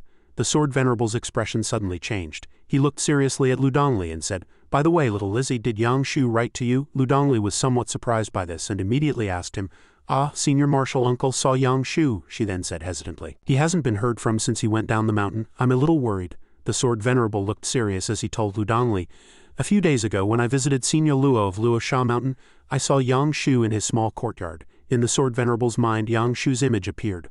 Long golden hair and a youthful face. The Sword Venerable continued, Senior Luo has taken him as an inheritor, surely imparting everything he knows. Hearing this, Lu Dongli's face immediately turned pale with shock. 4 exceptionally powerful men flashed through her mind and she thought, Luo Sha Mountain, one of the 4 great divine swords. Senior Luo Sha has the highest seniority among the 4. The more she thought, the more she broke out in a cold sweat. She thought to herself, Yang Shu has become his inheritor. Not just Lu Dongli, but even Ji Chongkong was greatly astonished by the Sword Venerable's words. He gaped, loudly asking, what? Senior Luo took Yang Shu as a disciple. Facing his immense question, the Sword Venerable looked at him helplessly and replied, yes. Hearing this, Ji Chongkong's attitude completely changed. A strange smile appeared on his face as he said, so Yang Shu is little Lizzie's disciple, little Lizzie is my disciple, and Senior Luo is Yang Chen's master. Doesn't that mean I am? As he spoke he gestured with his fingers as if calculating something. Seeing him like this, the Sword Venerable helplessly reached out to stop him. The Sword Venerable reached towards Ji Changkong, quickly explaining, "Junior brother, Senior Luo didn't take him as a disciple. He just treats him like his own grandson. Yang Chen also only calls Senior Luo grandpa, not master." Hearing the Sword Venerable's explanation, Ji Changkong seemed to freeze for a few seconds. He immediately looked displeased, stroked his beard and repeatedly shook his head, saying, "Boring, too boring." Seeing Ji Changkong's reaction, the Sword Venerable stood there silently. Then the Sword Venerable looked elsewhere, pondering, "Mo Gate, this subordinate sect of the Sword Sect, will probably shine brightly in Qingzhou in just a few years, won't it?"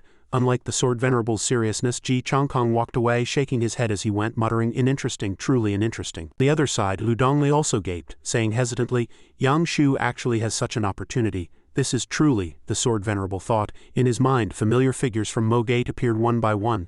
They all radiated a bright glow. Thinking of them, the Sword Venerable smiled happily. As he smiled, he thought, "Excellent talent emerging in abundance, passed down through generations. This is the true charm of this world." He looked up at the sky again, his expression gradually becoming serious. He thought hesitantly. Moreover, he seemed to be worried about what was about to happen.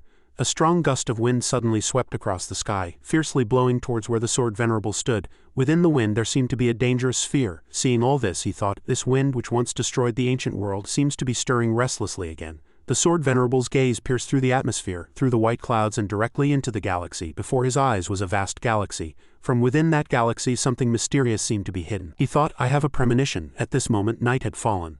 The night scene was illuminated by twinkling stars and moonlight. On the ground was a house, and inside the house were two people, the Sword Venerable and Ji Changkong. The sky was now night and moonlight bathed the earth. In the small house the Sword Venerable and Ji Changkong were talking. The Sword Venerable said, "Although Mo Gate is among the lowest 100 sects, its tea is excellent." Ji Changkong added, "With Master and Senior Martial Uncle here, little Lizzie wouldn't dare to serve anything inferior." The Sword Venerable leisurely continued, "But I'm curious, Junior brother, with your carefree nature, why do you want to stay in Mo Gate for a few more days?" Hearing his senior brother ask this, Ji Changkong replied, "Of course, it's because you're always looking worried." After hearing his junior brother's words, the Sword Venerable looked at Ji Changkong in surprise. He smiled as he listened to Ji Changkong continue, "You seem to have many worries lately, senior brother. Having been your junior brother for so many years, I can tell with a glance." He then added, "No one in this world understands you better than I do, senior brother. Tell me what's on your mind," the Sword Venerable said. "A few days ago I had a feeling, so I went down the mountain for a walk," Ji Changkong asked again. "And then," the Sword Venerable said silently. "There was no then." Suddenly, someone slammed a teacup onto the table. Ji Changkong loudly declared, "Then don't think so much. From dawn till dusk you worry about state affairs and the common people, thinking that you're the only one with a brain in this world," he continued. "If the Sword Sect has a problem, solve it with a sword. If one sword strike doesn't solve it, then use two." The Sword Venerable simply listened, offering no response. He chuckled lightly and said, "Thank you for the advice, junior brother." With that, Ji Changkong turned and left, saying, "I've had my tea and I've said my piece. I'm going into seclusion. Sooner or later I will surpass you, senior brother. And when that day comes I will slay all injustice in the world with a single sword." The Sword Venerable, sipping his tea, smiled and replied, "Then I shall await that day." He looked up at the night sky and said, "The moonlight is so beautiful tonight, it would be a shame not to go for a walk." The moon hung high, illuminating the entire night sky. True to his word, the Sword Venerable, guided by the moonlight, strolled through the forest. Suddenly a rustle came from deep within the forest, and the Sword Venerable immediately looked in that direction. Before him a tomb had appeared at some unknown point. The Sword Venerable couldn't help but be startled, thinking, "The aura from this tomb, could it be that senior?" The Sword Venerable frowned in thought, constantly waving his sleeve. "If that senior truly exists, I must not disturb them with my divine sense, nor be disrespectful." He then immediately asked respectfully, "Senior, may I request your presence?" A tombstone stood before the tomb, and the inscription on the tombstone seemed to tremble continuously. The Sword Venerable felt a little uneasy. Was that feeling just now an illusion? Is that senior not in this tomb, he thought, frowning, his expression turning grim. He looked worried as if he couldn't believe it. If it were an illusion, it couldn't have sensed that senior so accurately. Moreover, if that senior truly was in this tomb, and despite the people of Mo Gate he still maintained his respect, his expression instantly becoming extremely serious. "Today I must meet the senior in this tomb." He lowered his head respectfully. He cautiously asked, "Senior, may I request your presence?" A light breeze brushed past, making the space feel slightly cold. It wasn't that the person in the tomb wouldn't come out, but that she suffered from selective deafness. He walked over with heavy steps, and the Sword Venerable clearly felt a profound silence, making him feel uneasy. If the senior was unwilling to meet him 3 times, then there was no affinity. He still stubbornly repeated his request respectfully. "Senior, I, a junior from the Ink Bamboo Forest lineage of Nameless Peak in the Sword Sect, may I please request your presence?" Suddenly, there was a reaction from the other side. He saw a fluffy tail seem to move. Seeing this scene, he was overjoyed. "I guessed correctly. It's indeed Mo Gate, indeed Mo Gate." Subsequently, a strangely shaped spiritual rune appeared. The sword venerable could hardly believe his eyes. But why would Mogate be on this mountain? Spring-Autumn Mountain was shrouded in mist, bathed in sunlight, bringing vitality to the space. All the women below were excited. Lukeage is here. The rumors are true. There really is such a handsome person in this world, truly living up to his reputation. It's true that one glimpse of Cage and a lifetime is ruined. Not only is he handsome, but his demeanor is excellent. Look how aloof he is. Not just the women, but even the men were excited, even praising Lukeage's appearance. Oh my god, there's really someone more handsome than in the videos. Oh my god, I actually saw Lukeage. Oh my god, brother, please, right now immediately play with me. Elder Shay stood by, also becoming vigilant. So this was the man who had completely infatuated junior sister Zhang. His background was indeed impeccable. He turned to Elder Chang and asked playfully, Elder Chang, what do you think the sect master is thinking now? Elder Chang was startled. How would I know that?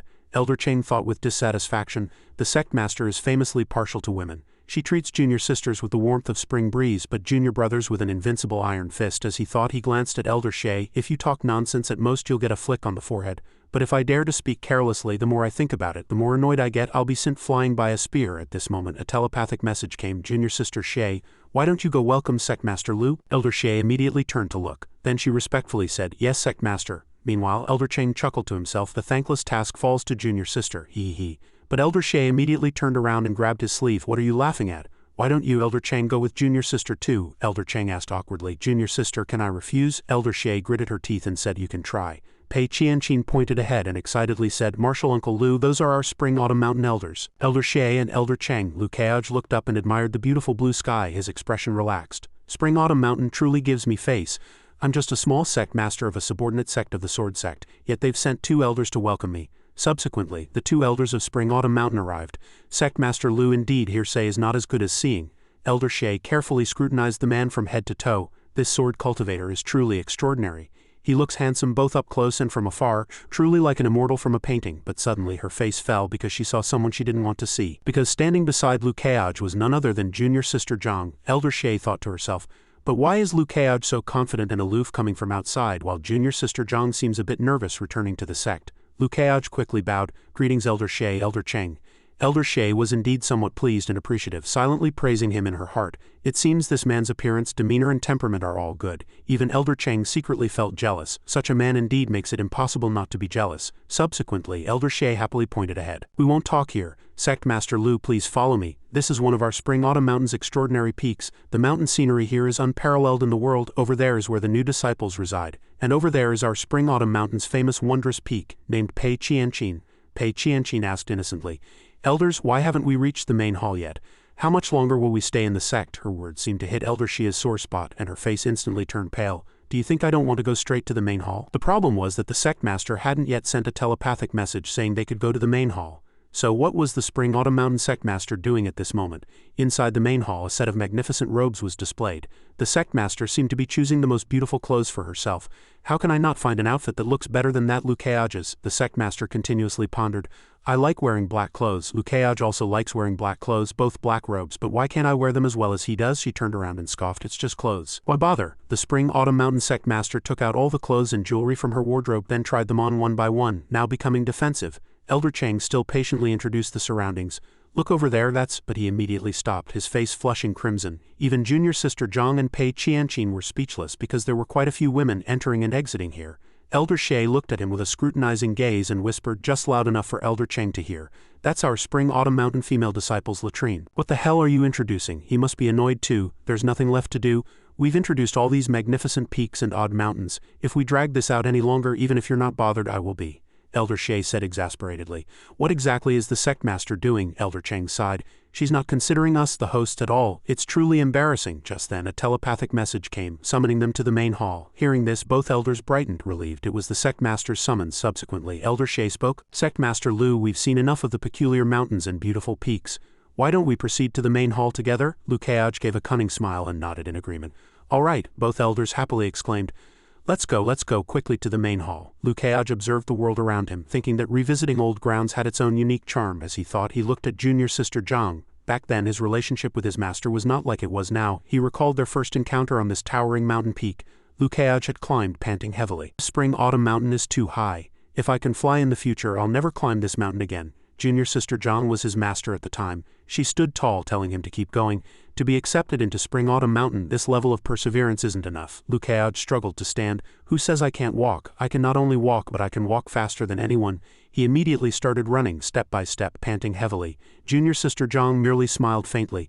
Silly boy, recalling the past, the corners of his mouth involuntarily curled upward. His past embarrassing moments were still vivid. Fortunately, Xinyan had no memory of them, otherwise he would die of shame. She noticed Liu Keaj's gaze on her, and her cheeks flushed. Keaj is looking at me. Is he still implying that I shouldn't worry? But I'm still very nervous. Indeed, human hearts cannot fully communicate. Sect Master Liu arrived at the main hall. It was even more spacious and magnificent than they had imagined. Liu Keaj observed discreetly, calmly contemplating. The main hall of Spring-Autumn Mountain. In my previous life as a low-level player, I never set foot in this main hall, which only high-level NPCs could enter. As expected of the main hall of Beizhou's largest sect, Mo Gate's main hall cannot compare at all. However, although I didn't enter it in my previous life, I had been here before. I once guarded the gate here, serving as a guard. A group of people slowly walked into this spacious and majestic hall. Every time Keaj walked past, the people in the hall cast unfriendly glances at him, some even with strange smiles. Liu Keaj remained unfazed, simply thinking that everyone here was a cultivator. Any one of them could stir up a region. This was the foundation of Spring-Autumn Mountain. Seeing the women chatting, Junior Sister Zhang remained silent, then lowered her head, her cheeks flushing with shyness. The women found her reaction amusing. Xinyan is shy, so shy. This is the first time I've seen Xinyan like this. So interesting. Is this what a cold immortal looks like after meeting her destined one? So amusing, but sitting in her chair she's very serious. The number one of Qingzhou's young generation is indeed elegant and peerless. With such looks and talent, no wonder Junior Sister Zhang admires him. He's not flustered in this situation. This young man is not simple. He walked slowly. Ahead was the seat prepared for the high-ranking sect master. He observed that the seat was empty. Liu Keaj smiled faintly. It seems the sect master hasn't arrived yet. Does she also like the grand boss appears last style? Elder Xie then spoke. Sectmaster Liu, please be seated. Pei Qianqin secretly chuckled, making him slightly pause. Soon, Pei Qianqin ran to another row of seats. Pei Qianqin said with a playful smile. Martial Uncle Liu is sitting in the guest seat, so how will Martial Aunt Zhang choose? Will she return to her deacon seat or sit with Martial Uncle Liu in the guest seat? She pondered, amused. If she sits with Martial Uncle Liu, I'm really looking forward to seeing the sect master's rival in love expression. But then she rubbed her chin, her expression doing a 180-degree turn. But there are so many people from the various sects here. Martial Aunt Zhang is so shy, she definitely won't sit with Martial Uncle Liu. Which seat will Junior Sister Zhang choose? If she sits in the guest seat as a Spring-Autumn Mountain deacon, wouldn't that be declaring, a woman marries the man come what may? Liu Keaj softly said, with so many people, if you're shy, just sit back in your own seat, I don't mind.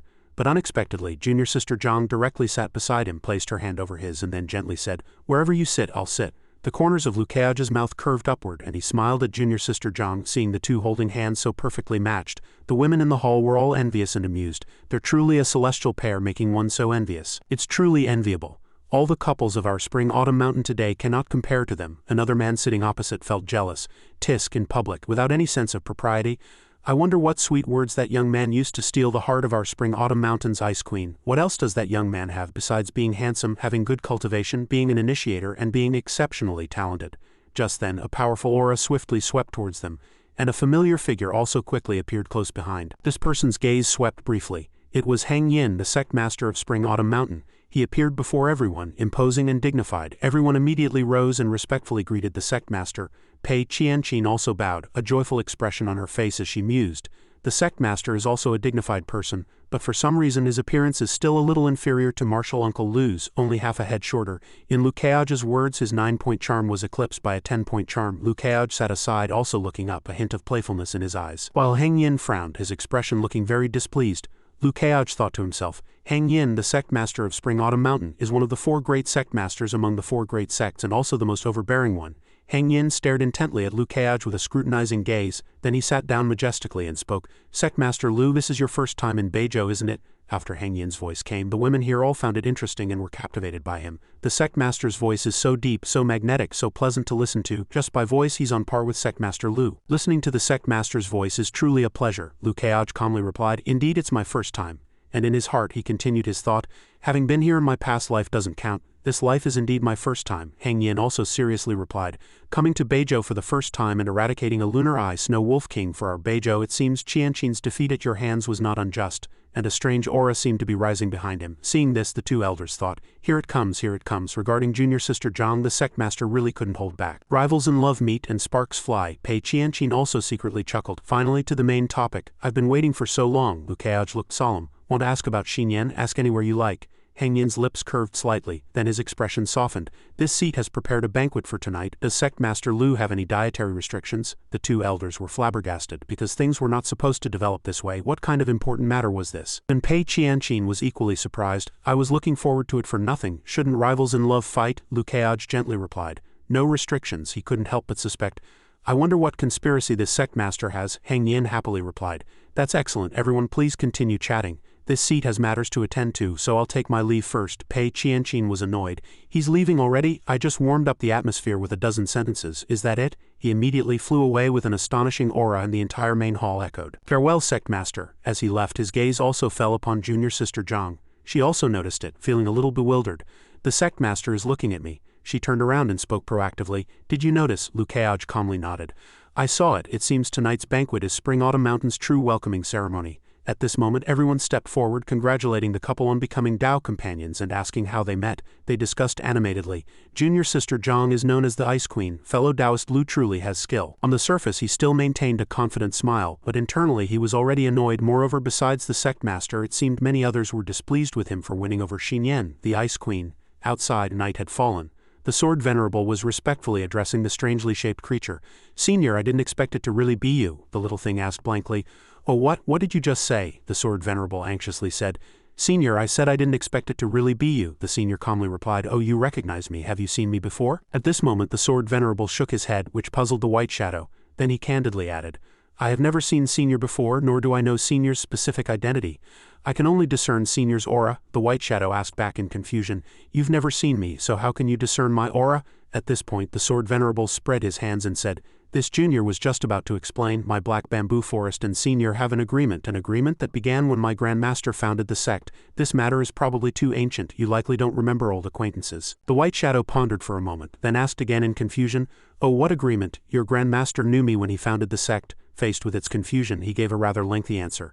This junior is also unclear about this matter, but according to Grandmaster's last words, if there's an opportunity to meet Senior in the future, I must return the item you entrusted to my Black Bamboo Forest. But for those ancient memories, the White Shadow still couldn't recall them. It swayed like a roly-poly toy, trying hard to remember. Entrusted item, Grandmaster's last words, founding the sect. My mind is spinning, my head is full of unanswerable questions because this has been passed down since the time of our ancestors. It pondered with its muddled little head, so many things it couldn't figure out, its head about to burst. Because it couldn't remember even after thinking for a long time, the Sword Venerable took something else out of his robe. Then he respectfully presented the item saying, Senior, perhaps seeing this item will help you recall. He then brought the item closer to the White Shadow, but the White Shadow was still hazy as if just waking up, not understanding what it was at this moment. The Sword Venerable said again in a deep voice, Senior, do you recognize this item? It answered without hesitation. I don't recognize it. Do you know what's inside? Hearing this, he was somewhat speechless, stuttering in reply. This item was passed down by Grandmaster, and Grandmaster's last words were that if any successive successor could open this wooden box, the contents of the box would belong to that person. 10,000 years have passed since then, and no one in my Black Bamboo Forest has been able to lift this seal, but this was still not enough to convince the floating White Shadow. It asked again in confusion, You've kept it for 10,000 years and now you want to give it to me? Faced with this question, how would he answer? The Sword Venerable said solemnly again, bringing the item in his hand closer to the White Shadow, If it cannot be opened, my Black Bamboo Forest can only keep it in trust and pass it down. Moreover, the aura on this item, the aura on the tomb, and Senior's aura are all identical. After being reminded, the White Shadow seemed to get excited. It looked at the box from all directions and said, It does feel familiar, especially. Then it saw the writing on it, and gave a very surprising assessment. This scrawled handwriting reminds me of someone, but upon closer thought I can't remember. After struggling for a while, it still couldn't resist the temptation of the box. The White Shadow lay on it, lazily saying, But if you want to return it to me, then I'll accept it. Thank you. Many times it was hard to tell if she was foolish or clever. Suddenly the Sword Venerable suggested to the White Shadow, Senior, before returning it to you, may this junior try one last time to see if I can unlock the rune? It agreed immediately without hesitation. This was probably trust. Oh, all right. After getting its permission, he solemnly took the box, saying, Thank you, Senior. The Sword Venerable held the box in his hand, feeling both a little happy and a little reluctant. For over 10,000 years, many Grandmaster predecessors, no one has been able to open this item. His thoughts were tumultuous. To my Black Bamboo Forest, this item no longer feels like a treasure. Instead, it has become an obsession. This unbreakable rune has plagued my Black Bamboo Forest for 10,000 years. The Sword Venerable's next thought was very decisive. Today is the last time. He then cast a spell to lift the box, studying how to open it. He placed his hand on the box, and the box immediately emitted a dazzling blue light, illuminating the entire sky. Sword Venerable's gaze was firm, but in his heart he still secretly thought, after this the obsession will be released and my black bamboo forest will no longer be troubled by this item. Time quietly passed, and the blue light gradually faded, leaving only the Sword Venerable's 2 fingers resting on the box. He gently pulled, tearing off the sealing rune. Suddenly something made him astonished, unable to blink. It turned out the rune was stuck tightly to his hand. This indicated that the seal had been completely broken. At this moment he was secretly overjoyed. Today the inner seal finally broke. He slowly opened his eyes, savoring the exhilaration. It was a thrill previous sect masters had always yearned for. Since that was the case, there was no need to open it further. Indeed, knowing when to stop was the mark of a wise person. Do as you wish. Sword Venerable Senior Martial Uncle respectfully handed over the box. Junior thanks Senior for the permission. This item is now returned to its original owner, the White Shadow excitedly said. Then I'll accept it. But being naturally curious, it also wanted to know what was inside, so it casually asked, "What's in here?" With a whoosh, a sealing talisman was mercilessly torn off and tossed aside. Even Sword Venerable Senior Martial Uncle couldn't believe it was removed so quickly, as fast as turning on a former lover. After removing several talismans, tiny sparks flickered around, but the White Shadow, driven by curiosity, exclaimed, "What's inside?" Immediately, it opened. It suddenly froze as if struck by lightning. No, not struck by lightning, but utterly stunned by what it saw, it blurted out. Inside the box was a remarkably small and thin wooden stick, neatly placed with a red talisman attached around it. Subsequently, it had a regressive reaction. This thing, due to extreme shock, it couldn't utter a complete sentence. Sword Venerable Senior Martial Uncle stood by, utterly bewildered, thinking, what's happening? Senior's aura suddenly became so strong. The entire night silence was now completely broken by a woohoo cry. Witnessing this scene, Sword Venerable Senior Martial Uncle was left dumbfounded. He stammered, "What on earth is going on?" Suddenly, the ancient tomb shook violently. Sword Venerable Senior Martial Uncle was also very surprised by this sudden development. He retreated a few steps, thinking, Senior is in the tomb and a powerful spiritual energy is fluctuating. No sooner had he thought this than he immediately unleashed his power. Powerful forces continuously surged from Sword Venerable Senior Martial Uncle's hands. They formed a gigantic spiritual energy circle, gradually encompassing the ancient tomb and Sword Venerable Senior Martial Uncle. Sword Venerable Senior Martial Uncle looked at the ancient tomb with some concern. It's coming, not just spiritual energy fluctuations. It's happening fast like this. Just then, a terrifying black chi emanated from the ancient tomb. Its power so immense it shook the entire sky, and that current gradually condensed into a massive spiritual energy ball. Seeing this astonishing spiritual energy before him, Sword Venerable Senior Martial Uncle couldn't help but feel a little fear in his heart. If such terrifying spiritual energy were allowed to fluctuate freely, Mo Gates' Qingdan Mountain would disappear. That spiritual energy grew increasingly violent, struggling desperately to break free from the spiritual energy circle formed by Sword Venerable Senior Martial Uncle. Seeing this, Sword Venerable Senior Martial Uncle said with some concern, "I cannot stand by and do nothing." He immediately unleashed his power to suppress it. With a wave of his hand, a spell instantly appeared beneath his feet. A powerful suppressive force surged from that spell, immediately controlling the terrifying spiritual energy. Sword Venerable Senior Martial Uncle still maintained a firm expression as he watched it. After a while, the spiritual energy was completely pacified. Everything returned to its original calm. This was the strength of Qingzhou's #1. Even junior brother Ji Chongkong, who was only slightly inferior to the Sword Venerable, or Lu Dongli, who excelled at sensing all things, could not detect what was happening in the ancient tomb at this moment. The terrifying spiritual energy, after being suppressed by Sword Venerable Senior Martial Uncle, quickly returned to the ancient tomb. This was the strength of Qingzhou's #1. At this moment, a woohoo sound came from the ancient tomb. "Oh, thank you." Hearing this, Sword Venerable Senior Martial Uncle immediately clasped his hands together and respectfully replied, "This is merely a small effort. Senior need not be so polite." Another voice came from the ancient tomb. "After seeing it, I recalled some things. Was the person who entrusted this item to you named Lu Li?" At this, woohoo secretly recalled Lu Li. During Lu Keaj and Zhang Xinyan's sword sect trial, the 10,000-year peach tree demon mentioned him. He was the last disciple taken by the Azure Emperor after the ancient catastrophe, but besides this identity he was also. Meanwhile, Sword Venerable Senior Martial Uncle confirmed, "Indeed, Lu Li is precisely the ancestral master who founded the ink bamboo forest." Hearing this, woohoo again secretly thought, indeed he was not only the Azure Emperor's last disciple but also the first-generation Sword Venerable. Suddenly, everything returned to calm. Woohoo didn't say anything more either, but in reality it was internally excited, wagging its tail and cheering, Lu Li, I think I remember." Seeing woohoo remain silent, Sword Venerable Senior Martial Uncle couldn't help but wonder, "Senior, why is there no movement?" After a while, a voice came from the ancient tomb. "Oh, I want to sleep for a bit." The voice hesitated for a moment, then spoke again, "Thank you." Hearing this, Sword Venerable Senior Martial Uncle bowed respectfully and said, "All right, then Junior will take his leave." With that, he immediately turned and departed. At this moment, Woohoo finally began to speak excitedly. "I remember a little more. I already said I'm not stupid at all." As it spoke, it kept wagging its tiny tail. Then it looked at the flute in its hand and said, "You weren't something he left for me, but something he left for him." Then Woohoo's tone suddenly became somewhat regretful. "But he's not home." At this, the little fox tightly hugged the flute and muttered to itself, "Let's wait for him to come back together." At this moment in the Spring Mountain Banquet Hall, Hang Yin loudly said to everyone, "Come, let us all raise our cups to Sect Master Lu." The people around also enthusiastically congratulated, "Welcome Sect Master Lu, welcome Sect Master Lu." Seeing this scene, Liu Kaiage outwardly accepted with pleasure, but in his heart, he secretly mocked, "Is this a sincere welcome or a feigned one?" At this moment someone suddenly spoke with a mocking tone, "Sect Master Lu, since you are a sect master, may I ask how many disciples you have under you? These past few years haven't been peaceful. Even wild chickens and dogs can call themselves sect masters." No sooner had he said this, Zhang Xinyan couldn't help but slam the table in anger. She looked at him and loudly reprimanded, "How dare you?" Liu Kaiage hurriedly held her hand to stop her. "Look, your sect master hasn't even said anything yet." Then he glanced at Hang Yin, who was still leisurely drinking wine. "If the sect master doesn't take a stand, then this banquet is just to give me a warning." No sooner had Zhang Xinyan heard Liu Kaiage say this than she pulled his hand and said, "Then let's go, we're not eating." But Liu Kaiage immediately dismissed her idea. He leisurely replied, "That won't do. We still don't know who's giving whom a warning." Liu Kaiage was secretly delighted at this moment.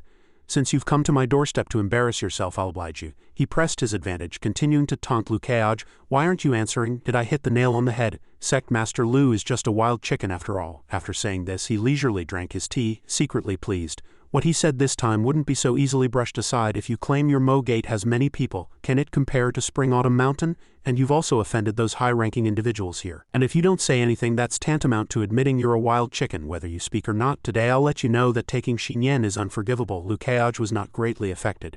He calmly retorted, "To be invited here, your excellency must be a prominent figure in Spring Autumn Mountain, right? Born into nobility, yet your mouth is full of wild chickens. Isn't that too disgraceful?" The other party heard this, and he stubbornly refused to concede. "What's disgraceful about it?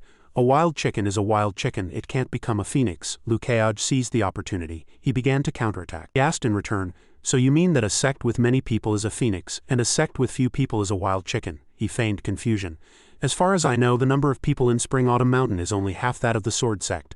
Does that mean Qingzhou's Sword Sect is a phoenix, and Beizhou's Spring Autumn Mountain is a wild chicken?" Liu Kaiage's words hit a raw nerve, and the entire banquet fell silent, the atmosphere chilling to an ice point. Everyone present cast bullet-like stares at the person who attacked Liu Kaiage as if they wanted to devour him alive in such an awkward situation. He broke out in a cold sweat, quickly denying, I didn't mean that." Liu Kaiage was determined not to let this troublesome person off the hook. He pressed on, "If you didn't mean that, then you're deliberately making things difficult for me, right?" Kaiage leisurely raised his wine cup and continued, "As an elder of one of the four great sects, to make things difficult for a small sect master of a sword sect subordinate sect, if this news gets out, Spring Autumn Mountain's reputation will probably be completely ruined, right?" So he was an elder of Spring Autumn Mountain.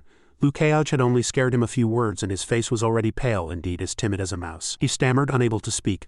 No, not right." At this moment he glanced at the sect master, pleading for help, secretly hoping, "Sect master, quickly say something to help me." But the response was cold and ruthless. The sect master activated a temporary deaf and mute mode. He watched without helping, only drinking his wine. As an elder of Spring Autumn Mountain, to be so helpless was utterly disgraceful. The sect master didn't even look at me. I've been cast aside as a pawn. Suddenly a voice from somewhere spoke, intending to ease the atmosphere. "Sect Master Lu, please spare him. Our Spring Autumn Mountain's cultivation technique can affect one's state of mind." This was not his true intention. Liu Kaiage was curious, wondering who the owner of this voice was. He turned his head sharply, and it turned out to be three seniors. In the middle was the Grand Elder Sixen, who introduced, "This old woman is Xinyan's martial aunt. Her master passed away early, so we consider ourselves her elders." He kindly continued to ask, "May I call you Kaiage?" Liu Kaiage was polite. He immediately bowed and replied, "Of course." Kaiage thought to himself, "I've met these three in my previous life too. They are the three highest-ranking Grand Elders of Spring Autumn Mountain, who do not concern themselves with worldly affairs, but their seniority is still above the sect master. They can be considered Xinyan's family." He secretly rejoiced. "They say a mother-in-law looks at her son-in-law, and the more she looks, the more she likes him. I wonder if it's true." Xinyan's martial aunt playfully teased, "Kaiage, you little rascal, you've plucked this flower that so many in our Spring Autumn Mountain have longed for." Grand Elder Sixen's words made Xinyan blush. Grand Elder Sixen was, after all, Xinyan's martial aunt. He couldn't let his disciple marry off so easily, so he spoke directly. "However, even though Xinyan's master passed away early, we still need to carefully vet Xinyan for you.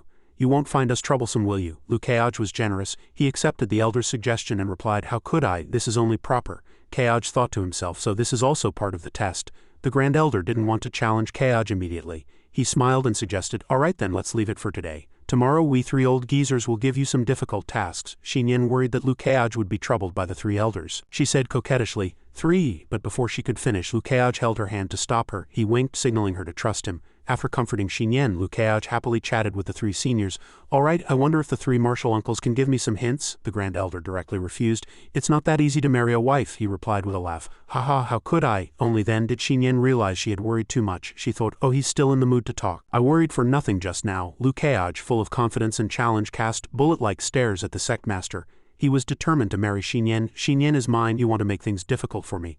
Then bring it on." The Sect Master had only been pretending to drink wine. He had heard everything from beginning to end. So he was in a bad mood. Lu Kaoj looked at the Sect Master, smugly chuckling at his expression. The banquet continued. Pei Qianqin left early. She said to Martial Uncle Lu and Martial Aunt Zhang, "I'm going to see my master, goodbye." Lu Kaoj readily agreed, Go, but in his heart he thought, Pei Qianqin's master is the Saint Master, and I haven't met the Saint Master today.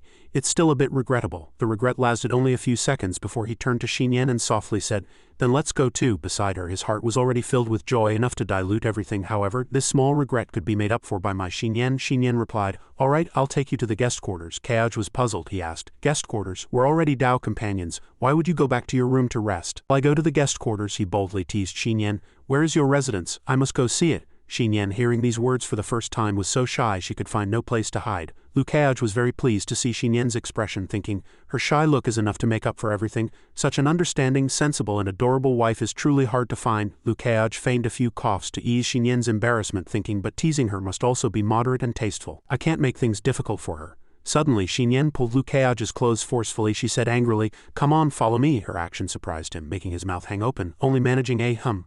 Their hands were tightly intertwined. Xinyan hurriedly explained, "I am afraid you might encounter some trouble tonight, don't overthink it." The more Xinyan spoke, the more Lu Kaoj thought he was secretly pleased. It seems something good will happen tonight. Spring-Autumn Mountain, Zhang Xinyan's residence immersed in the quiet night. Moonlight spilled onto the path. Zhang Xinyan led Lu Kaoj through the main gate. She introduced, "This is my residence." Lu Kaoj feigned composure, replying, He cast his memory back, standing before the vast Spring-Autumn Mountain, silently confirming its familiarity.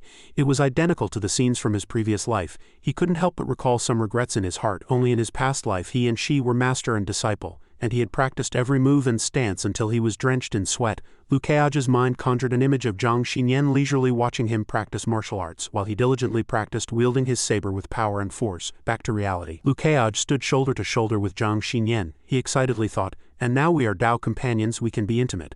But this joy didn't last long before he suddenly remembered, wait, even here with my current strength I cannot break through her defense at all. Zhang Xinyan was level 61, a spear cultivator of the body refining school, while he was level 43, a sword cultivator. Seeing his absent-mindedness, Zhang Xinyan feigned anger and asked, "What are you looking at?" Lu Kaoj suddenly awoke, quickly defending himself. "Just checking if your residence is the same as mine." Zhang Xinyan asked curiously, "Does it look similar?" Lu Kaoj stroked his chin, thought for a moment, and confidently replied, "Exactly the same." Zhang Xinyan didn't believe his nonsense. She sharply retorted, "You're talking nonsense again, how could it be exactly the same?" Zhang Xinyan led him to a room which Lu Kaoj found very familiar. He asked himself, "Isn't this where I lived in my previous life?" Zhang Xinyan hesitated, saying, "Well then, my lord, you should rest early tonight." All of Lu Kaoj's wicked thoughts were instantly doused. He tried hard to salvage the situation, retorting, separate rooms." His words made Zhang Xinyan both shy and exasperated, leaving her utterly helpless. Suddenly, Lu Kaoj grabbed Zhang Xinyan's wrist. He didn't want her to leave at this moment. He pulled her into his embrace, leaning close to her ear and flirting,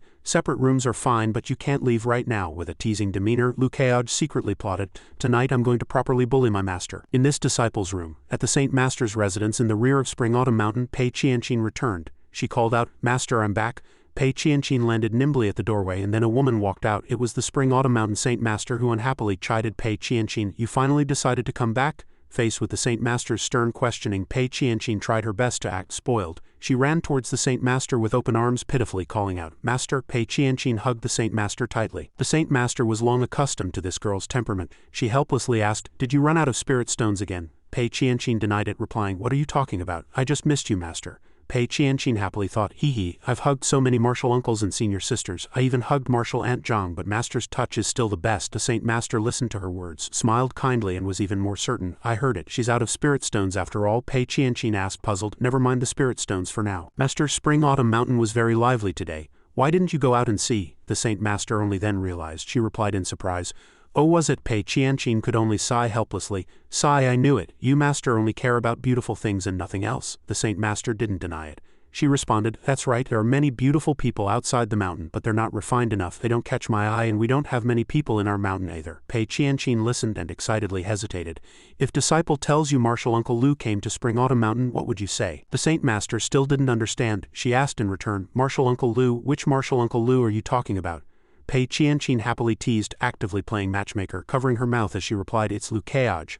Only then did the Saint Master realize Lu Keaj was one of the top talents in Qingzhou. At the same time she asked, puzzled, I remember now, but why do you call him Martial Uncle? Pei Qianqin then explained to her master that Martial Aunt Zhang Xinyan was Martial Uncle Lu's Dao companion. The Saint Master, who didn't concern herself with worldly affairs, said in surprise, oh, is that true? The Saint Master's astonished expression made Pei Qianqin's imagination run wild. Sure enough, only someone as beautiful as Martial Aunt Zhang can catch Master's eye and make her show such an expression. Master is truly lustful. Pei Qianqin couldn't sit still. She stood up and spoke volubly.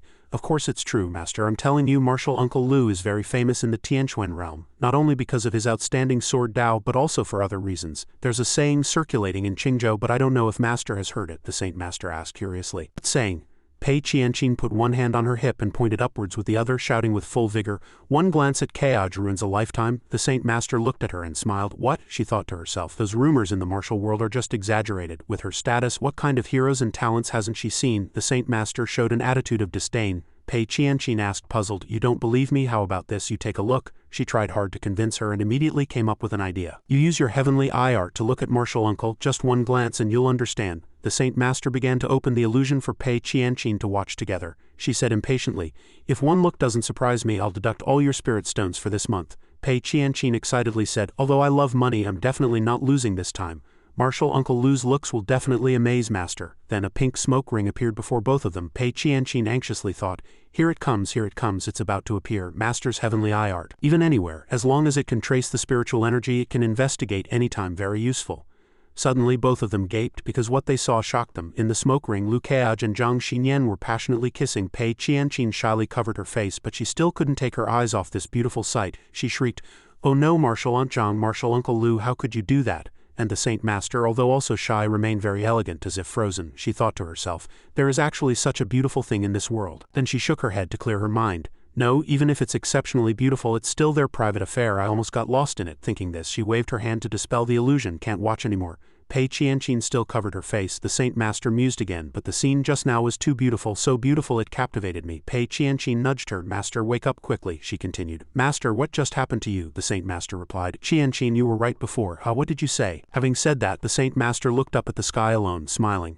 And Pei Qianqin kept asking and answering herself as if talking to herself. What's right? Which sentence is right? The moon is full and bright tonight. In the study, Lu Keaj lay on Zhang Xinyan. He looked at her and asked tenderly, sleep in my room tonight. He also thought to himself, even if I can't break through her defense, being able to hold a beauty is a good thing. She shyly replied, 3 elders are going to inspect you tomorrow. Why are you so unserious? He held her hand and said, my heart is so small. It's already filled with you. How can it hold those trivial matters? She shyly looked elsewhere. You're truly a smooth talker. Then she closed her eyes, leaning against his chest. Since you already expected it, then let's rest early. He pulled up the quilt to cover both of them. She thought to herself, if it's for your sake, what does it matter if it's a mountain of swords or a sea of fire? That same night, the sword venerable still walked under the moonlight, his mind in turmoil. That black flute recovered by the reclusive senior of Mogate, was it destiny or chance? That black flute. He had seen it before. Looking at the altar, an old monk was introducing an ancestor to new disciples. This is our ancestral master. Quickly pay your respects. The young monk knelt down, kowtowing and saying, greetings, ancestral master. Then he pointed at a portrait and asked, Master, who is that? Why is that portrait placed before our ancestral masters? The old monk stammered, that person, their status is indeed higher than our ancestral masters. It's a person with long hair, their back to us, so their face is unclear. The young monk thought to himself, who exactly is a person whose status is higher than the ancestral masters? At Spring Autumn Mountain's Immortality Peak, a place for the old seniors of Spring Autumn Mountain to meditate, in a nursing home, voices resounded, shouting, no, aren't all of you great cultivators? How can you bully a 4th realm youth? Do you have no shame? He won junior sister Yang's heart. Isn't that enough of a test? Someone echoed. That's right, we are not unreasonable people. Elders, don't be too partial to Lu Keaj. Grand Elder Sixen said, then let's hear what mischievous ideas you all came up with. First, you, Shu Lingyun, as an elder, actually suggested a one-on-one fight with Lu Keaj, using your 6th realm strength to suppress a 4th realm youth. You're over 100 years old, don't you feel ashamed? Xu Lingyun awkwardly scratched her head. And you, Zhang Chuji, as a steward, actually suggested an arm wrestle with Lu Keaj. You want to arm wrestle? You clearly want to break his arm under the guise of an arm wrestle. Zhang Chuji sweated while being scolded. And you, Zhao Zijian, as one of the few sword cultivators in our Spring-Autumn Mountain, actually want to have a sword discussion with Lu Keaj. You are a great cultivator. You have already opened your domain. Do you want to have a sword discussion with him? Do you want me to expose you? He sighed. If it's not a fair and just test, then there's no need to bring it up, otherwise it will only bring shame to our Spring-Autumn Mountain. Someone walked in and said, Then let Lu Keaj come up on stage. That's Hang Yin. Everyone immediately rose and respectfully greeted the Sectmaster. Sectmaster, why have you come? Greeting Sectmaster. Hang Yin said, On Spring-Autumn stage, everyone is suppressed to the same realm, and that is where we settle all disputes in Spring-Autumn Mountain. I think it's very suitable there. The 3 Grand Elders were all surprised. He held up 3 fingers and said, 3 matches, 3 eligible people on stage. After speaking, he turned and left. 3 elders, rest assured, I will not personally go on stage. Lu Keaj is not yet worthy. The Sectmaster's suggestion is very suitable. The 3 elders said no more upon hearing this, nodding in agreement. Zhao Zijian raised a hand to stroke his chin. Slowly he said, Spring-Autumn stage is where all disputes in our Spring-Autumn Mountain are settled. I can use this opportunity to teach that kid a lesson. Xu Yunling and the others listened and all laughed heartily, nodding repeatedly. That's very good, very good. Grand Elder Sixen recalled the admonition, balance all injustices, carved on Spring-Autumn stage, and sighed softly in her heart. Where is there any fairness here? They are clearly looking for trouble with Lu Keaj. Although Spring-Autumn stage suppresses realms, great cultivators, whether in experience, comprehension, or combat skills, are a cut above Lu Keaj, who is only at the 4th realm. Grand Elder Sixen secretly assessed. She looked up at the proud, laughing younger generation in front of her, thinking, But our Spring-Autumn Mountain's cultivation technique amplifies human desires. If we interfere and suppress it, they might suffer chi deviation. Both Grand Elders Sixen sighed helplessly. Hang Yin, that boy, still can't escape the entanglement of love. But Hang Yin was unaware of this elder's worries at this moment. He walked leisurely, hands behind his back, through the starlit night sky. He suddenly stopped, looking at the snowflakes gently falling on the gradually whitening ground, his heart filled with sorrow. Hang Yin raised his face, his eyes revealing undisguised sadness, looking at the full moon, and softly called out the name of his dream lover. Xin Yin, where exactly am I not as good as him? He recalled the day he first stepped into Spring-Autumn Mountain. The Sectmaster's voice seemed to still echo in his ears as if it were just yesterday. Our Spring-Autumn Mountain is one of the 4 great sects. The Saint Master and Sectmaster are the strongest cultivators today. All junior brothers and junior sisters must cultivate diligently. The future of our Spring-Autumn Mountain rests on you all. Hang Yin immersed himself in fond youthful memories. When I entered Spring-Autumn Mountain, I was young, ambitious, and exceptionally talented. That was the first time I saw you. You were like a snowflake on the mountaintop, beautiful, aloof, and out of reach. The young Hang Yin immediately fell in love then, falling for the cold and proud woman beside him. Xin Yan, the winner is Hang Yin. The Sectmaster's voice continued, and the young Hang Yin defeated another opponent. Below the stage, the girls' eyes were filled with adoration. They shamelessly cheered and shouted continuously. Junior brother Hang Yin indeed won't fail. Junior brother Hang Yin is so powerful, he will definitely become the Sectmaster's successor in the future. Junior brother Hang Yin, look at me quickly. And you didn't even glance at me. But Hang Yin ignored the crowd, only noticing a girl sitting alone in the corner cultivating intently with a wine bottle. So I cultivated even more desperately, worked even harder, and pushed myself to a higher position. At that time I thought that as long as I became stronger, more dazzling, then one day you'll eventually turn around, you'll eventually be like those senior sisters. Hang Yin fought continuously, clearing all opponents just to earn a glance from Xin Yan. But she wasn't like that. Contrary to his wishes, Xin Yan left him only her back, day after day. I grew increasingly angry. I wanted to rush to the highest position in Spring-Autumn Mountain, to become the top new disciple. I wanted to make it impossible for you to ignore my existence any longer. At that time, Hang Yin seemed on the verge of exploding, fighting furiously day and night with everyone in Spring-Autumn Mountain. Until that senior sister stood before me, that was the only time Hang Yin not only didn't win, but was beaten terribly. Because of her existence, I knew I couldn't be the top new disciple. Nor could I make you even glance at me. Hang Yin embraced his battered self, sitting alone on the stone slope, letting out a soft sigh. Want a drink? A familiar voice sounded, and a gourd bottle containing wine was offered to Hang Yin, startling him. But it was when I was at my lowest that you appeared in my life. The person standing beside him then was Xin Yan, his longtime crush. Hang Yin was utterly confused, only able to stammer, "See, can I do it?" Xin Yan sat down beside him, coolly retracted the wine bottle, surprising him, and then said, "If you don't want to drink it, you can give it back to me." Hang Yin quickly cast aside his modesty, took Xin Yan's wine bottle and drank heavily. Unprepared for the large gulps, the unfamiliar taste of the wine made him choke and cough as he gasped, "It tastes so strange." Xin Yan calmly stated, "This is my favorite spring slumber. Its taste is indeed unlike ordinary wine." When Hang Yin finished drinking, Xin Yan took back the bottle and stood up. "I have to go, you can continue sitting." Hang Yin was flustered. He had only just sat with the person he liked and she was already leaving. Anxious, he called out to Xin Yan, "Wait, junior sister Zhang."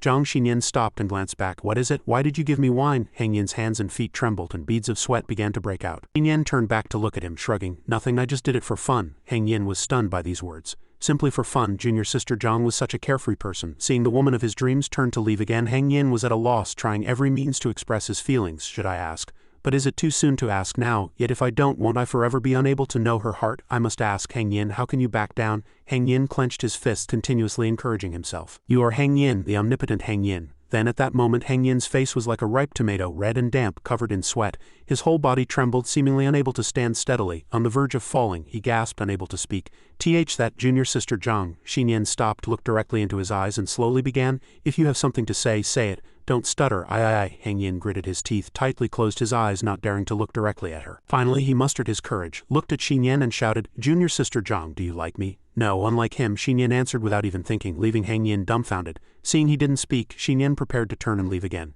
If there's nothing else, I'll go. Hang Yin stepped forward, striving to grasp a sliver of faint hope. Then what kind of man does junior sister Zhang like? Xinyan paused at the question. She looked up at the bright moon in the distance. She mused, that's a good question indeed, I don't know either. But if such a person exists in this world, at that moment upon seeing that person, Xinyan paused and continued, perhaps I will understand immediately. Suspended between heaven and earth, Hang Yin gazed at the moon, a distance so close yet in reality so far. He confided in the moon, so you've met him now, haven't you? But I'm unhappy. Even if it means bearing the reputation of bullying a junior, I won't let him off. His face contorted in pain because he was unhappy. He glanced around and said, Senior sister, did you hear that?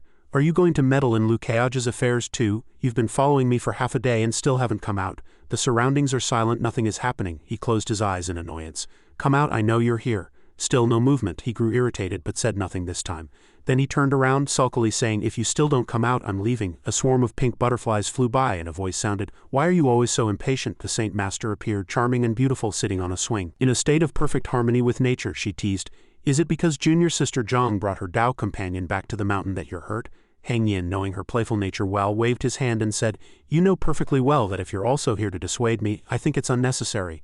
I won't personally make a move against Liu Keage. He glanced away, because Liu Keage wasn't worthy. She continued to swing on the swing, replying, I haven't even tried to persuade you, and you've already branded me with that label. Actually, I think letting him go on the spring-autumn stage is a good suggestion. Hang Yin seemed surprised by this answer. He looked at her in astonishment. At this point she was willing to look him directly in the eyes, and she continued, you and I have both poured genuine emotion into this mountain. If reason fails, then let's fight, he retorted. But senior sister has always been unconcerned with external affairs. Why bother with an outsider now? Is it just because he's junior sister Yang's Tao companion? She smiled. Yes and no, he thought. Has senior sister already seen what he looks like? She looked up at the sky and said, that's right, everyone in Spring-Autumn Mountain knows I'm lustful. His beauty is almost at the level of integrating with the Tao. Senior sister, you can't control yourself, Hang Yin thought. So she's infatuated with handsome men, he said. Just because he's handsome you're going to meddle in this? Just because he's handsome? Recalling the kiss, she said dreamily. Yes, just because he's handsome. Hang Yin also had no way to deal with this shameless senior sister, he continued. But you have to know he's junior sister Yang's Tao companion, she calmly replied. So what? Beautiful things are for appreciating. Why insist on possessing them? He turned around and said, then what's there to say? Let's go, she called after him. Then we have a deal. Tomorrow I'll have a share. With a whoosh, Hang Yin flew towards the ground, leaving the Saint Master swinging on her swing. She muttered to herself, this way I'll get a share. The moon at this moment also reflected the image of Zhang Xinyan kissing Liu Keage. She covered her face shyly like an enthusiastic fan. That morning beams of light shone directly into Liu Keage's room. He raised a hand to shield his eyes. Because the light was dazzling, he thought to himself, it's daylight. Recalling Zhang Xinyan, her sleeping face was still captivating. He reached out to touch her face, but she suddenly opened her eyes and looked at him, startling him. She took his hand, placed it on her cheek and softly said, you can pinch if you want. He leaned close to her face and said, I'm sure to run into some trouble today. She asked, are you worried? He chuckled. Just a minor issue, this venerable one is unstoppable. The sky was azure today and birds flew in flocks across it. The scene was unusually tranquil. As the two walked out the door together, they saw Elder Shay standing there. She smiled playfully. You two are out, did you sleep well last night? Zhang Xinyan blushed, while Liu Keage calmly replied, of course I slept very well. Tell me, have the three seniors decided on my test last night? She gently raised her hand to gesture, speaking as they walked. They were traveling on a flying platform. Elder Shay said, last night the seniors already decided on your test, the spring-autumn stage. Zhang Xinyan retorted, the spring-autumn stage, is that appropriate? Meanwhile, he thought to himself, the spring-autumn stage? Oh, I'm all too familiar with that. Recalling battle scenes, Liu Keage thought, the spring-autumn stage. All disputes in Spring-Autumn Mountain can be resolved by ascending the Spring-Autumn stage. You all know that, you all understand. When playing the game, enemies were endless. That year I fought on it every day, sometimes several times a day. It was quite handy. On the spring-autumn stage, cultivation realms are forcibly suppressed to the same level, so sometimes if your level is too low, when spiritual power runs out, one can only engage in hand-to-hand combat. I also know it's not appropriate. There isn't an elder or deacon in the entire sect below the 6th realm. From any perspective, this is a typical case of bullying the weak, but the decision has already been made by those above. What use is it for me to find it inappropriate? Elder Shia's face turned pale and cold sweat streamed down. He said to her, I think it's perfectly appropriate. Please lead the way, Elder Shie. She breathed a sigh of relief. Elder Shie turned to the two and said, all right, Sect Master Lu, Junior Sister Zhang, please follow me. At the spring-autumn stage in Spring-Autumn Mountain, white snow covered the entire area. Everything was ready and they arrived at Hang Yin's residence. Elder Shie cupped his hands and bowed, reporting to the Sect Master Lu has arrived. He sat steadily on his throne thinking to himself, Lu Keaj, let this venerable one see what capabilities you possess to win Xinyan's heart. Lu Keaj also didn't show any weakness. He stared intently at Hang Yin, thoughts surfacing in his mind. Sect Master of Spring-Autumn Mountain, you're the one who wants to go on stage the most here, aren't you? Hang Yin said. Grand Elder Sixen. Begin. Grand Elder Sixen, holding a memorial, stepped forward and said, my Spring-Autumn Mountain is a land of outstanding individuals, producing countless talents. Now Lu Keaj of Mo Gate and Zhang Xinyan of my Spring-Autumn Mountain have become Dao companions, which is joyous and celebratory. However, to marry the pearl of my Spring-Autumn Mountain, one must pass the test of my Spring-Autumn stage. Half an hour later, she was still standing there, reciting the lengthy memorial, thus arranging today's test. This test requires 3 individuals to be chosen where life and death are not counted, only victory and defeat.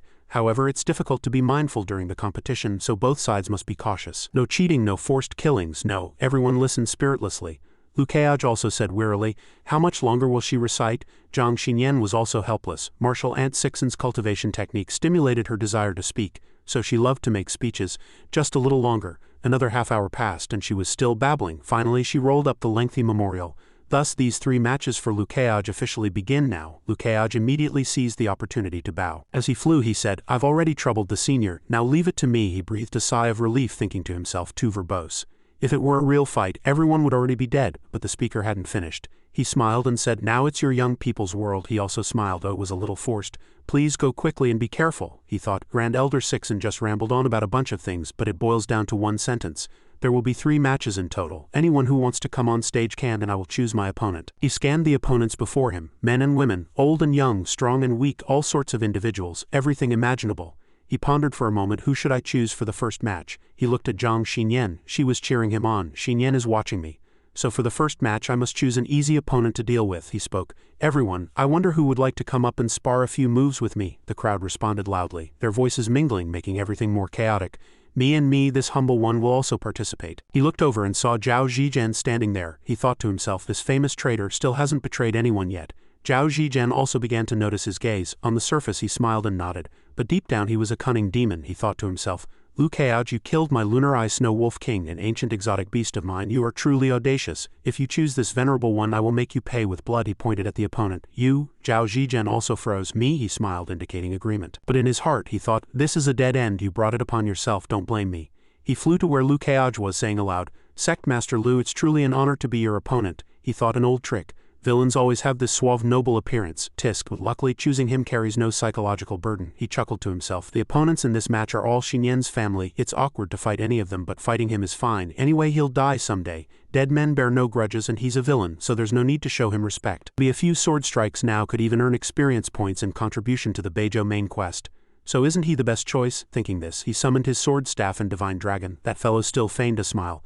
Sect Master Lu is also a sword cultivator. I wonder if Qingzhou's sword is sharper or Beizhou's is swifter. As he spoke he pointed his sword at Lu Keaj, seemingly trying to provoke him. Although the 4 great prefectures each have their fixed cultivation weapons, there are always some eccentrics who don't follow the usual path. For example, someone like Zhao Zhizhen, who came to Spring-Autumn Mountain, famous for its martial arts in Beizhou, to learn swordsmanship. How creative! Zhao Zhizhen cupped his hands and bowed, saying, my current cultivation is at 6th realm 8th heaven. Please, Sect Master, place a restriction on me to seal my cultivation, lowering it to 4th realm 3rd heaven like Sect Master Lu. Hang Yin agreed and cast a spell to lower his realm from 6th realm to 5th realm, ultimately limiting his cultivation to 4th realm 3rd heaven. Zhao Zhizhen brandished his sword skyward, making the first move. Sect Master Lu, beware! Lu Keaj's eyes flashed with brilliant light. It seemed he was also ready for a big fight. Lu Keaj thought to himself, the system detecting his sword intent level. Zhao Zhizhen charged, but Lu Keaj blocked him. The system replied, Zhao Zhizhen, sword intent level 4. Sword intent level 4, that's the same as mine. With this thought, Lu Keaj immediately conjured several sword shadows around him. Zhao Zhijian looked as if he were entangled by a black python about to be strangled. Zhao Zhijian broke out in a cold sweat. This guy is only at 4th realm, yet he possesses the same level 4 sword intent as me. This is truly an unheard of marvel. I've never heard of a 4th realm cultivator having level 4 sword intent. It seems I can't win against him with just sword intent. I must use that move. Lu Keaj swung his sword at Zhao Zhijian. Waves of dark smoke immediately assailed him, surrounding him completely, startling Zhao Zhijian into retreating a few steps. Lu Keaj's gaze was sharp, tinged with disdain as he thought, my damp chi art and green slow are both top-tier advanced cultivation techniques. Moreover, this basic attack of mine comes with infinite critical strikes. How will you counter that, your excellency? Lu Keaj pressed forward relentlessly. Zhao Zhijian retreated in fear, sweat gradually beading on his face, and his sword-wielding hand began to tremble. No, his sword felt twice as heavy as before. I've pushed my sword chi to its maximum, yet I can only barely block his sword moves, with no opportunity to counterattack at all. Xu Yunling, observing this scene from the side, exclaimed worriedly, Senior brother Zhao Zhijian is on the defensive. The woman next to him glanced at him. Senior brother Zhao Zhijian has the strength of 5th realm 8th heaven. His combat skills and experience should be far superior to Lu Keaj's. The spectators behind also grew boisterous. No, look closely. Lu Keaj's sword intent is also level 4. What? He's only at 4th realm. And his sword intent is level 4 too. Even though Lu Keaj held the advantage in the battle, Zhang Xinyan couldn't stop worrying. After 6th realm, every cultivator awakens a power far exceeding 5th realm, a power that Lu Keaj absolutely could not possess. That is the domain, the biggest gap between 6th realm and 5th realm. Once he activates it, Keaj, you must be careful. Zhang Xinyan mused to herself. On the field, Zhao Zhijian, unable to withstand Lu Keaj's attacks, flew backward, shouting, Sect Master Lu, I'm going to get serious. Lu Keaj sheathed his sword, glanced at his opponent, and simply said, Oh, so you're finally going to use abilities beyond 4th realm? Zhao Zhijian stomped his foot violently, and the ground trembled slightly, emitting waves of green light that gradually ascended, enveloping his entire body. Zhao Zhijian raised his sword, channeled his energy, and loudly declared, Zhao, I borrow swords. Zhao Zhijian activated his sword domain. The green lights expanded even further, shooting out in all directions, creating a chaotic scene. The spectators hadn't even understood what was happening when the swords at their waists suddenly moved. My sword seems to have a mind of its own. All the swords hummed loudly. It's going to fly, isn't it?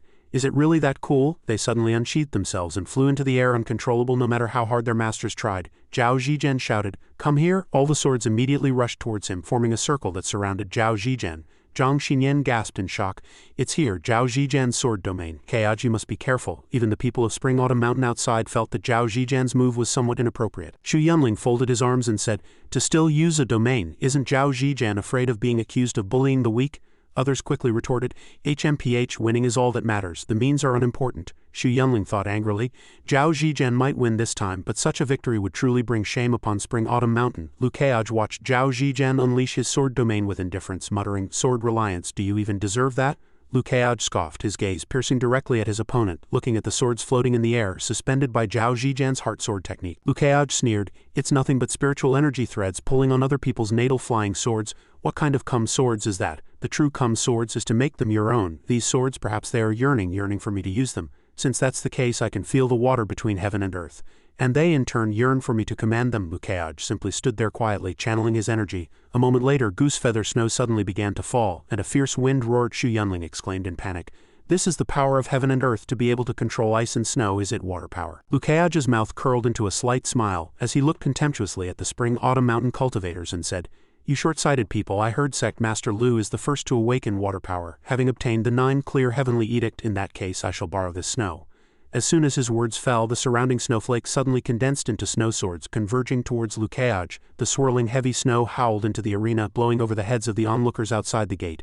Seeing this sight, they immediately erupted in shouts. What is this? Someone gasped. Water power. These snow swords, they must be Lu Keaj's water power. Such sword intent was not inferior to the original Sword of Mists. It was practically an ice plane imperial slash. Then someone shouted, Quick, retreat.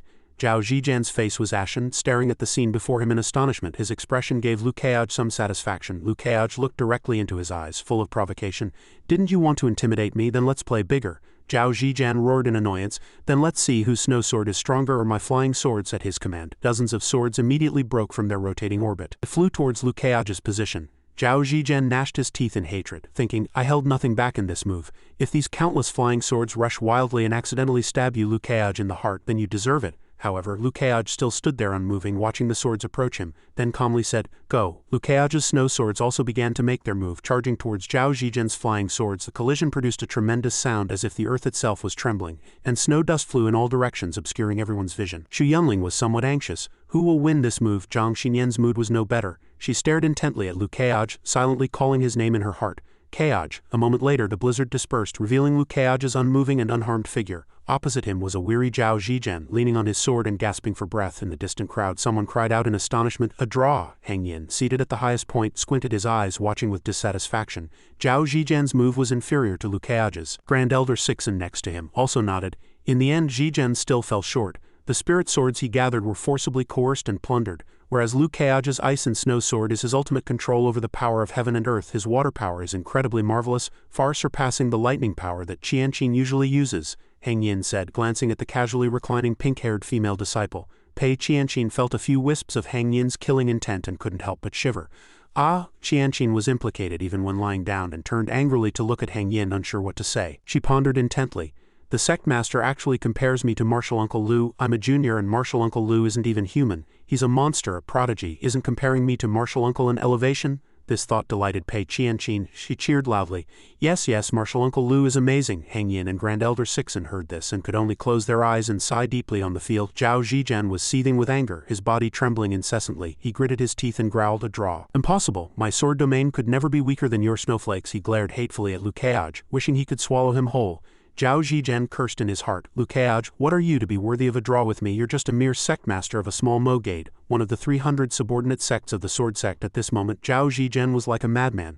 His eyes wide he roared, "Those spirit swords, they can still obey my command." Hatred and shame gradually consumed his entire mind. Zhao Zhijian thought, a lowly sect master. "You don't even have the right to speak to me." The spirit swords once again charged towards Liu Keaj, carrying Zhao Zhijian's resentment, determined to destroy him. Zhang Xinyan was anxious and sweating profusely. This is bad. He wants Keaj to use the power of heaven and earth, heavily draining his spiritual power, while he can control other people's flying swords, attacking countless times. Keaj surely won't hurt the flying swords forcibly taken from spring-autumn mountain cultivators. He seized this crucial point. She looked at the man who still stood calmly, not flustered in the slightest. She couldn't help but wonder, "Keaj, what will you do?" The two watched intently from the stands. With his fourth realm strength he couldn't use the ice-turn sword move from before. Zhao Zhijian would exploit this weakness, so how would Liu Keaj respond? "These flying swords are the natal flying swords of our spring-autumn mountain disciples. They cannot be destroyed or it will offend people." Hang Yin was equally focused, constantly wondering, how will you break this deadlock? Another woman also silently watched Liu Keaj's performance, not uttering a word. Just as a barrage of swords charged at him, Liu Keaj couldn't help but admire Zhao Zhijian's trickery. This kind of sword domain was indeed a good thing. Using other swords to do one's bidding even if damaged, there's no need for compensation. Truly hard to expose. It's a pity you didn't go into real estate. Liu Keaj stood amidst the formation of flying swords, not waiting idly, but began to tamper with them. The two onlookers were astonished by his strange actions. What does this mean? Sheath his sword? Is he admitting defeat? Yes, the flying swords are coming in a deluge, and with his spiritual power he definitely can't use that move again. He lost because his realm was too low. Zhang Xinyan, listening to the murmurs of the crowd, couldn't help but feel a pang in her heart. He won't admit defeat. If he does, he'll only be beaten by others, so he absolutely cannot lose. Liu Keaj's eyes gleamed. This meant he would no longer hold back and would play to win.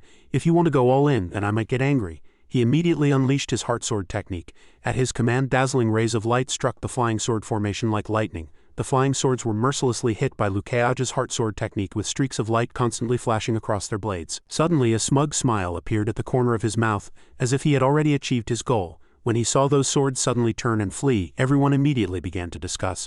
The flying swords ran away. What happened? Did Liu Keaj sever Zhao Zhijian's domain? Zhao Zhijian couldn't believe he was suppressed like this. His face turned as green as a banana leaf, utterly bewildered. How is this possible? How could my domain become ineffective? Liu Keaj's domineering counterattack also captured everyone's attention. What did Liu Keaj do? Is it a divine soul technique? Our spring-autumn mountain focuses on courtesy cultivation. If he truly understands such methods, he would be our natural counter. Pei Qianqin, seeing this scene, was beaming, a brilliant smile spreading across her face. "Congratulations, elders, you guessed right. Because the first time Martial Uncle Liu raised his natal manifestation, I was also very shocked indeed. Relying on Zhang Xinyan's strong trust in him, her deduction was never wrong. Keaj truly has a way." After displaying his shocking power, Liu Keaj did not forget to show some PDA to everyone. He winked at Zhang Xinyan, smiling. Zhang Xinyan, receiving his response, blushed, feeling a surge of shyness. Other women, seeing this perfect couple so harmonious, were all envious and amused. "Before I thought junior sister was being deceived, but now it seems such a naturally gifted person with such grace is hard to find even with a lantern. I'm truly envious. Where can I find such an excellent husband?" Hang Yin, seeing Liu Keaj's outstanding performance, also praised him. "Not bad." Grand Elder Sixen also easily recognized him as a capable person, by no means ordinary. It seemed that in terms of sword Dao, Liu Keaj had far surpassed Zhijian. At this moment Zhao Zhijian remained dumbfounded, unable to accept the reality before him. What exactly happened? How was my domain broken? Suddenly, Zhao Zhijian was startled because he found a blood-red mark on his hand. Blood? Why is my hand bleeding? Seeing how naive he was, Liu Kaioj decided to teach him a lesson he'd never forget, to truly enlighten him. Because your domain was broken, your divine soul was injured. His eyes flashed again. If you still don't understand, then I'll help you. The man's word was his bond. As soon as Liu Kaioj's words fell, he used his power to instantly freeze Zhao Zhijian in place. He could no longer resist. Suppressed to his knees on the ground, Zhao Zhijian was badly injured, spitting blood, his body trembling like a sieve, his divine soul actually wounded by Liu Kaioj. Damn it! Seeing him exhausted and disheveled, Liu Kaioj walked forward and uttered a world-shattering statement. You lost. The sunlight shone on his face, reflecting his triumphant expression. What if you have 100 swords? Let whoever's scared be scared. I, Liu Kaioj, am very confident in my own strength, capable of handling anything. One man, one sword, that's all I need. The two were very surprised by Liu Kaioj's 180-degree counterattack. Liu Kaioj won. Zhang Xinyan also secretly breathed a sigh of relief, grateful for Liu Kaioj's safety. After some wandering, the flying sword finally returned to Zhao Zhijian, which made him very happy. My flying sword is finally back, but it's a pity I can't go in and look at it. To avoid unnecessary conflict, Liu Kaioj also humbly cupped his hands and thanked Zhao Zhijian. Thank you for the concession, Zhao Zhijian also politely replied. Thank you for the concession, but in his heart he couldn't help but resent and remember this. You just wait. Heng Yin looked up at the spring-autumn stage in the distance. Elder Sixen observed the situation and concluded, it seems the sect disciples are very curious about Sect Master Liu, so more and more people are gathering at spring-autumn stage. Heng Yin didn't hesitate. Since so many people are here, open the restriction and let the sect disciples in. Sure enough, once the time came, it was unstoppable. As soon as the restriction opened, the crowd swarmed in, rushing in. Don't push, don't push. Seeing this once-in-a-lifetime opportunity, they couldn't help but discuss, does this mean we're allowed to go in and watch? Great, no more sneaking around outside. The noisy crowd also startled Sect Master Liu and his companions. Both were surprised by this bold decision. Let the disciples in, that's not good. Where will we, the elders and masters, put our faces? Is the sect master trying to make us fight Liu Kaioj to the death? The crowd outside, seeing Liu Kaioj descend like a god, was very excited, cheering and shouting, damn it, don't push forward, stay behind me. Stop pushing, I'm about to fall. It's really Liu Kaioj, quick, record it. I'm going viral. Everyone started treating him as a new idol, taking out cameras to take pictures. The forum must be exploding now. This is Liu Kaioj's first match, where he defeated Elder Zhao Zhijian. Who will be next? Liu Kaioj hadn't expected to have such a powerful influence. He had thought there would be no audience, but now there were. I wonder how many players and how many human cameras are here. He lowered his head, smiling with satisfaction. How many levels will my reputation rise again? Zhang Xinyan was also deep in thought at this moment, somewhat worried about him. With so many people suddenly rushing in, the elders will definitely go all out when competing with Kaioj. After all, no one wants to lose face in front of their disciples. She looked up, frowning with displeasure. Does senior brother Heng Yin really have to go to such lengths? Heng Yin looked at Zhang Xinyan, realizing she had the same thoughts and feelings as him.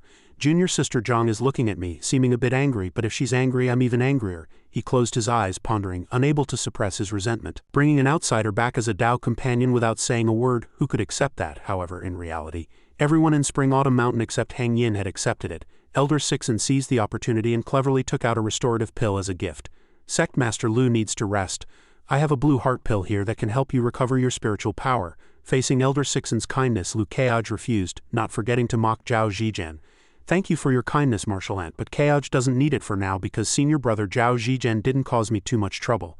Hearing himself caught in the crossfire even while sitting, Zhao Zhijian's face crumpled with anger, helpless despite his fury. Seeing that his damaging remarks had successfully angered him, Liu Kaioj smiled with satisfaction. He gnashed his teeth like a plucked chicken. Very well, humiliating me in front of everyone, just you wait. When I find an opportunity, I'll kill you. Little did he know, Zhang Xinyan had seen through his thoughts, and a warning sent shivers down his spine. Senior brother Zhao, a bet is a bet. If you dare to do anything despicable to brother Kaioj, I don't mind going back to Spring-Autumn stage and fighting you myself. Zhao Zhijian's face streamed with cold sweat. Junior sister Zhang, you must be joking, but he had other thoughts. I almost forgot. This kid has Zhang Xinyan backing him up. I can't touch this female monster. She could become a deacon with 5th realm cultivation, let alone now that she's broken through to 6th realm. Elder Sixen didn't want to waste any more time, so she began the next match. Since that's the case, Kaioj, choose your new opponent. He stood with his hands behind his back, calm and composed, showing no worry about what was to come. Liu Kaioj made his decision. All right, then I'll choose my next opponent. Everyone was immersed in a tense atmosphere. Zhao Zhijian was already of mid to upper strength. Compared to Liu Kaioj's abilities, he was even stronger, yet Liu Kaioj could easily defeat him. After pondering, they began to discuss. With so many disciples watching, do I still have face? Another person was terrified, secretly praying not to be chosen, hoping not to be seen. Seeing how he had been formidable for so long, yet now everyone was wary of him, he found it utterly boring. So many people, yet no one dared to look up except for that woman. Liu Keaj observed for a while, decided to skip for now as the time was not right. He turned his gaze to another spot. Liu Keaj looked up at the person sitting high up, inferring that among all those present who wished to ascend the stage, the one most eager to do so was not actually here, but rather Hang Yin, who sat alone in his chair. He was certain that Hang Yin was the man most eager to ascend the stage. The two stood in different taiji, far apart from each other, yet they could clearly feel each other's power. At this moment these two outstanding men of their era gazed at each other, and Liu Keaj also smiled slightly, returning the other's joyful smile. Everyone also felt Liu Keaj's fervent gaze, astonished. No way, Liu Keaj is looking at the sect master and they're even smiling. Zhao Luoj, how dare he? Zhang Xinyan couldn't just stand by. What was Keaj trying to do? That was an 8th realm peak cultivator. Liu Keaj no longer beat around the bush, getting straight to the point and heating up the atmosphere. Liu Keaj of Mo Gate, I request guidance from Sect Master Hang Yin. No one expected him to go so big. Everyone was stunned. A sword ceremony for a sword cultivator, intending to lose. Sect Master Liu is truly arrogant. Will the Sect Master accept this challenge? The others also watched intently, awaiting further developments. Since Liu Keaj had such a refined interest, Hang Yin would oblige him. He scoffed at the challenge, then for some unknown reason burst into hearty laughter. Since Liu Keaj had spoken, Hang Yin couldn't refuse. He stood up, readily accepting this interesting interaction. All right, I accept, the others whispered. The Sect Master accepted. 8th realm against 4th realm. How is this possible? Hang Yin quickly transformed into a wisp of eerie black smoke, descending to the ground. He was surrounded by black aura, exuding a cool and domineering CEO vibe, and challenged Liu Keaj. You should know you can't defeat me, even if I suppress my realm to be equal with yours. Did he think that would scare him? Liu Keaj was very calm, fearless. Of course I know, but here, you're the one I most want to fight. Then he took the opportunity to be narcissistic, boasting, except for the 4 Grand Masters like the Saint Master, no one is my match. Neither your sword venerable senior brother nor Ji Chongkong. Even with Hang Yin's superior tactics, Liu Keaj remained completely unshaken. So what? He pressed on, continuing to boast. In other words, this venerable one is among the top 5 in the world, so who's afraid of whom? But Liu Keaj remained clear-headed, continuously retorting, so what? Everyone present was shocked by Liu Keaj's sharp response. The outcome is yet unknown, but his confidence was overflowing, and everyone cheered enthusiastically. An epic classic scene. This is the real Liu Keaj. No one can imitate such handsomeness. Even if he dies at the hands of an 8th realm cultivator, he will die in the most handsome way. Zhang Xinyan was also agitated and worried by his somewhat excessive behavior. Keaj is too excited. The Sect Master is at the peak of the 8th realm. Suddenly she saw Liu Keaj turn his face, revealing a very calm smile. He was smiling. They truly were a pair of perfectly matched lovers, needing only a glance to understand each other's feelings. So that's it, I understand, he's doing this for our rightful relationship. Zhang Xinyan was very grateful, seeing him willing to go through fire and water just for their future together. She couldn't stop her heart from pounding for this excellent man before her. Many people in Spring Autumn Mountain are fond of me, but only Liu Keaj for my sake and the Sect Masters stood on Spring Autumn stage. Hang Yin turned his gaze to her, also perceiving everything. Junior sister Yang's heart has already been stolen by him. Then he looked at Liu Keaj and admired him somewhat, but he dared to challenge me directly, which is truly extraordinary, because many people don't even dare to look me in the eye, perhaps because Hang Yin closed his eyes, having to silently accept this fact. Junior sister Zhang now knows what kind of man she is. Zhang Xinyan's exquisitely beautiful figure instantly appeared in his mind. The moment I saw him, perhaps I also understood. Subsequently, Hang Yin decided to open this contest with a proposal. Liu Keaj, the gap between you and me is too great. If you can withstand 3 moves from me, you win. To make things go smoothly, Liu Keaj also had to think a little. 3 moves. In my previous life the game only went up to level 60, but one attack could kill a level 40. Level 60, whether in sword intent moves or domain, suppresses level 40. Then he entered serious mode, his expression solemn, fully focused. If there's no accident, this Hang Yin wants to teach me a lesson. It turned out Hang Yin had a personal grudge, which was why he was so determined. If he couldn't kill him in 3 moves, wouldn't everyone in the world think I was weak? Is this overthinking it? But I'm an 8th realm cultivator, and I want to hit him and take away my junior sister Zhang, so if I don't give him a beating, I won't be able to quell the anger in my heart. Everyone sitting in the stands felt that this contest was disadvantageous to Spring Autumn Mountain. The Sect Master actually wanted to make 3 moves against Liu Keaj. Was he trying to kill him? If so, fine, but what if the opposite happened? What about Spring Autumn Mountain's reputation? If he couldn't kill him, wouldn't Spring Autumn Mountain become a stepping stone for a small Mo Gate? No matter the outcome, Mo Gate's reputation would be enhanced. The spectators were all excited by this evenly matched and unyielding contest. Can Sect Master Liu at level 40 withstand 3 moves from Sect Master at level 80? Whether he can or not depends on the level 80 skills. Isn't this too good of a deal? Shut up, our Liu Keaj can definitely withstand it. Facing this proposal, he agreed without hesitation. Alright, 3 moves. He still maintained a lofty, arrogant posture, saying, good, I'll give you 1 incense stick's worth of time to adjust so you can face me in your best condition. He secretly thought to himself, talented, I like it. To avoid wasting precious time, Lukeaj decisively refused. "No need, 10 breaths are enough." Hearing his provocative words, Hang Yin's face immediately fell as if the sky had collapsed, extremely displeased. "Are you joking?" However, he spoke and delivered. Lukeaj's whole body emanated a considerable golden aura, and then everything unfolded as expected. 4th realm, 3rd heaven, 4th realm, 5th heaven, 4th realm, 6th heaven. A radiant power concentrated in the center of the arena, then spread intensely in all directions. Finally, 4th realm, 7th heaven. After a world-shattering display, he finally stopped. All right, feeling the surging supreme power within him. Everyone was astonished. He broke through realms, breaking through 7 realms consecutively. Is he even human? Facing this amazing performance, Hang Yin wondered, "Have you been suppressing your cultivation all this time?" he asked aloud, but in his heart he already had the answer. "Breaking through 7 realms consecutively, this isn't just suppressing cultivation, it's impossible," he replied. Indeed. Only he truly understood these tricks. Not using experience points was equivalent to not breaking through realms. The more arrogant he had been just now, the more his perception of Lukeaj had to change. "No wonder your foundation is the most solid I've ever seen. You've become invincible." Sure enough, whenever there's breaking news, the online community is always the first to catch it. "Did you hear that, brothers, in the live stream? Lukeaj is invincible below the 5th realm." You heard right. Lukeaj is the #1 in the world, even stronger than the Saint Master and Sword Venerable. Even the Spring Autumn Mountain Sect Master admitted it. However, their excessive behavior also drew a lot of criticism. Everyone said they heard and told me to shut up and not affect their watching the match. My side was even worse. They said I was the successor of a deaf and blind person. My side is still live streaming, accusing me of online fraud. Lukeaj held his sword, ready to engage Hang Yin in a battle to the death. "It is my honor to be recognized by the Spring Autumn Mountain Sect Master. Bring it on, you will understand." Then he smiled disdainfully, expressing more of his ambition.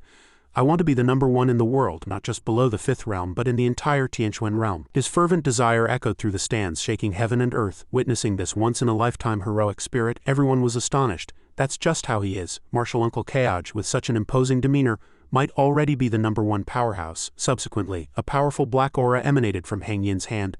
Since Lukeaj challenged him without hesitation, he spared no effort, preparing for a battle without a clear victor. Then I shall see how the future #1 in the world performs. Facing that surging dark power, Lukeaj still stood calmly, arms crossed. He revealed a sinister smile. "Then you'd better be careful. This is just one palm strike from my 4th realm, 7th heaven." Lukeaj stood with his hands behind his back, very indifferent, unconcerned with worldly affairs, letting Hang Yin glare at his life with ill intent. Suddenly that demonic energy erupted violently, and was controlled to rush towards him like a storm. Lukeaj did not sit idly by, but swung his sword in retaliation. Although his entire body was surrounded by demonic energy, he still smiled indifferently, as if this were just a pastime. As expected of a top-tier powerhouse, this palm strike is very ordinary. I feel like a mountain is pressing down on me. But what of it? That palm strike couldn't even harm a single hair on Lukeaj's head. He swung his sword, striking directly at the airflow. From below the arena, only swirling smoke could be seen, no human figures. Merely the intense chi surging from Lukeaj. The atmosphere became more tense than ever. Everyone was dumbfounded, astonished, and breaking out in a cold sweat. This palm strike contained no special moves, it was just a very ordinary technique. Moreover, the Sect Master had suppressed his cultivation to the 4th realm, 7th heaven. The Sect Master's renown spread throughout the world, even we wouldn't dare confront him head-on. Yet Zhang Xinyan, witnessing it firsthand, couldn't help but pray for Lukeaj's life. Though the Sect Master's palm strike used no special moves, its power already surpassed that of an ordinary 6th realm cultivator. The pink-haired girl also watched intently, momentarily putting herself in his shoes. If I were to take that palm strike, she imagined herself incinerated, scared out of her wits, her heart nearly leaping out of her chest. I would definitely die without a trace. Suddenly, the airflow no longer enveloped everything as before. It was impacted, splitting into two. Lukeaj stood firm amidst the gradually dissipating airflow, astonishing everyone. He was still standing. Such a powerful move hadn't even struck him. That kid really had some tricks up his sleeve to be able to block a palm strike from the Sect Master. Seeing him unharmed, Zhang Xinyan also breathed a sigh of relief, her expression easing slightly. Since Kaj had accepted the challenge, he would fight until the last moment. Despite the limitations of his human strength, he still pointed his sword forward, his attitude resolute. Continue. Facing his unparalleled peak combat stance, the livestream audience also enthusiastically praised him. Lukeaj is truly my husband, so strong. A man is truly amazing. If he's a handsome guy but hurt my husband's face, I'll fight him to the death too. Lukeaj is #1 in the world who agrees and who disagrees. Despite being an evenly matched opponent, he resisted so exceptionally that even Hang Yin had to concede. Indeed, at palm strike just now, even a 5th realm peak cultivator couldn't withstand it, yet you still stand firm. This seat is very satisfied. However, the match had only just begun. How could it end now? He raised his hand, preparing to continue. The next palm strike was one that even a 6th realm peak cultivator would struggle to block. A purple flame-like mark appeared on Hang Yin's hand. Through his eyes, a clear killing intent was visible. Be careful. He calmly concentrated all his power, preparing for the next strike. The flames of this palm strike can not only activate my spiritual energy but also heaven and earth resonance. Hang Yin clenched his hands and pushed them forward, his entire palm smoking, his eyes gleaming. It was the moment a world-shattering move was unleashed. Subsequently, Liu Keaj was surrounded by an aura forming a circular dome, trapping him like a birdcage. Is this heaven and earth resonance? His entire body began to show scattered burn marks and emit light. To even use such terrifying heat to burn this area into a vacuum, even if I'm strong, this move has consumed a portion of my energy. I can't breathe and my entire body is scorching like the center of lava. If my water power doesn't resist on its own, I'll turn to ash in an instant. Is this what an 8th realm grand expert possesses? Too powerful. At this moment the screen clearly displayed the move. Heaven and earth resonance. Those outside, seeing Liu Keaj struggling within, couldn't help but start questioning. Is Liu Keaj dying now? Impossible. Then what kind of move is that? Hang Yin stood aside, watching him on the verge of defeat, looking triumphant. It seems the outcome is about to be decided. Sixen also suddenly noticed something which startled him. Hang Yin has activated heaven and earth resonance. If it were an ordinary 6th realm cultivator, they would surely die. Seeing Liu Keaj in such a perilous situation, Zhang Xinyan also became restless, intending to go rescue Keaj. But Pei Qianqin stopped her. Martial Aunt Zhang, don't get agitated, calm down. At this critical moment she couldn't bear to watch Liu Keaj suffer anymore. That bastard wants Keaj's life, how can I be calm? She continued to persuade. Don't rush, look at Martial Uncle Liu, but Zhang Xinyan remained stubborn, refusing to listen. Keaj, however, before she could finish, she stopped, seeing everything before her, her face full of surprise. Ah? She looked down only to see some cracks appearing in the dome-like airflow. She seemed to sense a positive turn. Is he resisting this move? Pei Qianqin, seeing Zhang Xinyan calm down slightly, breathed a sigh of relief. That's right, Martial Uncle Liu must have a way to resolve it. A hint of worry rose in her heart again. Damn it, it almost turned into internal strife within the sect. Martial Aunt Zhang even called the sect master a bastard. I wonder if the sect master heard it. The cracks on the dome gradually became clearer and light permeated from within. Hang Yin, witnessing the scene before him, stood still like a stunned fawn, his mind filled with immense questions. He had a bad feeling and quickly turned sharply. Could it be? Then the power radiating from inside the dome grew stronger and stronger and the cracks multiplied. When he realized his demonic power was about to collapse, he could only watch helplessly. Subsequently, what was destined to happen finally did. The most unexpected thing happened to Hang Yin. Light streamed through the cracks, and then his demonic dome shattered, turning into smoke and dissipating. Liu Keaj had broken his move and reappeared with an unparalleled cool demeanor. He plunged his sword tip into the ground, standing ramrod straight, and after a struggle with that strange force, he slowly and wearily exhaled each breath. Everyone cheered excitedly as he returned magnificently, like a beautiful butterfly emerging from its cocoon. Liu Keaj is fine, he really did it. Damn it, my son almost died. If that happened, I would have fled. Hang Yin, seeing his moves neutralized by him again and again, was speechless. You can even break this move of mine, it's truly unexpected. But Liu Keaj was still burning with passion, his fighting spirit soaring, and he proposed to continue. Hang Yin, hearing his remarkable ability and spirit, couldn't help but smile, feeling that the opponent before him was worthy of his full effort. It seems I need to get serious too. Then he extended his hand and pulled out a weapon that looked far from ordinary. Hang Yin confidently held the Annihilation Spear, which looked very dangerous. This was probably his trump card. The two stood face to face, their eyes locked. Hang Yin also spoke a few words before continuing the fight. Your sword, which only advances and never retreats, is very interesting. Liu Keaj remained silent, conserving his energy for the fierce battle ahead. Hang Yin seized the opportunity to pull out such a top-tier item, showing off, but my spear also dislikes retreating. Seeing himself repeatedly gaining the upper hand, yet Liu Keaj remained so confident, he could only force a wry smile. Since he boasted so much about the power of the Annihilation Spear, Liu Keaj also wanted to test its might. So bring it on. Although Liu Keaj was full of fighting spirit, Zhang Xinyan keenly sensed that Keaj seemed to be seriously injured. Hang Yin no longer hesitated. He complied with his wishes and fought to his heart's content. Very well, let's see if you can block the 8-layered spear force. Then he plunged his long spear into the ground and a vortex immediately formed around it. Unexpectedly, such an ordinary-looking spear could emit such scorching and deadly red flames. The onlookers were not spared from its effects. So hot, is this the sect master's power? This is too unreasonable. Does he want to burn everyone to death?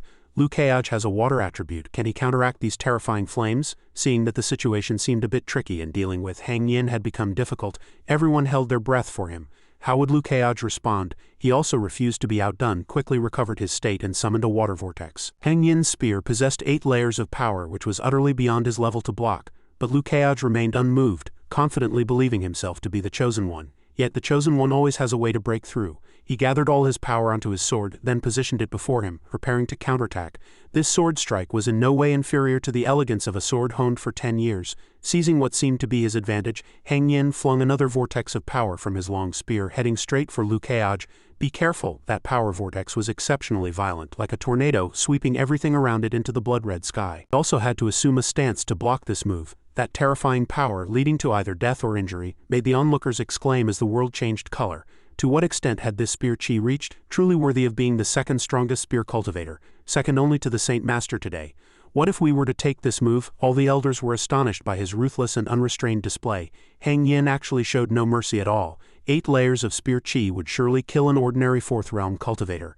If anything happened to Liu Keaj here, the sword sect would surely come calling. Seeing the situation worsen, someone suggested to Elder Sixon, "Do we need to stop them?" But he believed there was no need. No, he looked down at a blonde girl as if seeing a life raft and felt incredibly relieved. Anyway, that girl is here, nothing will happen. Now it was Liu Keaj's time to shine. He glowed all over, and then the long sword radiating sacred power was decisively swung. The two forces, each carrying the will of its wielder, collided head-on, neither gaining an advantage. So immense was the power of both sides that a light burst forth from the friction in the center. Liu Keaj, seeing the stage was his, laughed heartily and continuously. "I've been invincible at this realm for a long time. These are the opponents I want. It's so exhilarating." The collision of the two forces shook the ground, causing a blazing explosion. Only white smoke filled the entire space, and the light seemed to purify the hearts of everyone present. A figure was faintly visible in the dense white smoke. Everyone opened their eyes and looked around. Surprisingly, after this spectacular battle, drops of crimson blood slowly dripped onto the ground, forming a pool of blood. Liu Keaj's figure gradually emerged, tattered and covered in wounds, but even so, he still stood firm unharmed, his long sword tightly clutched in his hand. Pei Qianqin and Zhang Xinyan, seeing Liu Keaj standing tall before them, immediately cried out, "Keaj, martial uncle Liu." Despite being battered and disheveled, he was still very satisfied with the contest. So exhilarating, so satisfying. Hang Yin, seeing Liu Keaj still safe and sound, couldn't help but question his own existence. Is he even human? Then he raised one foot and took a step forward. He had thought Liu Keaj had accepted defeat, but his fighting spirit was still raging, showing no signs of stopping. Again, this was the first time Hang Yin had sparred with such a peculiar person, and he was astonished by his ox-like tenacity. Then he let out a hearty laugh, appearing very interested in this rare opponent, seen only once in 1,000 years. However, a gentleman's word is his bond. He turned, referring to their previous agreement. "This seat said 3 moves, and it's 3 moves. There's no need to fight further." However, Liu Keaj, with the resolute spirit of definitively settling the score, did not accept stopping there, and immediately rushed forward at light speed. "The outcome between us has not yet been decided." With a determined, even stubborn attitude, he thrust his sword at Hang Yin's long spear. The two still fought fiercely like two moths, a sight too fast for the naked eye to follow, with only plumes of smoke visible from their movements. Zhang Xinyan, seeing him single-mindedly demand to fight, disregarding his own safety, couldn't help but exclaim, "Keaj, stop, that's enough." The two stood far apart on the arena. Yet Liu Keaj still showed no intention of stopping. Hang Yin did not unleash any moves, but observed intently, waiting for him to attack. Then Liu Keaj unhesitatingly unleashed his 5th move, green slow, thrusting any sword at him. Although he no longer intended to fight, he still raised his spear to block. The sun rose, shining on both of them. Time seemed to freeze at that moment. This evenly matched battle was about to come to an end. A moment later, Hang Yin also gave in, immediately conceding, "You win." But Liu Keaj looked at him with a melancholic expression. "I lost." All the Mobade disciples watching the match between their sect master and the Spring Autumn Mountain sect master were very surprised. Someone said, "The sect master said Liu Keaj lost." Someone said, "Liu Keaj said he lost." There were many opinions, and no one knew whose to believe. A disciple asked, "So who actually won or lost on the arena?" The two had their swords at each other's throats. Hang Yin, the Spring Autumn Mountain sect master, said to Liu Keaj, "Mogade sect master, you have no spiritual power left." Liu Keaj thought, "I know without him reminding me. Why does my body need others to tell me?" At this moment Hang Yin threw his sword to the ground, frankly admitting, "But I've used 5 moves, so you win." Liu Keaj looked very disheveled, his clothes tattered, and he said to him, "But my goal was to withstand 10 of your moves." Hang Yin tossed Liu Keaj a bottle of medicine and said to him, "Take it. You can't withstand 10 of my moves now, but you surely will in the future." With that, without waiting for his reaction, he threw the medicine bottle at him. He subconsciously reached out to catch it. Liu Keaj picked up the medicine bottle, saw a healing pill written on it, and thought, "This is healing medicine. What does Hang Yin mean by this?" Hang Yin turned and strode towards the city gate, saying to Liu Keaj, "So you must live well honestly, and in the future." He paused and glanced sideways at Liu Keaj, his tone carrying a warning. "If junior sister Zhang tells me you bullied her, I will knock out your front teeth." Liu Keaj looked at his retreating back and chuckled softly. "This kid is still so protective." Hang Yin announced, "For rounds 2 wins. Liu Keaj has won 2 matches, so I declare Liu Keaj the victor." Zhang Xinyan heard the result but felt no joy. She was more worried about him. Keaj won. But her senior brother's hand seemed to be severely injured. The pink-haired girl beside her thought in surprise, as expected of martial uncle Liu. He even defeated sect master martial uncle. The onlookers were equally astonished. Liu Keaj actually won. How is that possible? Liu Keaj had defeated the Spring Autumn Mountain sect master, making him the #1 below the 5th realm. Everyone chattered, mostly praising Lukeaj. Just then Lukeaj spoke, surprising everyone. He said, "For me, this is a rare opportunity, so I want to have a third match." Hang Yin gritted his teeth. He didn't know what Lukeaj was thinking, still wanting to continue the match. The onlookers were equally surprised, with only one thought in their minds. Still want to fight? A mysterious blonde woman was deeply impressed by Lukeaj, and she secretly thought, as expected, he is truly unique. Lukeaj stood alone on the stage. Seeing him still standing there alone, someone asked in confusion, "What is he trying to do? There's no one there. What does he mean? He even defeated the Sect Master. Who else in Spring Autumn Mountain can fight him?" He cupped his hands and said, "Lukeaj of Mo Gate, I request guidance." The people below discussed animatedly. Someone said, "Is he crazy?" Someone said, "Has Lukeaj been beaten silly?" Someone said, "There's no one on the stage. Is he talking to thin air?" Hearing the discussions below, Lukeaj still calmly cupped his hands towards the woman. He thought to himself, "Indeed, these people can't see her. In Spring Autumn Mountain only one person can do that." The blonde woman smiled, resting her hand on her chin. Many butterflies appeared around her. Her hair turned white, and she was the Saint Master who had already entered the realm of heaven and man. Many cheers erupted. "Saint Master, it's the Saint Master!" Disciples from various sects gasped in astonishment. They couldn't believe their eyes. How could the Saint Master suddenly appear here? This was the ability of the heaven and man realm. Hang Yin saw the woman appear, and he frowned, thinking, "Senior sister is causing trouble again." The Saint Master walked gracefully, surrounded by white light with butterflies fluttering wherever she went. She looked like an immortal from a painting. All the disciples knelt and shouted, "Greetings, Saint Master, greetings, Saint Master." Now everyone suddenly realized that Lukeaj was talking to the Saint Master, and each had their own thoughts. Some wondered if he was crazy. Others thought, good heavens, winning against the Sect Master wasn't enough. Now he wants to win against the Saint Master too. Has Lukeaj been beaten out of his mind? Pei Qianqin beside Zhang Xinyan broke out in a cold sweat, thinking, oh no, Martial Uncle Lu has completely lost his mind. How could he possibly be Master's opponent? Zhang Xinyan believed that Lukeaj yearned for stronger opponents. He wanted to comprehend more. The Saint Master observed Lukeaj. She felt that Lukeaj's appearance was even more beautiful than what she had seen through the heavenly eye art. In her eyes, Lukeaj radiated rainbow-like light with handsome features and a robust physique. She smiled, thinking, his current appearance is almost akin to integrating with the Tao. Lukeaj thought to himself, this is the Saint Master, not only in the heaven and man realm, but also capable of changing her appearance.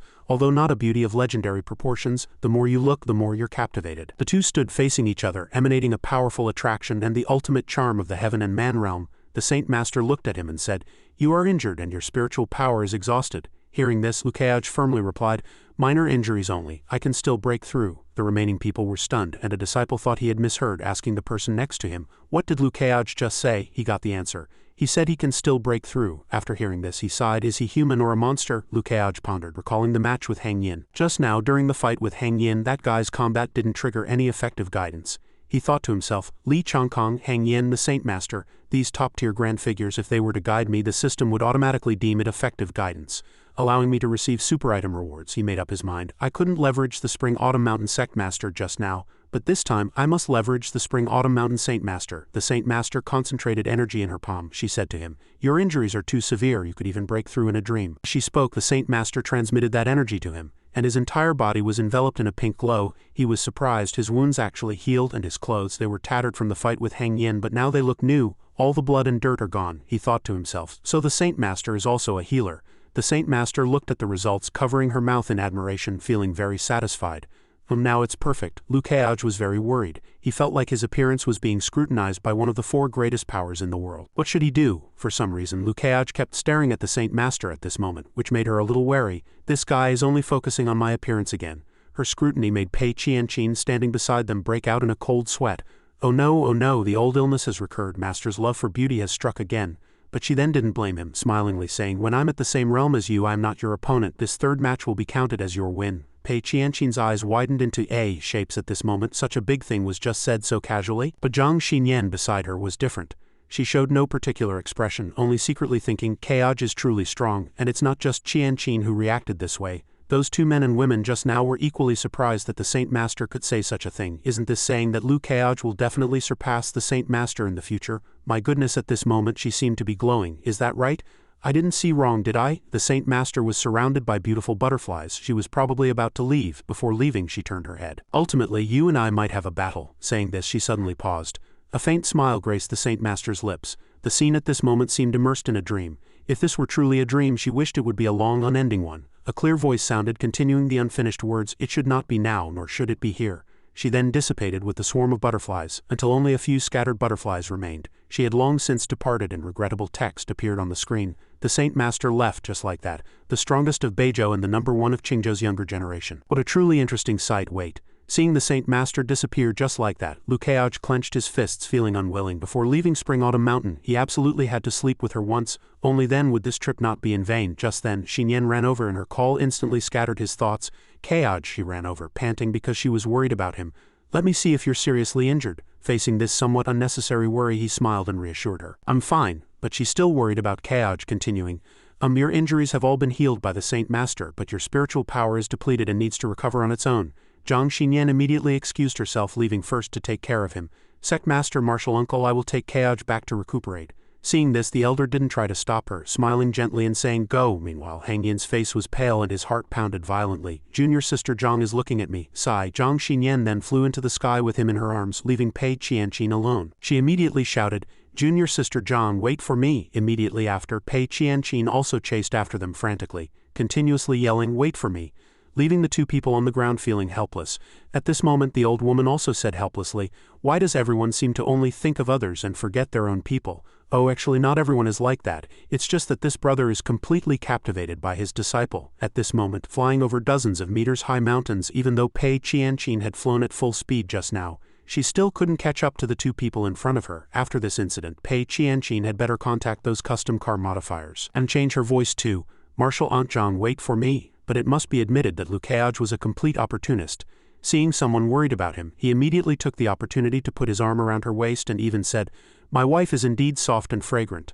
After flying for a few minutes, they finally reached their destination, but it must be admitted that Zhang Xinyan had excellent stamina. She effortlessly landed with him, but for some reason as soon as they arrived, she left first, no longer supporting Keaj as before, which left him wondering. At this moment, Xinyan radiated a fierce aura, her face grim, and her hands were clenched tightly, making Keaj feel a little uneasy, asking himself, why is she angry again? Just then, she turned around, angrily complaining to Lu Keaj, Lu Keaj, what exactly do you want to do? You only needed to withstand 3 of his moves, but you actively attacked. Do you really not take yourself seriously?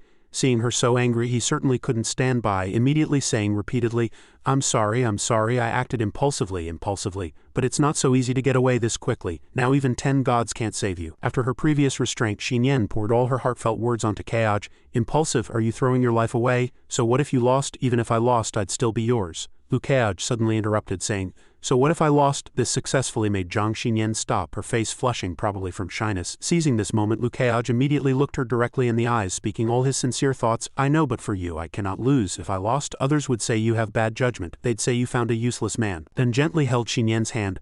I don't want that. When she heard him say this, she shyly looked away. I understand. Only then did Keaj look at his palm, sighing. I didn't expect the Saint Master to understand such a technique. With just 1 finger from her, my injuries were immediately healed. This is also an ability of the innate harmony realm. After Lu Keaj's eloquent absolution, Pei Qianqin finally caught up. She jumped down and said, Martial Aunt Zhang, I've caught up. Zhang Xinyan's face turned red again. She had forgotten that Pei Qianqin was still there. Had that girl heard those embarrassing words just now? Seeing the girl there, he immediately asked, Qianqin, you've come at a good time. Regarding the matter of the Heavenly Diviner, have you told the Saint Master? In response, Pei Qianqin looked utterly confident, placing her hand on her chest and bravely saying, Of course I did. Do you think I'm the kind of person who forgets work in Martial Uncle Lu's eyes? He was already used to Qianqin's somewhat childish personality, so he only asked another question. Then what did the Saint Master say? At this moment she seemed a little bewildered, trying hard to recall what the Saint Master had told her, then replied, Master didn't say much, just that she would pay attention. But looking at Pei Qianqin's demeanor, Lu Keaj found it somewhat untrustworthy. So he pressed again, Is that all she said? She also stammered, vaguely replying, That's all she said. Suddenly recalling what happened then, an uneasy feeling welled up in her heart. Yesterday, after she asked Master to use the heavenly eye art to look at Martial Uncle Lu, Master had been in a daze, and would only reply, no matter what she said to her. Lu Keaj rested his chin on his hand, lost in thought. So did the Saint Master know the true identity of the Heavenly Diviner? Sure enough, at this moment everyone's gaze fell on Pei Qianqin, making her break out in a cold sweat. Qianqin's face seemed to have been drained of life, not a drop of blood, and sweat poured off her as if she had just taken a bath. At that time, she and Master were only focused on watching Martial Aunt Zhang and Martial Uncle Lu kiss, completely forgetting about this matter. Her face remained stiff while Lu Keaj continued to press her with questions. This was a step-by-step advance. forcing her to reveal the identity of the heavenly diviner. What exactly did the Saint Master say? Faced with a barrage of questions hitting her eardrums, Qianqin was almost at her breaking point. The amount of sweat she was producing was almost as much as her trips to the restroom. What to do? What to do? If she directly said she forgot, it would definitely leave a bad impression in Martial Uncle Lu's heart. But if she lied, it would only be worse. Forget it, there's no other way. Lying at a time like this would only make things worse. Qianqin immediately put on what she thought was an innocent and adorable face. She blurted out everything. Oh dear, was there such a thing? I seem to have completely forgotten. At this point it's better to tell the truth. Immediately, 2 gazes, 7 parts scrutiny and 3 parts reproach fell upon her, directly scaring Qianqin nearly to tears. Qianqin held her head and screamed, "Indeed, that child's eyes are completely untrustworthy. My impression in Martial Uncle Lu's heart is completely ruined." But then she wasn't scolded as usual. Lukeage simply smiled slightly, reminding her, "Then don't forget it again in the future, or find an opportunity to let me meet the Saint Master." Not only was she not scolded, but she also successfully escaped danger, so Qianqin nodded repeatedly without hesitation. All right, Martial Uncle Lu didn't blame me at all. It seems my score in his heart hasn't dropped too much. That's great." At this moment the images of the Saint Master and Sword Venerable appeared in Lukeage's mind. He flashed a somewhat cunning smile, secretly thinking, how can I waste the effective guidance of an 8th realm expert? Once the opportunity arose, he would have Yu take him to see Sword Venerable. Such a favor shouldn't be wasted. Meanwhile, on those mountains that touched the clouds, seeing Sword Venerable was not as troublesome as Lukeage imagined. If he were still at Mo Gate at this moment, he could directly receive effective guidance. 5 people, men and women, old and young, sat together in a circle. They looked very serious, probably sailing under the gaze of 2 other men. The white-haired old man was none other than Ji Chongkong, who was happily watching his disciples diligently cultivate. Little Lizzie, my senior martial brother, is not as smart as I am, so he doesn't like teaching others.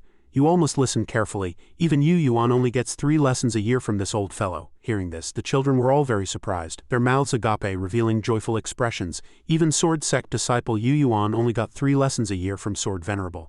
And now Sword Venerable is actually here teaching them. Dao Dan is truly amazing. Sword Venerable Grandpa actually listens to Dao Dan Grandpa. Looking at the innocent children, Sword Venerable couldn't ignore them. He gave a faint smile. Haha, not teaching others is my habit, and only teaching Yu Yuan 3 times a year is my principle. But if I don't teach these Mo Gade children, Junior Brother will be angry. If Junior Brother is angry, what meaning do my principles have? So Junior Brother not being angry is more important than all my principles. His face was somewhat solemn at this moment, but a smile still lingered on his lips, not completely gone. Moreover, after several lessons, I've also discovered some extraordinary things. His gaze moved precisely to Heiding, who was sitting in solemn meditation. He kept evaluating in his mind. For example, this child, I teach him stillness, and no matter how I teach, he remains unmoving. All his functions are like stones sinking to the bottom of the water. I really don't know how this child reached the 4th realm. How much effort did Lukeage waste on him? Then Sword Venerable's gaze moved to the youngest child sitting next to him, Xiao Chu. This child was very interesting, intelligent and quick to learn. He had many opportunities as well. It seemed Xiao Chu might become a solid pillar of Mo Gate in the future. Next to him was another very beautiful girl, Luo Bing, whose gentle and charming temperament was evident at first glance. As for this young girl, all aspects were inferior to ordinary disciples, except for an occasional strange enchanting ability. Finally, the last and most noteworthy child, Mo Dongfang, whose radiance and temperament were also the strongest. This last child carried immense fortune. Now this fortune seemed to show signs of merging with him. After all, I am Qingzhou's greatest fortune. Just as his thoughts ended, Mo Dongfang's expression changed painfully. Finally, he couldn't help but turn pale and spit out a mouthful of blood. Seeing this, the surrounding disciples stopped what they were doing and looked at him worriedly. Dongfang, 3rd martial brother, senior martial brother. Seeing the children run over, Sword Venerable was even faster, immediately running to the suffering Dongfang, stopping them. Quick, move aside, a fortune on him is about to merge. Now I will protect him. Sword Venerable created a circular area containing only him and Dongfang, and green light rotated around them. Lu Dongli and Ji Chongkong were both outside, looking at Dongfang inside. Everyone's face was filled with worry. My senior martial brother is not as powerful as I am, but there is nothing he cannot do in Qingzhou. Your grand disciple will be fine. Thus, everyone looked worriedly at the center of the green light, practically fixated on every movement within. The demonic energy emanating from Mo Dongfang was very powerful. He was trying his best to resist, while Sword Venerable beside him was doing everything he could to help him. Looking at everything happening to Mo Dongfang, Sword Venerable couldn't help but be surprised. This kid is indeed unique. Heaven and Earth's fortune entering his body. Could this kid become a human emperor in the future? His face was pale at this moment. Undoubtedly in great pain, he supported Mo Dongfang, quickly helping him with his magic. That's for later. First help him through this tribulation. Mo Dongfang's eyes shone with golden light and his mouth too. He looked very powerful, but at the same time Mo Dongfang must have felt extremely uncomfortable. Sword Venerable pressed 2 fingers on his forehead, hoping to make him feel better, but he was certainly very uncomfortable, so he grabbed Sword Venerable's hand, wanting him to stop. At first it was like this, but later Sword Venerable discovered that this kid was absorbing his spiritual power. His mouth was always wide open, and his hand tightly clasped Sword Venerable's. This kid wanted more. Lu Dongli had been watching all this from outside, and she immediately sensed something, saying seriously, "This is the aura of a breakthrough. Mo Dongfang is breaking through a realm." A moment later, the expression on his face was no longer as tense and fierce as before, but became tired and weak, his hands drooping, and the golden light from earlier gradually dimmed. Mo Dongfang knelt on the ground in a daze. Seeing that his disciple's condition had stabilized, Sword Venerable finally showed a faint smile. The great fortune has completely merged with him. Mo Dongfang suddenly stood up at this moment, still panting from what had just happened, but now he seemed to be in another realm, his eyes gleaming with golden light, looking very powerful. Third realm, first heaven, evaluating, child of fortune, defying heaven, all the world's fortune has entered his body. Liu Keaj was talking to the system at this moment, and the system had just popped up a new notification for him today. This immediately piqued Keaj's curiosity, and he agreed without hesitation. "What news?" The system immediately displayed the next information. "Upgrade quest, your sect has completed. Do you wish to upgrade to a 7th rank sect?" Liu Keaj suddenly wondered. The upgrade quest was only missing 1/3 realm. Which child was so diligent, he decided. I must reward him handsomely when I get back. Then he made this decision. Then upgrade. The system immediately updated, emitting a beep-beep sound. The villagers below were busy working when suddenly someone exclaimed, "Everyone look at the sky. Why is it suddenly covered in dark clouds in broad daylight?" Some people heard and also paid attention. The sky was covered in dark clouds forming a vortex. Everyone was very surprised, truly unaccustomed to such sights. This isn't just dark clouds, this is clearly clouds pressing down on the city. With this effect, will someone be struck by lightning next? In the swirling dark cloud vortex, a dazzling golden light shone. People speculated, is Sect Master Lu showing off too much? Even heaven can't stand it? No, absolutely not. If that were the case, Sect Master Lu would have been struck by lightning long ago. Suddenly someone shouted, "Look, the dark clouds are dispersing and a ray of light is shooting out from the enormous golden light. It's heading straight for the pavilion." The powerful impact brought an extremely terrifying wind. Some women screamed, "Ah, my skirt, damn it, I cut my skirt too high, I'm almost exposed. Ah, no, don't blow my skirt up." Suddenly, a first-rank sect's golden dragon emerged from the shimmering light. The system notified that Mo Gate had been upgraded to a 7th-rank sect. Note, this scene is only visible to players. Then a series of congratulatory notifications followed. "Congratulations, your sect Mo Bait has been upgraded to a 1st-rank sect." Players cheered excitedly. "It's 7th rank, it's actually 7th rank, how long has it been? And it's already 7th rank. Haha, the sect has upgraded beyond us salted fish now. From now on the experience points from sect quests will double, and Mom won't have to worry about me not having quests anymore." Chen Linhua quickly added, "Everyone, don't celebrate too soon." The others were all bewildered. "Why?" He clenched his fist and confidently replied, "Because only when we meet the standards of a sword sect subordinate sect will the next stage be the true soaring day for our Mo Gate. We'll charge straight into the top 100, and by then the resources, titles, and associated effects will surely be richer than we can imagine." Those people cheered excitedly again. "Wow, sect upgrade quest completed. Do you want to claim rewards?" "Reward, 1 million experience points, 1 point of sword Dao aptitude." Mo Gate sect master looked at these words, finding them very interesting. He thought, what's the use of a mere 1,000,000 experience points? Who is that enough for? Only sword Dao aptitude is precious. He turned to look at Zhang Xinyan and Pei Qianqin, who were happily chatting, thinking, if I suddenly click to upgrade my sword Dao aptitude, they'll surely be shocked. Since I've already integrated into this world, it's better to follow this world's standards. Liu Keaj sat cross-legged on the ground, performing the spirit peak art. He suggested, Xinyan, Qianqin, please protect me. I've suddenly had an enlightenment. Two were immediately astonished. Enlightenment just like that. Nevertheless, they agreed to protect him. Pei Qianqin thought, it's too unreasonable. I just made a small mistake and Martial Uncle Lu had an enlightenment. So if I make a big mistake, will Martial Uncle Lu? Zhang Xinyan was also wondering, did Keaj's enlightenment come from his battle with Heng Yin? If so, then I don't need to trouble Heng Yin anymore. Zhang Xinyan had originally planned to settle the score for her Dao companion's blood-soaked fight. Liu Keaj held a point of sword Dao aptitude in his hand. He thought, I must wait, I can't click to upgrade immediately. Enlightenment must look like enlightenment. Anyway, this point of sword Dao aptitude, besides increasing 10 stamina, also increases 5 layers of sword intent, 5 layers of sword skills, and 5 layers of normal attack. Mo Gate Sect Master's mouth curved slightly. My overall strength will definitely double, right? Perhaps even more. When he felt the time was right, it was time. After he clicked upgrade, the golden light around the sword Dao aptitude shattered. Sword Dao aptitude level 41, upgraded to sword Dao aptitude level 51. Phantom Sword emitted a dazzling light from which golden currents emanated, swirling around Liu Keaj's body. Subsequently, the area where the three were protecting his upgrade was surrounded by an extremely fierce whirlwind. Zhang Xinyan and Pei Qianqin both turned in surprise. They exclaimed in unison, "Kaoj, Marshal Uncle Lu, another breakthrough!" In the Imperial Garden of Spring-Autumn Mountain Villa, the weather was cold, accompanied by ice and snow. Grand Elder Seelin and her two maids were admiring the glacial snowscape together. A maid asked her, "He's just a sword cultivator from Qingzhou. Why are you so happy?" Seelin frowned and replied, "What do you mean, a sword cultivator from Qingzhou? He's the son-in-law of my Spring-Autumn Mountain half a son, don't you understand?" "Really?" The system displayed 2 lines of text. Heart, sword, mind. Mogate Sect Master Lu Kaoj laughed heartily, saying, "Haha, I've saved up so many experience points for today. Come on, you two, upgrade too." The system immediately gave 2 feedback messages. Heart, sword, and mind level 4. Next upgrade requires 16 million. Upgrade. Kaoj squinted at the numbers, muttering 15 million. After seeing it, he was startled and shouted, 16 million, both are the same price, why don't you just rob a bank? Annoyed, he still clicked to view the 2 options, complaining, "Look at these sword moves, there's only this much." The system displayed 2 options for Heart Sword upgrade, green slow level 4 and normal attack level 4. Kaoj calmly calculated that it would be better to wait for half price or extra upgrade points to upgrade Sword Intent and Heart Sword. "Let's upgrade the sword moves first." After saying that, he upgraded both green slow and normal attack to level 5. After upgrading, he happily clicked the system to search for more. "So let's see what good things come with upgrading the sect." The system displayed, Reward 1, 5 million experience points. Reward 2, 1 point of sword Dao aptitude. Reward 3, random item. He looked at these words and shouted excitedly, "Here it comes, here it comes." "Isn't this the good stuff I wanted?" The system prompted. Sect Quest Round 4.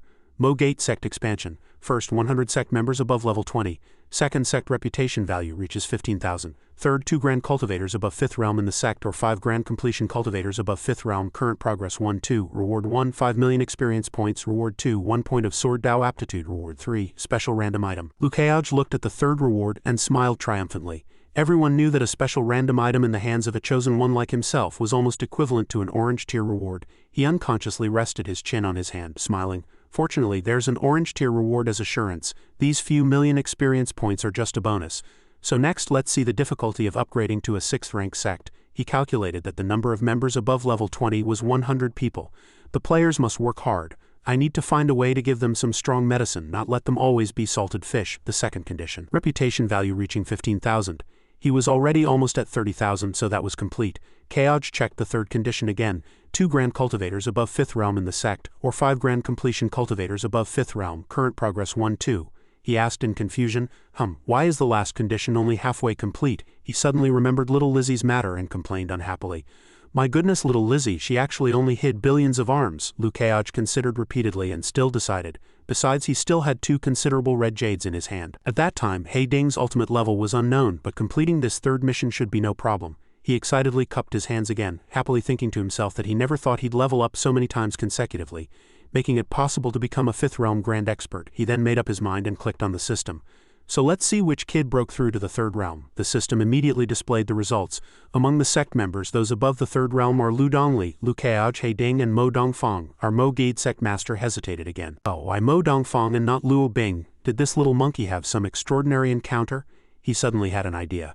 And now he somewhat looked forward to what surprises those kids would bring him after he returned to the mountain. He recalled the sect members who were above the 3rd realm, secretly thinking, my Mo Gate is indeed unmatched. What exactly is little Lizzie hiding? She's leveling up faster than the world's protagonist. There must be something I don't know. I really want to pinch her face and ask her clearly. Lu Kaoj sighed. Then this enlightenment ends here. If he didn't wake up soon, these 2 protectors would probably think he'd gone mad. By the time he woke up, Zhang Xinyan and Pei Qianqin were already sitting next to him. Zhang Xinyan asked, Kaoj, did you suddenly have an enlightenment? He heard her and replied with a smile, not really. He secretly added in his heart, I just received a great gift from the little monkey, a sect rank promotion. Pei Qianqin didn't believe him. She frowned and silently scoffed, here he goes again, here he goes again. This is clearly an enlightenment, and he still won't admit it after having one. Pei Qianqin puffed out her cheeks and glared at Lu Kaoj and Zhang Xinyan, who were happily chatting. This won't do, I'm the Saint Master's disciple. I must have Master train me even more intensely. I can't let Marshal Uncle Lu leave me too far behind. She tightly clenched her fists, a burning fire of determination igniting in her eyes,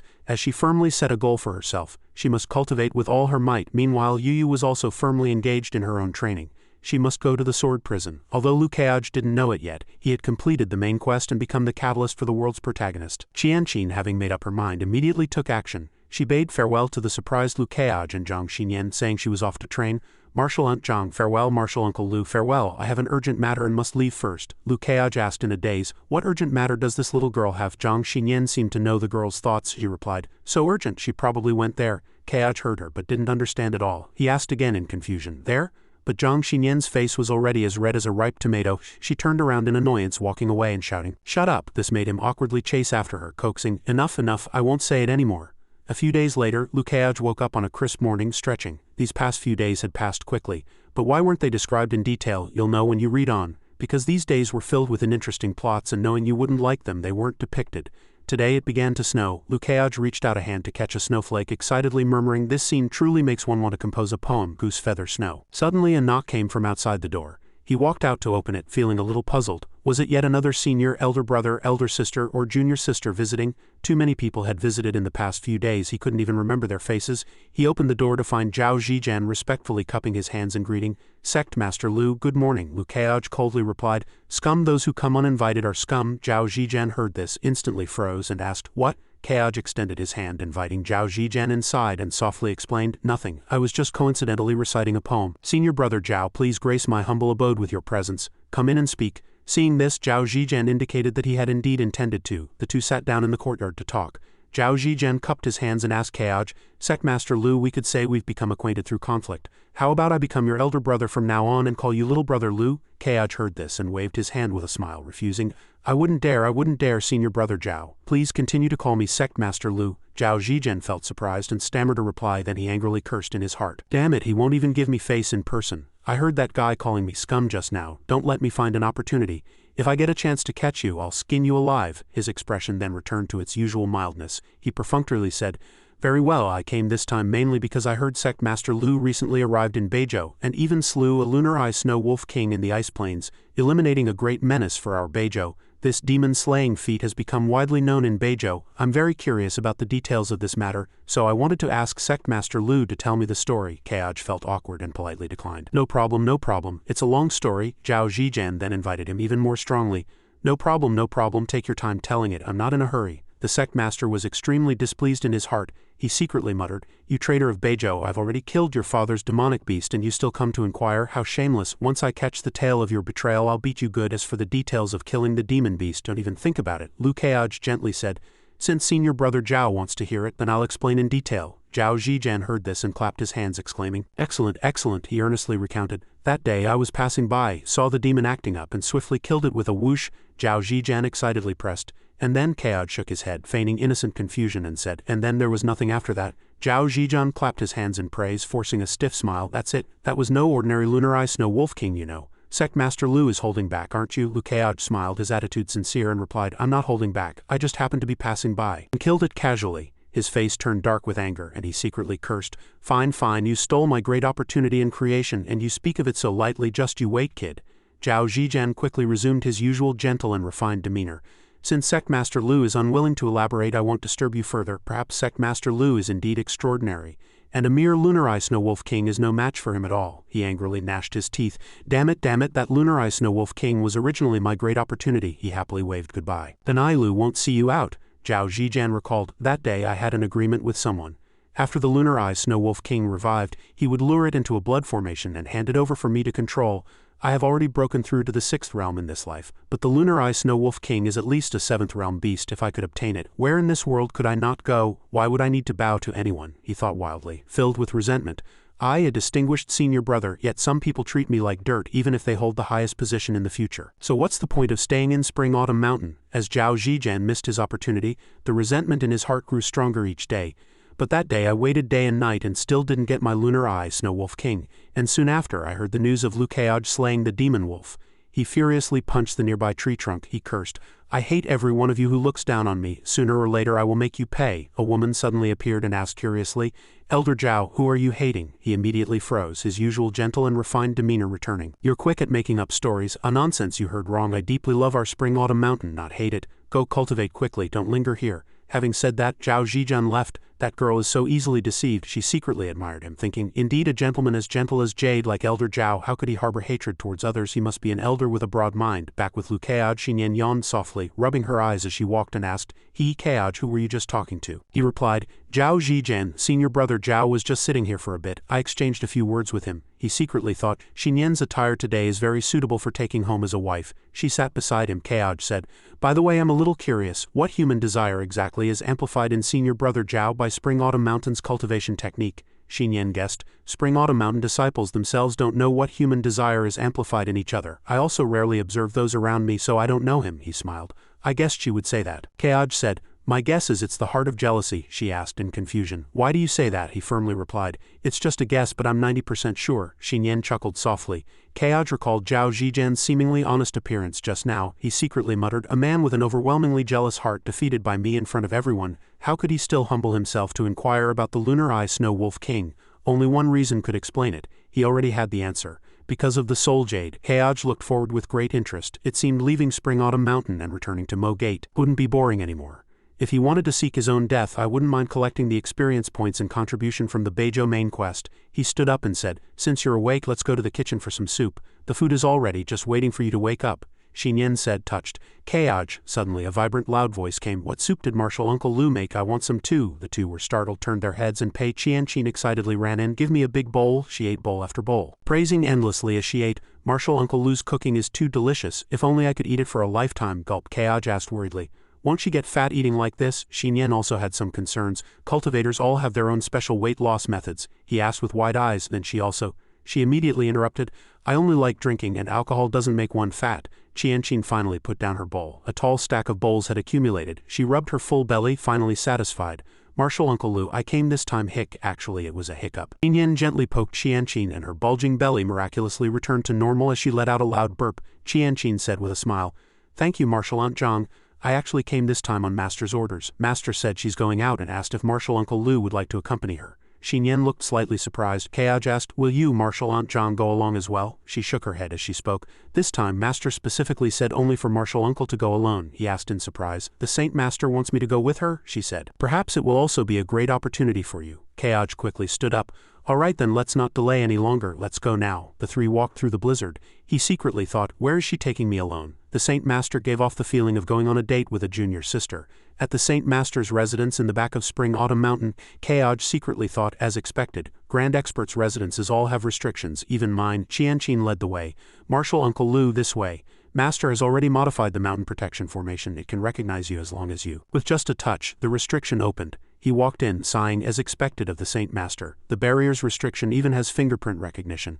Perhaps I should modify the formations of Dan City Mountain a bit too. Looking at Qianqin's attire, Keaj pondered. It's quite inconvenient to carry a token every time one goes out. If I go in and out multiple times, my waist will be covered in tokens, and it won't look good. Walking into the house, she shouted, Master, I've brought Martial Uncle Lu, come out quickly. There was no movement. Qianqin was a little confused. He asked, is she not here? The door opened and the Saint Master replied, I'm here, indeed. What a great beauty, radiating an air of aloofness and dazzling light. Keaj was stunned. Is this the legendary heaven and man realm of the Saint Master? She asked Qianqin. Why did you take so long? She shyly replied. I had some soup at Martial Uncle Lu's place, so Qianqin's some soup meant an entire pot. The Saint Master gently admonished. You must change this bad habit of gluttony. Qianqin replied, I understand, Master. She turned to look at Sect Master Lu. His charm was terrifyingly high in the Saint Master's eyes. Keaj was captivatingly beautiful. She was too surprised to speak. Is this the beauty that aligns with the heavenly Tao? He respectfully glanced at her, his expression calm. But Lu Keaj was being narcissistic. I heard the Saint Master is a face con. I didn't expect that seeing me for the second time she could still trigger an overly stiff effect. Is it because I'm too handsome? Or is she too much of a face con? She wouldn't be lusting after my body, would she? The Saint Master spoke. You must be very curious where I'm taking you, aren't you? He admitted, somewhat curious. She walked and said, I will take you into the mountains to the extreme north, to the endless sea. Keaj asked in surprise. The endless sea, the Saint Master added. The endless sea is the extreme north of the Tianquan northern continent, but in reality, all four continents are surrounded by the endless sea. It is said that the vastness of this sea is such that in a previous life a player relying on illegal drugs flew wildly over this sea for several months, yet still never saw its end, she said. Both of you, close your eyes. Pei Qianqin was surprised. I'm going too. She quickly squeezed her eyes shut, thinking to herself. Qianqin thought Master wanted to enjoy a private moment with Martial Uncle Lu. It seems I was overthinking it. Subsequently, the Saint Master spoke. You can open your eyes now. They have arrived at that dangerous sea area filled with red whirlpools. Pei Qianqin looked at the scene before her and exclaimed in surprise. Wow, Master, did you teleport Martial Uncle Lu and me here? She added. Below here is the Eye of Chaos of the Endless Sea, she exclaimed in astonishment. The Eye of Chaos? Is it the Eye of Chaos that caused the ancient catastrophe of exotic beasts? Keaj asked. Where is it? Why don't I see that chilling red whirlpool below? The Saint Master explained. The Eye of Chaos is located in the deepest part of the Endless Sea, invisible to the naked eye. You must use your divine sense to probe it and see what you can perceive. Pei Qianqin closed her eyes. All right, Kaoj also began to probe. The two began to delve into the Eye of Chaos. They dove into the deep sea teeming with fish, continuing downward. Suddenly, Pei Qianqin disappeared, leaving only Kaoj. She covered her eyes, saying in confusion, "No, Master, I tried 3 times. It's just too deep. I can't see the deepest part at all," the Saint Master hummed, looking at him. He was still continuing his deep probe. Pei Qianqin exclaimed in surprise, "Martial Uncle Lu, he can actually see the seabed. Truly worthy of Martial Uncle Lu." Kaoj continued to delve deeper. This was ultimately a man's obsession. Darkness surrounded him. He gradually reached his limit. Indeed, with my 4th realm abilities, can I only see this far? Kaoj suddenly realized. Wait, this is all water. Isn't this my home turf? He immediately unleashed his cultivation art, and his vision instantly advanced rapidly. Pei Qianqin exclaimed in admiration. "Martial Uncle Lu is using water power to probe," the Saint Master confirmed. "That's right," she made a long face. "I've been surpassed by Martial Uncle Lu again, and in front of Master no less. I really want to jump into the water and live out the rest of my days." Lu Kaoj used his own abilities to delve deep into the Endless Sea, feeling incredibly comfortable. After using water power, probing deeper was indeed easier. It truly had a miraculous effect. Underwater, a peculiar pink light emerged, surrounded by countless scattered bubbles. The divine fire of heaven and earth was indeed peculiar. After using water power in this place that suppressed ancient catastrophes, it suddenly became incredibly comfortable. In the vision, a baby appeared, positioned as if in a womb, enveloped in golden red light, with what looked like a halo emanating around it.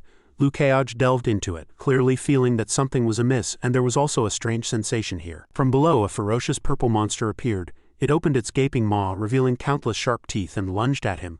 Lu Kaoj's eyes gleamed with brilliance, and his power erupted, splitting the monster in two. The monster dissipated into nothingness. He judged that he felt as if he were the god of this endless sea, with everything under his control. He swept past the monster, his hair flowing, and continued forward. The Saint Master's true form stood gracefully, arms crossed, gazing at Lu Kaoj with a hint of longing in her eyes. Indeed, this face never gets old no matter how long you look at it. This is truly unique beauty. In her eyes he shone brightly, incredibly handsome. Pei Qianqin meanwhile was scratching her ears and cheeks, crying uncontrollably and at a loss. "Woo, I'm still useless." Suddenly he cried out in alarm. "I saw it." His eyes gleamed and his long hair fluttered in the air. The two also looked at him in unison. Pei Qianqin's eyes widened and she opened her mouth to say, "Huh?" The Saint Master's face beneath her veil also showed a hint of surprise as she looked at Lu Kaoj, awaiting his next words. She stared intently at him and asked. The small beautiful lips beneath the white veil opened. "Did you see the Eye of Chaos?" she thought to herself. "With his level, I originally thought it would be impressive if he could probe 50 of it. But this person far exceeded my expectations." His eyes still gleamed golden. Lu Kaoj looked somewhat tired, then replied, "Yes." The adorable Pei Qianqin was extremely curious, immediately smiling radiantly and gently raising her hand to ask, "What does the Eye of Chaos look like?" Martial Uncle Lu's words, however, were the complete opposite of what she expected. Sweat was beading on his face. "It seems the situation over there is a bit strange, hard to describe. How about you go see it yourself later, Hearing this, she stood by, her eyes wide, stiff, and unable to utter a word. Pei Qianqin silently squatted in a corner out of shock, comforting herself. His words had literally made her explode on the spot. She kept repeating his words as if wanting to devour him. "All right, I'll go see it myself when I'm capable." As Pei Qianqin temporarily exited the game, Lu Kaoj seemed quite surprised by everything he had seen. There seemed to be a hint of confusion on his face and sweat broke out. It was indeed difficult to describe. Back in the Endless Sea, his body was enveloped in the light emanating from this ability. Lu Kaoj stood on a rugged rock, covered in countless holes of varying sizes, resembling the surface of some planet. His hair fluttered, and his gaze swept around. Lu Kaoj was standing on something that looked extremely bizarre and unimaginable. It resembled a human pupil, but it was incredibly vast, emanating a deep and captivating purple light. Back on the other side, the Saint Master eagerly asked what he felt there. She still maintained her graceful, charming, and captivating appearance. His answer was somewhat strange. Lu Kaoj felt an extreme aversion towards it, and his face was very serious. At this moment, a feeling of revulsion also surged from the depths of his heart, and he himself didn't know why. The Saint Master lowered her head slightly, her gaze deep and thoughtful, her lips moving faintly. She said, "Do you feel revulsion?" She flew with him towards the endless sea, a bottomless expanse. The two chatted as they flew. Their clothes and hair fluttered in the air. The Saint Master said, "Did you truly see it by relying on water power? Your water power seems somewhat different from others." Lu Kaoj responded with a yes. She turned and looked at him, her cheeks faintly flushed, responding with a hint of shyness. "All right, Sect Master Lu. If one day you successfully ascend to the 7th realm, you can come to Spring Autumn Mountain to find me. I have something I'd like to give you." He let out an "ah," as if unable to believe his ears. As he was still exerting his abilities, he thought to himself, "The Saint Master's tone is too solemn, but I can't see her expression. Is she going to give me a treasure?" Pei Qianqin popped her head out from behind, looking bewildered. She said, "What's going on?" She still looked bewildered as she turned to her master, whose cheeks were flushed and expression strange, causing Pei Qianqin to blush, become tongue-tied, and break out in a cold sweat. How could master be blushing? You're not thinking of that, are you? Master, you need to clear your head. He's Martial Aunt Yang's man. She clenched her fist tightly, looking fierce, yet her heart felt suspended in midair. I'm absolutely terrified. No, I must stop this from happening. It's my responsibility. I need to go back and persuade master. The system suddenly displayed a notification. You have directly faced the unknown eye of chaos. The system has made a judgment. This action exceeds regulations. Rewards are being adjusted. It continued. Main quest Qingzhou Underworld King's Sword. Quest progress 3. Main quest Beizhou Evil Soul Nirvana. Quest progress 3. Main quest Luzhou Heavenly Demon's Pearl. Quest progress 3. Main quest Nanzhou World Ending Fire Li. Quest progress 3. Liu Keoj was struck by lightning, dumbfounded, exclaiming 3 times in a row, a cheat. He simply couldn't believe his eyes. The system finished loading and continued to display settlement complete. The system has increased your contribution. The main quest progress for all 4 continents is currently 3. He asked the system. The progress of all main quests across the 4 continents increased by 3 because of me, totaling 12. If that's the case, when rewards are distributed, won't I just take off?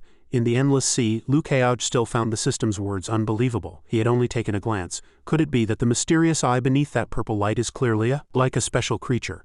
This eye of chaos is actually my true path to enlightenment and ultimate cheat, Liu Keoj. The light around him began to dissipate. He frowned slightly, feeling his divine sense was about to give out, and decided to return. Just then, bubbles suddenly scattered, and aquatic plants swayed with the red water, as if something was moving and affecting them. The mysterious eye unfolded and became enormous. Liu Keoj's phantom was dissipating. He gradually saw the thing moving, and he broke out in a cold sweat in surprise, realizing it was a living creature. The sound from that thing seemed to echo to where he was dissipating. When you gaze into the abyss also gazes into you. He had returned to his true form, his eyes still retaining a faint glow. Liu Keoj panted heavily, and at the same time he was drenched in sweat. This was no illusion. The Saint Master looked at him, her face filled with worry, and asked, Sect Master Liu, why does your complexion seem unusual? Do you have any other particular sensations? He looked at her, asking the Saint Master if the Eye of Chaos was a living creature. The Saint Master also looked at him, arms crossed, listening. The Saint Master began to tell a story about the ancient Tianquan realm. The sky was crimson, clouds layered. Below were continuous mountain ranges, and carp played in the white waves. Transparent jellyfish swam in schools. Deep underwater there was a fissure, blood red inside, its contents unknown. The ancient Tianquan realm was the golden age of the cultivation world. However, at that time, the great catastrophe of the ancient Eye of Chaos descended once more. Countless eyes in the fissure emitted terrifying red light, and innumerable powerful exotic beasts surged forth from it, disrupting the entire Tianquan realm, burning cities to the ground. And while the great catastrophe raged, a monster appeared at the peak of the mountains, one that could rival the Azure Emperor. On the mountaintop, black power condensed like smoke into a single point, emitting dazzling red light. A shapeless creature, completely black, radiated unparalleled power, so immense that mountains were like small stones beneath its feet. That was Pluto, and the foremost figure in the cultivation world at that time was the Azure Emperor, who founded a super sect and was revered as an ancient emperor. A massive stone mountain stood in the sky with many city walls and peaks. The immortal heroes gathered there all exuded an ethereal aura. They were people born for that era, led by a man in white robes with long flowing hair, hands clasped behind his back like an immortal descended to the mortal realm. In that battle, heaven and earth were dim, without a trace of light. Mountains and rocks shattered into 1,000 pieces. Ultimately, the great Tao of heaven and man was destroyed, Pluto vanished, and even the Azure Emperor's whereabouts became unknown. Heaven and earth fell silent. Since then, the cultivation world had fallen into decline, and no figure like the Azure Emperor had ever appeared again. Her brows were lowered. Summarizing the story, he was once Qingzhou's foremost sword venerable, having entered the 9th realm, the top prodigy of his time. After his fall, no one was able to step into the 9th realm again. This is the past of the Eye of Chaos. She turned, her gaze shifting slightly, and continued. You say it's a living creature, but I myself cannot give you a definitive answer. However, I share the same feeling as you. Liu Keoj looked upward and immediately replied, If it's stuck here and can't move, then why shouldn't I destroy it? Dark clouds gathered, and the sky immediately rumbled with thunder and lightning. A black-haired figure and a white-haired figure both soared in the air. Two flew to face each other, gazing intently. The Saint Master said, Do you have the courage to make a move against it? Then try it. Thunder roared, his hair obscured his face, and he pondered for a moment, not answering. The Saint Master opposite him was the same. Understanding Liu Keoj, she said, You don't need to answer me, because even the 4 of us don't have that courage. We cannot destroy it, and we don't even dare to try, even if it truly changes. She spoke seriously. As the sky grew darker and the lightning more intense, she gravely stated, The Tianquan realm no longer has an Azure Emperor. The two stood side by side, looking down together. Liu Keoj thought to himself, This colossal eye is indeed a deeper plot point, therefore even just a glance granted me such generous rewards. A scene of people appeared, he said. The Tianquan realm is my home now. I have family, friends, and mentors. I don't want them to be destroyed. Liu Keoj lowered his head in contemplation. Sooner or later I will overcome you. The Saint Master looked at the two, reminding them, Let's go back. Close your eyes quickly. Pei Qianqin still sighed regretfully, lamenting that they were returning so soon. He however felt no joy because this trip was actually meant to test his water power. He closed his eyes tightly, preparing to return. Didn't the Saint Master say she would give him a gift when he reached the 7th realm? This must be the result of the test, right? What exactly will it be? The three then returned to Spring Autumn Mountain, arriving at a white lotus pond as clear as a mirror. As soon as they landed, he cupped his hands and said, "If there's nothing else, then I'll take my leave." He cupped his hands and bowed his head. Although curious, he couldn't ask questions here. It was better to go back first. She also looked at him. Pei Qianqin was still bewildered, her eyes wide. "Oh, Martial Uncle Lu is leaving so quickly," she thought to herself. "Why do I feel like nothing happened? The perspectives between people are truly worlds apart." Thanks to this outing, Pei Qianqin gathered a lot of gossip. The Saint Master here stopped Lu Keaj, smiling faintly. "Wait, I heard junior brother Ji Chongkong once taught you a sword move, is that right?" On the surface he still feigned coolness, confirming her words were correct, but inwardly he was overjoyed, thinking the Saint Master wanted to teach him a move. She cast a spell. Yeah. A cluster of butterflies fluttered around the Saint Master's slender fingertips. "Sect Master Lu, are you interested in this heaven and man integration realm?" His eyes lit up and he clasped his hands together. "Of course I've heard of it before. If I could experience it, I'm sure I'd gain a lot." He thought, "This is great. The Saint Master means to give me a free opportunity to experience the heaven and man integration realm. This should count as effective guidance, right?" She lowered her head, her expression beneath the white veil unclear.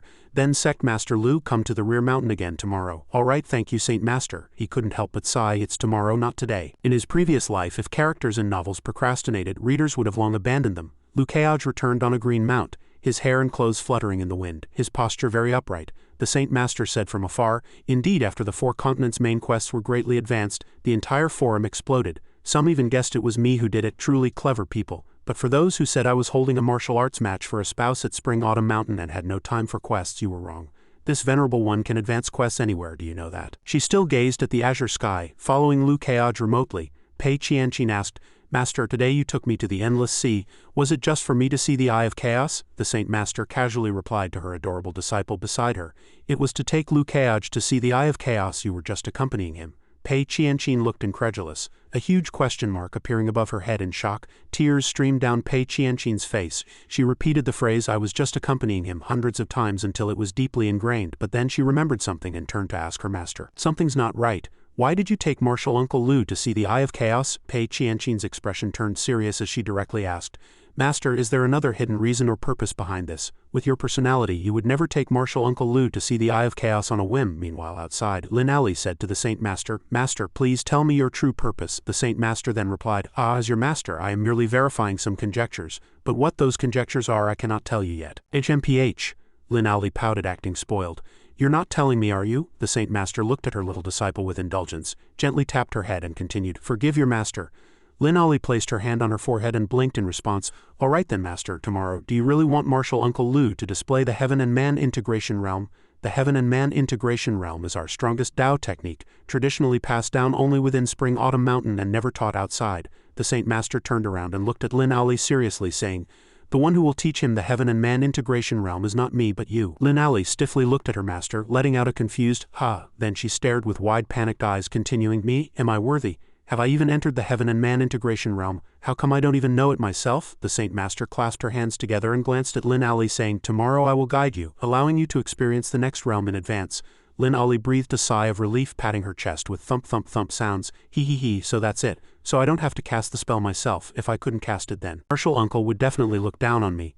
Just as Lin Ali was lost in her thoughts, the Saint Master suddenly took a step and said, "Let's go back to the room." This startled her little disciple, who hadn't yet fully recovered. "Master, wait, I still have something." Hearing Lin Ali say this, the Saint Master stopped and turned to look at her in confusion. Lin Ali was a little embarrassed, blushing as she pointed her fingers at each other, looking away, and shyly said, "Master, you told Martial Uncle Lu that when he reaches the 7th realm you'll give him a gift." "No, not that, right?" The Saint Master calmly replied to Lin Ali, "That's right." However, contrary to her master's composure, Lin Ali's face turned ashen like a banana leaf, and she cried out, "Huh?" Lin Ali frantically flailed her arms, struggling desperately. "Ah, Master, how could you agree to such a thing? That's—" The Saint Master turned to her little disciple, smiled charmingly, and softly said, "Your master does indeed fancy him." Lin Ali fell into utter chaos, beads of sweat pouring down, imagining her master and Martial Uncle Lu together, stammering, "Fancy him? If anyone in this world is worthy of master, it's only Martial Uncle Lu. They are indeed a perfect match." But Lin Ali scratched her face, asking in confusion, But Martial Uncle Lu is Martial Aunt Yang's Dao companion." Hearing Lin Ali say this, the Saint Master suddenly remembered, "Oh, how could I have forgotten about that?" Lin Ali finally breathed a sigh of relief, wiping the cold sweat from her forehead. Phew, Master, you've finally come to your senses. But not long after, Master said, it seems I need to find a suitable opportunity and time to discuss it properly with junior sister Zhang. As soon as she finished speaking, Lin Ali received another shock. Although it wasn't the first time, it still stung deeply. Lin Ali cried out helplessly, Master, please wake up. Can this really be discussed? Under the moonlight, Lin Ali secretly thought Pei Qianqin will definitely die if she doesn't sleep tonight. Lin Ali tossed and turned in bed, saying, damn it, I can't sleep thinking about that. I was thinking about what happened this morning, secretly thinking how chaotic these relationships are. How did they become like this? Then she began to ponder and posed a question. But in this world, besides Martial Uncle Lu, who else is worthy of Master? She thought for a long time but couldn't think of anyone else worthy of Master. Only Martial Uncle Lu could be.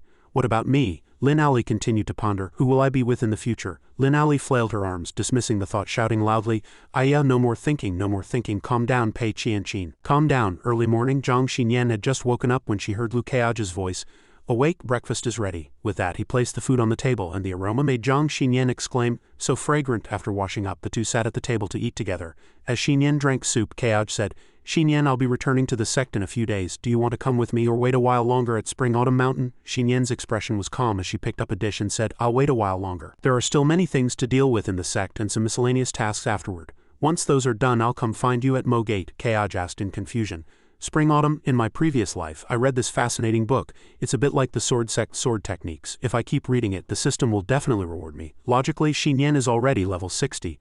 So she should know how many times she's read it by now. Xinyan glanced at Keage as she picked up a dish, saying, Spring Autumn is still a wordless book. It is an heirloom left by Spring Autumn Mountain's founding ancestor. Each generation of true disciples of Spring Autumn Mountain has 3 opportunities to read Spring Autumn, and I still have 1 left. Keage looked at Xinyan and continued, all right, if you have things to do, I won't force you to come with me.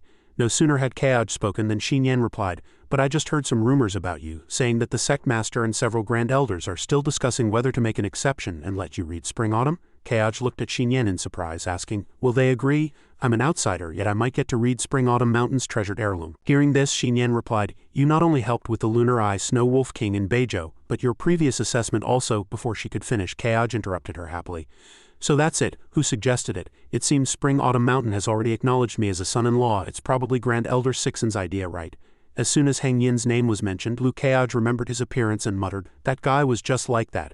Zhang Xinyan stood beside him, watching him wash dishes, and said, it seems you always like to play around like this every time you wash dishes. Lu Keage listened to her words, smiled gently, but did not reply. After the dishes were clean, he neatly arranged them in front of him, looking at them with a confident smile. As a man and a young one who wouldn't want superpowers, Lu Keage picked up a towel to wipe his hands, then turned to Zhang Xinyan and softly said, Xinyan, I'm going to the rear mountain now. She looked at him in surprise, asking in confusion, again. Her tone at this moment was like a wife questioning her husband every time he went out to play. Lu Keage played the role of a well-behaved husband, smiling as he explained, this time the Saint Master will let me experience the heaven and man integration realm. As soon as she heard this, she immediately smiled excitedly and said, that's a truly great opportunity. With that, he quickly left. Outside it was snowing heavily, and Zhang Xinyan shouted from below, reminding him, you'd better go quickly, don't make the Saint Master wait too long and miss the opportunity. In the rear mountain, white snow covered the rooftops, showing no signs of stopping. As he reached the entrance, he saw Pei Qianqin walking tiredly from afar. Martial Uncle Lu, Lu Keage heard the call, glanced over and thought, this girl isn't as enthusiastic as before. Why does she always seem preoccupied? Is she having adolescent troubles? Pei Qianqin walked up to him, and just as she arrived, the door opened. The Saint Master emerged from inside. Seeing her, both immediately clasped their hands and bowed to the Saint Master. Pei Qianqin here stared blankly at the two in front of her, a thought surfacing in her mind. What's going on? Is this an illusion? Why do Master and Martial Uncle Lu seem so harmonious? Just as she was about to try and matchmake her master with him, the Saint Master walked up to her and said, come with me. Pei Qianqin was startled and quickly replied, yes. The Saint Master then led the two to a grove of trees. She stood on a stone platform, looked at them and said, come up both of you. As soon as the two stepped onto the stone platform, the Saint Master extended her hands towards them and softly said, give me your hands. Although a little confused, they both extended their hands to the Saint Master. As soon as he grasped the Saint Master's hand, his expression became a little dazed, and he thought, this hand is so soft, not cold at all, even a little warm. The Saint Master looked at the two and seriously said, close your eyes and calm your minds. As soon as she finished speaking, a pale green airflow immediately appeared, encircling the two. Lu Keage didn't think too much and immediately closed his eyes, sensing everything around him. A wave of dizziness hit him, making him furrow his brows, feeling a little uncomfortable. It was too shaky, like riding a drop tower. The sensation of falling from a great height made Lu Keage suddenly open his eyes, looking around in surprise. The scene before him had changed. He had gently landed on a giant leaf. He was like a tiny insect on the leaf at this moment, and looking closely there were still glistening dewdrops on the leaf. Before he could fully recover, a swarm of transparent fish appeared before his eyes, gracefully swimming past him. Looking at this vibrant and serene scene, Lukeage finally came to his senses. This is a world of life. Is this the heaven and man integration realm? The system's mechanical voice sounded, answering him. You are currently comprehending the heaven and man integration realm pseudo. Hearing the system's prompt, he thought, so it's a pseudo-realm. Thinking this, Lukeage immediately immersed himself in it, finding a quiet place to comprehend. He looked around thinking, lightning, so this is Pei Qianqin's pseudo-heaven and man integration realm. This is Spring Autumn Mountain's top secret. To be able to experience it once, this trip to Spring Autumn Mountain was really worth it. Such guidance would definitely be judged as effective guidance by the system. As soon as he thought this, the system's notification immediately sounded in Lukeage's ear. You have received one effective guidance from the Saint Master. The system is converting rewards. Hearing the system's prompt, Lukeage's lips curled into a satisfied smile, thinking, here it comes. I wonder what rewards I'll have to choose from this time. After waiting for a long time, nothing happened, which surprised him. No choices. Outside, the Saint Master looked at Pei Qianqin with satisfaction. Bringing the two along this time was to see how Lukeage's comprehension compared to Qianqin's. In the sky, snowflakes gently fell, and the space was very tranquil. Suddenly, the scene immediately changed, and several small bolts of lightning appeared. As soon as the Saint Master saw this phenomenon, her eyes filled with pride as she looked at Pei Qianqin, a smile on her face. The lightning phenomenon is Qianqin's power of heaven and earth. She has made a breakthrough. This is Qianqin's last of 3 opportunities to enter the pseudo-realm, isn't it? A voice came from afar, drawing the Saint Master's attention. She glanced at the newcomer and said, that's right, why do you have time to look at this? The newcomer was none other than Heng Yin. As he approached, he squinted at the phenomenon in the sky and said gloomily, that's not important. I just didn't expect Senior Sister to make an exception to guide young Master Lu. This will consume a great deal of Senior Sister's spiritual power, and even Senior Sister will feel exhausted. The Saint Master smiled at Heng Yin, saying, I do it willingly. Hearing his Senior Sister say this, Heng Yin froze, speechless. Senior Sister, he looked at the phenomenon in the sky and said gloomily, but it's clear this kid has let Senior Sister down. The sky sometimes snowed, sometimes lightning. The phenomenon was very beautiful. Heng Yin smiled and reminded the Saint Master, Senior Sister, look at the sky. He curled his lips into a cold smile and said, small lightning. This proves that even if Lukeage has comprehended the heaven and man integration realm, but the power of heaven and earth cannot advance in the slightest. The scene of snowflakes falling earlier suddenly gradually disappeared. Heng Yin looked in surprise at the rapidly changing scene. The snow had stopped. The Saint Master smiled, appreciating the phenomenon before her. Spring Autumn Mountain in Beizhou only has 2 seasons, summer and winter. Summer is scorching hot, and winter is full of wind and snow. This sudden stop of the snow shows that it's not just lightning. Heng Yin broke out in a cold sweat, staring at this special phenomenon in surprise, and said, impossible. With his current cultivation, how can he comprehend more? Bolts of lightning struck down, accompanied by deafening roars. Despite his closed eyes, Lukeage calmly called for rain. Lukeage's words immediately left the Saint Master speechless with astonishment. No sooner had he spoken than the sky immediately grew dark with clouds, and heavy rain poured down, the raindrops beginning to fall, leaving Heng Yin utterly dumbfounded. The rain grew thicker, its intensity increasing. Only then did Heng Yin finally understand it. His face was still filled with surprise. The heavy rain poured down, accompanied by peals of thunder, as if presaging a colossal storm about to break. The rain grew heavier, washing away the thick snow that had just covered the ground and plants. The rain washed away all traces of ice and snow, as if a heavy snowfall had never graced this place. This rain also caught the other disciples by surprise. They hurriedly ran indoors to take shelter from the rain. Watching this once-in-a-millennium downpour, many people conversed animatedly. It's raining. How can it be raining? Spring Autumn Mountain has never had rain before. Has even heaven changed its mind? The rain is too heavy. Meanwhile, Zhang Xinyan stood under the eaves gazing at this unusual rain, murmuring to herself, the rain is too heavy. Spring Autumn Mountain rarely has rain. Could it be related to Lukeage? As for Lukeage, he remained serene, showing no signs of awakening. The Saint Master, seeing this, spoke with a gaze mixed with doubt and a hint of worry. This boy hasn't woken up yet, Heng Yin also exclaimed in surprise. His heaven and earth power shows no fluctuation at all. Pei Qianqin, upon perceiving the pseudo-heaven and man integration realm, felt the lightning power within her being drawn out, triggering a lightning phenomenon. Yet on his body there were no fluctuations of heaven and earth power whatsoever. This was no longer a mere drawing forth of heaven and earth power, but heaven and earth resonance. Heng Yin looked at Lukeage gravely. Only after stepping into the 5th realm could one possess even a minuscule heaven and earth resonance. This boy hasn't even stepped into the 5th realm, he thought, gazing at the pouring rain, and such a heavy downpour far exceeded the minuscule. Even I cannot achieve this level of heaven and earth resonance. The Saint Master smiled, arms crossed at Heng Yin, teasing, it's normal that you cannot do it, for you are not an awakener. Hearing this, Heng Yin felt unconvinced. He immediately retorted with an even more biting remark, you are the same Senior Sister. The Saint Master, hearing Heng Yin's reply, walked gravely to Lukeage and said, precisely, which is why I let him experience the pseudo-heaven and man integration realm. He is very special. Gazing at the serene figure before her, the Saint Master thought, "He is indeed very special, appearing so mysterious at this moment. If he were awake, he wouldn't be able to achieve this degree of heaven and earth resonance. After all, this isn't mere heaven and earth resonance, but the command of heaven and earth. Word becomes law. A single word can change the entire world. If one day he can freely enter this realm while conscious, the era of humanity's resurgence in this world will likely come again." In another place, people gathered under the eaves to shelter from the rain, discussing the heavy downpour animatedly. "Since joining Spring Autumn Mountain, I've never seen such heavy rain." "Me neither. This heavy rain must be Lucage's doing. He's a water awakener. Did he break through again? This is too absurd. It truly is absurd, utterly preposterous, so absurd that even players can't comprehend it." Zhao Zhijian stared blankly at the heavy rain. A fourth realm cultivator being able to cause such a downpour with the water power within him was truly unheard of. He furiously clenched his fists and slammed a punch onto a pillar. This kid cannot be allowed to live. Zhao Zhijian's face was pale at this moment, his eyes wide, gritting his teeth in anger. "I must do something, otherwise once he grows strong he will eventually threaten what we are trying to accomplish." An incense stick's time later, the rain was still heavy, showing no signs of stopping. Pei Qianqin slowly opened her eyes, sensing everything around her. This comprehension of the pseudo-realm had brought her considerable gains. She was very satisfied with her harvest, a triumphant smile playing on her lips. I can finally close the gap with Martial Uncle Lu. If the situation stabilizes, there might be a chance to counterattack." Before she could revel in her pride for long, the rain pulled Pei Qianqin back to reality. She exclaimed in alarm, Why is it raining so heavily?" Pei Qianqin stared at this once-in-a-millennium downpour in astonishment, utterly dumbfounded.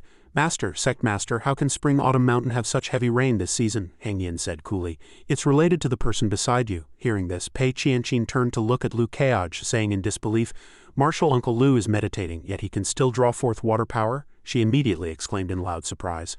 Martial Uncle Lu's water power isn't showing any movement at all." The Saint Master, standing by, smiled at Pei Qianqin and said, "Qianqin, you must sense it carefully and learn from your Martial Uncle Lu." The Saint Master's words were like a basin of cold water poured directly over Pei Qianqin's face. All her previous efforts seemed to have gone to waste. Her body swayed, tears streaming down her face, and she thought heartbrokenly, "I've sensed so much already. This heavy rain has soaked my heart. My distance from Martial Uncle Lu is only growing wider." As for Lu Caige, he was immersed in a colossal pool of water, an endless space one might say. All around was water, too much water. Heaven and earth were water, and so was he. With just a thought, water will surge forth. Wait, that's the water within the human body. Standing before me are the Saint Master and Pei Qianqin. Is their water untouchable? The Saint Master here chuckled softly and said to Pei Qianqin, "Qianqin, the task of collecting golden items is entrusted to you." 10 breaths earlier, Lu Caige had gazed at the heaven and earth ring before him. The heavy rain on Spring Autumn Mountain was actually a result of system rewards. Heaven and earth affinity shone brightly. Lu Caige looked at it and said with a smile, "Heaven and earth affinity, this is my second time receiving it. The first time was when my control over water power reached a refined level." Then he suddenly touched the heaven and earth light orb before him, wondering, but what will this second time bring?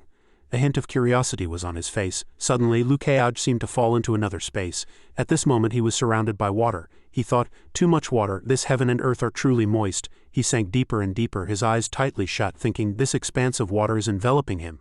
And the second increase in heaven and earth affinity was to allow Lu Caige to bring rain to Spring Autumn Mountain, even nearly draining the Saint Master's water spiritual power. At this moment, Lu Caige was receiving treatment from the Saint Master. Heng Yin, seeing his complexion improve, said, "He's waking up, let's go." The Saint Master, gazing at Lu Caige, replied with a soft smile, "Then hurry, he might open his eyes in a few seconds." Heng Yin calmed down. He turned his head seriously and said, "I've discussed it with the Grand Elders and we're preparing to make an exception and let him read Spring Autumn once." The Saint Master showed no surprise on her face. She simply replied, "Oh." The sky began to pour rain, and its intensity increased. After the three helped Lu Caige, they quickly departed. Lu Caige gradually opened his eyes at this moment. Suddenly he realized with a start that he was holding another girl's hand, thinking to himself, "It truly is soft." The girl abruptly pulled her hand away from his in front of the Saint Master. Lu Caige cupped his hands and bowed, thanking her. "The heaven and man integration realm is indeed miraculous. I have comprehended it." The Saint Master chuckled softly, replying, "I have also comprehended it." At this moment Pei Qianqin stood beside Lu Caige excitedly saying, "Martial Uncle Lu, what exactly did you comprehend? Why is it raining? Spring Autumn Mountain never has rain in winter." Lu Caige merely smiled. He had an expression of unwillingness to answer on his face. Pei Qianqin asked blankly, "That mysterious smile, what exactly did you comprehend?" Lu Caige continued to smile wryly, struggling to think, "What did I comprehend? Nothing at all. If I add one nothing to another and another, do you understand that explanation?" The Saint Master, seeing the two talking, approached and replied to Pei Qianqin, "That is word becomes law." Pei Qianqin exclaimed loudly in surprise. "What?" Lu Caige looked up at the sky and replied, "I cannot do it while conscious. Just now it was thanks to the Saint Master's help, but my heaven and earth power," he stammered, "has indeed grown considerably stronger." Liu Keaj looked up at the sky, which now appeared so azure, the mountains majestic. The rain should have stopped. Liu Keaj's figure suddenly appeared in the sky before Pei Qianqin. She involuntarily looked up at the sky, remaining silent for a long time, utterly stunned. The Saint Master approached him and said, "The Sect Master has already been here before he left. He told me to let you have a few days to read Spring-Autumn. Someone will notify you then." Hearing this, Liu Keaj bowed his head in thanks. He cupped his hands and said, "Thank you, Sect Master. Then I shall take my leave first." He suddenly flew into the sky at an incredibly fast speed. The two watched him depart into the distance. The Saint Master, seeing Pei Qianqin looking up beside her at this moment, smiled. Pei Qianqin's cheeks were flushed and her gaze was fixated on his departing figure. The Saint Master then raised her hand before her, making her look surprised, not understanding what she was doing. The Saint Master asked what she was thinking. Pei Qianqin awkwardly scratched her head, replying, "Nothing." The Saint Master then said, "Then go back to your room and continue cultivating. You should also consolidate those previous insights." Pei Qianqin, hearing the Saint Master say this, immediately nodded repeatedly, like a pounding garlic pestle. "Ah, yes, yes, yes." She then ran off swiftly. "Master, you should consolidate your realm first." The Saint Master, looking in the direction she departed, said, "Just now the sight truly made my master somewhat absent-minded, but compared to my master my composure is still too weak." The door suddenly opened and slammed shut with a bang. Behind the door was the panting Pei Qianqin. Standing behind the door, the more she panted, the more her mind raced. "What in the world am I thinking? That's Martial Aunt Yang's Tao companion." She recalled Liu Keaj's handsome face, her cheeks again flushing as she thought, "But he's truly captivating. Heaven and earth affinity. Word becomes law. One's will can also become law. It's just that the predecessor was one who could control water, while the successor is one who can kill and burn in the heart of battle." Before he even appeared, Liu Keaj's voice was heard. "Xinyan, I'm back." Zhang Xinyan ran over, surprised and delighted with a hint of awe. "You really caused quite a stir this time, didn't you? Was that rain you're doing?" He smiled and waved his hand, indicating it was a minor matter. "A minor matter, aren't I impressive?" Zhang Xinyan praised him casually, then urged, "Impressive. Now hurry and stabilize your realm, lest you waste the Saint Master's guidance." Suddenly, Liu Keaj, with a CEO-like domineering gesture, took her hand and pulled her into his embrace, making Zhang Xinyan's heart pound and her face flush. He said, "I have no time to meditate. Let me help you with some things first, so you can return to Mo Gate and find me sooner." The two walked back together. Along the way, Zhang Xinyan said, "Things at Spring-Autumn Mountain and Mo Gate are different." Keaj replied tenderly, "It doesn't matter. I can save time by grinding your ink for you." Subsequently, Liu Keaj and Zhang Xinyan shamelessly enjoyed their romantic life, falling deeply in love, everything filled with pink bubbles. One grinding ink, one writing. They looked at each other and smiled, sparks seemingly flashing in their eyes. Even with nothing particular to do, they could be intimate and happy. Until Heng Yin's face, looking as if his meal had been snatched, suddenly appeared before Liu Keaj. He asked Liu Keaj, "Keaj." Heng Yin glanced at Liu Keaj. Liu Keaj glared back. The two exchanged glares, then fell silent. Heng Yin, displeased, turned and departed first, saying, "Follow me to see Spring-Autumn." Liu Keaj agreed. Zhang Xinyan, not wanting to miss this chance to join the fun, chased after them, asking, "Can I come too, Sect Master?" Heng Yin sighed, saying, "Without reluctance, you may." Finally, they arrived at the location of Spring-Autumn.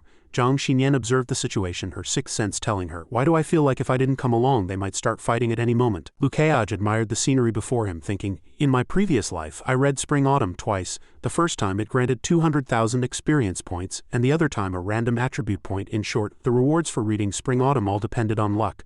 He felt incredibly excited, wondering what rewards this reading in this life would bring him. At the Spring-Autumn Mountain study, the ancestral residence on the rear mountain, people gathered. Upon seeing them, they incessantly called out, "Keaj, Taoist Lu, Taoist Zhang is here too. Everyone has been waiting for you. Look, several elders are here." Liu Keaj was speechless. Are all these youngsters here just to watch the show? Cultivators have long lifespans, and watching excitement is precisely how people pass their idle time. Heng Yin turned and said to him, "That study is where Spring-Autumn is kept. Go in by yourself and see what insights you gain." Zhang Xinyan also leaned close to Liu Keaj and whispered, "That study is the residence of Spring-Autumn Sect's founding ancestor. Its mystical qualities far surpass any treasure you've ever seen. You must cherish this opportunity," he replied with a smile. "Don't worry, I know." Liu Keaj had to complete an important step. Displaying a genuine, incredibly excited expression, busily exchanging greetings with everyone, continuously bowing to people in all directions, not missing a single one. After completing all of it, he felt utterly breathless with exhaustion. Are Spring-Autumn Mountain's higher-ups all so idle, enjoying a spectacle every day?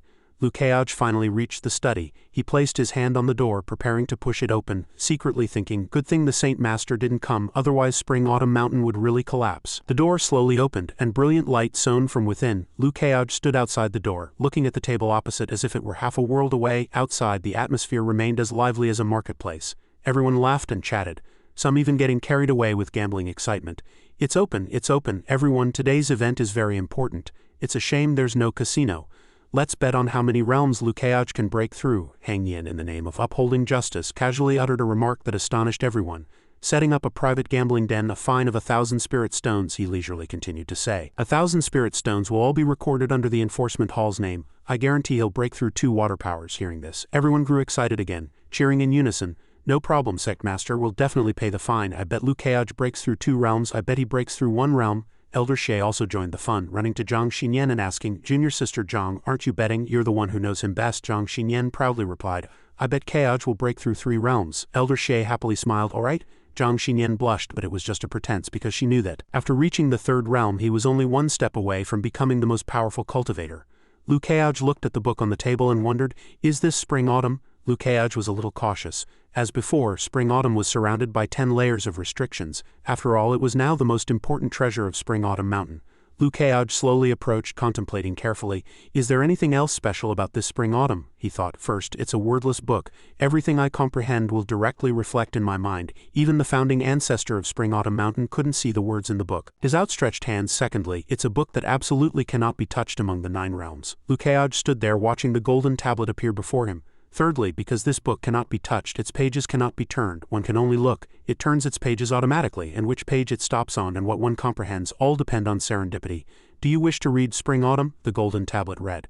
Liu Keaj of course wished to, and he answered, yes. A halo-like light emanated from around Spring-Autumn, and he wondered, so what does it intend to give me this time? Liu Keaj was surprised by Spring-Autumn glowing. What's going on? Why is it only glowing but not opening? Can this thing actually recognize that I'm not from Spring-Autumn Mountain? He suddenly recalled its usage method, and his gaze became exceptionally resolute. He thought, this book needs divine sense to open. I forgot, just staring at it won't open it. Liu Keaj opened his eyes, gazed intently at the book, his eyes flashing with sharp golden light, pushing all the power within him outward. He thought to himself, since it requires divine sense to read, I'll try using Heart Sword on it to see if it has any effect, because Heart Sword could also be considered divine sense. Suddenly, an orange light rose, and the book finally stirred after much effort. The 2 characters Spring-Autumn appeared on the book. He reached out to touch the book but was enveloped in a layer of intense heat. Liu Keaj's mouth fell open, his eyes flashing with astonishment. He surmised, this feeling seems different from when I read it in my previous life. Is it because of the Heart Sword? Why does it feel like it's been waiting for me for a long time? With a loud bang, Spring-Autumn flew from his hands, suspended in the air, radiating a mysterious orange light. The book suddenly opened on its own without needing to be turned. He opened his eyes wide, utterly shocked by this wondrous sight, and asked himself, are the pages turning? I wonder what page it will stop on. Ever since Spring-Autumn was activated, its pages had been turning at an astonishing speed, and the surrounding airflow grew stronger. Liu Keaj exclaimed in surprise, why won't these pages stop? Finally, the book came to a halt, but still floated in the air. It was an old brown page, and he wondered what peculiar things might happen within. He seemed to have seen something shocking, his eyes wide, sweat pouring down as he cried out, heavens, that old brown page prominently displayed a striking line, keep the key safe. Liu Keaj, his face instantly turned ashen, his forehead covered in sweat. He was too astonished to speak. How could my name appear on this book that has been without text for nearly 10,000 years? The more he thought, the more shocked he became, standing before the book, both amazed and delighted. Liu Keaj cleared his throat. Someone knew I had a key nearly 10,000 years ago, and told me to keep the key. He tried hard to recall past events, his mind racing. In my previous life, I was a disciple of Spring-Autumn Mountain, so I was fully aware of all events, situations, and plans. Spring-Autumn Mountain was established later than the Sword Sect, but it has also been passed down for nearly 10,000 years, which is clearly documented in the lore. The treasure of Spring-Autumn Mountain is a wordless scripture passed down by the founding ancestor of Spring-Autumn Mountain, whose text cannot be seen clearly.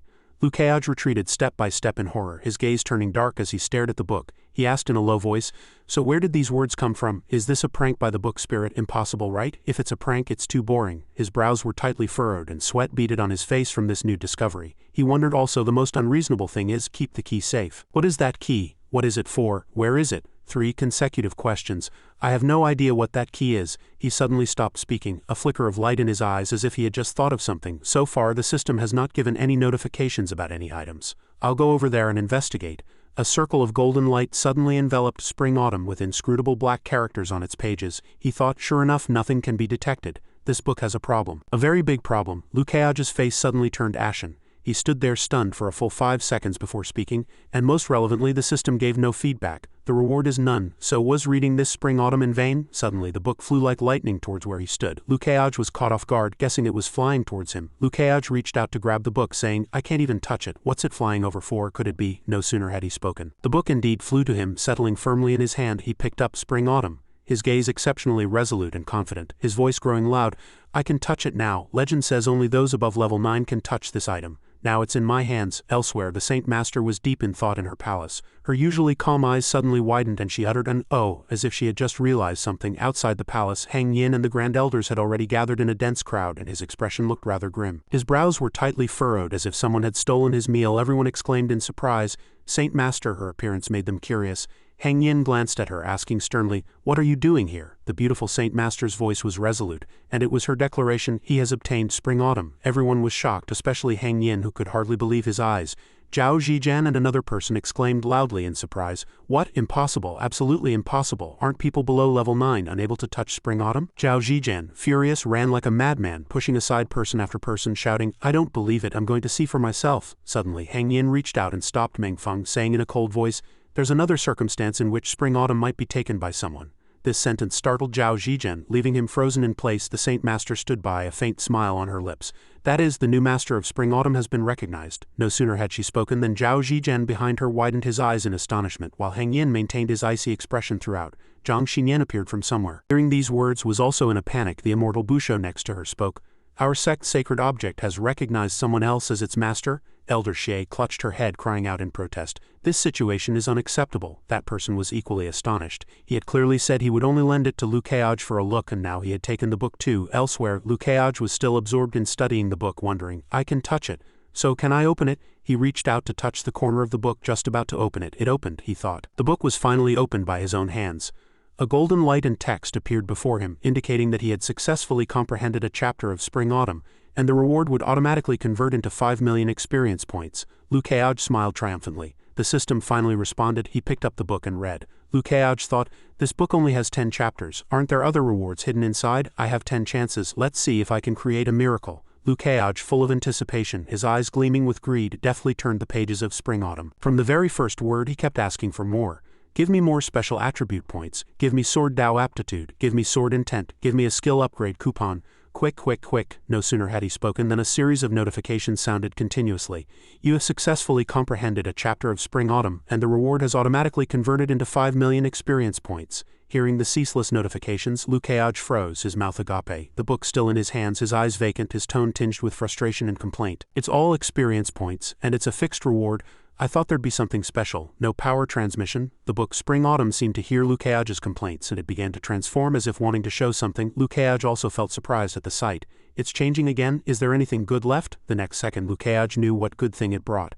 An arm stretched out from the book, and with a crisp slap, a palm directly struck Lu Keaj's cheek. Perhaps the book knew he disliked it, so it was venting its anger, letting him understand the consequences of disdaining a book. Lu Keaj was hit once by a book, then hit a second time by Diao Chan, standing there motionless. After venting its anger, the Spring-Autumn in his hand suddenly disappeared. Lu Keaj covered his cheek, his mouth wide open in surprise. Realizing the book had returned to the table, Lu Keaj rubbed his swollen cheek, muttering, "Is this thing really a book? There's a book that says it doesn't transmit power, yet it's still so appealing. There's a book that one moment you can pick up, the next you can't." Lu Keaj was unwilling, his eyes shining brightly. His whole body exuding a scorching aura, he stretched out his hands towards the book. "Let me try again. Maybe I can pick it up, then I can flip through 10 more chapters. 5 million per chapter, that's 50 million. If it can be used again, I'm willing to call it the strongest divine book."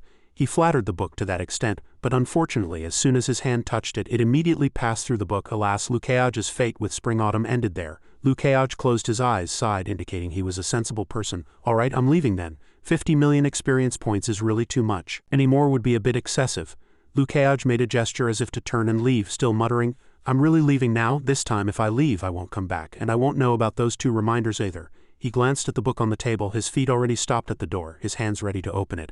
"What key, what safekeeping? I truly know nothing at all." Spring-Autumn lay on the table, emitting a red glow, but still unwilling, still hesitating. Lu Keaj caught the movement and thought, "This guy really has sentience." Spring-Autumn had no other choice but to fly to Lu Keaj and then slowly open. When he saw the contents, Lu Keaj exclaimed in surprise, "Aren't you supposed to be wordless? Why do you not only have text, but also a map? So you're a comic book?" In the very center of the book was drawn a giant lotus flower. Outside the room, everyone was waiting, their expressions solemn, arms crossed, staring intently at the door. As soon as the door opened, Lu Keaj walked out, and everyone shouted, "He's out! He's out!" Lu Keaj looked in a panic at the swarming crowd. They surrounded him, forcing him to take a few steps back to break free from the encirclement. They surrounded him very close, making Lu Keaj wonder, why are these people so enthusiastic? Those who came closer saw that he had nothing in his hands, so they said to those behind everyone, "Look, he has nothing in his hands." The crowd, seeing Lu Keaj's empty hands, was overjoyed, endlessly exclaiming, "That's great, he didn't take it."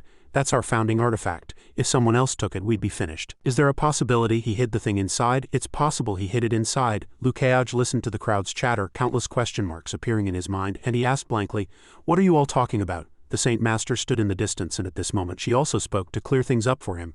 "Don't look, Spring Autumn is still in the room, not on him." The crowd, hearing this, wiped their sweat and breathed a sigh of relief as if a heavy burden had been lifted. "That's good, the Saint Master has spoken, so it must be true. As long as it wasn't taken, it's fine." Liu Kai'aj looked at the Saint Master, sweat beading on his forehead, thinking, she seems to know something. The Saint Master stood there looking at him, her voice sounding serious.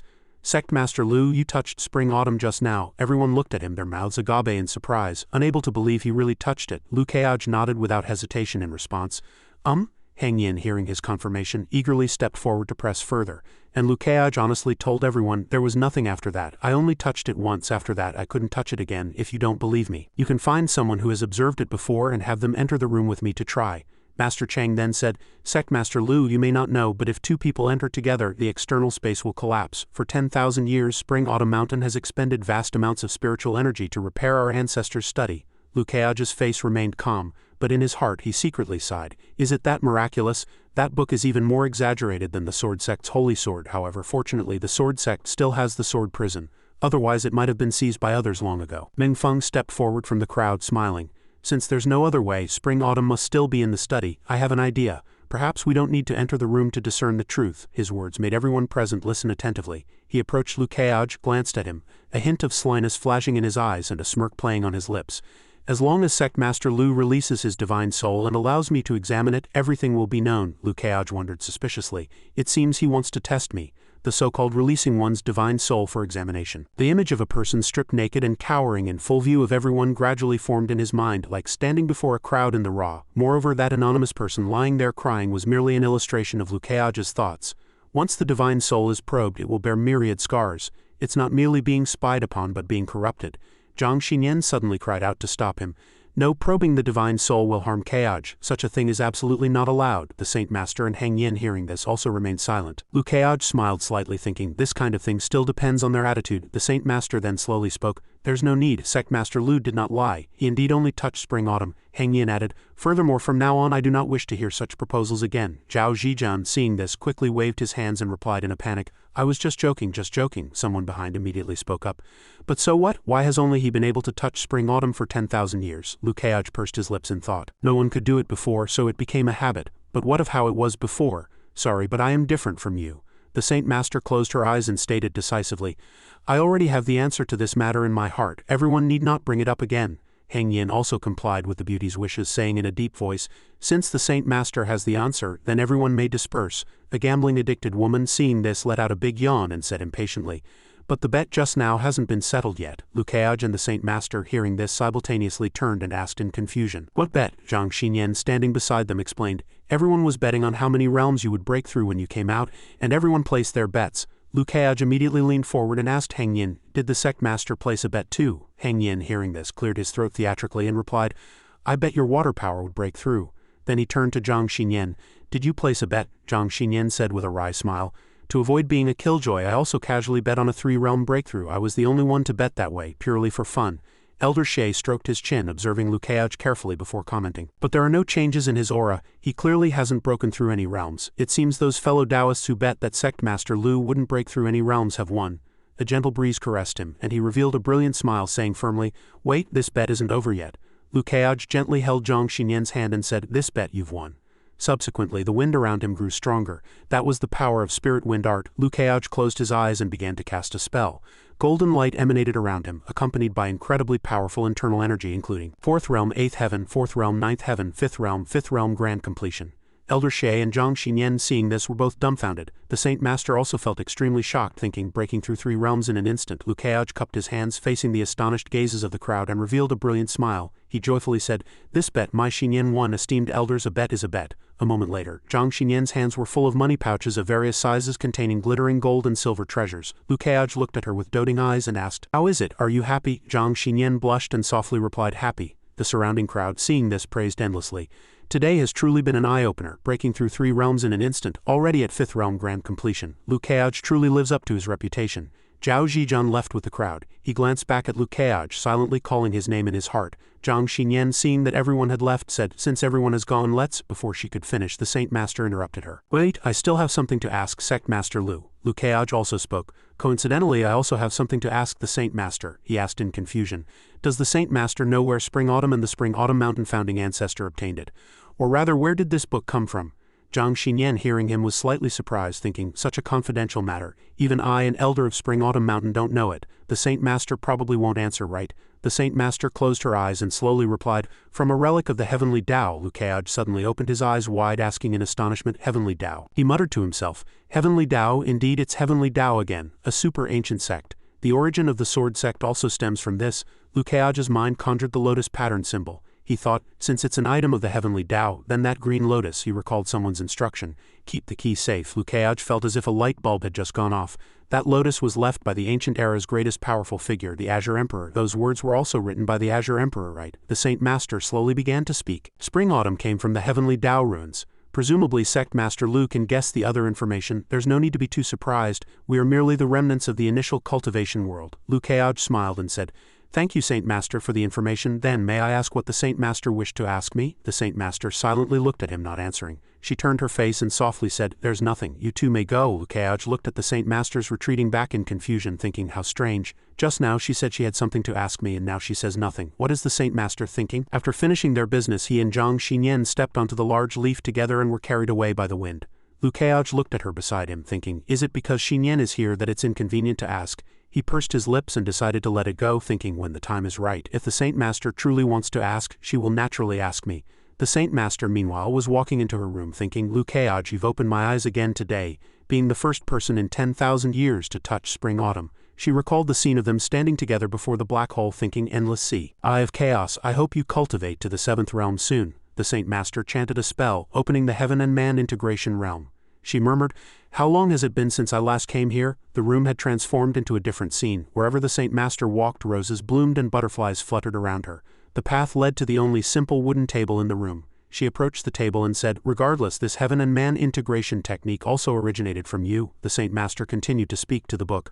I am truly curious. You are merely a book from the early Heavenly Tao era, yet you possess such power. Just how powerful was the Heavenly Tao? The book still lay quietly on the table, motionless. Seeing this, she chuckled softly and said, what's wrong, ignoring me? As soon as her words fell, the book began to emit a mysterious golden light. The Saint Master softly said, long time no see. A small spirit emanating a mysterious golden light gradually appeared. That was the book spirit of Spring Autumn. The Saint Master looked at the book spirit and asked in confusion, you chose him. The book spirit shook its head. Seeing this, she asked in surprise, why did you let him touch you? The book spirit remained silent. The Saint Master sighed softly, thinking, still the same as before, unable to communicate normally. She opened her eyes and said to the book spirit, it doesn't matter if you don't say anything anyway. The Saint Master calmly continued, I chose him. As soon as her words fell, a dazzling purple light emanated from her. She closed her eyes, letting her veil and long hair flutter in a simple cottage at that moment. Keaj was sitting cross-legged on the bed, cultivating his magic. A powerful green energy emanated from him. Lu Keaj was currently circulating his meridians. These no longer made him spit blood. He imagined digesting everything that had happened today like a normal person in the Tianquan realm, though this was unnecessary. He frowned, feeling uncomfortable, sweat streaming down his face. The woman beside him, Zhang Xinyan, unaware of the truth, thought to herself, Keaj's complexion looks a bit off. She approached him and softly asked, Keaj, your complexion seems unwell, would you like something to drink? Lu Keaj replied tiredly, I'm fine, it's probably because I comprehended Spring Autumn and broke through 3 realms consecutively. I'm a bit exhausted. Although he said this, he had other thoughts in his heart. It seems circulating energy isn't making any progress either, still like a mosquito's leg, and I can't explain it to Xinyan, so I might as well go with the flow. Zhang Xinyan sat beside him and said, then rest for a while. Lu Keaj smiled gently and replied, all right. Suddenly a sound came from the small room. Lu Keaj happily rested his head on Zhang Xinyan's lap and said, I want to sleep like this, and she gasped in surprise. He stared at her and asked, you don't want to? She averted his gaze, blushing shyly, and replied, whatever makes you happy. Lu Keaj closed his eyes in contemplation. If those 2 lines were indeed written by the Azure Emperor, then what key did he want me to keep safe? A wooden plaque. He remembered the token engraved with white cloud patterns, thinking, but all the protagonists in this world have wooden plaques, yet they're all different. It's definitely not that. He suddenly recalled the stone tablet. I've got it. That old fool in our family must know something. Lu Keaj gently opened his eyes, his thoughts still immersed. It seems it's time to return to the sect, otherwise I won't be able to figure anything out with just my own head. One bright morning a voice echoed from the ancient building. Lu Keaj, have you made up your mind? Inside the building, in the living room, the two hosts and their guest were seated. A blond man sat in the main seat, none other than Hang Yin, who asked, "Are you in such a hurry to return to the sect? Why not stay a few more days?" This venerable one was just looking for an opportunity to have a good talk with you. Pei Qianqin looked at Hang Yin with dead fish eyes, muttering in her heart, "Was breaking Martial Uncle Lu's clothes last time not enough? Is Sect Master Martial Uncle's rival bashing syndrome that severe?" Lu Keaj smiled and said, "Indeed, I came today specifically to bid everyone farewell. I realize that sect affairs must be piling up, so it's better to return early." Zhang Xinyan, hearing this, immediately wanted to break off their engagement and return to the sect with her husband. "If that's the case, why don't I skip spring-autumn and return to the sect with you?" Lu Keaj's face seemed to glow as he turned and whispered a few sweet nothings. "We have a long life ahead of us, there's plenty of time. You go take care of your own matters. In the future, you and I will be together every moment." Zhang Xinyan blushed profusely, responding, "All right." The two were so engrossed in their romance that they completely failed to notice the three onlookers who were gorging themselves on their dog food. The two suddenly realized someone was angry but helpless. Hang Yin rose to leave, wanting to dismiss his guests after his fill of dog food. "If you want to leave, then leave quickly. Watching this is too much of an eyesore." Pei Qianqin looked at Hang Yin departing in a rage but couldn't speak. Sect Master Martial Uncle, so dignified, sometimes becomes like a child. She then turned to look at Lu Keaj, blushing and thinking, "But even Martial Aunt Zhang isn't leaving with Martial Uncle Lu, so I have no right to talk about going down the mountain either. We really want to go down the mountain with Martial Uncle Lu." At this moment, the Saint Master approached Lu Keaj, reiterating their initial agreement. "Sect Master Lu, I hope you remember our agreement." Zhang Xinyan, hearing agreement, seemed to catch a whiff of something ambiguous and stepped forward to ask, "Agreement?" The Saint Master happily replied without hesitation, "Junior Sister Zhang, I will tell you about this matter when the time comes. In a few days I also have something to discuss with you." Pei Qianqin stood there, speechless at her master. "Master, oh master, you even spoke of such a thing so openly and directly." Zhang Xinyan didn't understand what else the Saint Master wanted to discuss with her. Lu Keaj calmly replied to the Saint Master, I will remember." Even so, he kept thinking, "Although I don't know what the Saint Master wants me to do by advancing to the 7th realm, I feel it's a good thing. Is there a huge opportunity waiting for me ahead?" He then recalled the line written at that time, "Keep the key safe, Lu Keaj," but perhaps the Saint Master's request will have to be postponed because, however, the most urgent matter right now is to figure out those two lines. Lu Keaj looked at Zhang Xinyan, his mind filled with thoughts. There was another reason for not letting Xinyan follow, because if she were by his side, many things would be inconvenient to handle, such as completing the level 50 grading mission. He imagined Zhang Xinyan holding a long spear, standing on the back of the exotic beast she had defeated and saying heroically, "With me here, Keaj, those exotic beasts cannot harm you," he thought to himself. "If that happened, my grading mission wouldn't be completed. I must personally deal with my own mistakes, otherwise the system will assign me the lowest level mission." Lu Keaj's gaze still drifted towards his wife, but his heart was filled with uncontrollable ecstasy. "What's more, after completing 50 grading missions, I'll become a true cultivator. Today, with the right timing and favorable conditions, my chances of an unguarded breakthrough are as high as 99.999. The source of this ecstasy was the image of Zhang Xinyan in sheer sleepwear, suddenly flashing in his mind as if she were behind him. Blushing, he fantasized a sword piercing the cover, a sight no pure person should know. Lu Keaj immediately used this as motivation, thinking, "Perhaps I too can persevere unimpeded." Keaj's cheeks flushed crimson from his impure thoughts. Zhang Xinyan asked worriedly, "Why is my husband's face red again?" He immediately corrected himself, resuming his usual gentlemanly demeanor. Perhaps it's a side effect from comprehending spring-autumn, blue sky and white clouds, a serene atmosphere." Lu Keaj cupped his hands and bade farewell to everyone. "Well then, everyone, until we meet again." However, two women were reluctant to part with him. Zhang Xinyan called his name in her heart. Keaj, Pei Qianqin likewise, Martial Uncle Lu, but Lu Keaj only responded to the wife he truly acknowledged. He winked at Zhang Xinyan, and she immediately brightened up again. He said, "I'm off." Then he soared into the sky on that leaf, leaving behind his friends who had come to see him off. Among them one person disliked Lu Keaj, and that was Zhao Zhijian. He only wished for Lu Keaj's demise, secretly thinking, "Go on, your death is near." In the vast sky, Lu Keaj was the only one leisurely departing on a leaf. He stood there, feeling the wind and lost in thought. "I've actually broken through to the 5th realm. 5th realm sword domain. My identity, status and prestige will all significantly increase. Because reaching the 5th realm means gaining recognition as a grand cultivator in the Tianquan realm." At this moment, images of his parents appeared in his mind, and he muttered to himself, "Dad, Mom, my Mo Gate can finally produce sword cultivators. Our sect has 2 grand cultivators above the 5th realm, or 5 grand completion cultivators above the 4th realm. Current progress is half." Before this, Lu Keaj's strength was far inferior to that of his younger sister, Lu Dongli. He remembered the scene when his sister put a bracelet on his wrist and she said, "Look what this is." Recalling that scene, he covered his face and said, "Ah, that's right, my sister has already reached the 5th realm. As an elder brother, how can I be suppressed by my younger sister?" Then he cheered up, waving his hands and saying, "How can there be a reason in this world for an elder brother to always be suppressed by his younger sister?" Immediately after, a bright red notification popped up on the system screen. Liu Keaj said in confusion, why is there still an unread notification here? Then he clicked to open the notification. What opened was a yellow simulated terrain map with Moonfall Tower marked below. Liu Keaj said quietly, it's this. The notification back then was after reaching level 505, form a team and head to the Moonfall gathering place. Liu Keaj recalled the notification, then displayed a smug smile. So after completing this grading mission, I can go again, right?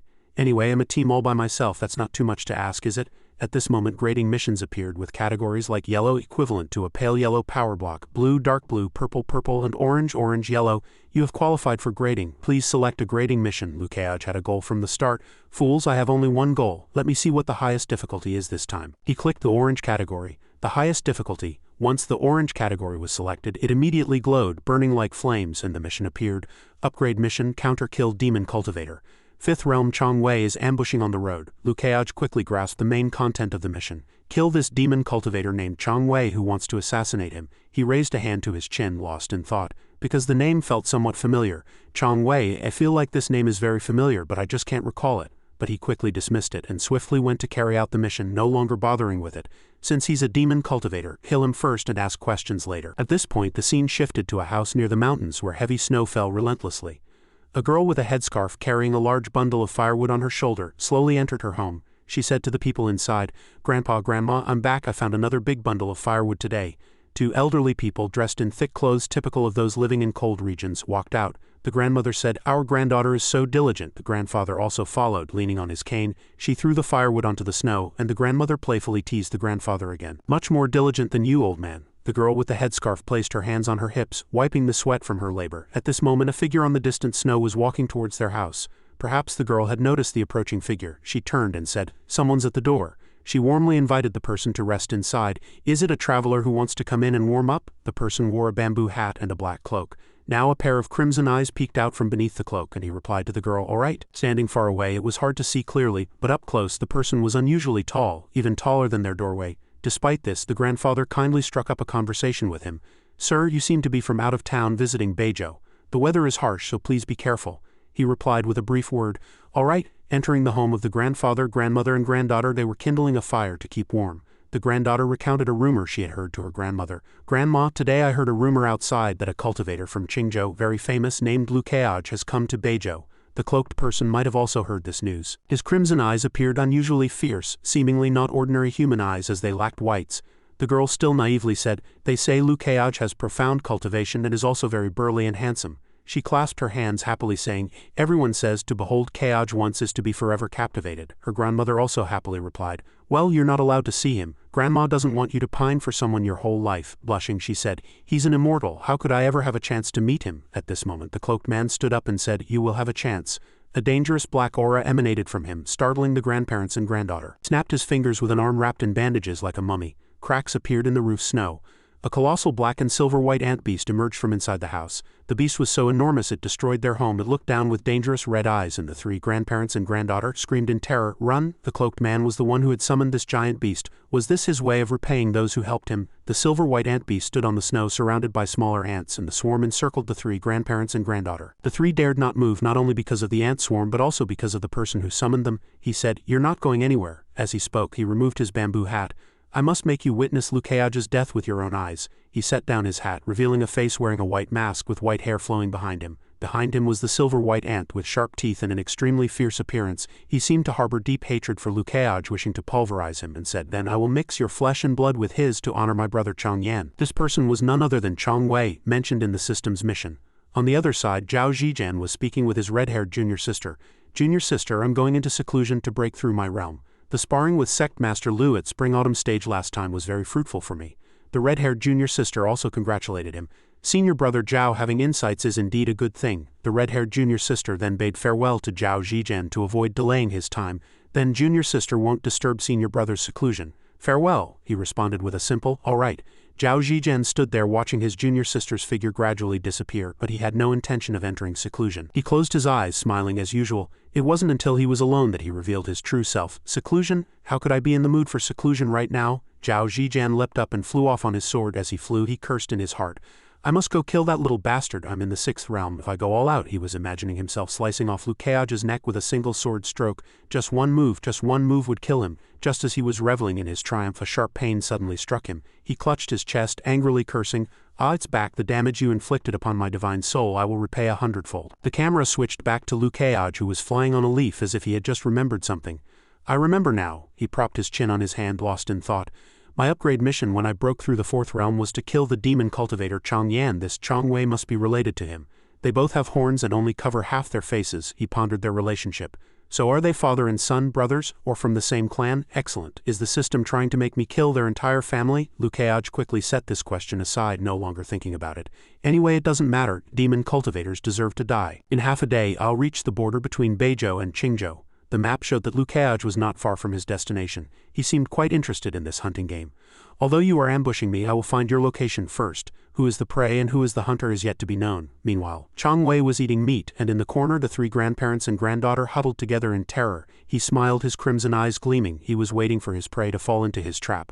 Almost there, finally. I've been waiting for you for a long time, Liu Keage. The granddaughter's face was covered in scars, her eyes hollow, no longer as lively as before, but she still prayed incessantly for help. Liu Keage, save us. Chang Wei recalled the last image transmitted by Chang Yan before his death, thinking to himself. The image transmitted by Chang Yan before his death didn't show Liu Keage's face, but everyone in Qingzhou and Beizhou is spreading that saying. So he must be very burly and handsome. He looked down at his bandaged hand and said, no matter how handsome a face, it all looks the same when covered in blood and gore. He stood up and said, blame yourself for being too ostentatious. Within a radius of several li, my silver-white ants have already caught your scent. He also thought, I originally thought it would be a stench, but this kid doesn't smell at all. Chang Wei unleashed a dazzling red power and said, well then it's time for me to act too. At this moment the house of the grandparents and granddaughter was beyond recognition, their home a ruin merely because of their kindness. Chang Wei concealed himself, waiting for Liu Keage's arrival. Once you appear I will kill you with a single blow. On that snowy mountain the snow continued to fall. The map now showed Liu Keage approaching his destination, and he thought, almost there then. Liu Keage also began to use his power. A plume of black smoke from which a sword emerged swirled around him. He spoke as if in jest. I also need to give him a little surprise when he's discovered, don't I? He held the sharp sword as if asking who was the prey and who was the hunter.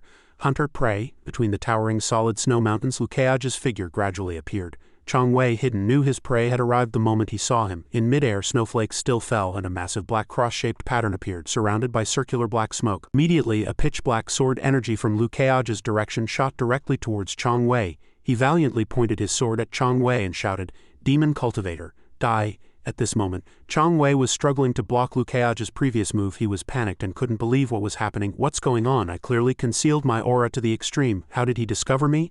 Although Chang Wei had blocked the move, he was still injured.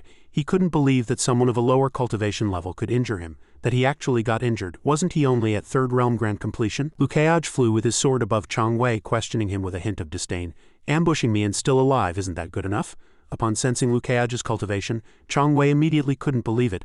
4th realm grand completion, he secretly thought. How did he break through so fast? In the image transmitted by Chang Yan before his death, he was clearly still at 3rd realm grand completion. Liu Keage swung his sword, and streams of pitch-black sword energy shot towards Chang Wei in a triangular formation, and he said, enough talk. Chang Wei clasped his hands together, summoning exotic beasts, causing the ground around him to crack and fly up. He said, come out. The ground around Chang Wei was shattered, with smoke and dust swirling everywhere. As the smoke cleared, Chang Hui's 2 exotic beasts immediately appeared, the silver-white ant and a 2-headed fire lion. But this did not make Liu Keage retreat. He still stood calmly holding his precious sword. On the contrary, Chang Wei seemed very confident, saying, so what if you're 4th realm grand completion? I'm 5th realm and I will kill you today. At this moment, Liu Keage's figure disappeared into the smoke. Chang Wei thought he had escaped and said, coward, where do you think you're running to? Behind the smoke, Liu Keage was checking the system's information panel for the 3 opponents he was about to face. 2-headed fire lion beast, level 53. Demon Cultivator Chang Wei, level 52. Giant silver-white ant beast, level 51. Liu Keage looked at the provided information, thinking with some hesitation. Levels 51, 52, 53. 3 monsters with domain skills fighting 3 at once, even for 4th realm grand completion or even 5th realm, it's very difficult. Anyway, demon cultivators always rely on numbers shamelessly. That being said, for Liu Keage these were nothing. He smirked and said, but I can. Liu Keage swung his sword, performing green slow normal attack. Light emanated all around, accompanied by black smoke, looking like a Milky Way. Meanwhile, Chang Wei was still searching for Liu Keage, cursing as he looked. Where did that piece of trash hide? Just then, when he wasn't paying attention, countless pitch-black sword energies appeared and flew towards him, which also helped him pinpoint Liu Keage's location. Chang Wei immediately unleashed his silver-white shield, blocking Liu Keage's attack. His move successfully blocked Liu Keage's sword energy, and he looked upwards, saying, "What kind of monster is this kid? How can his sword energy be so dense like falling rain?" Liu Keage remained expressionless, his long sword clutched tightly in his hand as he continued to brandish it. But he said, "It seems my current sword chi is still insufficient to break through a 5th realm demon cultivator's divine ability. That shield must be the 5-frequency divine ability of that insect, right? Exotic beasts, unlike cultivators after the 5th realm, gain a particularly powerful divine ability, whereas cultivators gain a domain." Liu Keage then retracted his sword, no longer slashing. With his hands behind his back, he said, "In that case, I'll switch to another sword." Below, Chang Wei, however, believed Liu Keage had exhausted his spiritual power and ordered the 2-headed fire lion to charge and attack. "That brat's spiritual power is depleted, go kill him quickly." The 2-headed fire lion charged at Liu Keage, condensing a fireball that flew straight towards him. The fireball shot at Liu Keage like a streak of flame, but he swiftly dodged it. Seeing this, he couldn't help but praise his opponent's coordination. Such teamwork is quite good. One directs, one attacks, one defends. Chang Wei and the 2-headed fire lion charged again, and Liu Keage continued, "But my second sword," Liu Keage smiled, his eyes sparkling, and he added, "is not something you can block." Behind Chang Wei and the 2-headed fire lion, the surroundings were pitch black, accompanied by red light, and an object manifested within, shining with a sun-like brilliance. Everything seemed to freeze. The demon cultivator, Chang Yan, extended his hands to block the golden light, thinking, "This is bad, this is a divine soul-type divine ability. My body cannot directly resist it. One hit and I'm finished." He concentrated his spiritual power to resist, his domain could handle it. Chang Yan fell onto the demon domain spiderweb. "Come in, Liu Keage." On the spiderweb, a 2-headed creature was breathing fire. A sea of red. Liu Keage looked at the fiery red expanse before him, thinking, "I don't know what effect this bastard's domain has, I can't be sucked in." Chang Yan raised his head and provoked him. "Liu Keage, can you only run? Is the title, to behold Keage once is to be forever captivated, just for show?" With that, he burst into laughter at Liu Keage. He pondered seriously, "This kid's realm advancement speed is too fast, completely beyond my expectations. Now only by enraging him and making him fight me desperately do I have a chance. If I delay too long, the cultivators of Beizhou will gather here, and then it'll be over." Liu Keage didn't fall for his trick. He still stood on the snow-capped mountain peak and asked Chang Yan, "You want to provoke me and then finish this quickly, right?" At this moment, the fire-breathing monster and the giant spider were closing in on him. Chang Yan replied, "So what? Do you not have the confidence to defeat me?" "Sure enough, he thinks like I do. He wants to stall for time, so I'll deliberately provoke him," Liu Keage scoffed. "Want to provoke me?" He paused and continued, "Your tricks are too childish," Chang Yan admitted without hesitation. "So what? You're already trapped in my domain, you can't escape." A voice reached Liu Keage's ears. "Liu Keage, are you Liu Keage?" Liu Keage stood with his back to the source of the voice. A bound little girl was curled up in the corner. She suddenly remembered a saying, "Meeting Liu Keage is a mistake in life." Liu Keage's image surfaced in her mind. Liu Keage said to Chang Yan, "Binding ordinary people. Is this the style of a 5th realm demon cultivator?" Chang Yan dismissed it. "So what? All in all, you'll soon be a puddle of blood. Kill him for me." The monsters obeyed his command and charged at Liu Keage together, countless sharp spikes flying towards him. He thought, "I had originally planned to use the experience points after completing the mission, but if you're this troublesome, breaking through sooner or later is the same." He concentrated his strength, attacking with all his might, and as he attacked, a golden light illuminated the snowy mountains. The screen displayed sword heart level, consuming 16 million experience points. This notification displayed twice. He gritted his teeth, thinking, "Oh God, 30,000 experience points.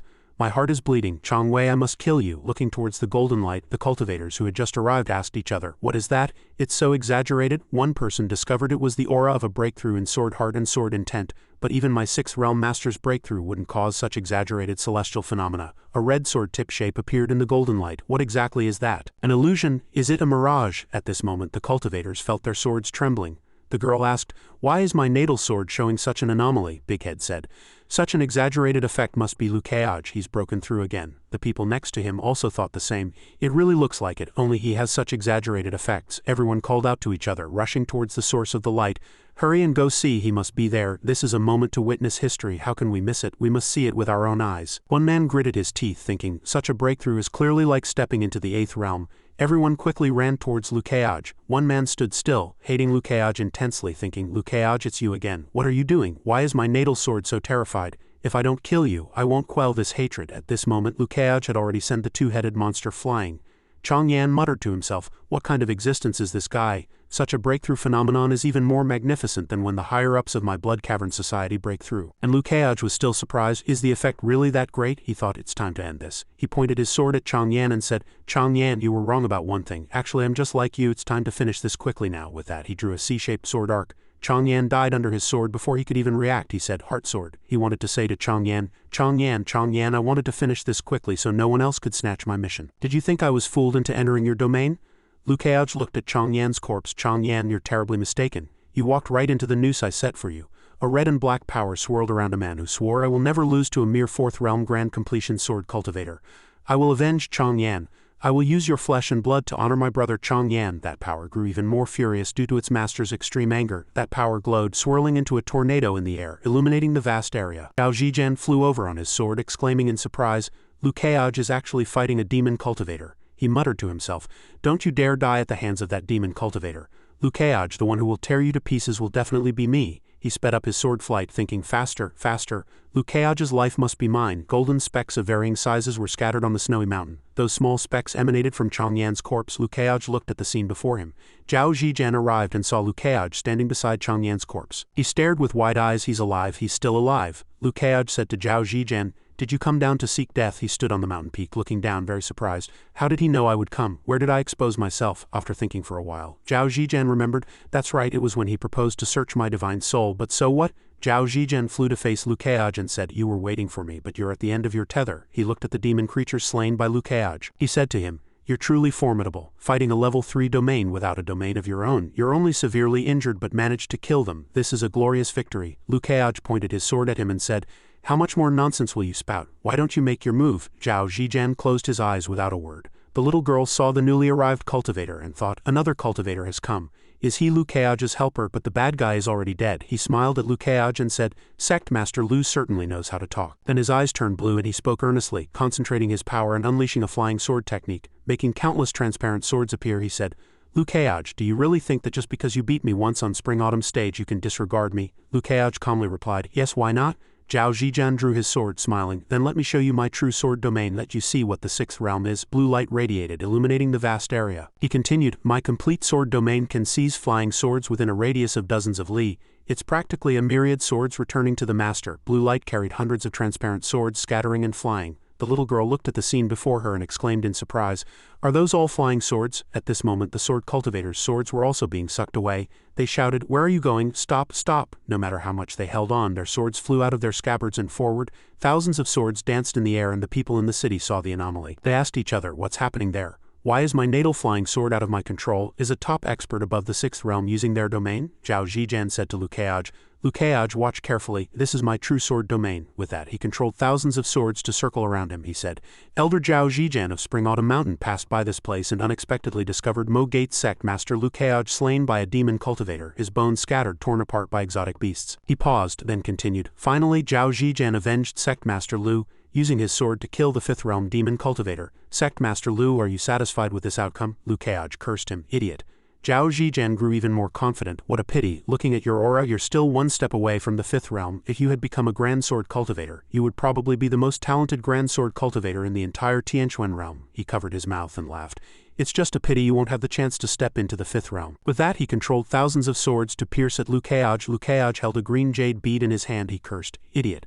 Zhao Zhijian saw the water orb in Liu Keaj's hand and asked in a panic, what is that thing? Liu Keaj gently squeezed it and the jade bead transformed into countless water droplets. Then he coldly replied, you'll know soon enough. Suddenly, water currents covered the surroundings, permeating into Zhao Zhijian's thousands of suspended swords, and his tone became somewhat uneasy. What are you doing? Suddenly, a look of terror appeared on his face. His veins bulged and he said arrogantly, but so what? Whatever you do, you're still going to die. Liu Keaj looked at him seriously. No, this time I win. Hearing this, Zhao Zhijian's face twisted with rage. He brandished his sword chi, charging at Liu Keaj, roaring, you're spouting nonsense. Thousands of swords rushed at Liu Keaj and he angrily roared, I will tear you to pieces. His veins bulged on his face, looking very terrifying. The charging swords were blocked by a colossal force, causing violent vibrations. Past images suddenly replayed. Xin Yan's voice was gentle. Keaj, you guessed wrong. Senior brother Zhao's magnified desire by his cultivation technique isn't jealousy. Liu Keaj asked in surprise. It isn't, she calmly replied. What was magnified in him is rage. Xin Yan recalled the fierce battle, continuing. Senior brother Zhao usually appears refined and composed, but in reality he's always suppressing his anger. There were rumors that during the extermination of the Underworld Society Demon Cultivator Organization in Beizhou, Senior brother Zhao once unleashed his rage. The scene was of blood and gore, bodies strewn everywhere. Voice remained steady. Those who witnessed it said Senior Brother Zhao was like a demon when he unleashed his rage. Back to reality, the scene was still of thousands of swords. Zhao Zhijian laughed triumphantly, roaring, "Liu Keaj, you'll finally be torn to pieces by me." His eyes were bloodshot. Suddenly, Liu Keaj calmly spoke, startling him. What's wrong?" Zhao Zhijian was furious. He unleashed his technique, commanding thousands of swords to charge forward, shouting, "Stop playing tricks, die." A chaotic battle erupted, swords clashing with another force, creating earth-shattering sounds. Zhao Zhijian was like a madman, his eyes bloodshot. "You're still not dead this time." Really?" Hundreds of Liu Keaj simultaneously appeared surrounding Zhao Zhijian. Perhaps he had used a clone technique. Zhao Zhijian was bewildered in the center. "He's in his own formation, but he's gone mad. What demonic art did you use? Where are you hiding? I'll kill, kill, kill." Hundreds of Liu Keaj flickered in and out of sight. He grew even more infuriated, his eyes bloodshot, wanting to rush forward and tear Liu Keaj apart. "I'll kill." He exerted all his strength, leaving him breathless. Suddenly, Liu Keaj's figure disappeared, making him think he had killed him. He gasped, muttering to himself, I won. Suddenly he froze. The sky suddenly turned dark, making him afraid. What's going on? How did it turn night? It was clearly daytime just now. He stammered, looking at the sky. No, a light streamed from a strange moon-like object in the sky. Zhao Zhijian vaguely said, "That's not the moon, that's." He was utterly dumbfounded with surprise. That was the jade bead Liu Keaj had taken out. Liu Keaj's figure blurred again within the moon shape formed by the jade bead. He stammered in terror. That's Liu Keaj manifesting a giant figure in the sky, or still that same old phrase, is that so? Zhao Zhijian went mad. The demonic power emanating from him turned crimson, and he screamed, "I'll kill you!" Carrying that terrifying power, he swiftly charged into the sky. "I'll kill you!" Zhao Zhijian rushed forward at extreme speed, bringing with him a rain of swords. Murderous intent was thick, and a loud bang erupted, illuminating the entire sky as two powerful forces collided. A deafening explosion sounded in the air, sending shattered rocks flying everywhere. Zhao Zhijian spat out blood and collapsed in the ruins, yet he laughed wildly. "I won. I finally won against you, Liu Keaj." Suddenly he spat out a large mouthful of blood. It was then he realized he was injured, and his voice became panicked. "My blood?" Blood gushed from all over his body, making him unable to feel happy any longer, and he screamed in terror, "What in the world is going on?" Zhao Zhijian looked at himself, covered in blood, and fearfully said, "How did I get injured?" "I was clearly still." He was too scared to finish a sentence. He stood in the sword formation, gazing at the moon shape he had set up in the sky. That moon emitted a dazzling blue light, leaving him dumbfounded. Suddenly a sword pierced directly into his chest, blood splattering. It was Liu Keaj's sword. Liu Keaj said, "I originally wanted to cut off your neck, but I didn't expect your neck to be quite tough, so I could only pierce your weak point." He questioned, "Didn't you say I had no chance of entering the fifth realm?" As he spoke, Liu Keaj brandished his sword and blood splattered. Liu Keaj asked, "But what now?" Before his words faded, the fifth realm manifested. A golden light descended from the sky, and Liu Keaj's eyes shone brightly, his entire being seemingly enveloped in a halo. He continued, "I have already entered the realm of a grand cultivator." He pointed his sword directly at Zhao Zhijian, smiling arrogantly. "Now I can cut off your neck." The sword tip carrying golden light pierced into Zhao Zhijian's body, leaving him stunned. Black blood mixed with blue light, a golden sword energy like fire streaked through the air, and his head fell to the ground with a thud. His stiff face dropping, Liu Keaj stood calmly before Zhao Zhijian's headless corpse, retracting his sword, and said indifferently, "I won." Before Zhao Zhijian's gradually dissipating corpse, Liu Keaj spoke. "Do you know why you lost?" "Beneath the countless flying swords in the air," he continued, "it was precisely because of your sword domain, because you fragmented your divine sense to control these flying swords. Moreover, the Moonfall Eye can control the minds of those below the 8th realm. Although it's only a subordinate item, once was enough," Liu Keaj added. Suddenly, swarms of flying swords rushed towards the ground. Liu Keaj waved his hand, and water power surged from within him, enveloping those flying swords. All the charging swords immediately stopped hovering in the air. Liu Keaj stood within the vortex of swords, his voice filled with majesty. "As long as it's water, all obey my command." Seeing that scene, swarms of sword cultivators appeared from nowhere, and one person shouted, "Hurry, my natal flying sword is being pulled over." Another person, wanting to join the excitement, interjected, "There's also the aura of powerful demon cultivators and demon warriors over there. It seems like a battle is happening. Let's go see." Another person in the crowd spoke, "Which senior has caused such a huge heaven and earth anomaly? I'm so excited." A calm and cautious old man said, "Wait everyone, what's that?" On the distant mountainside, thousands of swords rushed forward at high speed, and one person shouted, "Those are our natal flying swords." All the sword cultivators retrieved their swords. Liu Keaj's voice sounded, "The demon who borrowed swords has been slain by me, Liu. Now I return the swords to you all." Thousands of swords returned to their respective owners. Liu Keaj had dealt with Zhao Zhijian, and he was secretly delighted. He had also touched the treasure. Next, Liu Keaj suddenly became serious, and water power enveloped him. This kid is good. Because he had broken through the 5th realm, the energy in his body began to fluctuate. First was the water power. Liu Keaj stood between heaven and earth, absorbing the abundant water power, a very satisfied expression on his face, but he was also calculating in his mind. I must find a place to stabilize my realm quickly, otherwise wherever I go it will be flooded with water. Lucaoge's sharp eyes narrowed slightly, almost forgetting her, probably an unlucky little girl taken hostage by Chang Wei. Dark power enveloped the small house and the kidnapped little girl was tied up inside. Lucaoge thought first, I'll release her bindings. He cast a spell, thinking, I can't form a karmic tie. This child is not suitable for cultivation. In an instant, the ropes binding the little girl were severed. As soon as the little girl left the small house, it split in two. The newly rescued little girl turned around and was stunned. Lucaoge looked blankly at his fingers, thinking, what's going on? I clearly only used a tiny bit of sword energy. Suddenly, a black aura emerged from beneath Lucaoge's feet. He looked blankly at himself, enveloped in that black aura. Is this my sword domain? Has it taken shape? A strange voice sounded. My current state is very peculiar. Lucaoge stood opposite and asked, May I ask who Senior is? The man spoke, his tone very calm, his demeanor composed. Ding Te, I am from the Sword Sect's Black Bamboo Forest, Li Changkung's senior brother. Lucaoge met Sword Venerable, and he immediately respectfully cupped his hands and bowed to Senior Sword Venerable. Sword Venerable smiled and looked at him. Why don't you go into seclusion here? I will protect you. Lucaoge thought, I had planned to find a place to seclude myself. After all, I just killed an elder of Spring Autumn Mountain. But with Sword Venerable protecting me, I can go into seclusion anywhere. He hesitated, asking himself, what does Senior Sword Venerable think about me killing the Spring Autumn Mountain elder? Sword Venerable, as if hearing his thoughts, immediately said, Since he wanted to kill you, it's only natural that you killed him in return. Lucaoge was surprised. This principle seemed simple, but it was clearly favoring him. After all, Senior Sword Venerable didn't know why Zhao Zhijian wanted to kill him. Sword Venerable continued, as for Spring Autumn Mountain. As he spoke, he unleashed his power, raising a mountain to enclose the two. Sword Venerable sat down calmly and said, I will send a flying sword message, and you won't need to worry about those trivial matters in the future. Lucaoge heard this and was stunned, then filled with joy. What's going on? Is Sword Venerable being too good to me? This isn't just sending a message, this is clearly using Sword Venerable's prestige to protect me. He suddenly thought of a possibility. Could it be that Senior Sword Venerable sees me as a junior in the family because little Lizzie is his junior brother's disciple? He flashed a smug smile. Although he wasn't entirely sure, why would he pass up a good deal? Who would do that? Lucaoge also quickly sat down, not forgetting to say, Then I'll trouble Senior. Sword Venerable continuously flipped through the scripture in his hand, and Lucaoge was suddenly startled, thinking, Does Sword Venerable's black bamboo slip contain some kind of fortuitous encounter? His eyes sparkled, and he muttered softly as the system sensed a golden light appearing around the scripture, but the result left Lucaoge somewhat disappointed. It was really just a bamboo slip, he secretly thought. Then I'll start claiming the rewards. Meanwhile, in another place, everyone was frantically searching for their swords. My sword, I finally found you, my darling. My life, it's over there, one of the people who retrieved their sword asked in astonishment. Did you feel anything from your natal flying sword? The others immediately replied, We felt it. It conveyed very complex emotions, awe, fear, revulsion. Everyone looked in unison at the stone wall erected by Sword Venerable. What exactly was happening inside? One person tightly clasped his hands, nervously saying, Quick, open the forum. The forum was currently filled with shocking news. Lin Ali was actually in that kind of attire in the live stream room. Lucaoge is leaving Spring Autumn Mountain. Quickly stop him. I broke through the mountain realm today. Any brothers want to go together? Those who were intently reading the forum widened their eyes in surprise. Such a huge commotion. How come there isn't even a new message? Which mud pit did all the field reporters fall into? Hua Qian, standing nearby, was excitedly thinking, Damn it, Sect Master Lu is becoming more mysterious. His damnable sense of mystery. Lucaoge was currently focused on his own matters, golden light still surrounding him. Sword Venerable sat beside him reading, occasionally shaking his head, a helpless expression on his face. It clearly recorded incorrect information about Shu Kun. How could an exotic beast like Shu Kun sing and dance? It's incredible. Just then, Sword Venerable suddenly noticed Lucaoge opposite him.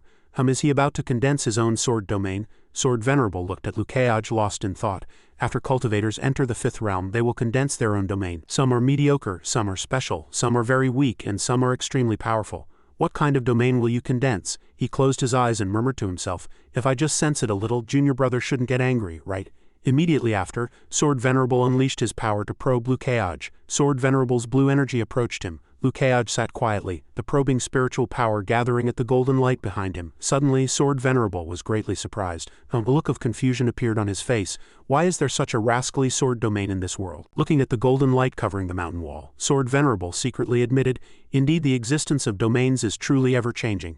A hint of surprise flashed in Sword Venerable's eyes. His domain could even seize the power of all surrounding existences, including the power of heaven and earth. After probing Lucaoge, Sword Venerable couldn't help but exclaim in admiration, The sea's power is all absorbed by him. In this special domain, the master of the domain might never exhaust their power.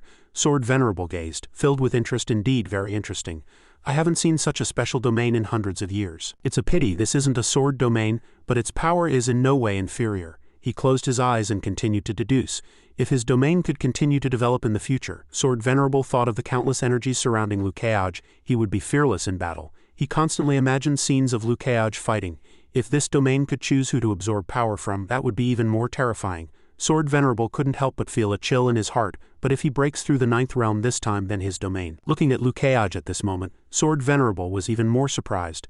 Isn't this the legendary realm above the 9th realm, the immortal realm capable of controlling heaven and earth? He radiated dazzling golden light all over. He opened his eyes wide, looking at the glowing Liu Keaj with a face full of surprise. Isn't this the legendary realm above the 9th realm, the immortal realm capable of controlling heaven and earth? Sword Venerable comforted himself, suppressing his trembling, and calmed down.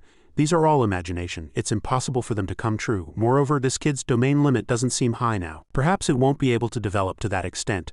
He tightly gripped the scripture in his hand and murmured to himself, "Read the book, calm your mind." A colossal fiery red form covered the entire sky, its purple eyes filled with murderous intent, foreshadowing that the newly summoned power had far exceeded ordinary limits. Sword Venerable stammered in panic. That's... He looked at the giant, fiery red figure, somewhat confused.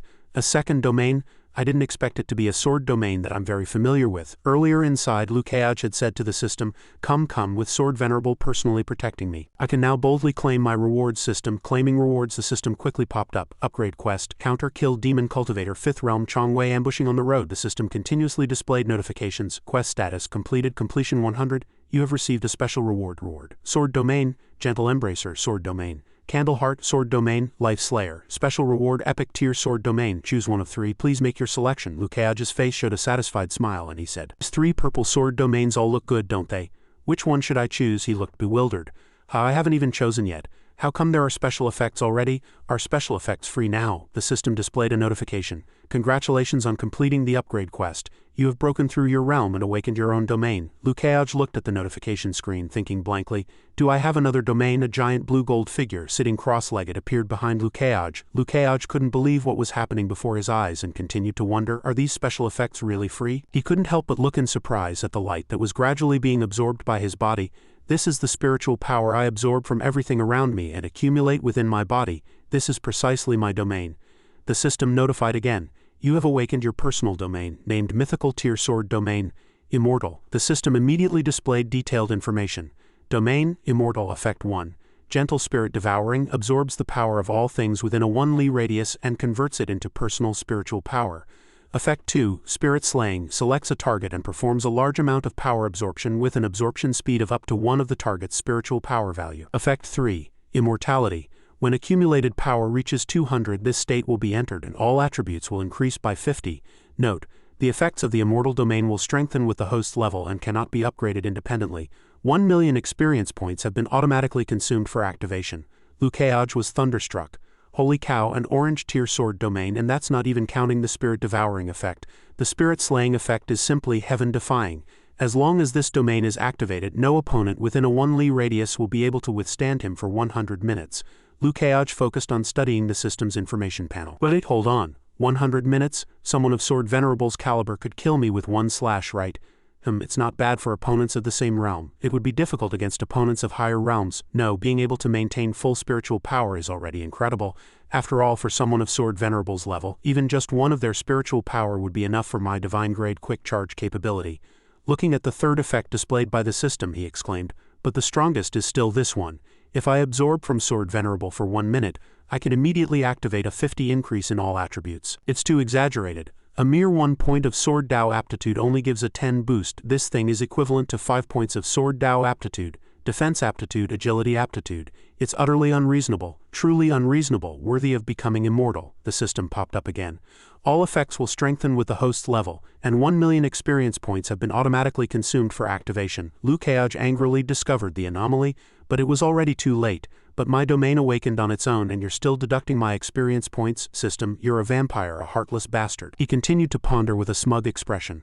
These can increase with my level. When I reach level 7 or 8, perhaps I can absorb 20 per minute. That would be quite interesting. No one would be able to stand before me for 5 minutes. After 5 minutes they would collapse from being drained dry by me. Hee, that's so satisfying. Liu Keaj recalled, oh no, it used to be me who got drained dry. He let out a sigh of relief indeed. Things turn around eventually. Now it's my turn to drain others dry. Speaking of which, if I always use this on Xinyan. Liu Keaj's mind was filled with extremely lewd thoughts at this moment. Can I break through her defenses? Immediately after, he quickly snapped out of it. What am I thinking? I haven't even claimed my rewards yet.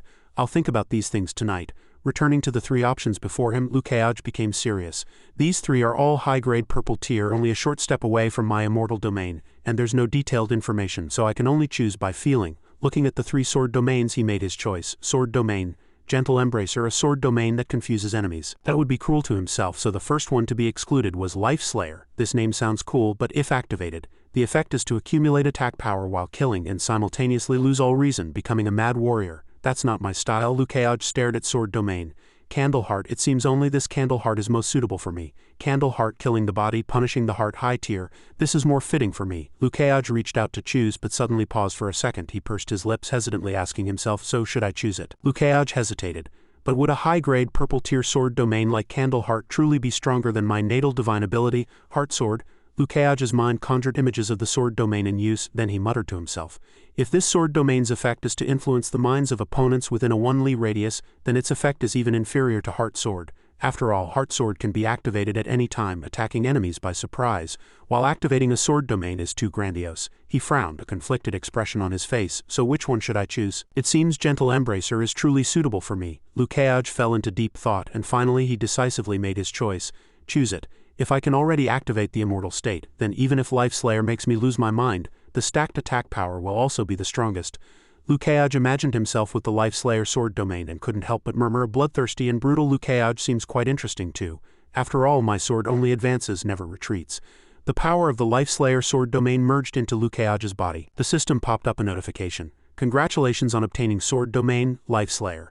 The detailed information panel began to display. Sword domain, Life Slayer. Effect 1, living sword, each strike increases damage by 1, stacking up to 50 times.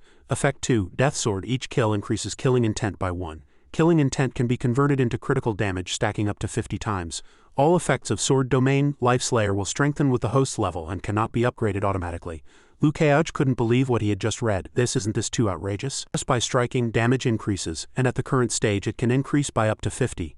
Liu Keaj leaned closer to the system notification and couldn't help but exclaim, the second effect is even more absurd. Increasing critical damage isn't just a simple damage increase. Normal attacks gain additional critical damage. After stacking fully, Death Sword can boost its damage by 100. He blankly spread his hand to calculate. Assuming I am in the immortal state, overall stats increase by 50, then fully stack living sword increasing damage by 50, which means a 150 multiplied by 150 damage increase. The damage increase obtained is 225, calculations raced through his mind, and at this moment with the added guaranteed critical strike for normal attacks, that's 450 damage. Then stacking Death Sword, increasing critical damage by another 50, this newly discovered fact shocked him. Meaning after stacking everything fully, one of my swords can deal 675 of normal state damage, and after stacking fully, one sword can instant kill a 5th realm peak 2-star. The more Liu Keaj thought about it, the more excited he became. If I could stack fully before fighting that kid, I probably wouldn't need Moonfall Eye's help, and I could fight him evenly. It's truly amazing. These 2 sword domains are simply incredible. No wonder they're so terrifying.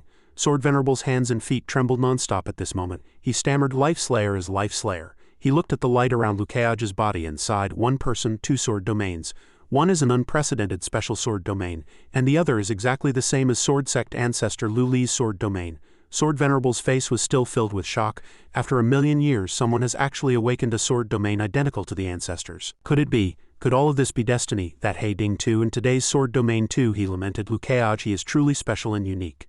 Sword Venerable looked up at the sky, his face full of relief. It seems heaven has not abandoned our people. Suddenly, Sword Venerable remembered something. He looked worriedly at Liu Keaj. But time is running out, you must be faster, faster. Meanwhile, in another place, a clear voice sounded. Master, I've brought Martial Aunt Zhang. The Saint Master said, I know. Junior Sister Zhang, please sit. Xinyan sat down, asking in confusion, Senior Sister, what can I do for you? The Saint Master asked her. Is Junior Sister planning to observe Spring-Autumn tomorrow? Xinyan replied coolly. Suddenly the Saint Master praised, Junior Sister Zhang is truly too beautiful. Hearing this, Xinyan immediately had an ominous feeling. Holy cow, Senior Sister isn't going to force me to try on various skirts again to achieve what she calls beauty, is she? I can't beat her and she always gets her way. The Saint Master looked at Xinyan's nervous expression and chuckled. Junior Sister, there's no need to be so nervous. Senior Sister isn't a bad person. Don't look at me like that. Xinyan responded with a dry laugh. She thought to herself, you're not a bad person, you're a scoundrel who forces people to change clothes. The Saint Master got straight to the point.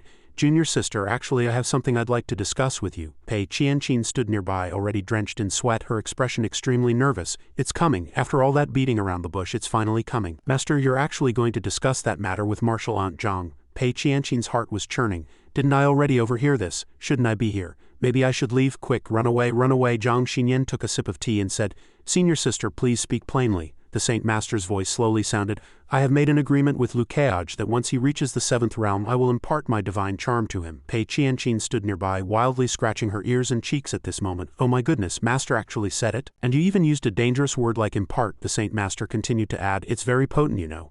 Pei Qianqin's face changed dramatically after hearing this. The imparting part was one thing but very potent. What on earth is this?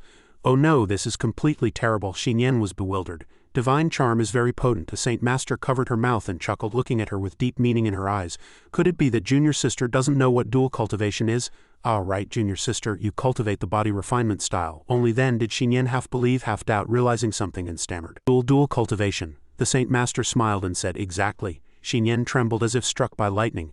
Senior sister, do you mean you want to dual cultivate with Lukeaj? The Saint Master decisively nodded yes. Pei Qianqin stood nearby, screaming silently, clutching her head. Master, why are you so calm? The Saint Master calmly continued. Junior sister, there's no need to worry so much. Actually, Lukeaj doesn't know the specifics of our agreement, and I made this choice because he is the most suitable candidate. The Saint Master's voice was steady and calm.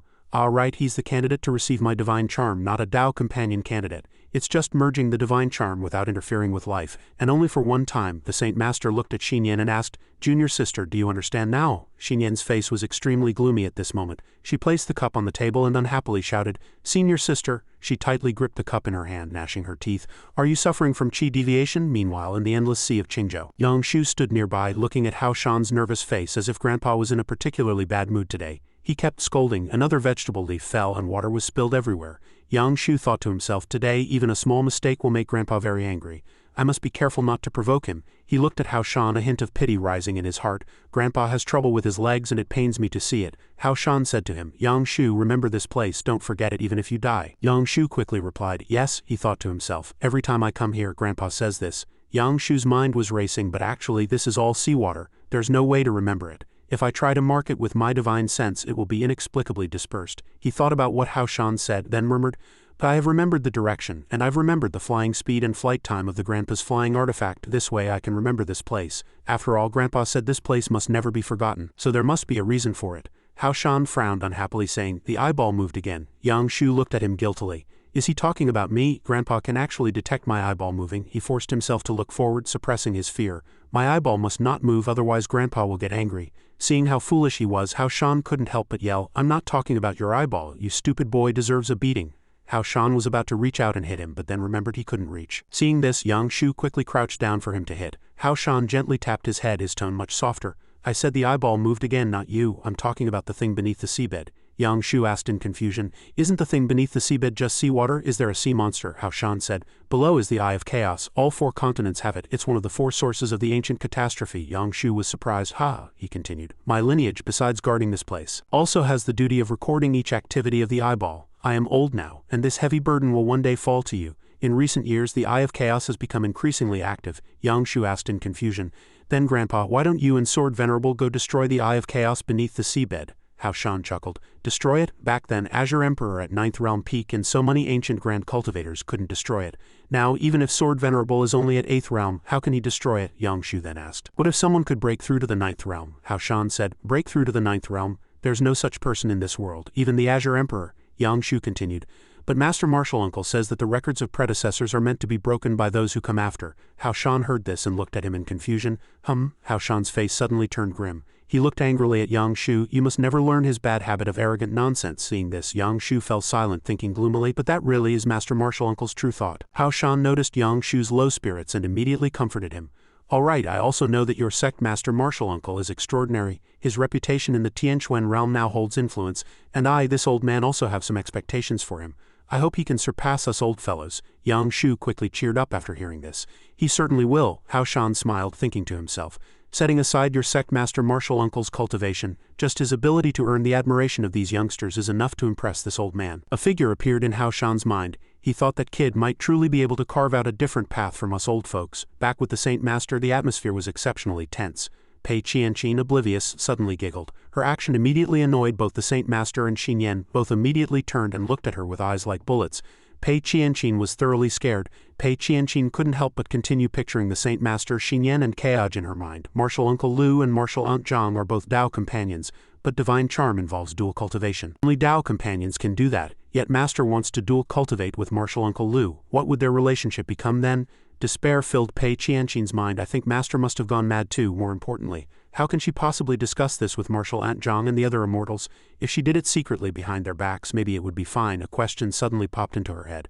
But since Master can bring this up to discuss with Martial Aunt Zhang, then wouldn't I also? Pei Qianqin shook her head wildly in agitation. No, Pei Qianqin, you must calm down. Seeing her standing there shaking like mad, the Saint Master and Xinyan exchanged bewildered glances. What's wrong with this child? The Saint Master said to Xinyan. Junior sister, how could I suffer from chi deviation? Perhaps you also know that after entering the heaven and man integration realm, no inner demons will arise. Zhang Xinyan was completely baffled by the Saint Master's words. Is she talking about inner demons? Is senior sister deliberately playing dumb, or is she genuinely foolish?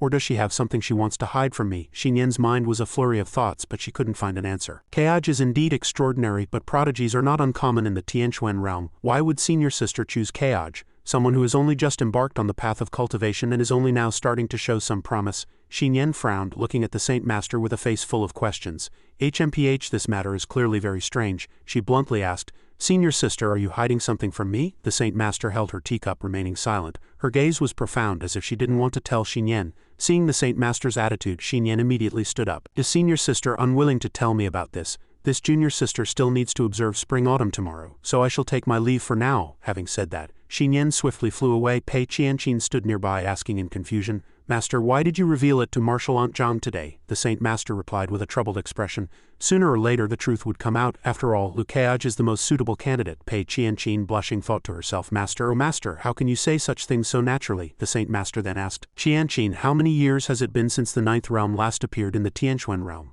Pei Qianqin thought for a moment, then quickly replied, About 10,000 years, I suppose. Why do you suddenly ask this, Master? The Saint Master smiled and said, Perhaps after Lu Keaj receives my divine charm, it will be a good time for him to break through to the ninth realm. Hearing this, Pei Qianqin cried out in astonishment, You mean Martial Uncle Lu is very likely to become the only prodigy in the Tianquan realm to break through to the ninth realm in nearly 10,000 years? The Saint Master put down her teacup and said with hesitation, Perhaps so. The Saint Master continued, her tone thoughtful.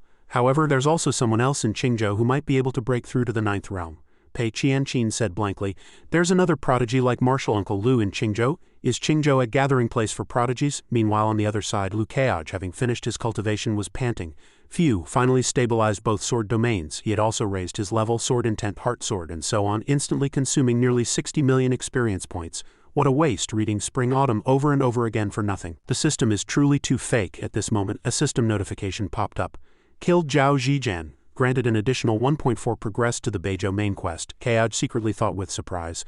As expected, Zhao Zhijian was one of the main bosses. This 1.4 is better than the Snow Wolf Kings, whether more or less. Truly, a person is inferior to a beast. Sword Venerable slowly approached from a distance and asked him, Young friend, are you awake? Keaj turned his head in surprise to look at him. Holy crap, I almost forgot. The world's #1 Sword Venerable is protecting me. After Lu Keaj finished his cultivation, he walked up to Sword Venerable and said, Thank you, Senior, for protecting me. Sword Venerable replied gently, It's a small matter. He continued speaking as he walked, and Keaj respectfully replied, All right, Senior, please go ahead. No sooner had Keaj finished speaking than Sword Venerable flew away, not forgetting to leave a small leaf for Lu Keaj. Keaj stood below, wondering in confusion. I am now a grand sword cultivator. What do I need a flying artifact for? Keaj secretly thought, even without relying on water power, I can still fly in the air. A girl stood in the distance, watching Keaj fly into the air, her eyes filled with surprise. Keaj really is like an immortal descending to the mortal world. Keaj stopped on a large rock. Keaj inadvertently noticed that this heavy rain was caused by the surging heaven and earth power within him, and it shouldn't harm mortals. Keaj acted immediately. He circulated his spiritual power and stopped the pouring rain. In an instant, the dark clouds dispersed and sunlight shone across the land. The girl standing below was still watching Keaj. The girl, hands clasped together, exclaimed enviously, This person can summon wind and rain with a wave of his hand. Looking at Keaj's figure in the sunlight, the girl thought to herself, He's not just like an immortal descending to the mortal world. Lu Keaj simply is an immortal. Keaj quickly caught up with Sword Venerable. Sword Venerable saw that Kaoj cared about the common people and smiled.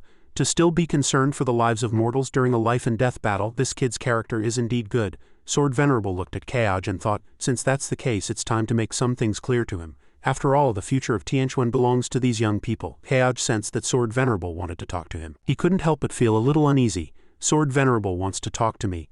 I wonder what about. He's not going to be like Lizzie's master and see my extraordinary talent and try to take me as a disciple, is he? Thinking this, he subconsciously made a gesture of refusal. That won't do. Apart from my father, no one else can be my master. Sword Venerable shattered Kaoj's fantasy. I'm quite curious about your two sword domains. How about you demonstrate a move or two for me? Kaoj quickly agreed, of course. A sigh of relief in his heart that startled me. It's just demonstrating my sword domain, no problem. But he suddenly realized something. Wait, a cunning smile appeared on his face. Don't I have a map of the Moonfall gathering place? Doesn't it require a team of level 50 players to go? Kaoj secretly covered his mouth, thinking it wouldn't be too much to go there with the #1 sword team, would it? He cupped his hands to Sword Venerable and said, Senior, my sword domain is a bit special. Demonstrating it in midair would be too attention-grabbing. I know a good spot. How about we go over there to demonstrate it? Hearing this, Sword Venerable agreed. All right, you lead the way then. The two flew up together, and Kaoj quickly said, All right, Senior, please follow me. He was already cheering with joy in his heart.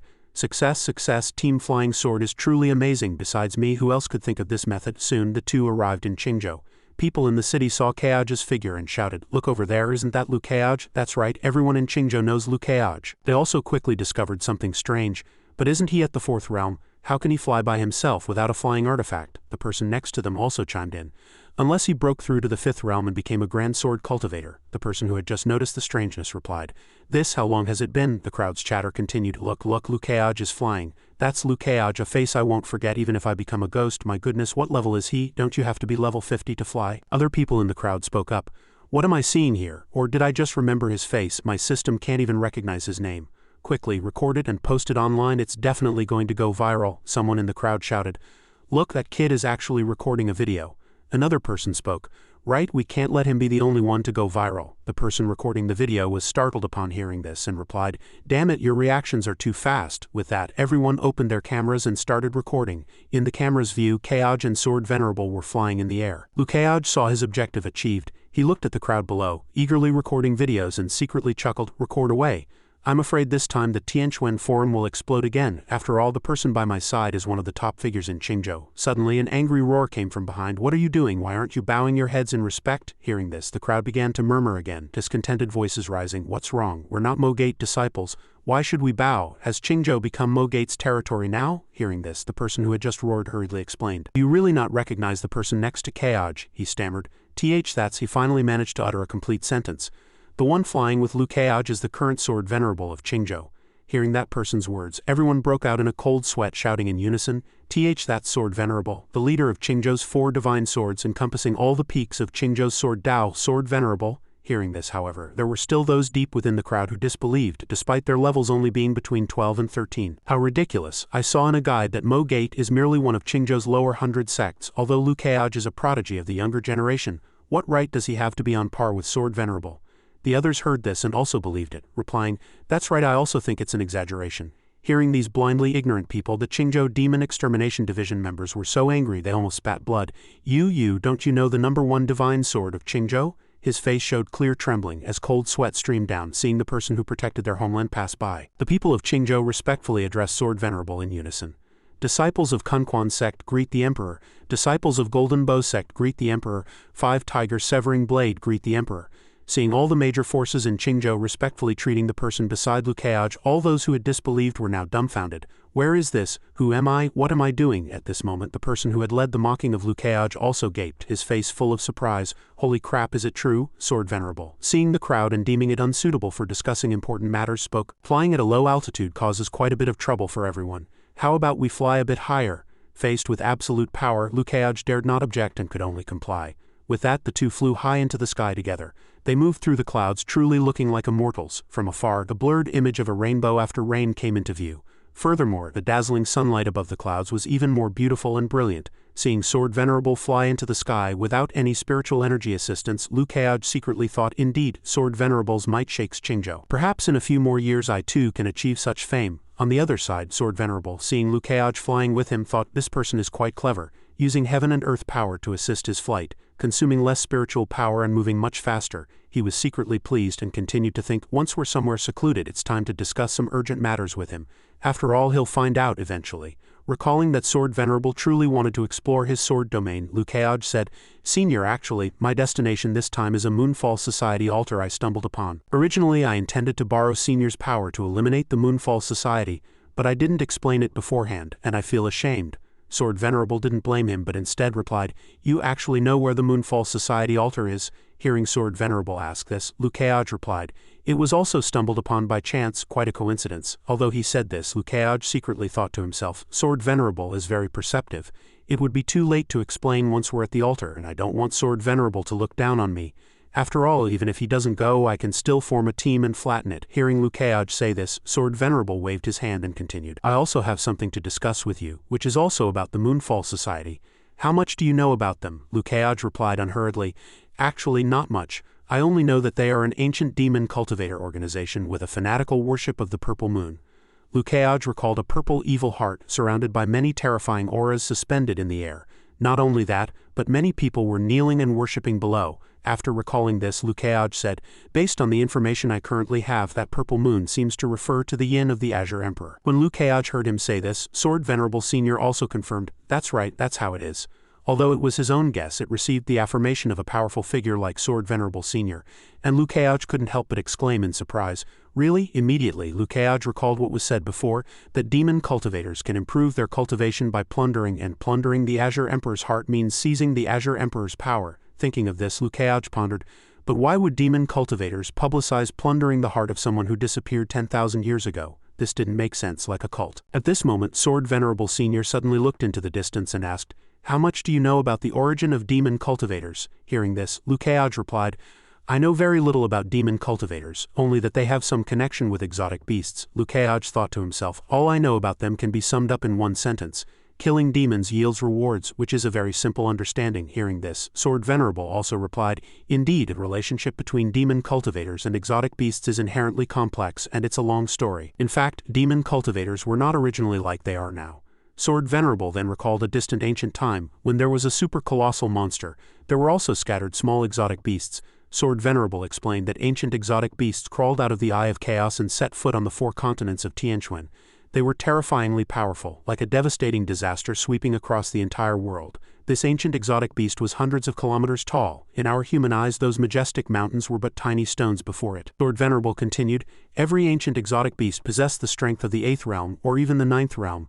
But even in the heyday of ancient cultivation, 8th and 9th realm cultivators were extremely rare figures. Faced with such massive monsters, humans were like ants before them." Sword Venerable then recounted, "Everyone fought desperately, and the entire cultivation world united for the first time to collectively resist a single enemy.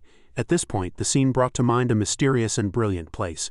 Thousands of people stood there densely packed. They stood layer upon layer on the clouds, and in the center stood a young man as if he were their leader." Sword Venerable continued, "But this great catastrophe only slightly eased when the Heavenly Tao joined the battle, however. Even with their participation, the human race was still at a disadvantage. If this continued, the Tianquan realm would soon be completely destroyed by the sharp claws and fangs of the ancient exotic beasts." The scene at this time recalled countless humans and monsters battling each other. It was truly an extremely brutal and cruel sight.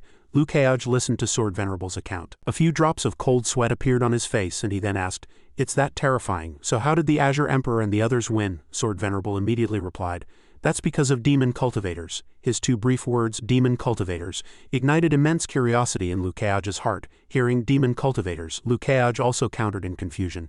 Demon cultivators, those demon cultivators who ride exotic beasts and do evil, how could they protect the Tianquan realm? Suddenly, Lukeage seemed to discover something, and with a look of horror on his face he shouted, "I know." This information struck him like a bolt from the blue. He suddenly realized ancient demon cultivators controlled some ancient exotic beasts and joined that great catastrophe. So that's it. Sword Venerable did not refute, but instead praised Lukeage. "That's right, you're truly clever." After hearing such a shocking story, Lukeage then asked, "But for demon cultivators to control exotic beasts, their cultivation must be equivalent, and they must possess the bloodline power of exotic beasts within them. When exotic beasts first appeared in ancient times, how could anyone have exotic beast bloodlines?" Sword Venerable replied, "Yes, there was one person. He risked his life to fuse the blood of an ancient exotic beast into his body." Hearing of such an extremely painful and highly enduring feat, Lukeage was also surprised. "No, really?" Sword Venerable continued. That's right, it was the Azure Emperor. He risked his life to fuse exotic beast blood into himself. He was the first demon cultivator. The scene again brought to mind the Azure Emperor sitting with difficulty holding a purple object with the phantom of an ancient giant dragon behind him. Presumably that was the exotic beast the Azure Emperor fused with to become a demon cultivator. Kaoj felt extremely bewildered. So the Azure Emperor was such a madman, fusing exotic beast blood, and if he failed he would explode and die. Sword Venerable looked directly at Kaoj's displeased face and cautioned, "This secret is now known only to a very few people, you should understand its gravity." At this moment, Kaoj was deep in thought. How could such a thing be spoken aloud? The demon cultivators who have plagued Qingzhou for 10,000 years are actually the bloodline descendants of our great hero, the Azure Emperor from 10,000 years ago. Damn it, if this kind of news gets out, the Tianquan realm will definitely collapse. As Kaoj pondered, Sword Venerable turned and walked away. Speaking to Kaoj as he went, "The ancient war was far more brutal than you or I know. Besides countless ancient exotic beasts, casualties were also increasingly severe. The lingering resentment and death energy on the Tianquan land gathered, and another almost unkillable existence was born, Pluto." As he spoke, he switched the scene to towering majestic mountains, with a blood-red sky burning with raging flames. Amidst countless flames there was an enormous figure, pitch black and looking terrifying. Sword Venerable continued, "Moreover, Pluto continuously absorbed the essence of cultivators and dead exotic beasts to strengthen himself, and also created countless ghost armies, even for the Azure Emperor and Eternal Emperor. If he did not act, the human race would face utter defeat." No sooner had Sword Venerable finished speaking than Kaoj said, "So at that time he fused exotic beast blood, becoming a half-demon body and the first demon cultivator. Since ancient times, the union of humans and demons only ever produced descendants of the mother's race, either human or demon. There was no such thing as a half-demon. This was precisely the secret of why the Azure Emperor was a half-demon." Kaoj looked at Wuhan expressionless. HMPH, when it was mentioned before that the Azure Emperor was a half-demon, "I truly thought he was born of human parents. Indeed, my knowledge is shallow. The Azure Emperor's greatness is beyond my imagination." Sword Venerable stood with his hands behind his back looking up at the sky. After the Azure Emperor successfully fused the exotic beast bloodline, many powerful individuals successively fused multiple exotic beast bloodlines. As he spoke, he envisioned those beings who were considered exotic beasts. These individuals were the first demon cultivators of ancient times. After fusing with the power of exotic beasts, these strong individuals' own strength improved to a certain degree. Coupled with the bloodline suppression formed against exotic beasts, they gained control, which directly led to a shift in the battle situation. Kaoj frowned and thought, "This is somewhat like learning from others' advanced techniques to counter them. But here's the problem. Don't demon cultivators all become bloodthirsty and brutal due to the influence of exotic beast blood?" Thinking of this, Kaoj broke out in a cold sweat. If those people became bloodthirsty and brutal, wouldn't the Tianquan realm have been destroyed long ago? Why does it still exist today? Setting aside his previous thoughts, Kaoj turned to Sword Venerable and said, "Senior Martial Uncle, demon cultivators are after all different from ordinary people. Exotic beast bloodlines will affect their minds. Wouldn't that cause even greater disaster for the Tianquan realm?" Hearing Kaoj say this, Senior Martial Uncle also turned his face and answered Kaoj's question, "You must understand what kind of individuals were those who became demon cultivators. Now I am known as the head of the 4 divine swords of Qingzhou, Sword Venerable of the Sword Sect, a figure revered by the people of Qingzhou. But I know that with my current 8th realm strength, if I were to participate in that ancient war, I wouldn't even be qualified to become a demon cultivator." Receiving Sword Venerable's answer, Kaoj responded, "That's right, those ancient prodigies who wanted to suppress the influence of exotic beast bloodlines could only describe it as easy and pleasant. After all, what they gained for some was karmic obstruction and inner demons. It would affect their entire lives, but for those with resolute Tao hearts it would only affect their mood for a few days." Suddenly, Kaoj and Senior Martial Uncle flew into the air together. Then Senior Martial Uncle said, "But the descendants of these people gradually started having problems. Those cultivators and demon races who fused exotic beast bloodlines, their descendants inherited the bloodline power." Kaoj glanced at Sword Venerable Senior Martial Uncle's face and replied, "Children couldn't control the curse within the bloodline power, which is why the demon cultivators everyone now reviles were born. But I have a question." Kaoj stood in the lingering twilight continuing, "Did none of those proud seniors fall back then? If everyone fought for the greater good, perhaps the demon cultivator legacy wouldn't have continued." Sword Venerable's expression turned grave upon hearing this, and he remained silent. After a moment, Senior Martial Uncle finally spoke, "This matter is very complex. If it's as I suspect, perhaps someone for the sake of their descendants or for some purpose betrayed their previous faction." Kaoj absorbed Senior Martial Uncle's words while contemplating, now understanding why Purple Moon wanted to seize the Azure Emperor's heart. After all, the Azure Emperor was the strongest demon cultivator. Kaoj thought, the descendants of heroes of old now become demon cultivators plaguing the world.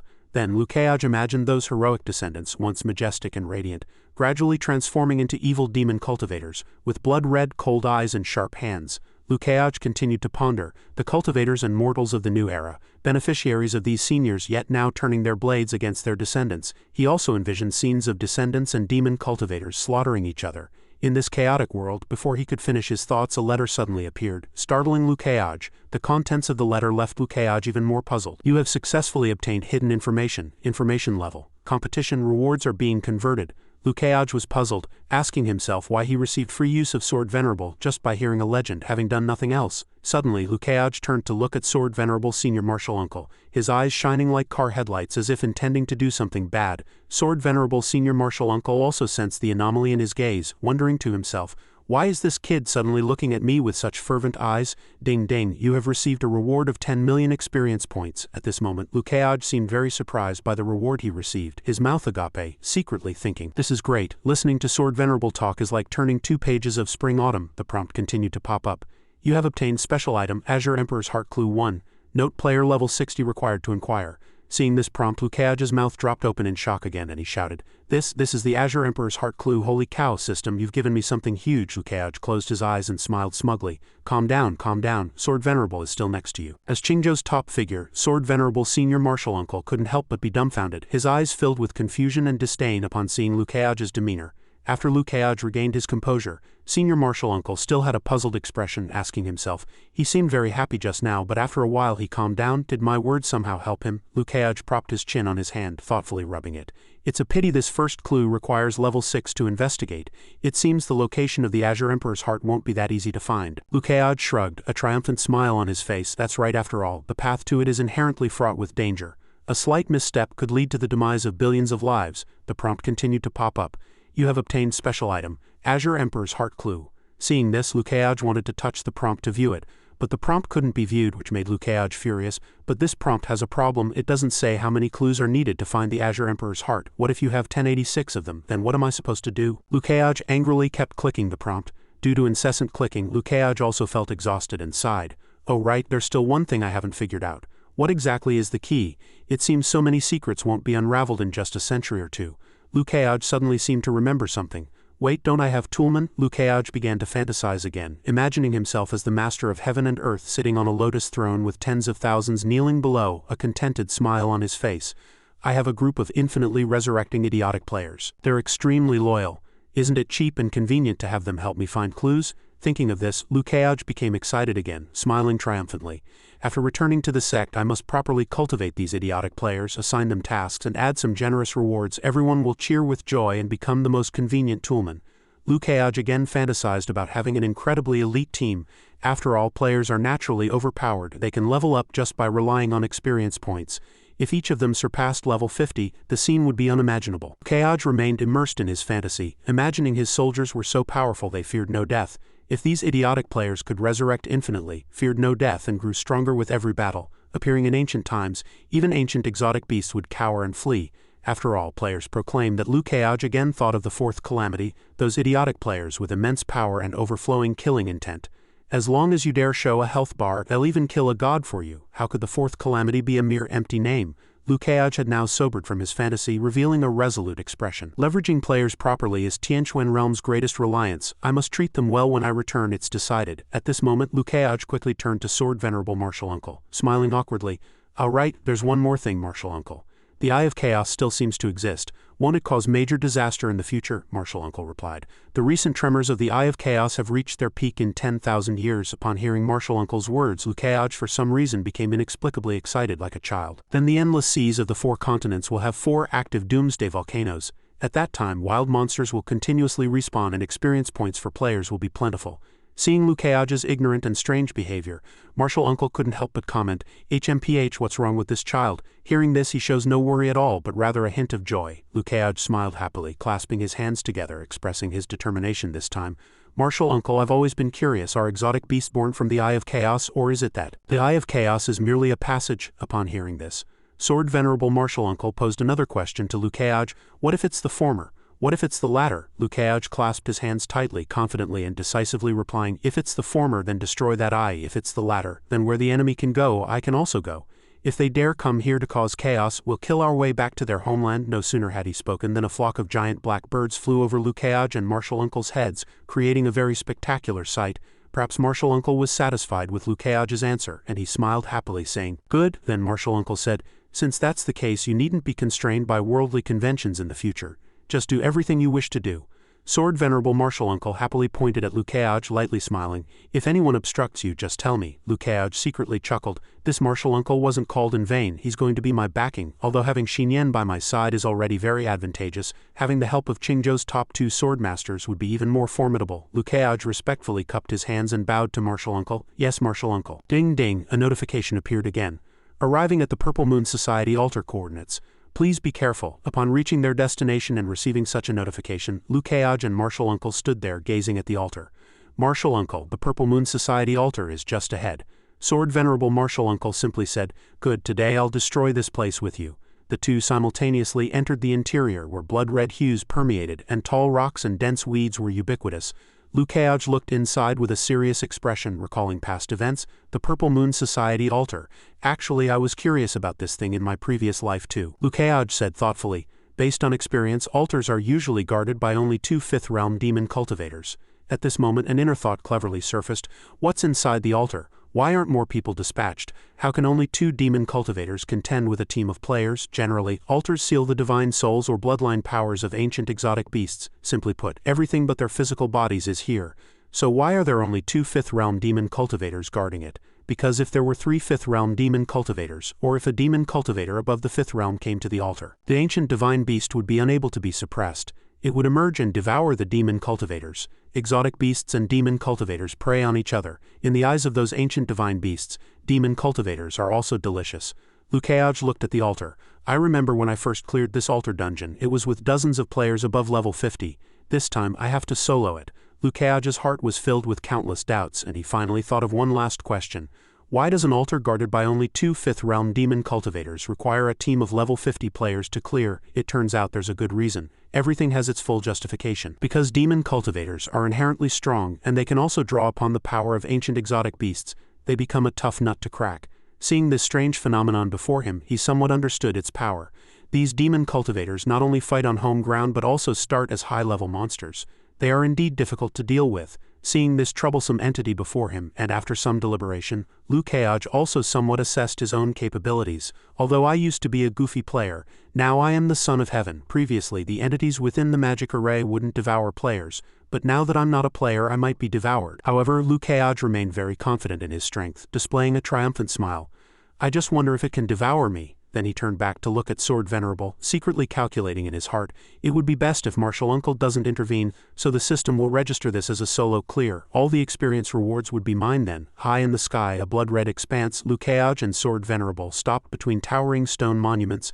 "Martial Uncle, this is the place." Sword Venerable didn't forget to carefully instruct him a few words before leaving. "Good, go ahead. Remember to use your 2 domains. I'm looking forward to it." Thinking of his military exploits and generous rewards, he couldn't help but secretly reveal a satisfied smile.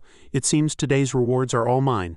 Living up to Sword Venerable's expectations, he began to infuse his sword with sword chi, wreathed in black aura, preparing for battle. Ahead, Martial Uncle can just watch. The system panel displayed, "You have discovered the Purple Moon Society altar, and a temporary quest has appeared. Quest Stage 1, eliminate the guarding demon cultivators. Quest reward, 10 million experience points and 1 item. Sure enough, everything has a price. It seems his efforts won't be in vain this time. The rewards are substantial, and such rewards are available even in the first stage. It seems those 2 guarding demon cultivators are not weak." Sword Venerable chose a comfortable spot to read, leisurely sipping tea. "Begin." Before long, Lukeage took the initiative to attack. First luring them out of their lair, he unleashed a surge of sword chi imbued with a powerful aura which spread out. He had waited here from dusk till now, eagerly anticipating their appearance. "Come out, my experience packs. Speak of the devil and he shall appear." 2 figures flashed into existence from somewhere, landing atop 2 stone monuments. First to appear was a red-haired woman, who looked like a docile demoness. Next was a purple-haired man, whose face was as taut as a bowstring. No sooner had they met than he furiously roared, "Who goes there?" Lukeage stood below, calmly looking up at them, appearing dignified. Sure enough, infatuation was incurable. The woman, before she could even react, was captivated by Lukeage's handsomeness, exclaiming, "Great sword cultivator." In contrast, the man only cared about Sword Venerable's appearance, frowning displeased. "Ly, never mind that fair-faced fellow. I can't discern the cultivation level of the person behind him." Sword Venerable continued to calmly sip his tea, and the woman, unable to anticipate, said, "I can't discern it either." Seeing that their opponents still seemed to hold unsolved mysteries, engaging in battle now would likely be disadvantageous.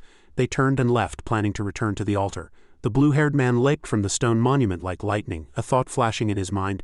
Since I can't discern his cultivation level to be safe, why not awaken the altar and let it deal with him? Lukács hadn't made a move earlier because he was busy analyzing their every action. One thing greatly puzzled him. These two guys are a bit off. How can villains actually use their brains? Sword Venerable, still ignoring worldly affairs, concentrated on turning the pages, leaving the stage for Lukács to perform. When they attempted to slip away, Lukács gave them no chance. Even with wings they couldn't escape as a green aura blocked the two. Seeing that escape was no longer the best strategy, the two couldn't help but wonder, space restriction, he's blocked our retreat. What cultivation level is this? Who exactly is this person? Lukács stood before them, sword on his back, proclaiming loudly. You two need not fear, your opponent is me. The blue-haired man, having just heard a few boasts from him, couldn't bear it and rushed forward, intending to teach him a lesson.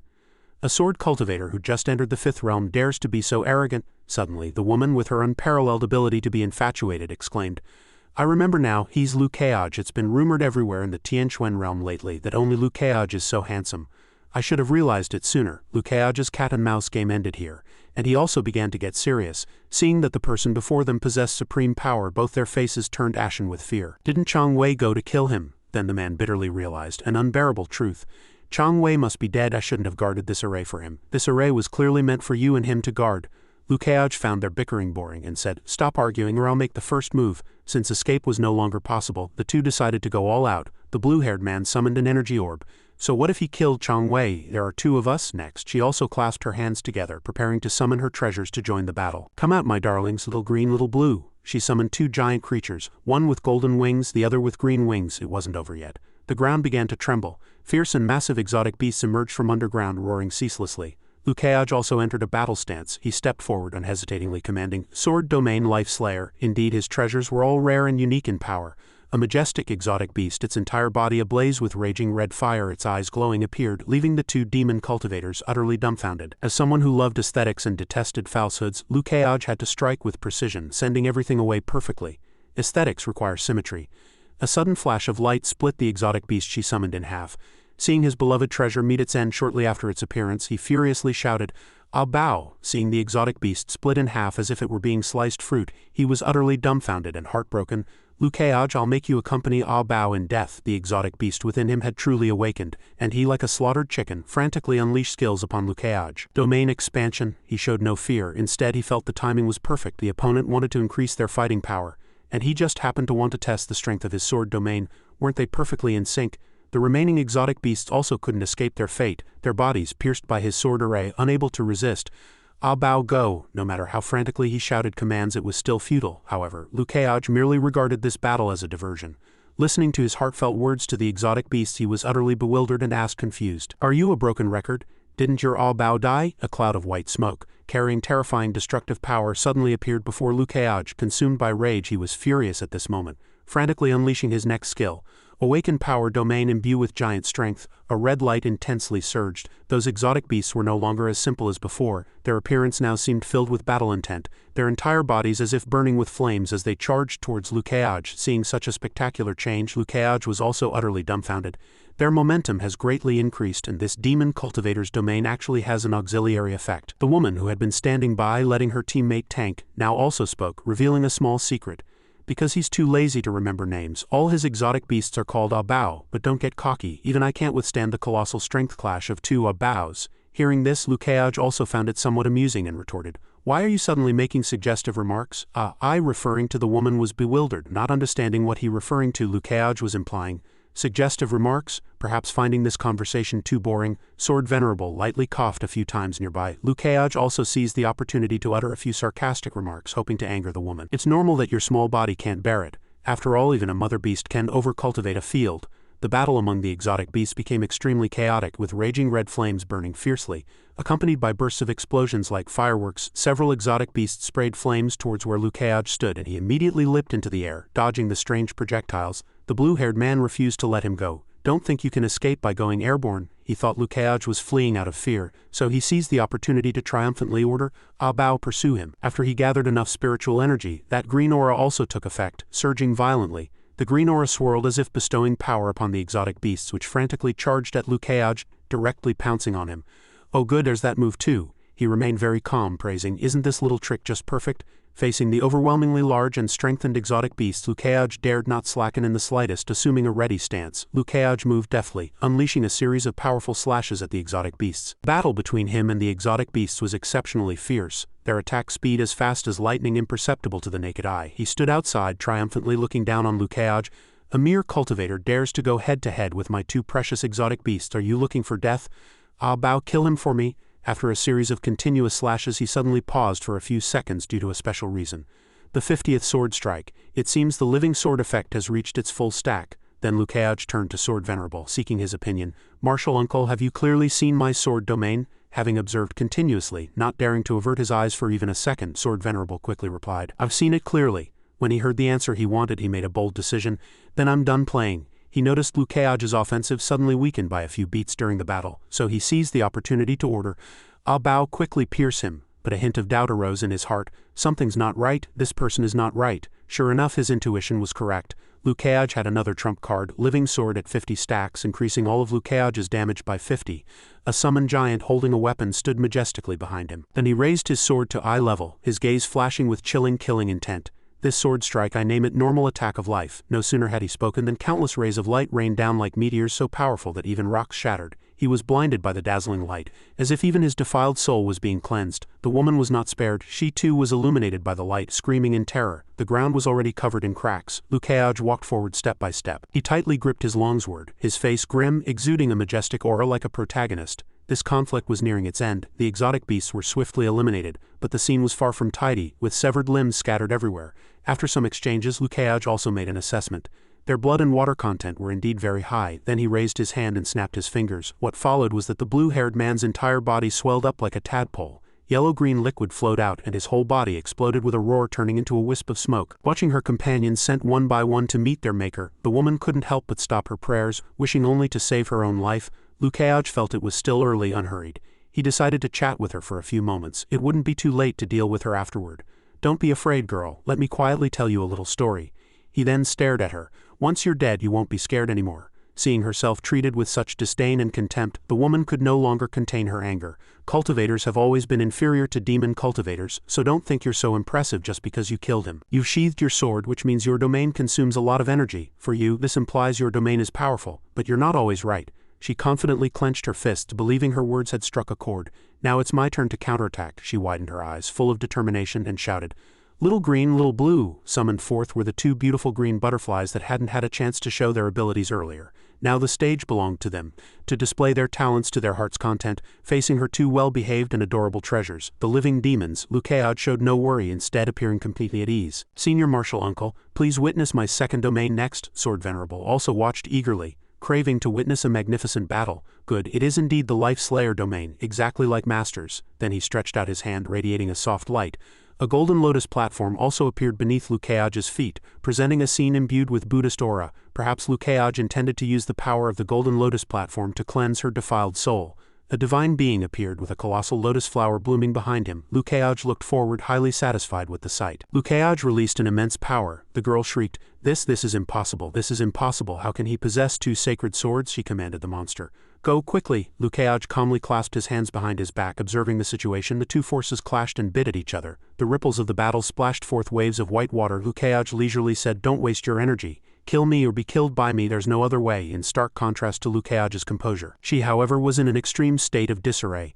I will fight you to the end, she shrieked madly, activating the demon ghost city and unleashing thousands of demonic powers which surged like a river.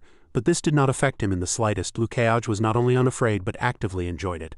What a windfall this was. Her vibrant butterfly wings also unfurled. She had now transformed into another form, flying into the air with her dual wings. He pondered for a moment, then raised a hand to his chin, feeling something was amiss. He had never seen this attire in his previous life. Before Lukeaj, she somewhat strangely merged with little green and little blue, and specks of light scattered from her wings, illuminating the night sky. She hadn't acted rashly before the battle, but had taken some time to weigh and calculate. As long as her scales spread over his body and made contact, he would die under her demonic fire.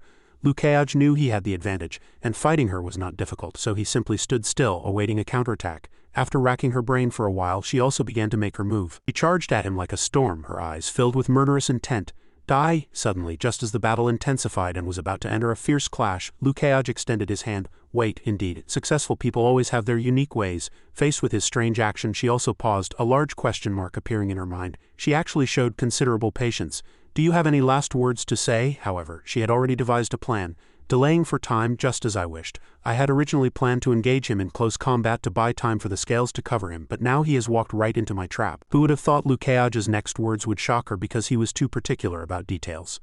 Girl, you're wearing too little. If we engage in close combat, you'll be at a disadvantage. Already agitated, she found Liu Kai'aj's next action extremely unpleasant and unacceptable. She quickly retorted, so you're a hypocrite. If you see me at a disadvantage, then just close your eyes and don't fight. Hearing that she had 2 ears but misunderstood his meaning, he waved his hand indicating she was wrong, then explained in detail, it's not you who'll be at a disadvantage. It turned out Liu Kai'aj was too narcissistic. He raised a hand to his chin saying proudly, it's rather that a man like me being defiled by your kind would make my Dao companion very angry. Sword Venerable, listening nearby, saw Liu Kai'aj being so glib and incorrigible, and couldn't help but smile wryly. Speechless. So many words to say, she saw Liu Kai'aj constantly joking instead of taking the fight seriously, which angered her so much she nearly transformed into a lion wanting to pounce and devour him alive. You scoundrel, I'll kill you. She entered super berserk mode, raising her hand and flinging scales that covered Liu Kai'aj's entire body. My demonic fire can burn all things, no one below the 6th realm can resist it. You're already covered, you fell for it. Hearing this, Liu Kai'aj pretended to be an innocent little deer and mockingly retorted, is that so? Then try activating your power. Since he liked it, she indulged him. She roared frantically, pouring all her strength into sending Liu Kai'aj to his death, just as if you wished to die. Wait, something's not right. As she stood there, tense and dashing, she suddenly took a sharp turn, froze in place for 5 seconds, and then the veins on her neck bulged. It seemed she had encountered some problem. Underestimating others yet thinking herself clever, she was still too naive. Before she could even touch a single hair on him, she was countered, her body curling up, eyes rolling back as if her soul had left her. What exactly is going on? My face, my hands, my spiritual power. How is my spiritual power empty? He trembled, saying, what did you do? You clearly didn't use any domain spell. Liu Kai'aj leisurely swung his left arm. You mean this movement? He grinned slyly. I just thought I could look cooler, so I casually made a few moves. Didn't expect it, did you, old hag? My immortal domain can be activated at any time whenever I want. At this moment, a golden light emanated from a colossal lotus flower behind Liu Kai'aj, gradually absorbing the green light. He clasped his hands behind his back, sneering. I've been absorbing your spiritual power from the very beginning. The person's body was curled, face twisted, a mere skeleton remaining, shouting, you are truly venomous. No sooner had he spoken than he turned into a wisp of smoke before Liu Kai'aj. He stood with his hands behind his back, calmly saying, she plundered so much spiritual power to maintain her youthful appearance. It seems even a demon cultivator is still a woman. This is all karma. Sword Venerable walked past him and said, your 2 domains are indeed very strong in actual combat. I was surprised by your clash with an opponent of the same realm just now. Liu Kai'aj replied with a smile. Senior Martial Uncle misunderstands, they were just too weak. Sword Venerable's face showed bewilderment, cold sweat on his forehead, and he quipped, this child, but the battle here isn't over yet. As he spoke, a purple light suddenly flared and voices within echoed before them. Sword Venerable looked thoughtful as if something had awakened. We haven't even entered the array yet. Do you know why they awakened? He replied leisurely. I know, because my immortal domain unintentionally absorbed their spiritual power just now, so I can sense them. Presumably they are usually supplied with spiritual power by the Purple Moon Society. This is probably their first time having their spiritual power absorbed. The purple glowing mass began to roar frantically again. Liu Kai'aj continued, after having their spiritual power absorbed by me, I suppose those 3 guys are very angry. Judging by the situation, they probably want to come out and devour me alive to vent their frustration. Possessing the dragon soul of a dragon beast as well as the bloodline power of the 3-eyed bronze tree and the sky-swallowing whale, these 3 ancient exotic beasts were all 8th realm during their lives. Sword Venerable thought again. This altar is not simple at all, he thought in surprise. How is this possible? 3 ancient 8th realm exotic beasts, no wonder even I feel suppressed. He reached out and placed his hand on Liu Kai'aj's shoulder, comforting him. Don't worry, now they are merely 7th realm souls. Liu Kai'aj breathed a sigh of relief. As expected of Sword Venerable, he could suppress the pressure of ancient exotic beasts with a mere wave of his hand. I wonder if these things can allow your immortal domain to absorb enough spiritual power, he mused. Absorb their spiritual power? Sword Venerable looked at him sternly. The colors emanating from those powers also changed accordingly. He smiled and said, try absorbing them. Liu Kai'aj looked bewildered. It was indeed Sword Venerable. The Purple Moon Society needed to establish an altar to worship 3 ancient exotic beasts. While he could suppress their power with a single finger, he waved his hand. Excellent, simply flawless. Then let me absorb to my heart's content. All that spiritual power was absorbed into his body. Just one gulp and it's almost full. Am I going to self-destruct? But if it's full and I don't use immortal ascension, what will happen? I won't self-destruct, will I? Luke swelled up as if he had gained dozens of pounds. He secretly thought, no way am I really going to self-destruct. I'll definitely die then. The system immediately popped up a notification. Due to the altar's unique nature, spiritual power can be separated into forms.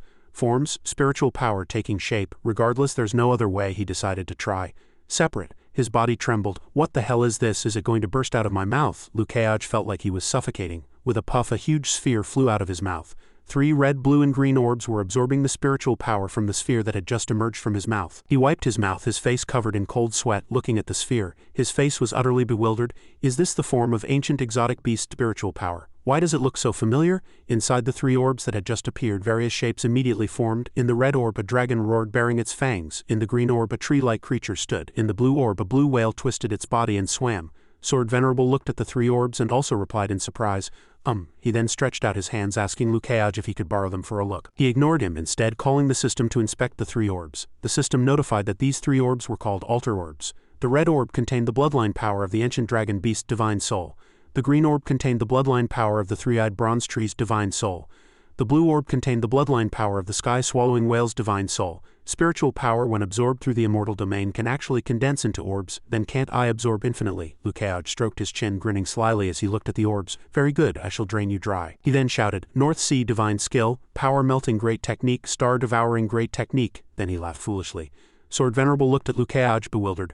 I'm 60 years old this year, and I've never seen such a situation. I hit him a few times. It's clearly all sword domain power, yet how does he come up with these unheard-of move names? It seems I'm truly old. This is indeed a world for the young. He held the 3 orbs in his right hand, observed them carefully, and thought, but these things really resemble those others. Is it truly a coincidence? Luke meanwhile, was engrossed in playing with spiritual power. It seemed spitting them out from his mouth is too slow. He could also condense them with his fingers. He just stood there, waving his hands, moving the orbs, foolishly shouting, I'll keep condensing, keep condensing. But those lights still resisted him. His face was pale as if he was about to suffocate. Great, how much longer can these 3 guys resist? If they keep resisting, I'll be drained into dregs. Suddenly a loud bang erupted. Luke foolishly thought, what's going on? Are these 3 old geezers still trying to fight to the death? With a thunderous sound, huge rocks exploded and flew everywhere, followed by the appearance of a deep pit. He widened his mouth. What? I destroyed such a huge altar, he thought. Oh my goodness, what should I do now? Sword Venerable stood by, leisurely saying, those 3 ancient divine beasts have been completely drained by you. The altar and the exotic beasts are interdependent. If the power of the exotic beasts is lost, the altar will be destroyed. Furthermore, the power within these 3 orbs is precisely the power of the ancient exotic beasts within the altar. Your sword domain has sealed their power, he then said more seriously.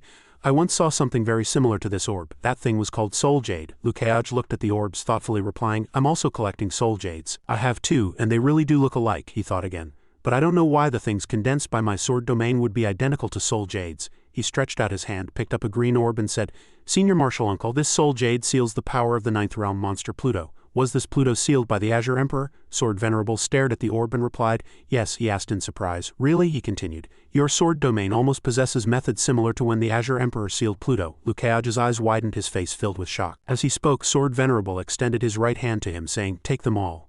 Then he took out a box from his person and said, You are collecting Soul Jades, these things will surely be useful to you. He reached out and opened the box, then his mouth fell open. So many Soul Jades, he awkwardly revealed a blank expression. Martial Uncle, are all these for me? Sword Venerable smiled and replied, Yes, because you are collecting them. They will certainly be more useful to you than to me. Lukeage curiously asked, Then Martial Uncle won't ask why I'm collecting them. He replied seriously, You have your uses. Why ask so many questions? His smile was radiant, simply perfect. Why ask too many questions? Better to cling tightly to this powerful figure. Lukeage immediately unleashed his spiritual power. Such a grand victory. I heard some darlings directly sent me 2 such huge tickets. How blissful! Lukeage's face immediately flushed with excitement, radiating heart-shaped light. Then this lord truly loves you all to death. Lukeage smirked, secretly lamenting. Huo Ting, you are truly lucky. Your master has once again stirred up a huge wave for you. Just wait to level up. The more he thought about it, the more narcissistic he became. Perhaps I have already fought the weakest 9th realm expert in history with the Soul Jades. Speaking of this, he paused, then corrected himself.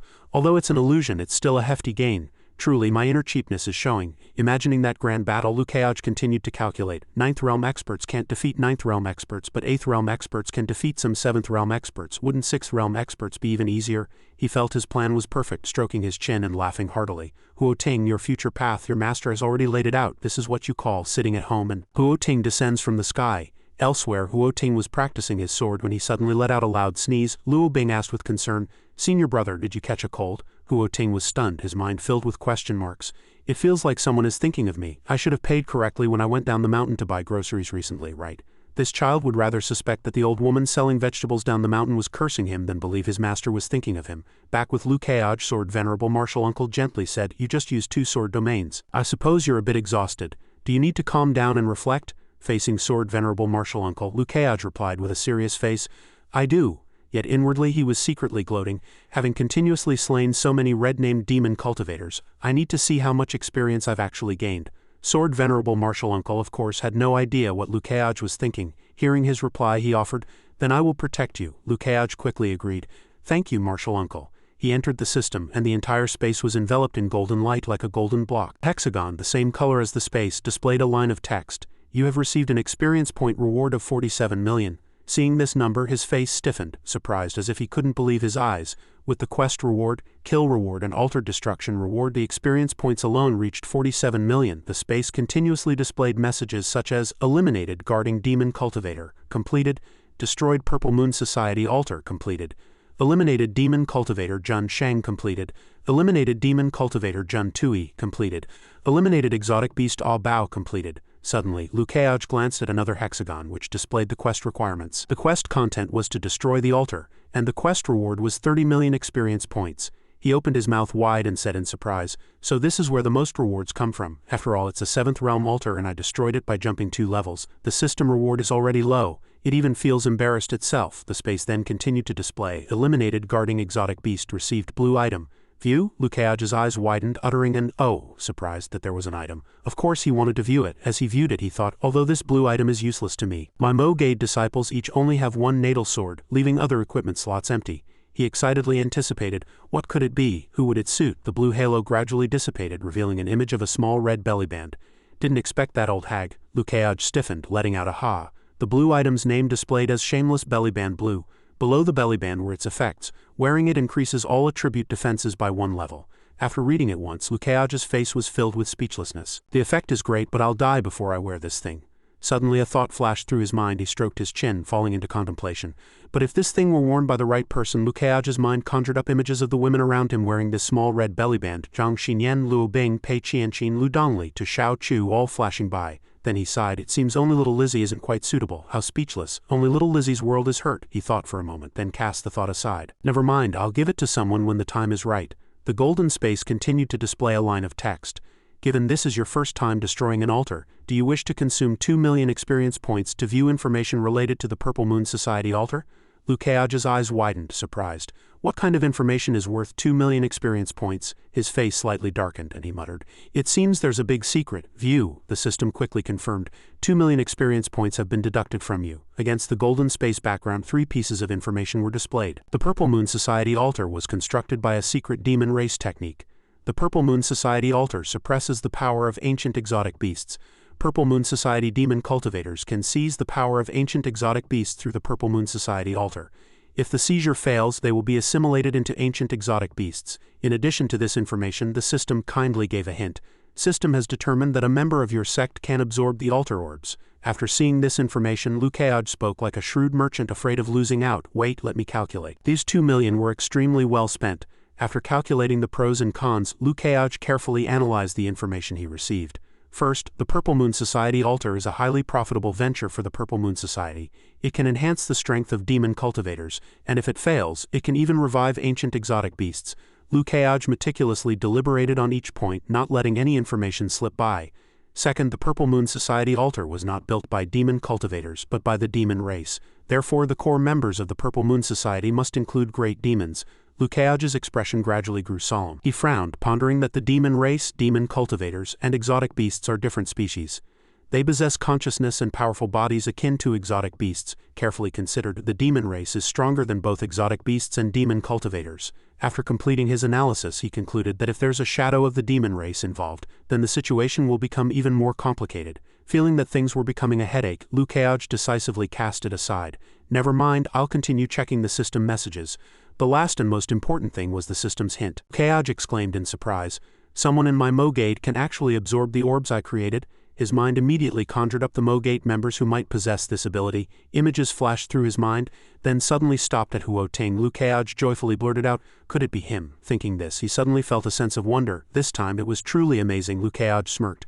Good, hasn't this formed a closed loop? The cultivation of the star-absorbing divine art, all given to my disciple, letting him convert it with the Northming divine art for his own use. Imagining the scene of combining forces with his disciple, Liu Keaj felt secretly satisfied. I shall call this master-disciple duo power storing absorbers. After dealing with everything, Liu Keaj left the system, looking up at the sky and sighing, "Suddenly I miss home so much, I should hurry back and take a look." The clear blue sky and floating clouds highlighted the endless mountain ranges, accompanied by whistling winds, adding to the poetic beauty like a painting of a fairyland. An unexpected sound emerged, the continuous ding-ding of metal clashing. Next to appear was the sword Sect Vice Sect Master. Ji Changkong's face was brimming with joy. Truly he wielded his sword like that. The clamorous sounds came from the disciples practicing swords in the courtyard. Oh dear, so full of youthful vigor. This child shouts every time he practices his sword. This behavior is unacceptable. Lu Dongli's mind began to conjure up real battle scenarios. He thought, if truly facing an enemy, shouting and yelling would surely make the enemy flee long ago. Speaking of tactics, let me teach you, her eyes revealing an ambition for battle. One must conceal oneself, quietly awaiting the opportune moment to act. Until the enemy is within one's grasp, only a single fatal blow is needed.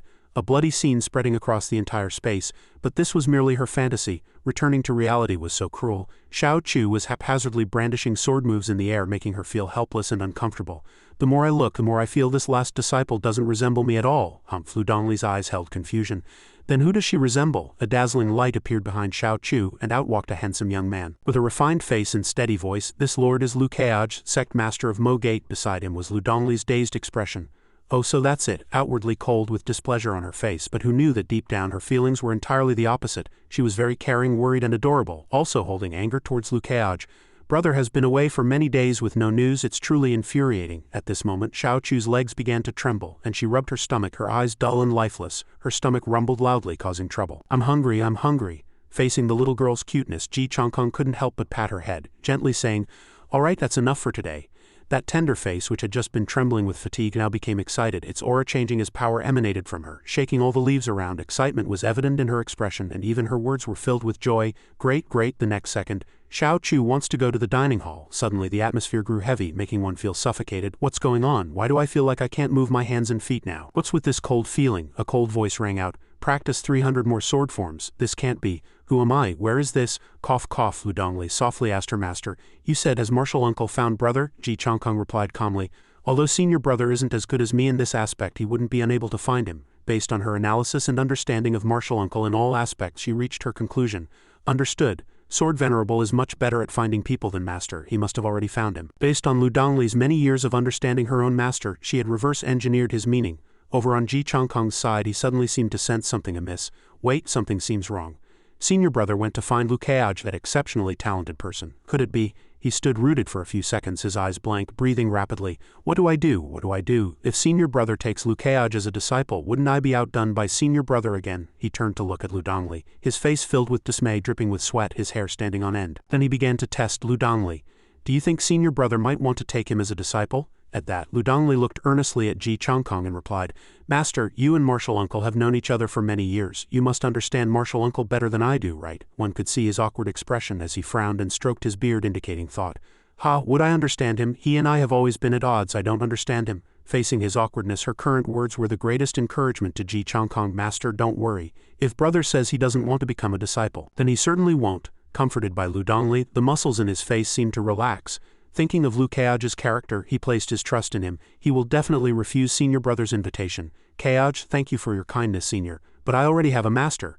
This kid values loyalty. He definitely won't take anyone else as master except his father. After calming down, he deeply knew that this kid Liu Keaj was hot-headed and advanced realms quickly. In perhaps another year he would certainly become a grand sword cultivator, and he wondered what kind of sword domain he would develop. Dongli's face was expressionless, her gaze stern, mentioning her brother with a hint of disdain. He's certainly the flamboyant type. After all, that's just brother's character. When he appeared, he was full of swagger with long, magically charged hair, holding a green jade bead in his hand, and he shouted, This Lord's sword domain open. Even in Lu Dongli's dream it was evident he was no ordinary person. Even she blurted out, "Be a bit more steady." No sooner had the thought of her brother's proud and arrogant nature crossed her mind than she had to worry about it, sighing, "Alas, he truly doesn't care about home at all." The scene shifted to a graceful woman dressed in military attire, like a female general standing before a book as if something within it made her ponder. This was her last time imagining spring-autumn. She placed her hand on that peculiar book. It turned out she was Zhang Xinyan, the one who had always held a special affection for Liu Keaj. Even after 10,000 years only he could form a bond with spring-autumn. Her gaze was resolute, as if locking onto a target, her eyebrows slightly curved, her aura imposing as if she were about to charge into battle. She was also devising some plan, imagination complete. Spring-autumn was going to find Keaj. Her resolute face upon thinking of the Saint Master, that graceful ice jade-like fairy with platinum blonde hair, couldn't help but blush. Zhang Xinyan couldn't help but worry. Saint Master's senior sister wanted to become a new star in the Tianquan realm, and Keaj might be the only one in 10,000 years capable of breaking through the 9th realm. But an unwilling annoyance surged within her, and she made that decision after all. Dual cultivation was inevitable in the end. She quickly pulled her hand back from the strange book, secretly pondering Liu Keaj, whom she had admired for so long. With Keaj's breakthrough speed, it wouldn't be long before he became a grand sword cultivator. By then her face was already etched with displeasure, her eyes tightly shut, her lips pressed together, and a powerful force was burning fiercely. "No matter what, I must get ahead of senior sister." In the room, a woman with closed eyes, her hands extended towards a book, a hint of nervousness on her face, was none other than Zhang Xinyan. She was struggling to focus her attention on the book, warning herself to have no distracting thoughts. It turned out Zhang Xinyan was using a shikigami to touch the book, perhaps wanting to understand its contents. A faint green line of spiritual energy extended from her forehead, connecting her to spring-autumn. That copy of spring-autumn absorbed Xinyan's spiritual energy, with the green energy line circling around it, mysterious and profound. She was anxiously anticipating and hoping to see which page it would turn to this time.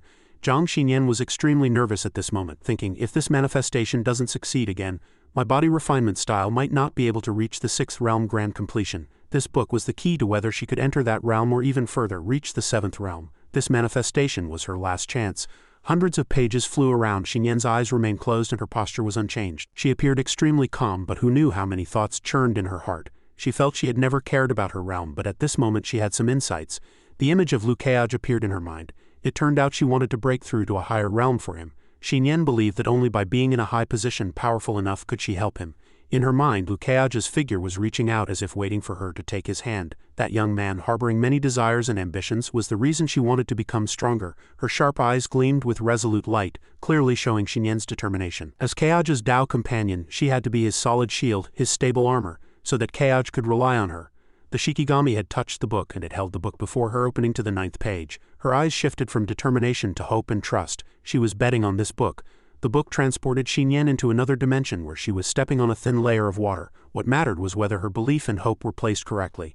She wanted to ask spring-autumn if it could grant her the power she desired. The scene shifted. In a dreamlike clear blue sky, white clouds drifted leisurely. A pink-haired girl wielded a dragon-slaying blade freely, sword glints and blade shadows flying as if watching a wuxia movie.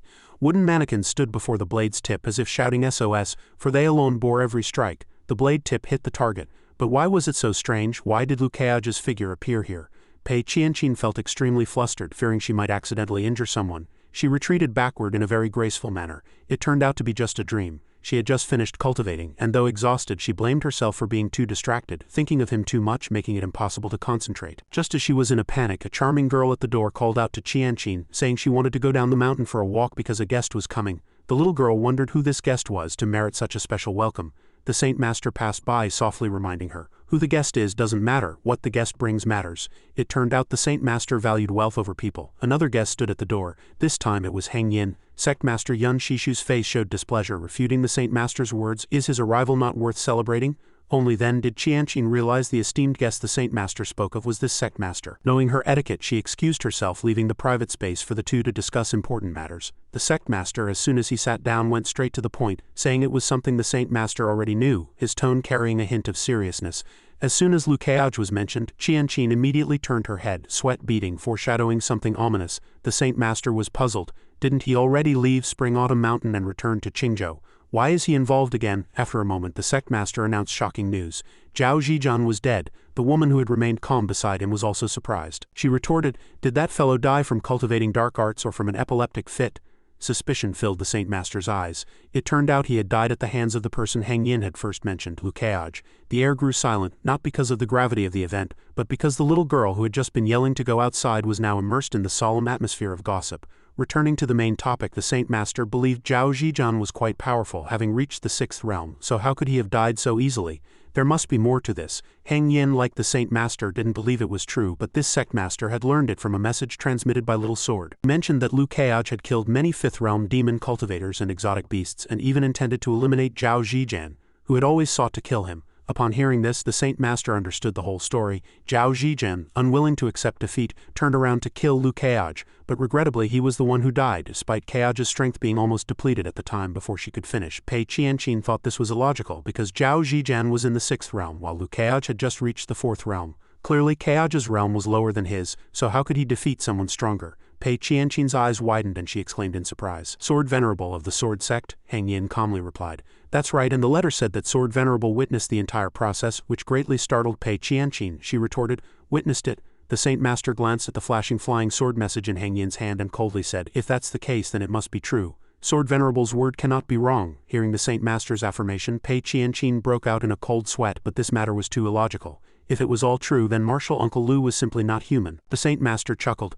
If he's not human, then what could he be? Pei Qianqin blushed, stammering, I don't know either, it just feels too shocking, too unbelievable. After all, Martial Uncle Zhao at 6th realm 7th heaven could kill any cultivator at 5th realm and below with just one move. Heng Yin sighed upon hearing this. Others might not be able to, but he certainly can. The Saint Master smiled faintly, a hint of playfulness in her tone, asking Heng Yin, so Sect Master, how do you intend to handle the matter of Lukeage killing an elder of my sect? No sooner had she spoken than purple spiritual energy swirled around the 2 teacups on the table. Pei Qianqin shivered, her eyes wide with terror as she looked at Heng Yin, thinking, Sect Master Martial Uncle wouldn't do anything to Martial Uncle Lu, would he? Heng Yin picked up his teacup and brought it to his lips, his face so profound as if lost in thought, only uttering, I was just about to bring that up. Pei Qianqin, hearing this, broke out in a cold sweat, her beautiful face turning pale. A cold golden light flashed in Heng Yin's eyes, his face as dark as storm clouds. He said in a deep voice, I intend to purge Spring Autumn Mountain. Ha! Pei Qianqin gasped, the entire room shaking, and she repeated in terror, Purge Spring Autumn Mountain? The Saint Master glanced at Heng Yin and asked with a smile, It seems there's more in the flying sword message than what we've heard, isn't there?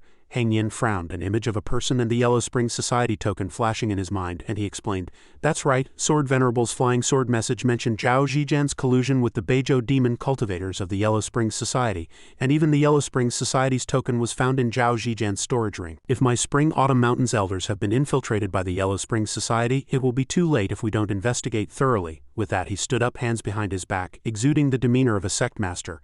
I have urgent matters, so I won't linger here.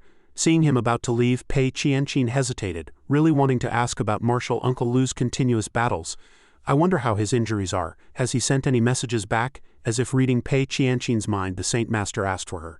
Heng Yin, was Sword Venerable the only one to send a message? Did Lukeage send no flying sword message? Heng Yin shook his head. No. Pei Qianqin's face fell in disappointment. The Saint Master glanced at her and coldly said, Is that so? Heng Yin lowered his head, looking at the flying sword message in his hand, a thoughtful expression on his face. However, the sword intent in this flying sword message truly astounds me. There are several places where it shares a remarkable similarity with the 4 supreme powers of your Tianquan realm, all displaying an extreme obsession with a single thing. As he spoke, his eyes held a distant look, and he continued to murmur. Such a person even wrote a letter specifically for Lukeage. It seems he values Lukeage highly. The Saint Master had also risen, her figure slender and beautiful, her gaze much softer than before. As a fellow sword cultivator, he would naturally praise him, and in this world perhaps he was the only one who most anticipated Lukeage's growth. Pei Qianqin and Heng Yin both looked curious, asking why? Why? Because there is no opponent. The Saint Master gazed into the distance, and the two, upon hearing this answer, couldn't conceal their surprise, staring intently at her. The Saint Master continued, If Lukeage were to grow, what a thrilling opponent he would have. Heng Yin looked at her seriously. Aren't the 3 of you? The Saint Master looked out the window, calmly replying, We used to be, but not anymore. She seemed to be lost in her own world, gazing at the high sky and murmuring, He is halfway to the 9th realm, surpassing all under heaven. Heng Yin was utterly astonished. Halfway to the 9th realm, the thought of the first person in the Tianquan realm in 10,000 years, the strongest under heaven, immediately flashed through his mind. Sword Venerable Uncle stared intently at the book in his hand, silently reciting, The book says that ancient dragon beasts, even in their infancy, possess strength above the 7th realm. Those monstrous, terrifying dragons appeared in his mind, and the descriptions in the book made him secretly shiver. Ancient dragon beasts were indeed incredibly powerful, reaching such strength even as hatchlings. Human cultivators, however, needed a century of effort and immense talent to reach the 7th realm. Sword Venerable Uncle's gaze was fixed on Lukeaj, who was meditating, observing him closely as if admiring a rare animal. His aura was gradually retracting. It seems his realm has stabilized. Just then, the evening incense also burned out. Lukeaj opened his eyes, letting out a long sigh. Phew, my cultivation has finally stabilized. On the surface he looked calm and composed, but inwardly he was as jubilant as a monkey excitedly listing his spoils of war. This was truly satisfying, earning a hefty amount of experience points and also acquiring a batch of altar orbs. Not to mention, I still have a clue to the Azure Emperor's heart waiting for me to investigate. Phew, as if about to fly, Sword Venerable Uncle walked over before he could finish celebrating. He asked with concern, Keaj, if you have any questions you can ask me directly. Lukeaj's eyes widened slightly, presumably surprised by Sword Venerable Uncle's attitude. Then he propped himself up, a cunning smile on his face, thinking, I do have some questions. He stood up, faced Sword Venerable Uncle, and unreservedly made his request. Martial Uncle, could you let me witness your sword domain with my own eyes? His eyes sparkled with anticipation, thinking, would the sword domain of the greatest divine sword under heaven be easily shown to me? Sword Venerable Uncle, holding the book about ancient dragon races, pondered for a moment before nodding at him. You may. Lukeaj respectfully cupped his hands in greeting. Then I ask for Martial Uncle's guidance. Sword Venerable Uncle looked at him and replied, Guidance is not necessary, just observing, perhaps it will aid your understanding, but if not it doesn't matter. In fact, recalling when I demonstrated my sword domain before Rong Yu back then, I said something similar. At that time he curiously cupped his hands and asked me, Sword Venerable, why does it not matter if I cannot comprehend it? Doesn't that imply my aptitude is poor? In my opinion, everyone has their own aptitude. Whether one comprehends or not is not important. And not being able to comprehend is not a sign of inferiority. I shared my thoughts with Rong Yu, because what I abandoned was my path of cultivation, and you will walk your own path of cultivation. Rong Yu was somewhat surprised to hear this. My own path of cultivation, a light like a flame emerged in his consciousness and the surroundings were dark. Only the path they walked was bright. Sword Venerable Uncle was the one holding the lamp guiding the way. The other person was Rong Yu, who closely followed, walking along his master's path, effortlessly and conveniently. It seems I also hold the lamp and walk ahead, so I won't go astray, right? As always, the guide still held the lamp and the person behind would unconsciously follow the faint light stepping into the dark night. But in the end you still cannot surpass me, cannot walk ahead of me, and if I take a wrong turn the lamp will go out. All the lamps shattered, fragments scattered in the air, then merged into darkness, no longer able to illuminate. The lamp bearer disappeared and the follower lost direction, eventually becoming like that lamp, with no path to follow. The path of light burned brightly again, returning once more to its original position. You lead and the person behind still steps forward. Rong Yu turned around, a voice unconsciously lingering in his heart. But what if I found my own path and kept walking? At this moment the follower has become the lamp bearer. Rong Yu's back was to the person behind him, the lamp-bearing Martial Uncle now following him. When you get tired, stopping to look back at the bright path your master walked can also give you some guidance, Sword Venerable smiled. At that time I will be happy for you to always walk behind me. Because that is your own path and it doesn't matter if no one has blazed it before. Because the right path is chosen by each person. Setting aside those thoughts back to reality, I want to know, so Keaj, how will you answer me? Lukeaj still stood with cupped hands and replied with a simple, yes. Sword Venerable was slightly surprised but quickly returned to normal. With a slight smile he sighed, just a single yes, how truly interesting. It seems you have long since affirmed your own path. Sword Venerable stood upright, and a blue light burst forth from him, soaring into the sky, instantly enveloping the surroundings. Countless sword bodies circled in the air, arranged in a circular formation. Lukeaj was immensely shocked, secretly praising, the special effects are truly impressive. Sword Venerable and Lukeaj stood side by side, looking up at the circular sword bodies in the air. Lukeaj seemed to perceive something, his eyes glinting with golden light. Sword Venerable's sword domain cannot be perceived by the naked eye, one must use the heart sword to discern it. Lukeaj's figure suddenly soared. The blue light that had just burst forth from Sword Venerable transformed into icy sword energy, shooting straight into the sky like mountains rising from the earth. Lukeaj reached out to touch the blue sword energy, sighing, the sword domain is truly powerful, capable of transforming all things into swords. This is wielding heaven and earth as a sword. Standing before the majestic and enormous sword bodies he lamented, within this sword domain there is no place to hide, one can only fight with strength equal to the enemy, there is no other way. Truly worthy of being the #1 sword in the world. Sword Venerable held a book in his hand, gesturing for Lukeaj to look again. He held a black bamboo leaf between two fingers, raising it before Lukeaj. This is my natal sword. Lukeaj's eyes widened, his mouth agape, unable to believe his ears. Ha! It and my sword domain are mutually dependent, allowing my sword domain to change forms. The bamboo leaf was released, flying freely. See, Lukeaj watched the flying bamboo leaf, horrified.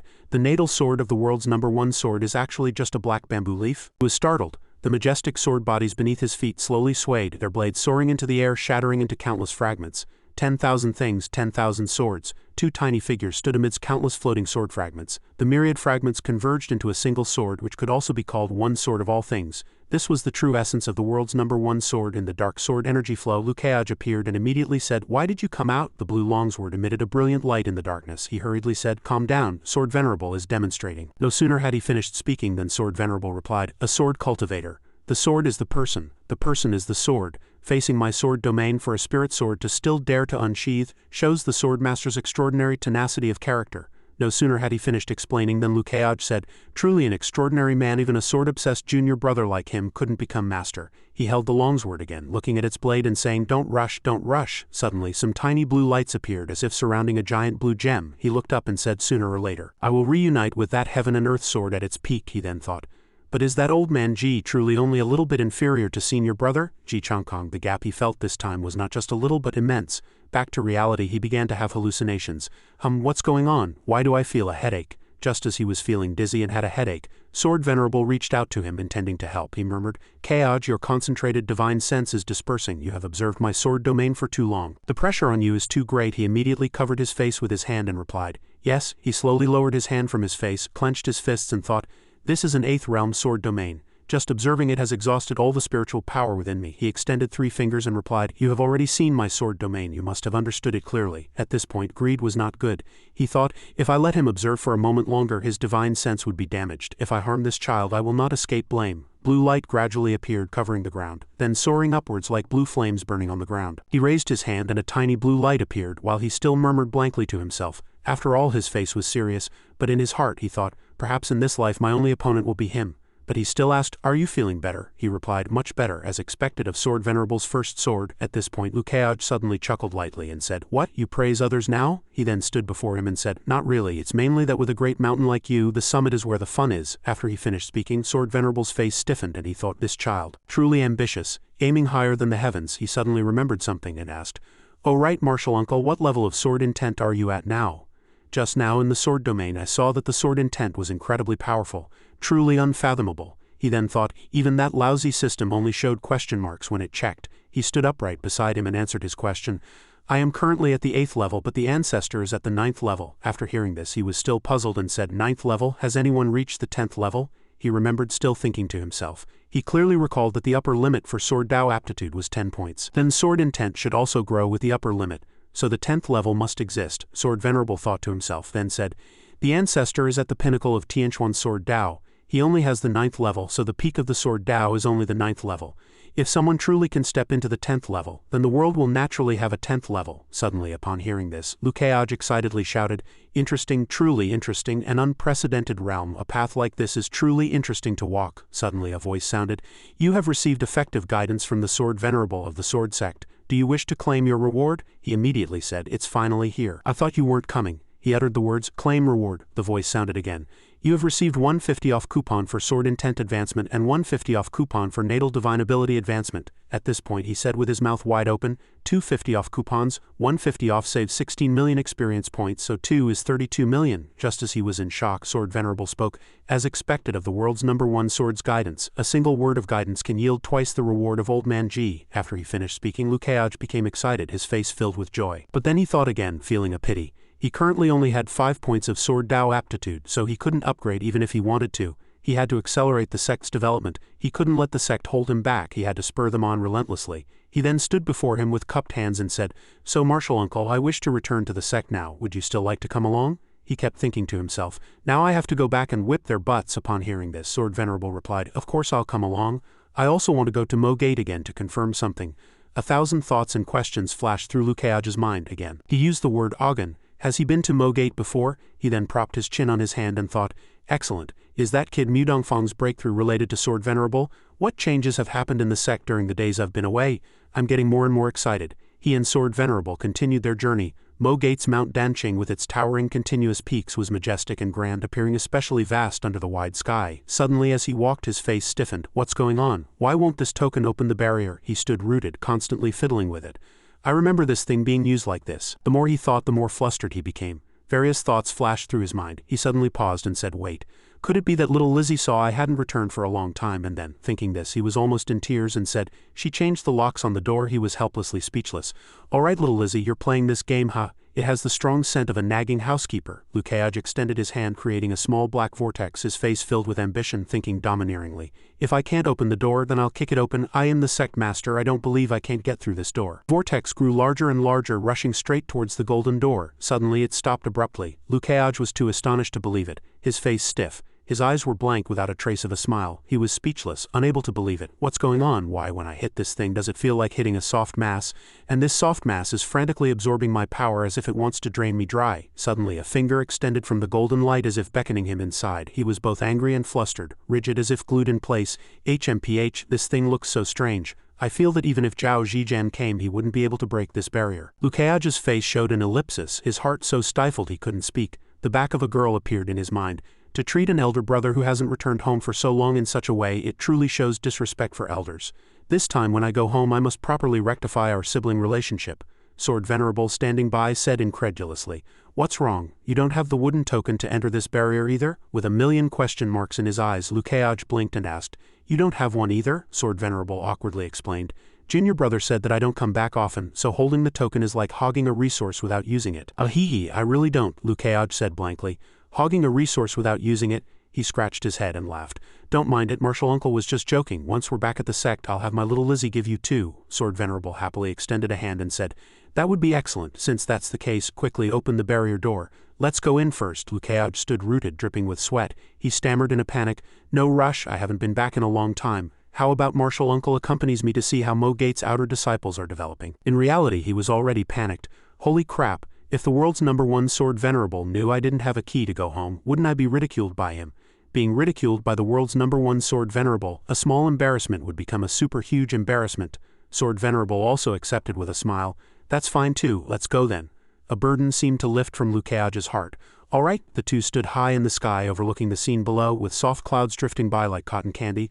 Lukeage pointed to a corner below where there was life and people. That place was surrounded by rocks. Based on his understanding, he introduced to Sword Venerable, "These areas are the outer reaches of my Mo Gate. Those chored disciples who are picking fruits, meditating, farming and basking in the sun are all my Mo Gate's outer disciples." Sword Venerable nodded repeatedly with appreciation. "It seems that Mo Gate's prosperity in terms of disciples is no less than that of my sword sect." Suddenly loud shouts came from below, attracting their attention. "Wow, so beautiful, as expected of a Lee. Incredible. Big chest, shapely butt, attack and defense coexist. That's you, sister. This self-created modification is simply defying heaven. Tonight I'll definitely stake out your livestream channel, sister. Sister, kill me." Ali stood on the stage wearing a sexy dress. The crowd below continuously cheered and shouted. She said, "These are styles I specifically invited designers to customize and modify based on Mo Gate's uniforms. It took me more than 10 days to modify these few outfits." Sword Venerable's face showed bewilderment. It seemed the ancient feudal aesthetic of the Tianquan realm had been impacted. "Ahihi, your Mo Gate chore disciples are truly uninhibited," Lukeage said, smiling at Sword Venerable's surprise. "Of course they're all like me." He feigned a light cough and smoothed things over. "Let's go look elsewhere." Between those towering mountains that reached into the clouds, they were both majestic and grand, pure and magnificent. They skillfully flew past. They arrived at a spot where a group of men below were gathered, watching something and occasionally arguing. "Stop this exact frame, pause and zoom in." In the center of the image, like a machine screen, was his domineering, devilish smile, like that of a scoundrel. After watching, they began to chatter noisily. "It's this smile, come look at me.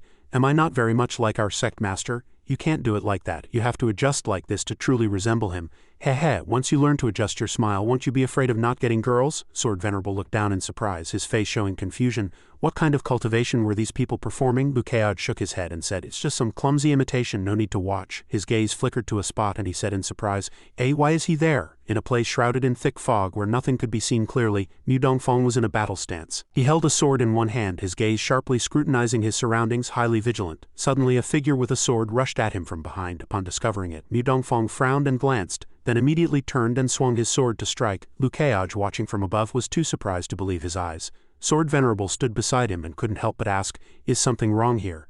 "This is the mist formation I designed, originally intended to test newly admitted disciples. He's my Mo Gate's direct disciple. Why would he be here?" Lukeage replied. Look down, perhaps this disciple was somewhat special. He frowned. "This disciple is indeed special. Sometimes he's extremely lucky, other times extremely unlucky. Normally even drinking cold water could put his life in danger, but letting him stay in such a dangerous place is truly too risky." Look, he's in danger now. No sooner had he finished speaking than Mu Dongfang below was in a panic as many black shadows rushed towards him. He tightly closed his eyes, taking a difficult deep breath. Suddenly those black shadows merely attacked each other, causing no harm to Mu Dongfang. He showed a look of disappointment. Here we go again. Lu Keaj, observing from above, couldn't help but gape in astonishment. How could this be? Sword Venerable Martial Uncle meanwhile mused calmly. Perhaps his fortune has changed. His right eye gleamed with golden light as he muttered to himself. System check. Is the fortune value not fixed? I remember he used to be. Mu Dongfang's complete data appeared before Lu Keaj's eyes, and he was astonished because in Mu Dongfang's data, his fortune was permanently fixed and unchangeable, and his overall evaluation was Son of Heaven's fortune defying destiny. His eyes seemed about to pop out. How did this kid's fortune change to 10? And he's still a Son of Heaven's fortune defying destiny. Lu Keaj's face showed a hint of surprise. His fortune value actually changed from 0 to 10. This kid really transformed from a mere person into a carp. Sword Venerable Martial Uncle, standing beside Lu Keaj, said, "This young man possesses great fortune, but previously, as it wasn't fully integrated, he occasionally experienced a backlash of fortune. When I was at Mogate a while ago, he was integrating his fortune value. Now it's completely absorbed, so there won't be any more backlash." After hearing Sword Venerable Martial Uncle's explanation, Lu Keaj was even more surprised. Such a major event happened while I, the Sect Master, was away from home. Then Lu Keaj looked at Mu Dongfang with eyes full of calculation. With this, he'll be incredibly useful in the future. I'll call you the best toolman. This was Lu Keaj's fantasy time. Mu Dongfang was ahead, wielding his longsword, battling obstacles. Lu Keaj, following behind with satisfaction, was immersed in his game. Let the Son of Heaven's fortune scout the path for the chosen one. He can avoid dangers and automatically find the right way. Opening treasure chests and deciphering secret realms will be as easy as pie. Once I get the Azure Emperor's heart clues, Mu Dongfang will be my best attendant. Lu Keaj and Sword Venerable Martial Uncle stood amidst the towering cloud-shrouded mountains, when suddenly little Lizzie's voice sounded. "If the Sect Master and Sword Venerable have returned to Mogate, please enter." Lu Keaj's face stiffened upon hearing this. Little Lizzie's voice seemed devoid of emotion. Moments later, a magnificent gate appeared before the two. He extended his hand, pointing to the gate. "Martial Uncle, please enter." Sword Venerable Martial Uncle responded, "Very well." He slowly stepped inside. When it was his turn to enter, the gate suddenly shrank, slamming sharply into his head. He was startled but silently endured it. Hearing the sound, Sword Venerable Martial Uncle turned back and asked, "What's wrong?" He replied, "Nothing." While simultaneously covering the large bump on his head with his hand, the two had now reached the main hall, and they tiptoed inside. Udongli's voice sounded again. "Welcome back, Sect Master." Lu Keaj heard this greeting with no joy at all. Instead, his face turned ashen. "She called me Sect Master? Udongli walked out from inside and stood before the two. She bowed respectfully. "Udongli greets Martial Uncle." She completely ignored the person standing there, not even greeting him. Lu Keaj looked at her with dissatisfaction. "Not calling me brother is one thing, but she won't even look at me." Udongli's face was extremely displeased, as if Lu Keaj only needed to touch her lightly for her to scratch his face. Lu Keaj looked at her, carefully pondering. This look is clearly like that of a resentful woman guarding an empty home while her man is out indulging in debauchery. Subsequently, Huo Ting, Luo Bing and Xiao Chu appeared, bowing to the two. "Welcome back, Sect Master, Martial Uncle." Meanwhile, Mu Dongfang, who was practicing, heard the greeting, stopped his movements and mimicked, "Welcome back, Sect Master, Martial Uncle."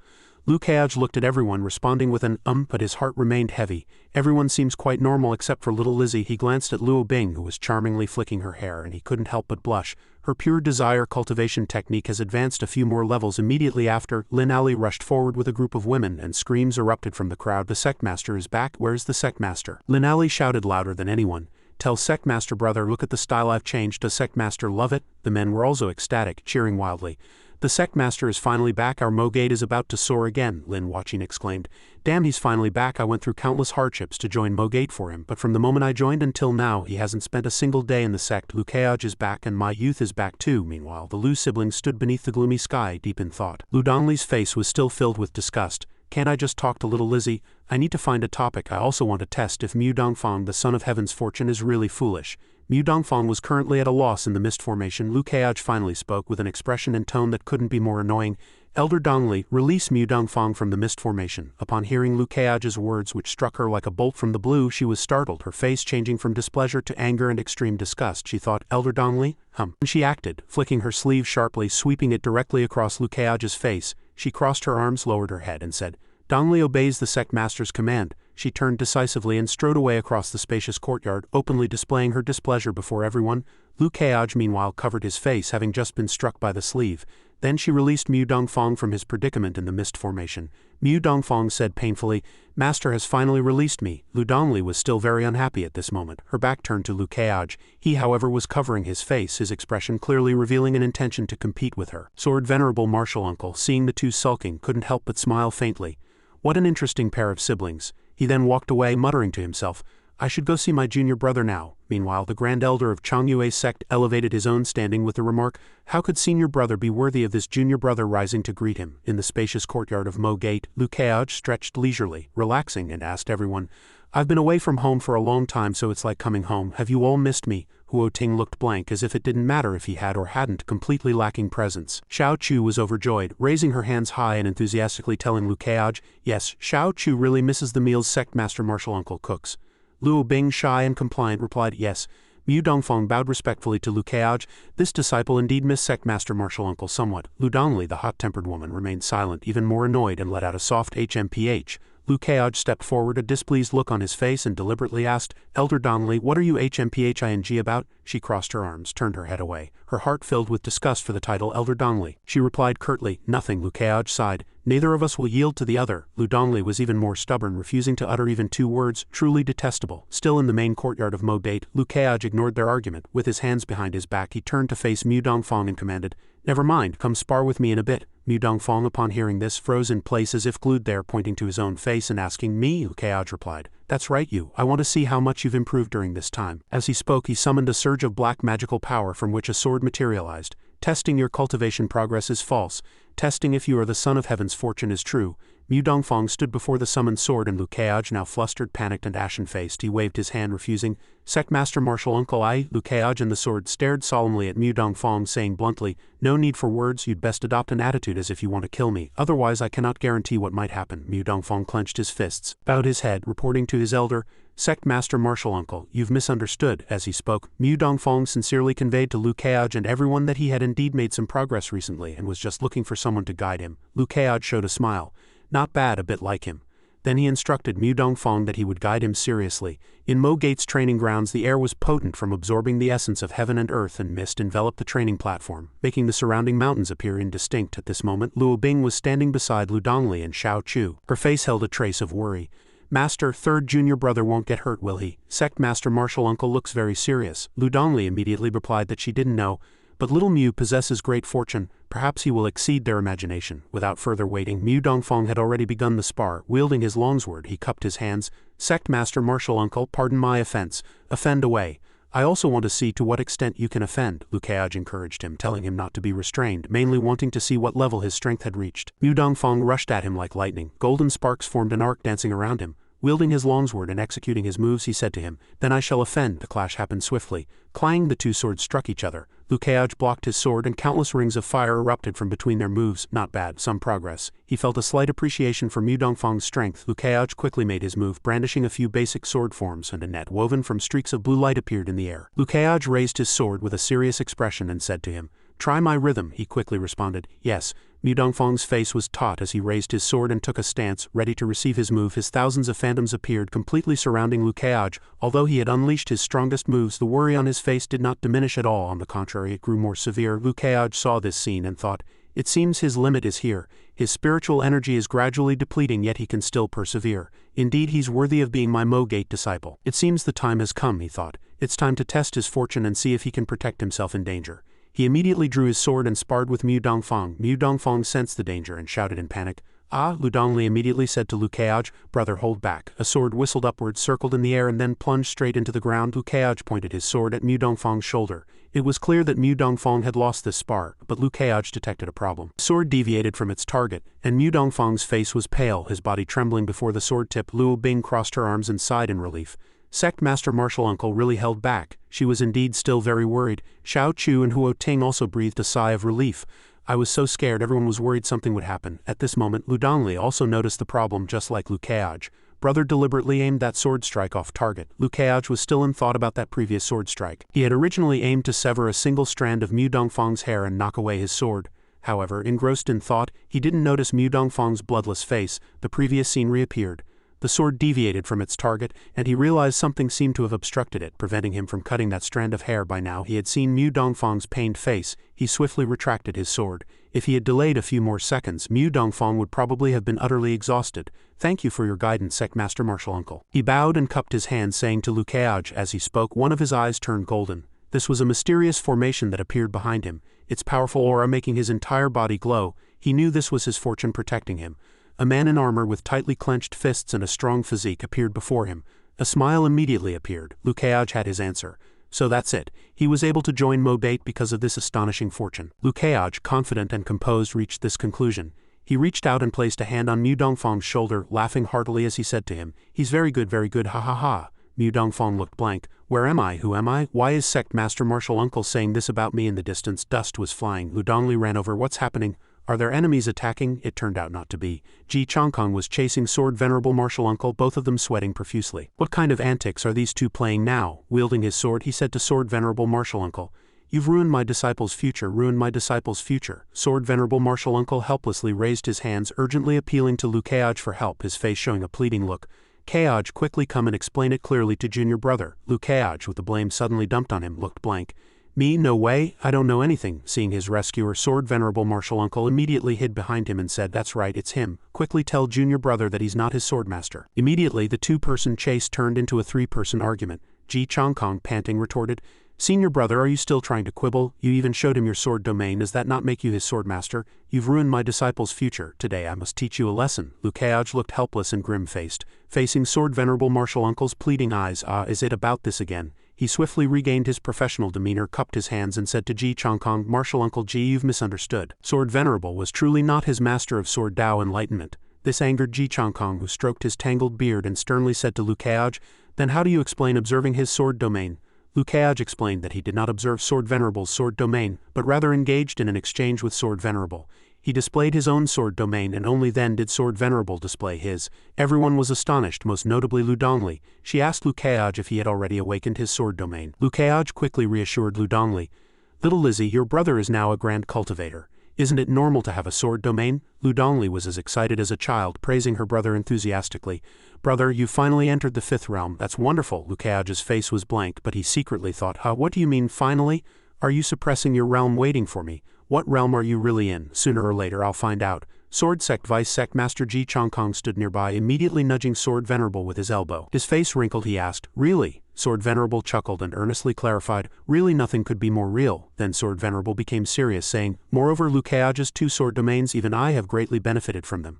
Ji Changkong again stroked his tangled beard. "HMPH, just don't hinder your disciple's future. Liu Keaj has exceptional talent. With your guidance, his future achievements, of course." He paused, then suddenly turned his head, staring wide-eyed at Sword Venerable. Still stroking his tangled beard, he said, "Wait, how many sword domains did you say he has?" This question piqued everyone's curiosity.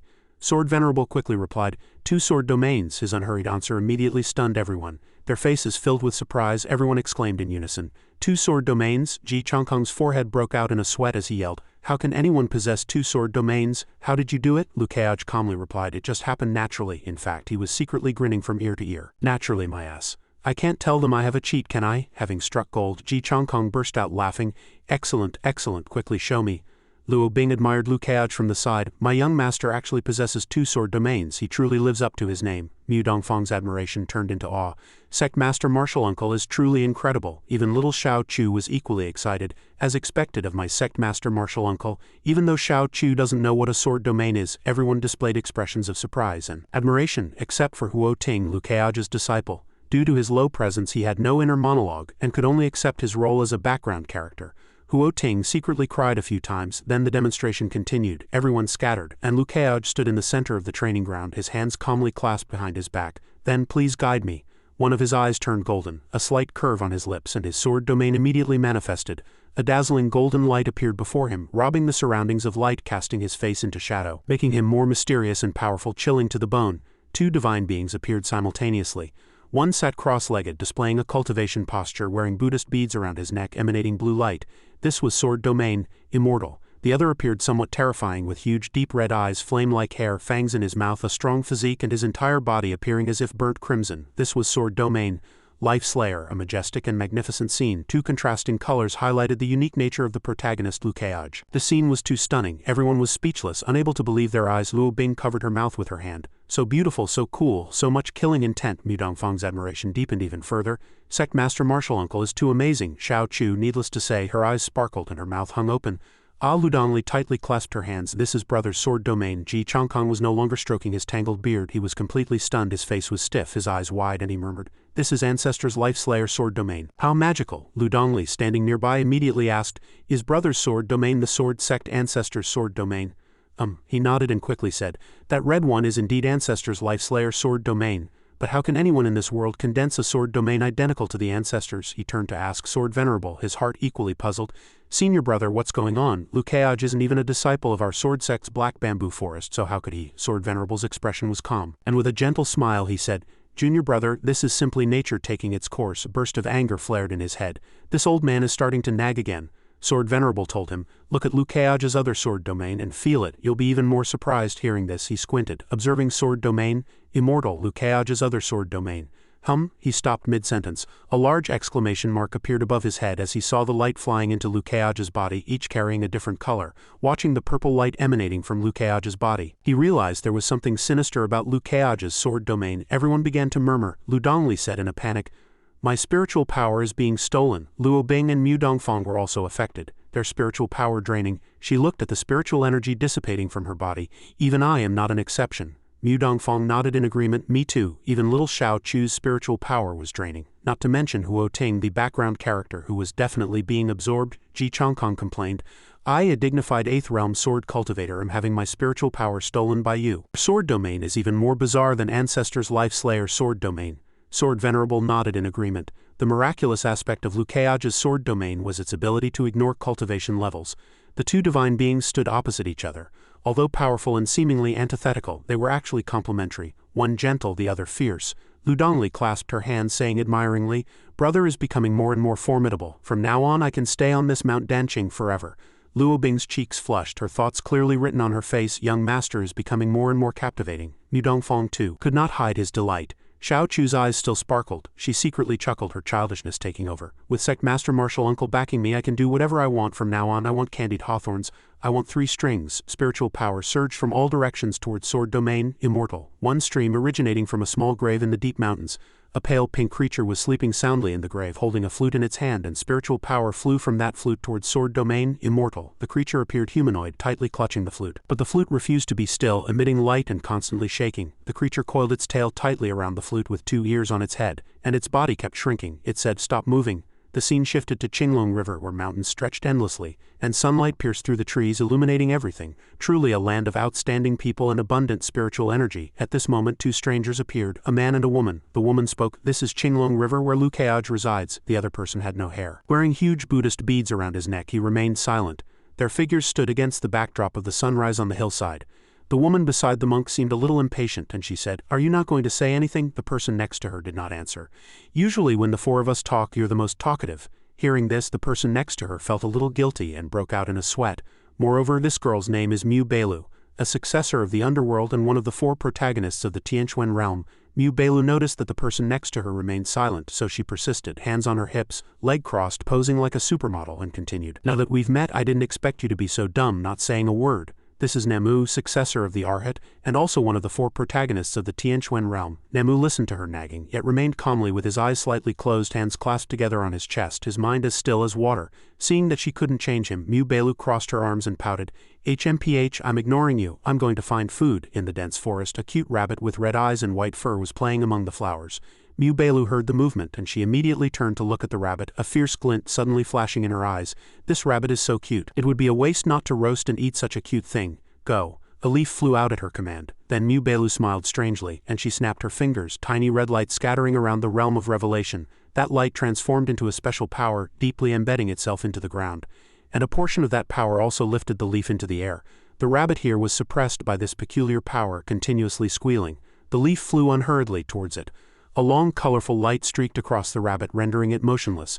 Mu Beilu looked at the result, her expression immediately changing like flipping a page, and she clapped her hands with a chuckle. "Perfect." Holding the rabbit, she looked at Namu and said, "Dummy, open your mouth and say something." Namu remained silent. Belu looked at the wooden figure before her. Her mood instantly deflated, and she said flatly, "Then you light the fire for me. If it weren't for me being afraid you'd get bored, I wouldn't bother asking you to light it." Namu finally relented, pulling down his face covering. Belu was very satisfied, holding firewood, full of anticipation. Namu simply said, "Light the fire," and instantly small flames naturally appeared on the firewood. She held the rabbit and the burning firewood. Belu excitedly lifted the firewood high. "You silent meditation is truly boring." After a while of roasting, smoke billowed and the aroma of meat filled the air. She said, "I find you to be a pretty good person." Although she herself did not eat meat, she did not stop others from eating it, truly an example of not imposing one's morals on others. "You're much better than those obnoxious monks," she spoke while holding a fragrant piece of meat. "Dummy, what do you say about this Lukeaj? Has he returned to Mogade?" Hearing this question, Namu suddenly opened his eyes but still did not speak. Seeing him like this, Belu offered him a piece of meat, but he shook his head in refusal. Helpless, Belu could only sadly eat the meat alone. "I thought you couldn't even shake your head. Since we've already passed through Qinglong River, wouldn't it be a wasted trip if we didn't stop by Mogade?" Saying this, she squinted, revealing a strange smile. After all, he's now the most famous new star in the entire Tianquan realm. As soon as her words fell, Namu actually nodded in agreement. Belu was somewhat surprised. "You nodded, meaning you'd be disappointed not to see him." Namu nodded again, indicating she was right. Belu took a big bite of meat as if she had never eaten before. She happily looked at her companion. "Then it's settled, we'll visit Mogade on the way." Namu didn't say much, in fact he didn't say anything at all. He stood up. Belu chewed on the meat with puffed cheeks and she struck up a conversation. "You agree, right? But the problem is he in Mogade now?" Belu suddenly looked at him with sparkling eyes as if she had seen gold and silver treasures. Namu was curiously puzzled as to what had happened. Belu revealed a cunning smile. "Why don't you say the 3 words Lukeaj now and make him appear directly?" Hearing her intention, Namu shook his head wildly, deflating her to the point of speechlessness. "Right, if your Buddhist sect really had such power, this world would already belong to you. Let's go now." Belu suddenly remembered something, and she turned to look at the person behind her. "I heard this Lukeaj is the most handsome man of his generation. There's a rumor, once you meet Lukeaj your life is ruined." Hearing this rumor, she was very much looking forward to it. And Namu couldn't help but feel speechless towards her. In the endless sea of Qingzhou the surrounding dominant color was red. But a vortex gradually formed, converging into a single black dot.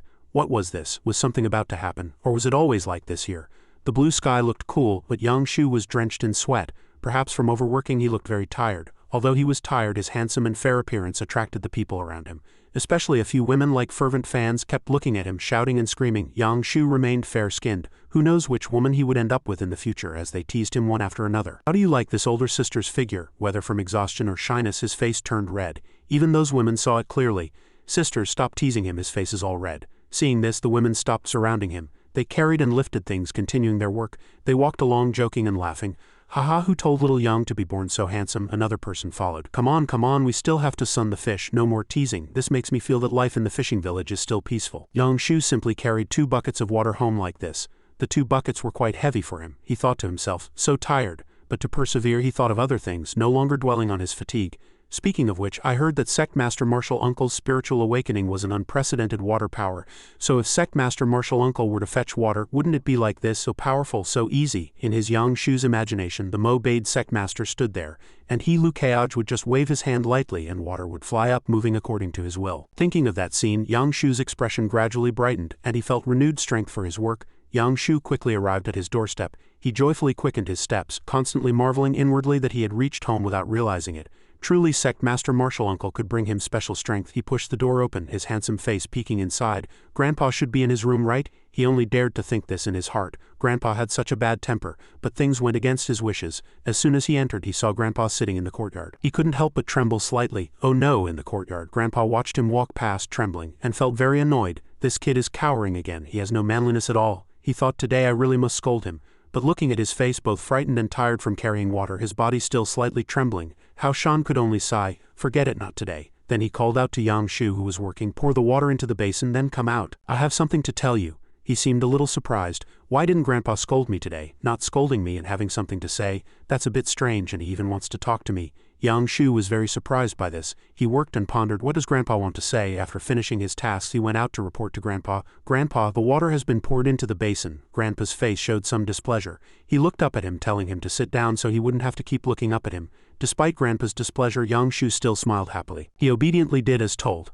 "I'm seated, Grandpa." Grandpa observed him more closely, thinking, such small shoulders, what could they possibly bear? Then he doubted whether his old eyes were truly failing him to have taken an interest in this kid. After a long silence, he finally asked him, "Do you miss home?" Hearing this question, he replied in surprise, "I miss home." Grandpa seemed to have surprised him several times today. At the mention of home, images of everyone flashed in his mind. "I really miss Master. I miss Martial Uncle and my senior brothers and sisters. And Martial Uncle's cooking." He nodded firmly, which made Grandpa frown slightly. It seemed this Grandpa was a bit displeased with him. As expected, he angrily tapped his head and scolded, "If you miss it, then miss it. You never dare to say so normally." Stung by the tap, Yang Shu clutched his head and quickly admitted, "I miss you, Grandpa. I really miss home." Hearing him say this, Grandpa's tone softened a little. "If you miss it, then go back. Go home and see." Huh? This was Yang Shu's first thought after hearing Grandpa's words. He hadn't expected Grandpa to let him go home, but his slow reaction again displeased Grandpa, so he was scolded once more. "What? I'm letting you rest and you're not happy?" Yang Shu quickly shook his head, his handsome and excited face growing even brighter as he replied to Grandpa. He placed a hand on his head, golden light swirling around. He softly said, "Your seal has been lifted." Yang Shu felt his body gradually strengthening and his cultivation was much higher than before. As if realizing a new truth, he was even more surprised. Could it be that Grandpa always made me carry water, but it was actually a form of cultivation? He threw something to him. One could tell he loved Yang Shu dearly, but deliberately spoke harsh words. "Take it and go now. With you gone, I'll have less to worry about. Just seeing you annoys me." It was a pair of straw sandals. Yang Shu held the straw sandals, his eyes shining, focused on them. This was the first time Grandpa had given him straw sandals. He sat down and carefully put on the shoes. Yang Shu was as happy as a child receiving a gift. He stood up and kept bouncing around in his new shoes. They fit perfectly, so comfortable. Hao Shan watched Yang Shu's joyful and excited demeanor with a gentle face and eyes. Then he thought to himself, "Have I been too harsh on this kid usually?" After his excitement, Yang Shu turned to Grandpa and said, "Grandpa, then I'll be leaving now." Seeing him turn back, he immediately put on a fierce expression, then angrily clenched his hands again and yelled at him, "You're so indecisive, your sword will be as limp as you are in the future. Now get out, you're annoying me just looking at you." Suddenly yelled at, Yang Shu shivered in fright, looking at him in a panic. Just a moment ago he was happy about going home, but now a hint of fear mingled with his joy from Grandpa's scolding. He bent his legs and ran off, not forgetting to shout, "Then I'm off." Hao Shan sat in his wheelchair watching him run away. Only then did his expression turn benevolent again, and he even said with a smile, go on, you brat." He watched his retreating figure and then continued in a voice too low to be heard, "Grandpa should be leaving too." Seeing him run past, the people around him asked with concern, "Little brother Yang, where are you off to? Oh dear, why didn't you bring your water buckets today? Don't run so fast, you'll fall and we'll be very worried." A series of questions came one after another from the crowd. This warmth was very familiar. Yang Shu replied with a smile on his face, "I'm going home today." Hearing this, the crowd began to discuss amongst themselves. "Home? Isn't little brother Yang's home here? Where is he going?" After running a distance, Yang Shu looked left and right, scrutinizing where he stood, thinking, "No one should be able to see me here, right? It's definitely safe." He stretched out his hand and a green light gradually appeared. They converged into a vertical ray, and within the light a sword slowly materialized. Holding the sword, he smiled and said, "Long time no see." He leapt high, tossing the sword into the air. The flying sword grew larger and he stepped onto it, controlling it to fly home. Inside the house, Hao Shan gazed at the sky, still silently watching him return home. Seeing the fleeting light in the sky, he felt a bit annoyed. Even when going home, he has to cautiously avoid everyone before daring to fly with an artifact. I wonder who he learned that from. His annoyed expression then softened. He smiled again, looking at the sky and saying, "Forget it, he can do whatever he likes." He looked at the straw sandals he had made as if feeling wronged for himself, a man without legs who had spent his entire life making shoes. He looked up at the sky. "Master, it's time for me to move too." A green light appeared. Hao Shan instantly vanished from the center of the courtyard. The scene shifted. He had arrived at the endless sea of Qingzhou, where a bottomless black hole lay before him, seemingly growing larger and larger. Hao Shan gazed at it, frowning slightly. Ninth change. In a dark shadow-shrouded place, he stretched out his hand and a light flashed before his eyes. The space seemed to open a barrier. From it, a sword hilt gradually appeared. It was pulled out, slowly coming into Hao Shan's hand. Looking at the white lightning coiling around it, one could tell how powerful this sword was. Hao Shan looked at it and said, "Old friend, we have one last sword left." After Hao Shan drew the sword, he waved his hand, clearly seeing that this sword was very long and special. Unlike ordinary swords, this one was not sharp at all. Truly worthy of being one of the 4 divine swords, it was indeed very unique. Hao Shan sighed as if talking to the sword. "Alas, this old man is tired of waiting." In a blink of an eye he vanished, appearing before the black hole. A black light suddenly descended, plunging straight into the black hole at the center of the endless sea of Qingzhou. A green object was seen falling into the black hole. Watching the black hole continuously surge like lava, whenever anything touched it, several drops of black liquid immediately splattered high up. It turned out Hao Shan had created a transparent teardrop-shaped barrier to protect himself. Although it looked like a water droplet, it was not that fragile. The barrier looked very solid, ensuring the person inside would not be harmed. Hao Shan observed the movements inside the black hole, which seemed somewhat unstable. A hint of tension was clearly visible on his face. According to the hint left by the Azure Emperor, if the Eye of Chaos were to undergo 9 changes within 3 years, it would portend a great calamity about to arrive. In as little as 1 year or as long as 3, that would be the exact time for the great calamity's descent. Deep within the core of the Eye of Chaos, colors of approaching danger appeared, with a light continuously flickering in the core, feeling like it would bring fatal peril. Hao Shan observed carefully. A wave of monsters was very likely to emerge from within the Eye of Chaos. Standing before the Eye of Chaos, Hao Shan and his barrier appeared so tiny as if they could do nothing. He continued to ponder the situation. Hao Shan said that the Eye of Chaos obstructs all living beings. No one below the 9th realm can approach it, and even at his realm he could only reach this far. Indeed, considering this, Hao Shan tightly gripped his sword, his gaze never leaving it. He was still pondering how to deal with this matter. Who would possess enough power to approach the Eye of Chaos and destroy it? This was indeed a difficult problem. Ultimately, he decided he must notify them, as this matter was extremely important and was bound to bring disaster. Therefore, once a problem was discovered, it had to be resolved as quickly as possible. Hao Shan and the protective barrier gradually dissipated. He extricated himself from the Eye of Chaos, and at the same time, a jade sword-like object appeared in his hand. Without further thought, he gripped it tightly and crushed it. Fellow Taoists, all who received the signal were greatly startled, their faces revealing clear worry and unease. Sword Venerable Martial Uncle, hearing the bad news, couldn't help but abruptly stand up, looking at the sky and shouting, "Junior brother?" This made the 3 people who were chatting together look at him in confusion. Ji Chongkong, standing nearby, saw Sword Venerable Martial Uncle's uneasy face, full of worry. His eyes fixed on the sky, he asked in confusion, "What's wrong?" Sword Venerable Martial Uncle held out his hand, revealing the shattered jade sword. Seeing this object, even Ji Chongkong was more astonished and panicked, so much so that he almost couldn't stop himself from cursing because he was so surprised, but thankfully he was still lucid enough to remember his disciples were present, so before finishing his curse he quickly covered his mouth with his hand. He was mentally reassuring himself, "I must hold back in front of the disciples." Although he didn't finish, it was enough for the children present to notice. Liu Keaj looked at him worriedly, thinking, did Ji Chongkong just try to curse? He indeed had many questions in his heart. What was that jade sword? Why was even Ji Chongkong, one of the 4 divine swords, so undignified? Ji Chongkong stood up, his face still filled with worry. He looked at Sword Venerable Martial Uncle and said, "Senior brother, I'll be leaving first. Are you going to see those 3? Sword Venerable Martial Uncle replied, He vanished instantly. The 3 of them looked in the direction he had left. Only then did Lu Dongli ask, "Master, what happened?" Liu Keaj, standing nearby, was also looking at him. Both wanted an answer. Ji Chongkong stroked his beard and began to explain, asking the 2, "You should know Hao Shan, right?" Liu Keaj listened very attentively. His junior sister, Lu Dongli, quickly replied, "Yes, Senior Hao and Master are together, known as the 4 divine swords." His expression became even more serious. It was then that he slowly said, "That was his message just now." Sweat beads furrowed brows. His face had been unable to stop worrying since seeing the message signal. Ji Chongkong thought of the Eye of Chaos, his face full of disgust mixed with a touch of fear. Then he continued to explain, "The shattered jade sword means that the Eye of Chaos in Qingzhou, which he guards, has encountered a major problem." Lu Dongli suddenly uttered the words, "Eye of Chaos," while Liu Keaj, standing beside her, gravely said that he had seen the Eye of Chaos before in Qingzhou with the Saint Master but felt there was no major issue with it. At the mention of the Saint Master, Ji Chongkong again loudly declared that person to be ignorant. His face was extremely grim. Perhaps Ji Chongkong was very displeased. Liu Keaj immediately froze, shocked by Ji Chongkong's disdain for the Saint Master. Indeed, he once commanded Sword Venerable, so his words carry weight.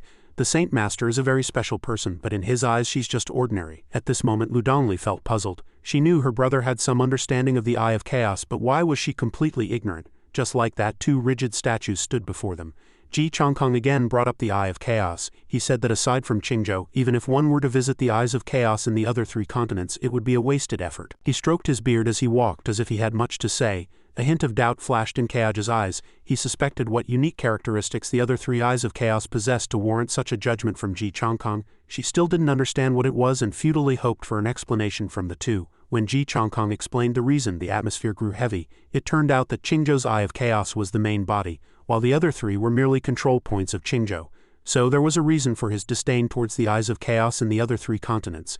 He then asked Ji Chongkong, "Is this incident very serious?" As for his sister Dongli, even though she understood nothing, she could only barely listen. Her expression seemed to say, "Is there anything else important?" Ji Chongkong turned around, casting a terrifying glance back, warning that a great calamity was certainly approaching. His demeanor was both a reminder and a threat. As if he already knew of that terrible catastrophe, Keaj and Dongli were both stunned. They uttered the words "great calamity" in shock. Lu Dongli was the most frightened. She immediately retorted, "What kind of great calamity is it? Is it from ancient times?" Although Ji Chongkong speculated that a great calamity would descend, he did not know the specific details of how it would unfold. Only one person knew, and that was Luoluo. Hao Shan crushed the jade sword. However, Ji Changkung's face showed helplessness, for he knew the great calamity would surely not be small, and that he must inform his senior brothers. Lu Keaj didn't want to stand idly by and let the great calamity descend. He wanted to know how long it might last. Ji Changkung displayed a helpless expression because Lu Keaj asked too many questions. He had already stated he wasn't clear on the specifics, yet Lu Keaj persisted in asking. Seeing this, Lu Keaj began to mock him, finding it unbelievable that there were still things in the world he didn't know.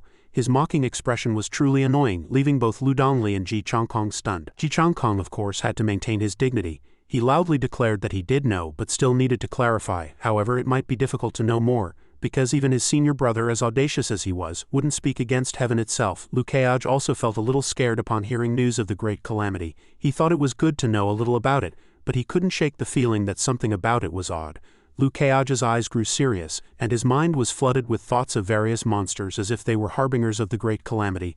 Lu Keaj was certain that the great calamity would arrive sooner or later, as it was the main questline of the Tianquan realm. Even monsters like the Sword of Pluto or the resurrected evil soul were just appetizers, compared to the great calamity. He knew the great calamity would come, but perhaps it was coming too soon. Lu Keaj re-examined the information he had received. He found that the main quest's villains seemed to already know about this great calamity. They had already used soul jades to abet chaos and create disorder. Leaving aside Pluto or the Dust Chi, the great calamity would be a fertile breeding ground for newly emerging monsters. They absorbed Death Chi and Ghost Chi to enhance their power. But those monsters had already appeared and been defeated by Lu Keaj. These events were happening too early. Logically, the great calamity should arrive later when the main quest progress of the 4 continents reached over 50, but now some continents hadn't even exceeded 10. Lu Keaj pondered various reasons, ultimately concluding that he had inadvertently caused a butterfly effect. While he was deep in thought, Lu Dongli asked if they should prepare for the great calamity earlier. Ji Changkung, however, appeared very calm. In his view, if the great calamity came, it came. His duty was to fight it to the end. His path as a sword cultivator had never feared battle. Lu Keaj agreed with his view. A joyful expression on his face as if to say, "Let's fight then," but his adorable sister was not as happy as him. Lu Dongli entered an overthinking mode. She racked her brain trying to figure out how to reinforce the mountain protecting formation. She could no longer trust her brother and master, as both were too casual amidst worldly changes. Now Lu Dongli focused solely on how to upgrade the mountain protecting formation. Lu Keaj looked helplessly at his sister, secretly thinking, this girl is trying to reinforce the mountain protecting formation to a new level again. That thing has been reinforced so much by her that even I can't breach it. Suddenly a voice echoed through the mountains, announcing that Mu Beilu, a disciple of the underworld, and Namu, a disciple of the Arhat, wished to visit the mountain gate. The voice reached the 3 of them. Lu Keaj was surprised. How could 2 protagonists come here? Are they here because of what we're discussing? In Qingzhou's endless sea, the surroundings were mystical and illusory. As if without heaven or earth, everything shrouded in chaos. In this illusion, an old man sat, his eyes staring blankly at the newcomers.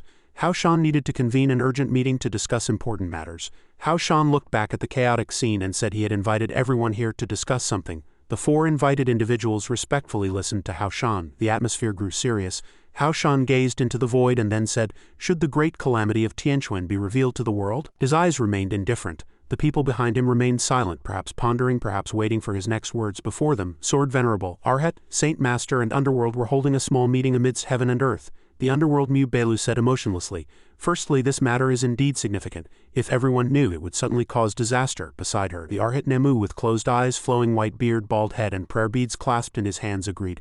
"This poor monk also believes so. More trouble is better avoided. All people live in ignorance. To awaken them might be another form of suffering." After the Arhat spoke, the Saint Master next to him also turned and glanced at Sword Venerable beside her, asking for his opinion. What does Sword Venerable think? Sword Venerable's face was impassive. He tightly gripped the book at his waist, his other hand behind his back, his gaze fixed forward as he replied, "I believe this matter should be known to all people." Hearing this, the Arhat looked at Sword Venerable and said meaningfully, "It seems today we are at odds with Sword Venerable. The weather is so fine today I merely took a short nap." The gentle sunlight shone down. Boats and people on the sea played and worked diligently. A scene of peace and prosperity that was captivating and unforgettable. Suddenly, peals of thunder rolled in the sky, often accompanied by strong winds. How strange, a clear blue sky suddenly turning stormy. The crowd below scattered in panic, abandoning everything. All their belongings piled up, many shouted loudly, What's going on? How did the weather change so quickly? The waves are also surging and crashing against the shore." A youth mixed in the chaotic crowd noticed something and shouted to the rushing people, "Everyone, look at the sky." The clouds in the sky had turned a fiery red. The weather was truly bizarre. How could crimson, lightning and strong winds appear simultaneously? Sword Venerable's expression was unknown or impassive, but he summarized the discussion. "So we have deliberated and agreed that this matter must be informed to all people." The other 3 also respectfully cupped their hands in agreement. Understood, as poor monk will inform them. The sky remained blood-red. After the meeting, the four transformed into streaks of light and flew in 4 different directions. Hao Shan appeared from somewhere, displaying a look of disdain and annoyance. These 4 juniors are all so old, yet they still resort to force when discussing matters. They are truly unstable. How can the heavy responsibility of protecting Tianquan be entrusted to them with peace of mind? After the 3 dispersed, Sword Venerable stopped in an uninhabited place. Since he had to inform the world, this item would be most suitable. I have it. Still at his waist was the book with a torn corner. He reached out with his other hand into his sleeve and quickly pulled out a small bronze bell. The Myriad People's Bell was forged by Sword Venerable's predecessor. All 300 sects in Qingzhou possessed such a bell. The great calamity is approaching. All cultivators among us who are willing to act, come here. Sword Venerable looked at the small bronze bell in his hand and gently shook it a few times. Afterward he transformed into a streak of light and flew away. The sky had now returned to a deep blue, with white clouds drifting leisurely.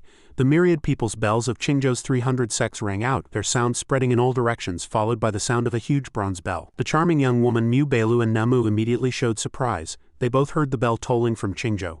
It only rang when something major happened. The bell's sound echoed, symbolizing interconnectedness reverberating through the mountains. The charming young woman suddenly realized 9 bell tolls. This was a top-level major event, a great calamity affecting Qingzhou and even the entire Tianquan realm. From where the bell's sound emanated, the voice echoed, "Those willing to quell the great calamity, draw your swords." The voice circled between heaven and earth, reaching into the mountains. She asked Namu beside her, "What exactly is it? What great calamity?" Namu didn't respond, merely looking ahead. "Those willing to quell the great calamity, draw your swords." The charming young woman's eyes widened in pleasant surprise. She lightly patted Namu's stomach and shouted, "Baldi, someone's here." Following her gaze, a figure in black robes had appeared at some unknown point. The charming young woman only glanced at him, but then couldn't tear her eyes away. In this world, could such a man exist? The black-robed man, without hesitation, directly shot out streams of power from his fingertips. The power went straight and struck the giant bell that was ringing. Dark power swirled around him. He extended 2 fingers, cast a spell, and loudly shouted, "Qingzhou Mo Gate draws its sword." No sooner had he spoken than a colossal longsword appeared, soaring straight into the sky, clearly visible even 100 li away. The charming young woman murmured, "Is that Mo Gate's Lukeage?" Namu bowed with clasped hands, silently chanting Amitabha. 9 bell tolls, a great calamity affecting the Tianquan realm. To choose to draw one's sword meant to resist the great calamity with unyielding will until death, until only the last member of the sect remained. The charming young woman thought to herself, he drew his sword so naturally, so effortlessly. She couldn't help but exclaim. He didn't hesitate at all. Lukeage cast his gaze upon the 2 of them. They were far apart. The charming young woman shifted her gaze back to the black-robed figure, staring intently. Her cheeks flushed and said something out of the blue. "I suddenly understand a little why once you meet Keage, your life is ruined." Returning to before the event, something resembling a flame descended from the sky. This was Mojian Mountain, a subsidiary sect of Qingzhou's sword sect, ranking 38th among the 100 sects. Voice suddenly sounded, "Those willing to quell the great calamity, draw your swords." Just then a loud bell rang out, echoing throughout the entire area.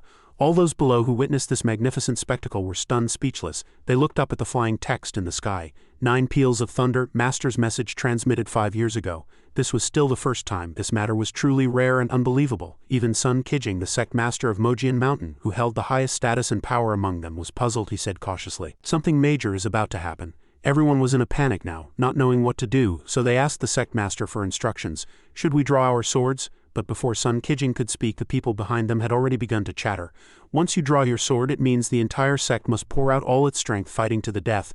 This is practically an act of destroying the sect. If they acted like cowards, perhaps Mojian Mountain could continue to exist and uphold the righteous path." Sun Kijing didn't keep chattering like them. Instead, he was fully focused on a very serious task. Disturbed by their voices again, he impatiently told them all to quiet down. Then he continued his unfinished work, his brow deeply furrowed, sweat streaming down his face. "The 9 peals of the myriad people's bell for the great calamity. How will other sects respond?" At this moment, Sun Kijing used his magic power to see thousands of miles away. There was only endless mist. To draw swords, or... No sooner had he spoken than a giant sword was drawn from a mountaintop, astonishing him. "Qingzhou Mo Bate draws its sword." A familiar young back appeared. It was easy to recognize this person as Lukeage. Seeing him here, Sun Kijing was very surprised. He drew his sword. What a young face, only in his 20s perhaps. But then he regained his initial composure, even with a hint of joy. "If a young man acts like this, what regret do I, an old man, have left?" Immediately after, he turned around and told this news to the others. "Fellow disciples, a sect in our Qinglong River region has already drawn its sword." As expected, upon hearing this, everyone showed expressions of astonishment. "Who is it? Doesn't he know the consequences of drawing his sword?" Sun Kijing slowly smiled and continued, Everyone should have heard of this sect's name recently. It's Mogate and it's Lukeage, so they began to discuss. Mogate is Lukeage? Is it that Lukeage who is said to be unrivaled in the same realm? Lukeage had finally raised Mogate from the bottom tier of the lower 100 sects to the mid-tier. Once they drew their sword, everything would be destroyed, although everyone's faces showed worry, even some blankness. Sun Kijing merely stroked his beard, calmly smiling as he said, "Fellow disciples, do you still remember when we were young and the myriad people's bell rang we descended the mountain to slay demons?" Hearing this, everyone was stunned. No one spoke further. Among them, someone finally spoke. It was a man with a scar on his face. He stepped forward and asked with a smile, "Sect Master Senior Brother, what do you mean by that? How could I forget? Look at my scar, wasn't it from back then?" Seeing this, another man also spoke. As he spoke, he raised 3 fingers. "HMPH, if it weren't for that insidious demon cultivator severely damaging my divine sense, I feel my limit shouldn't be only this. I could at least break through 3 more realms." Sounds very impressive, right? But after a few seconds, a girl next to him interrupted. "That's not what Senior Brother Chen said back then. Back then, you said that after your breakthrough you would stand tall and ascend to heaven in the future." This made him awkwardly say, "No need to mention it, no need to mention it." To break the atmosphere, Sun Kijing used a spell to conjure something. He spoke, drawing everyone's attention to himself. "Fellow disciples," he drew the longsword in his hand, respectfully bowed and continued, "Are you still willing to follow your senior brother down the mountain to slay demons?" Hearing this, everyone did not answer, but instead a smile appeared on their faces in unison. They were ready. Immediately after, their sword tips were bravely pointed towards the sky. Everyone bowed their heads and shouted loudly, "Ready?" Sun Kijing smiled at everyone. Good. They uniformly pointed their sword tips to the sky and their magic power violently converged.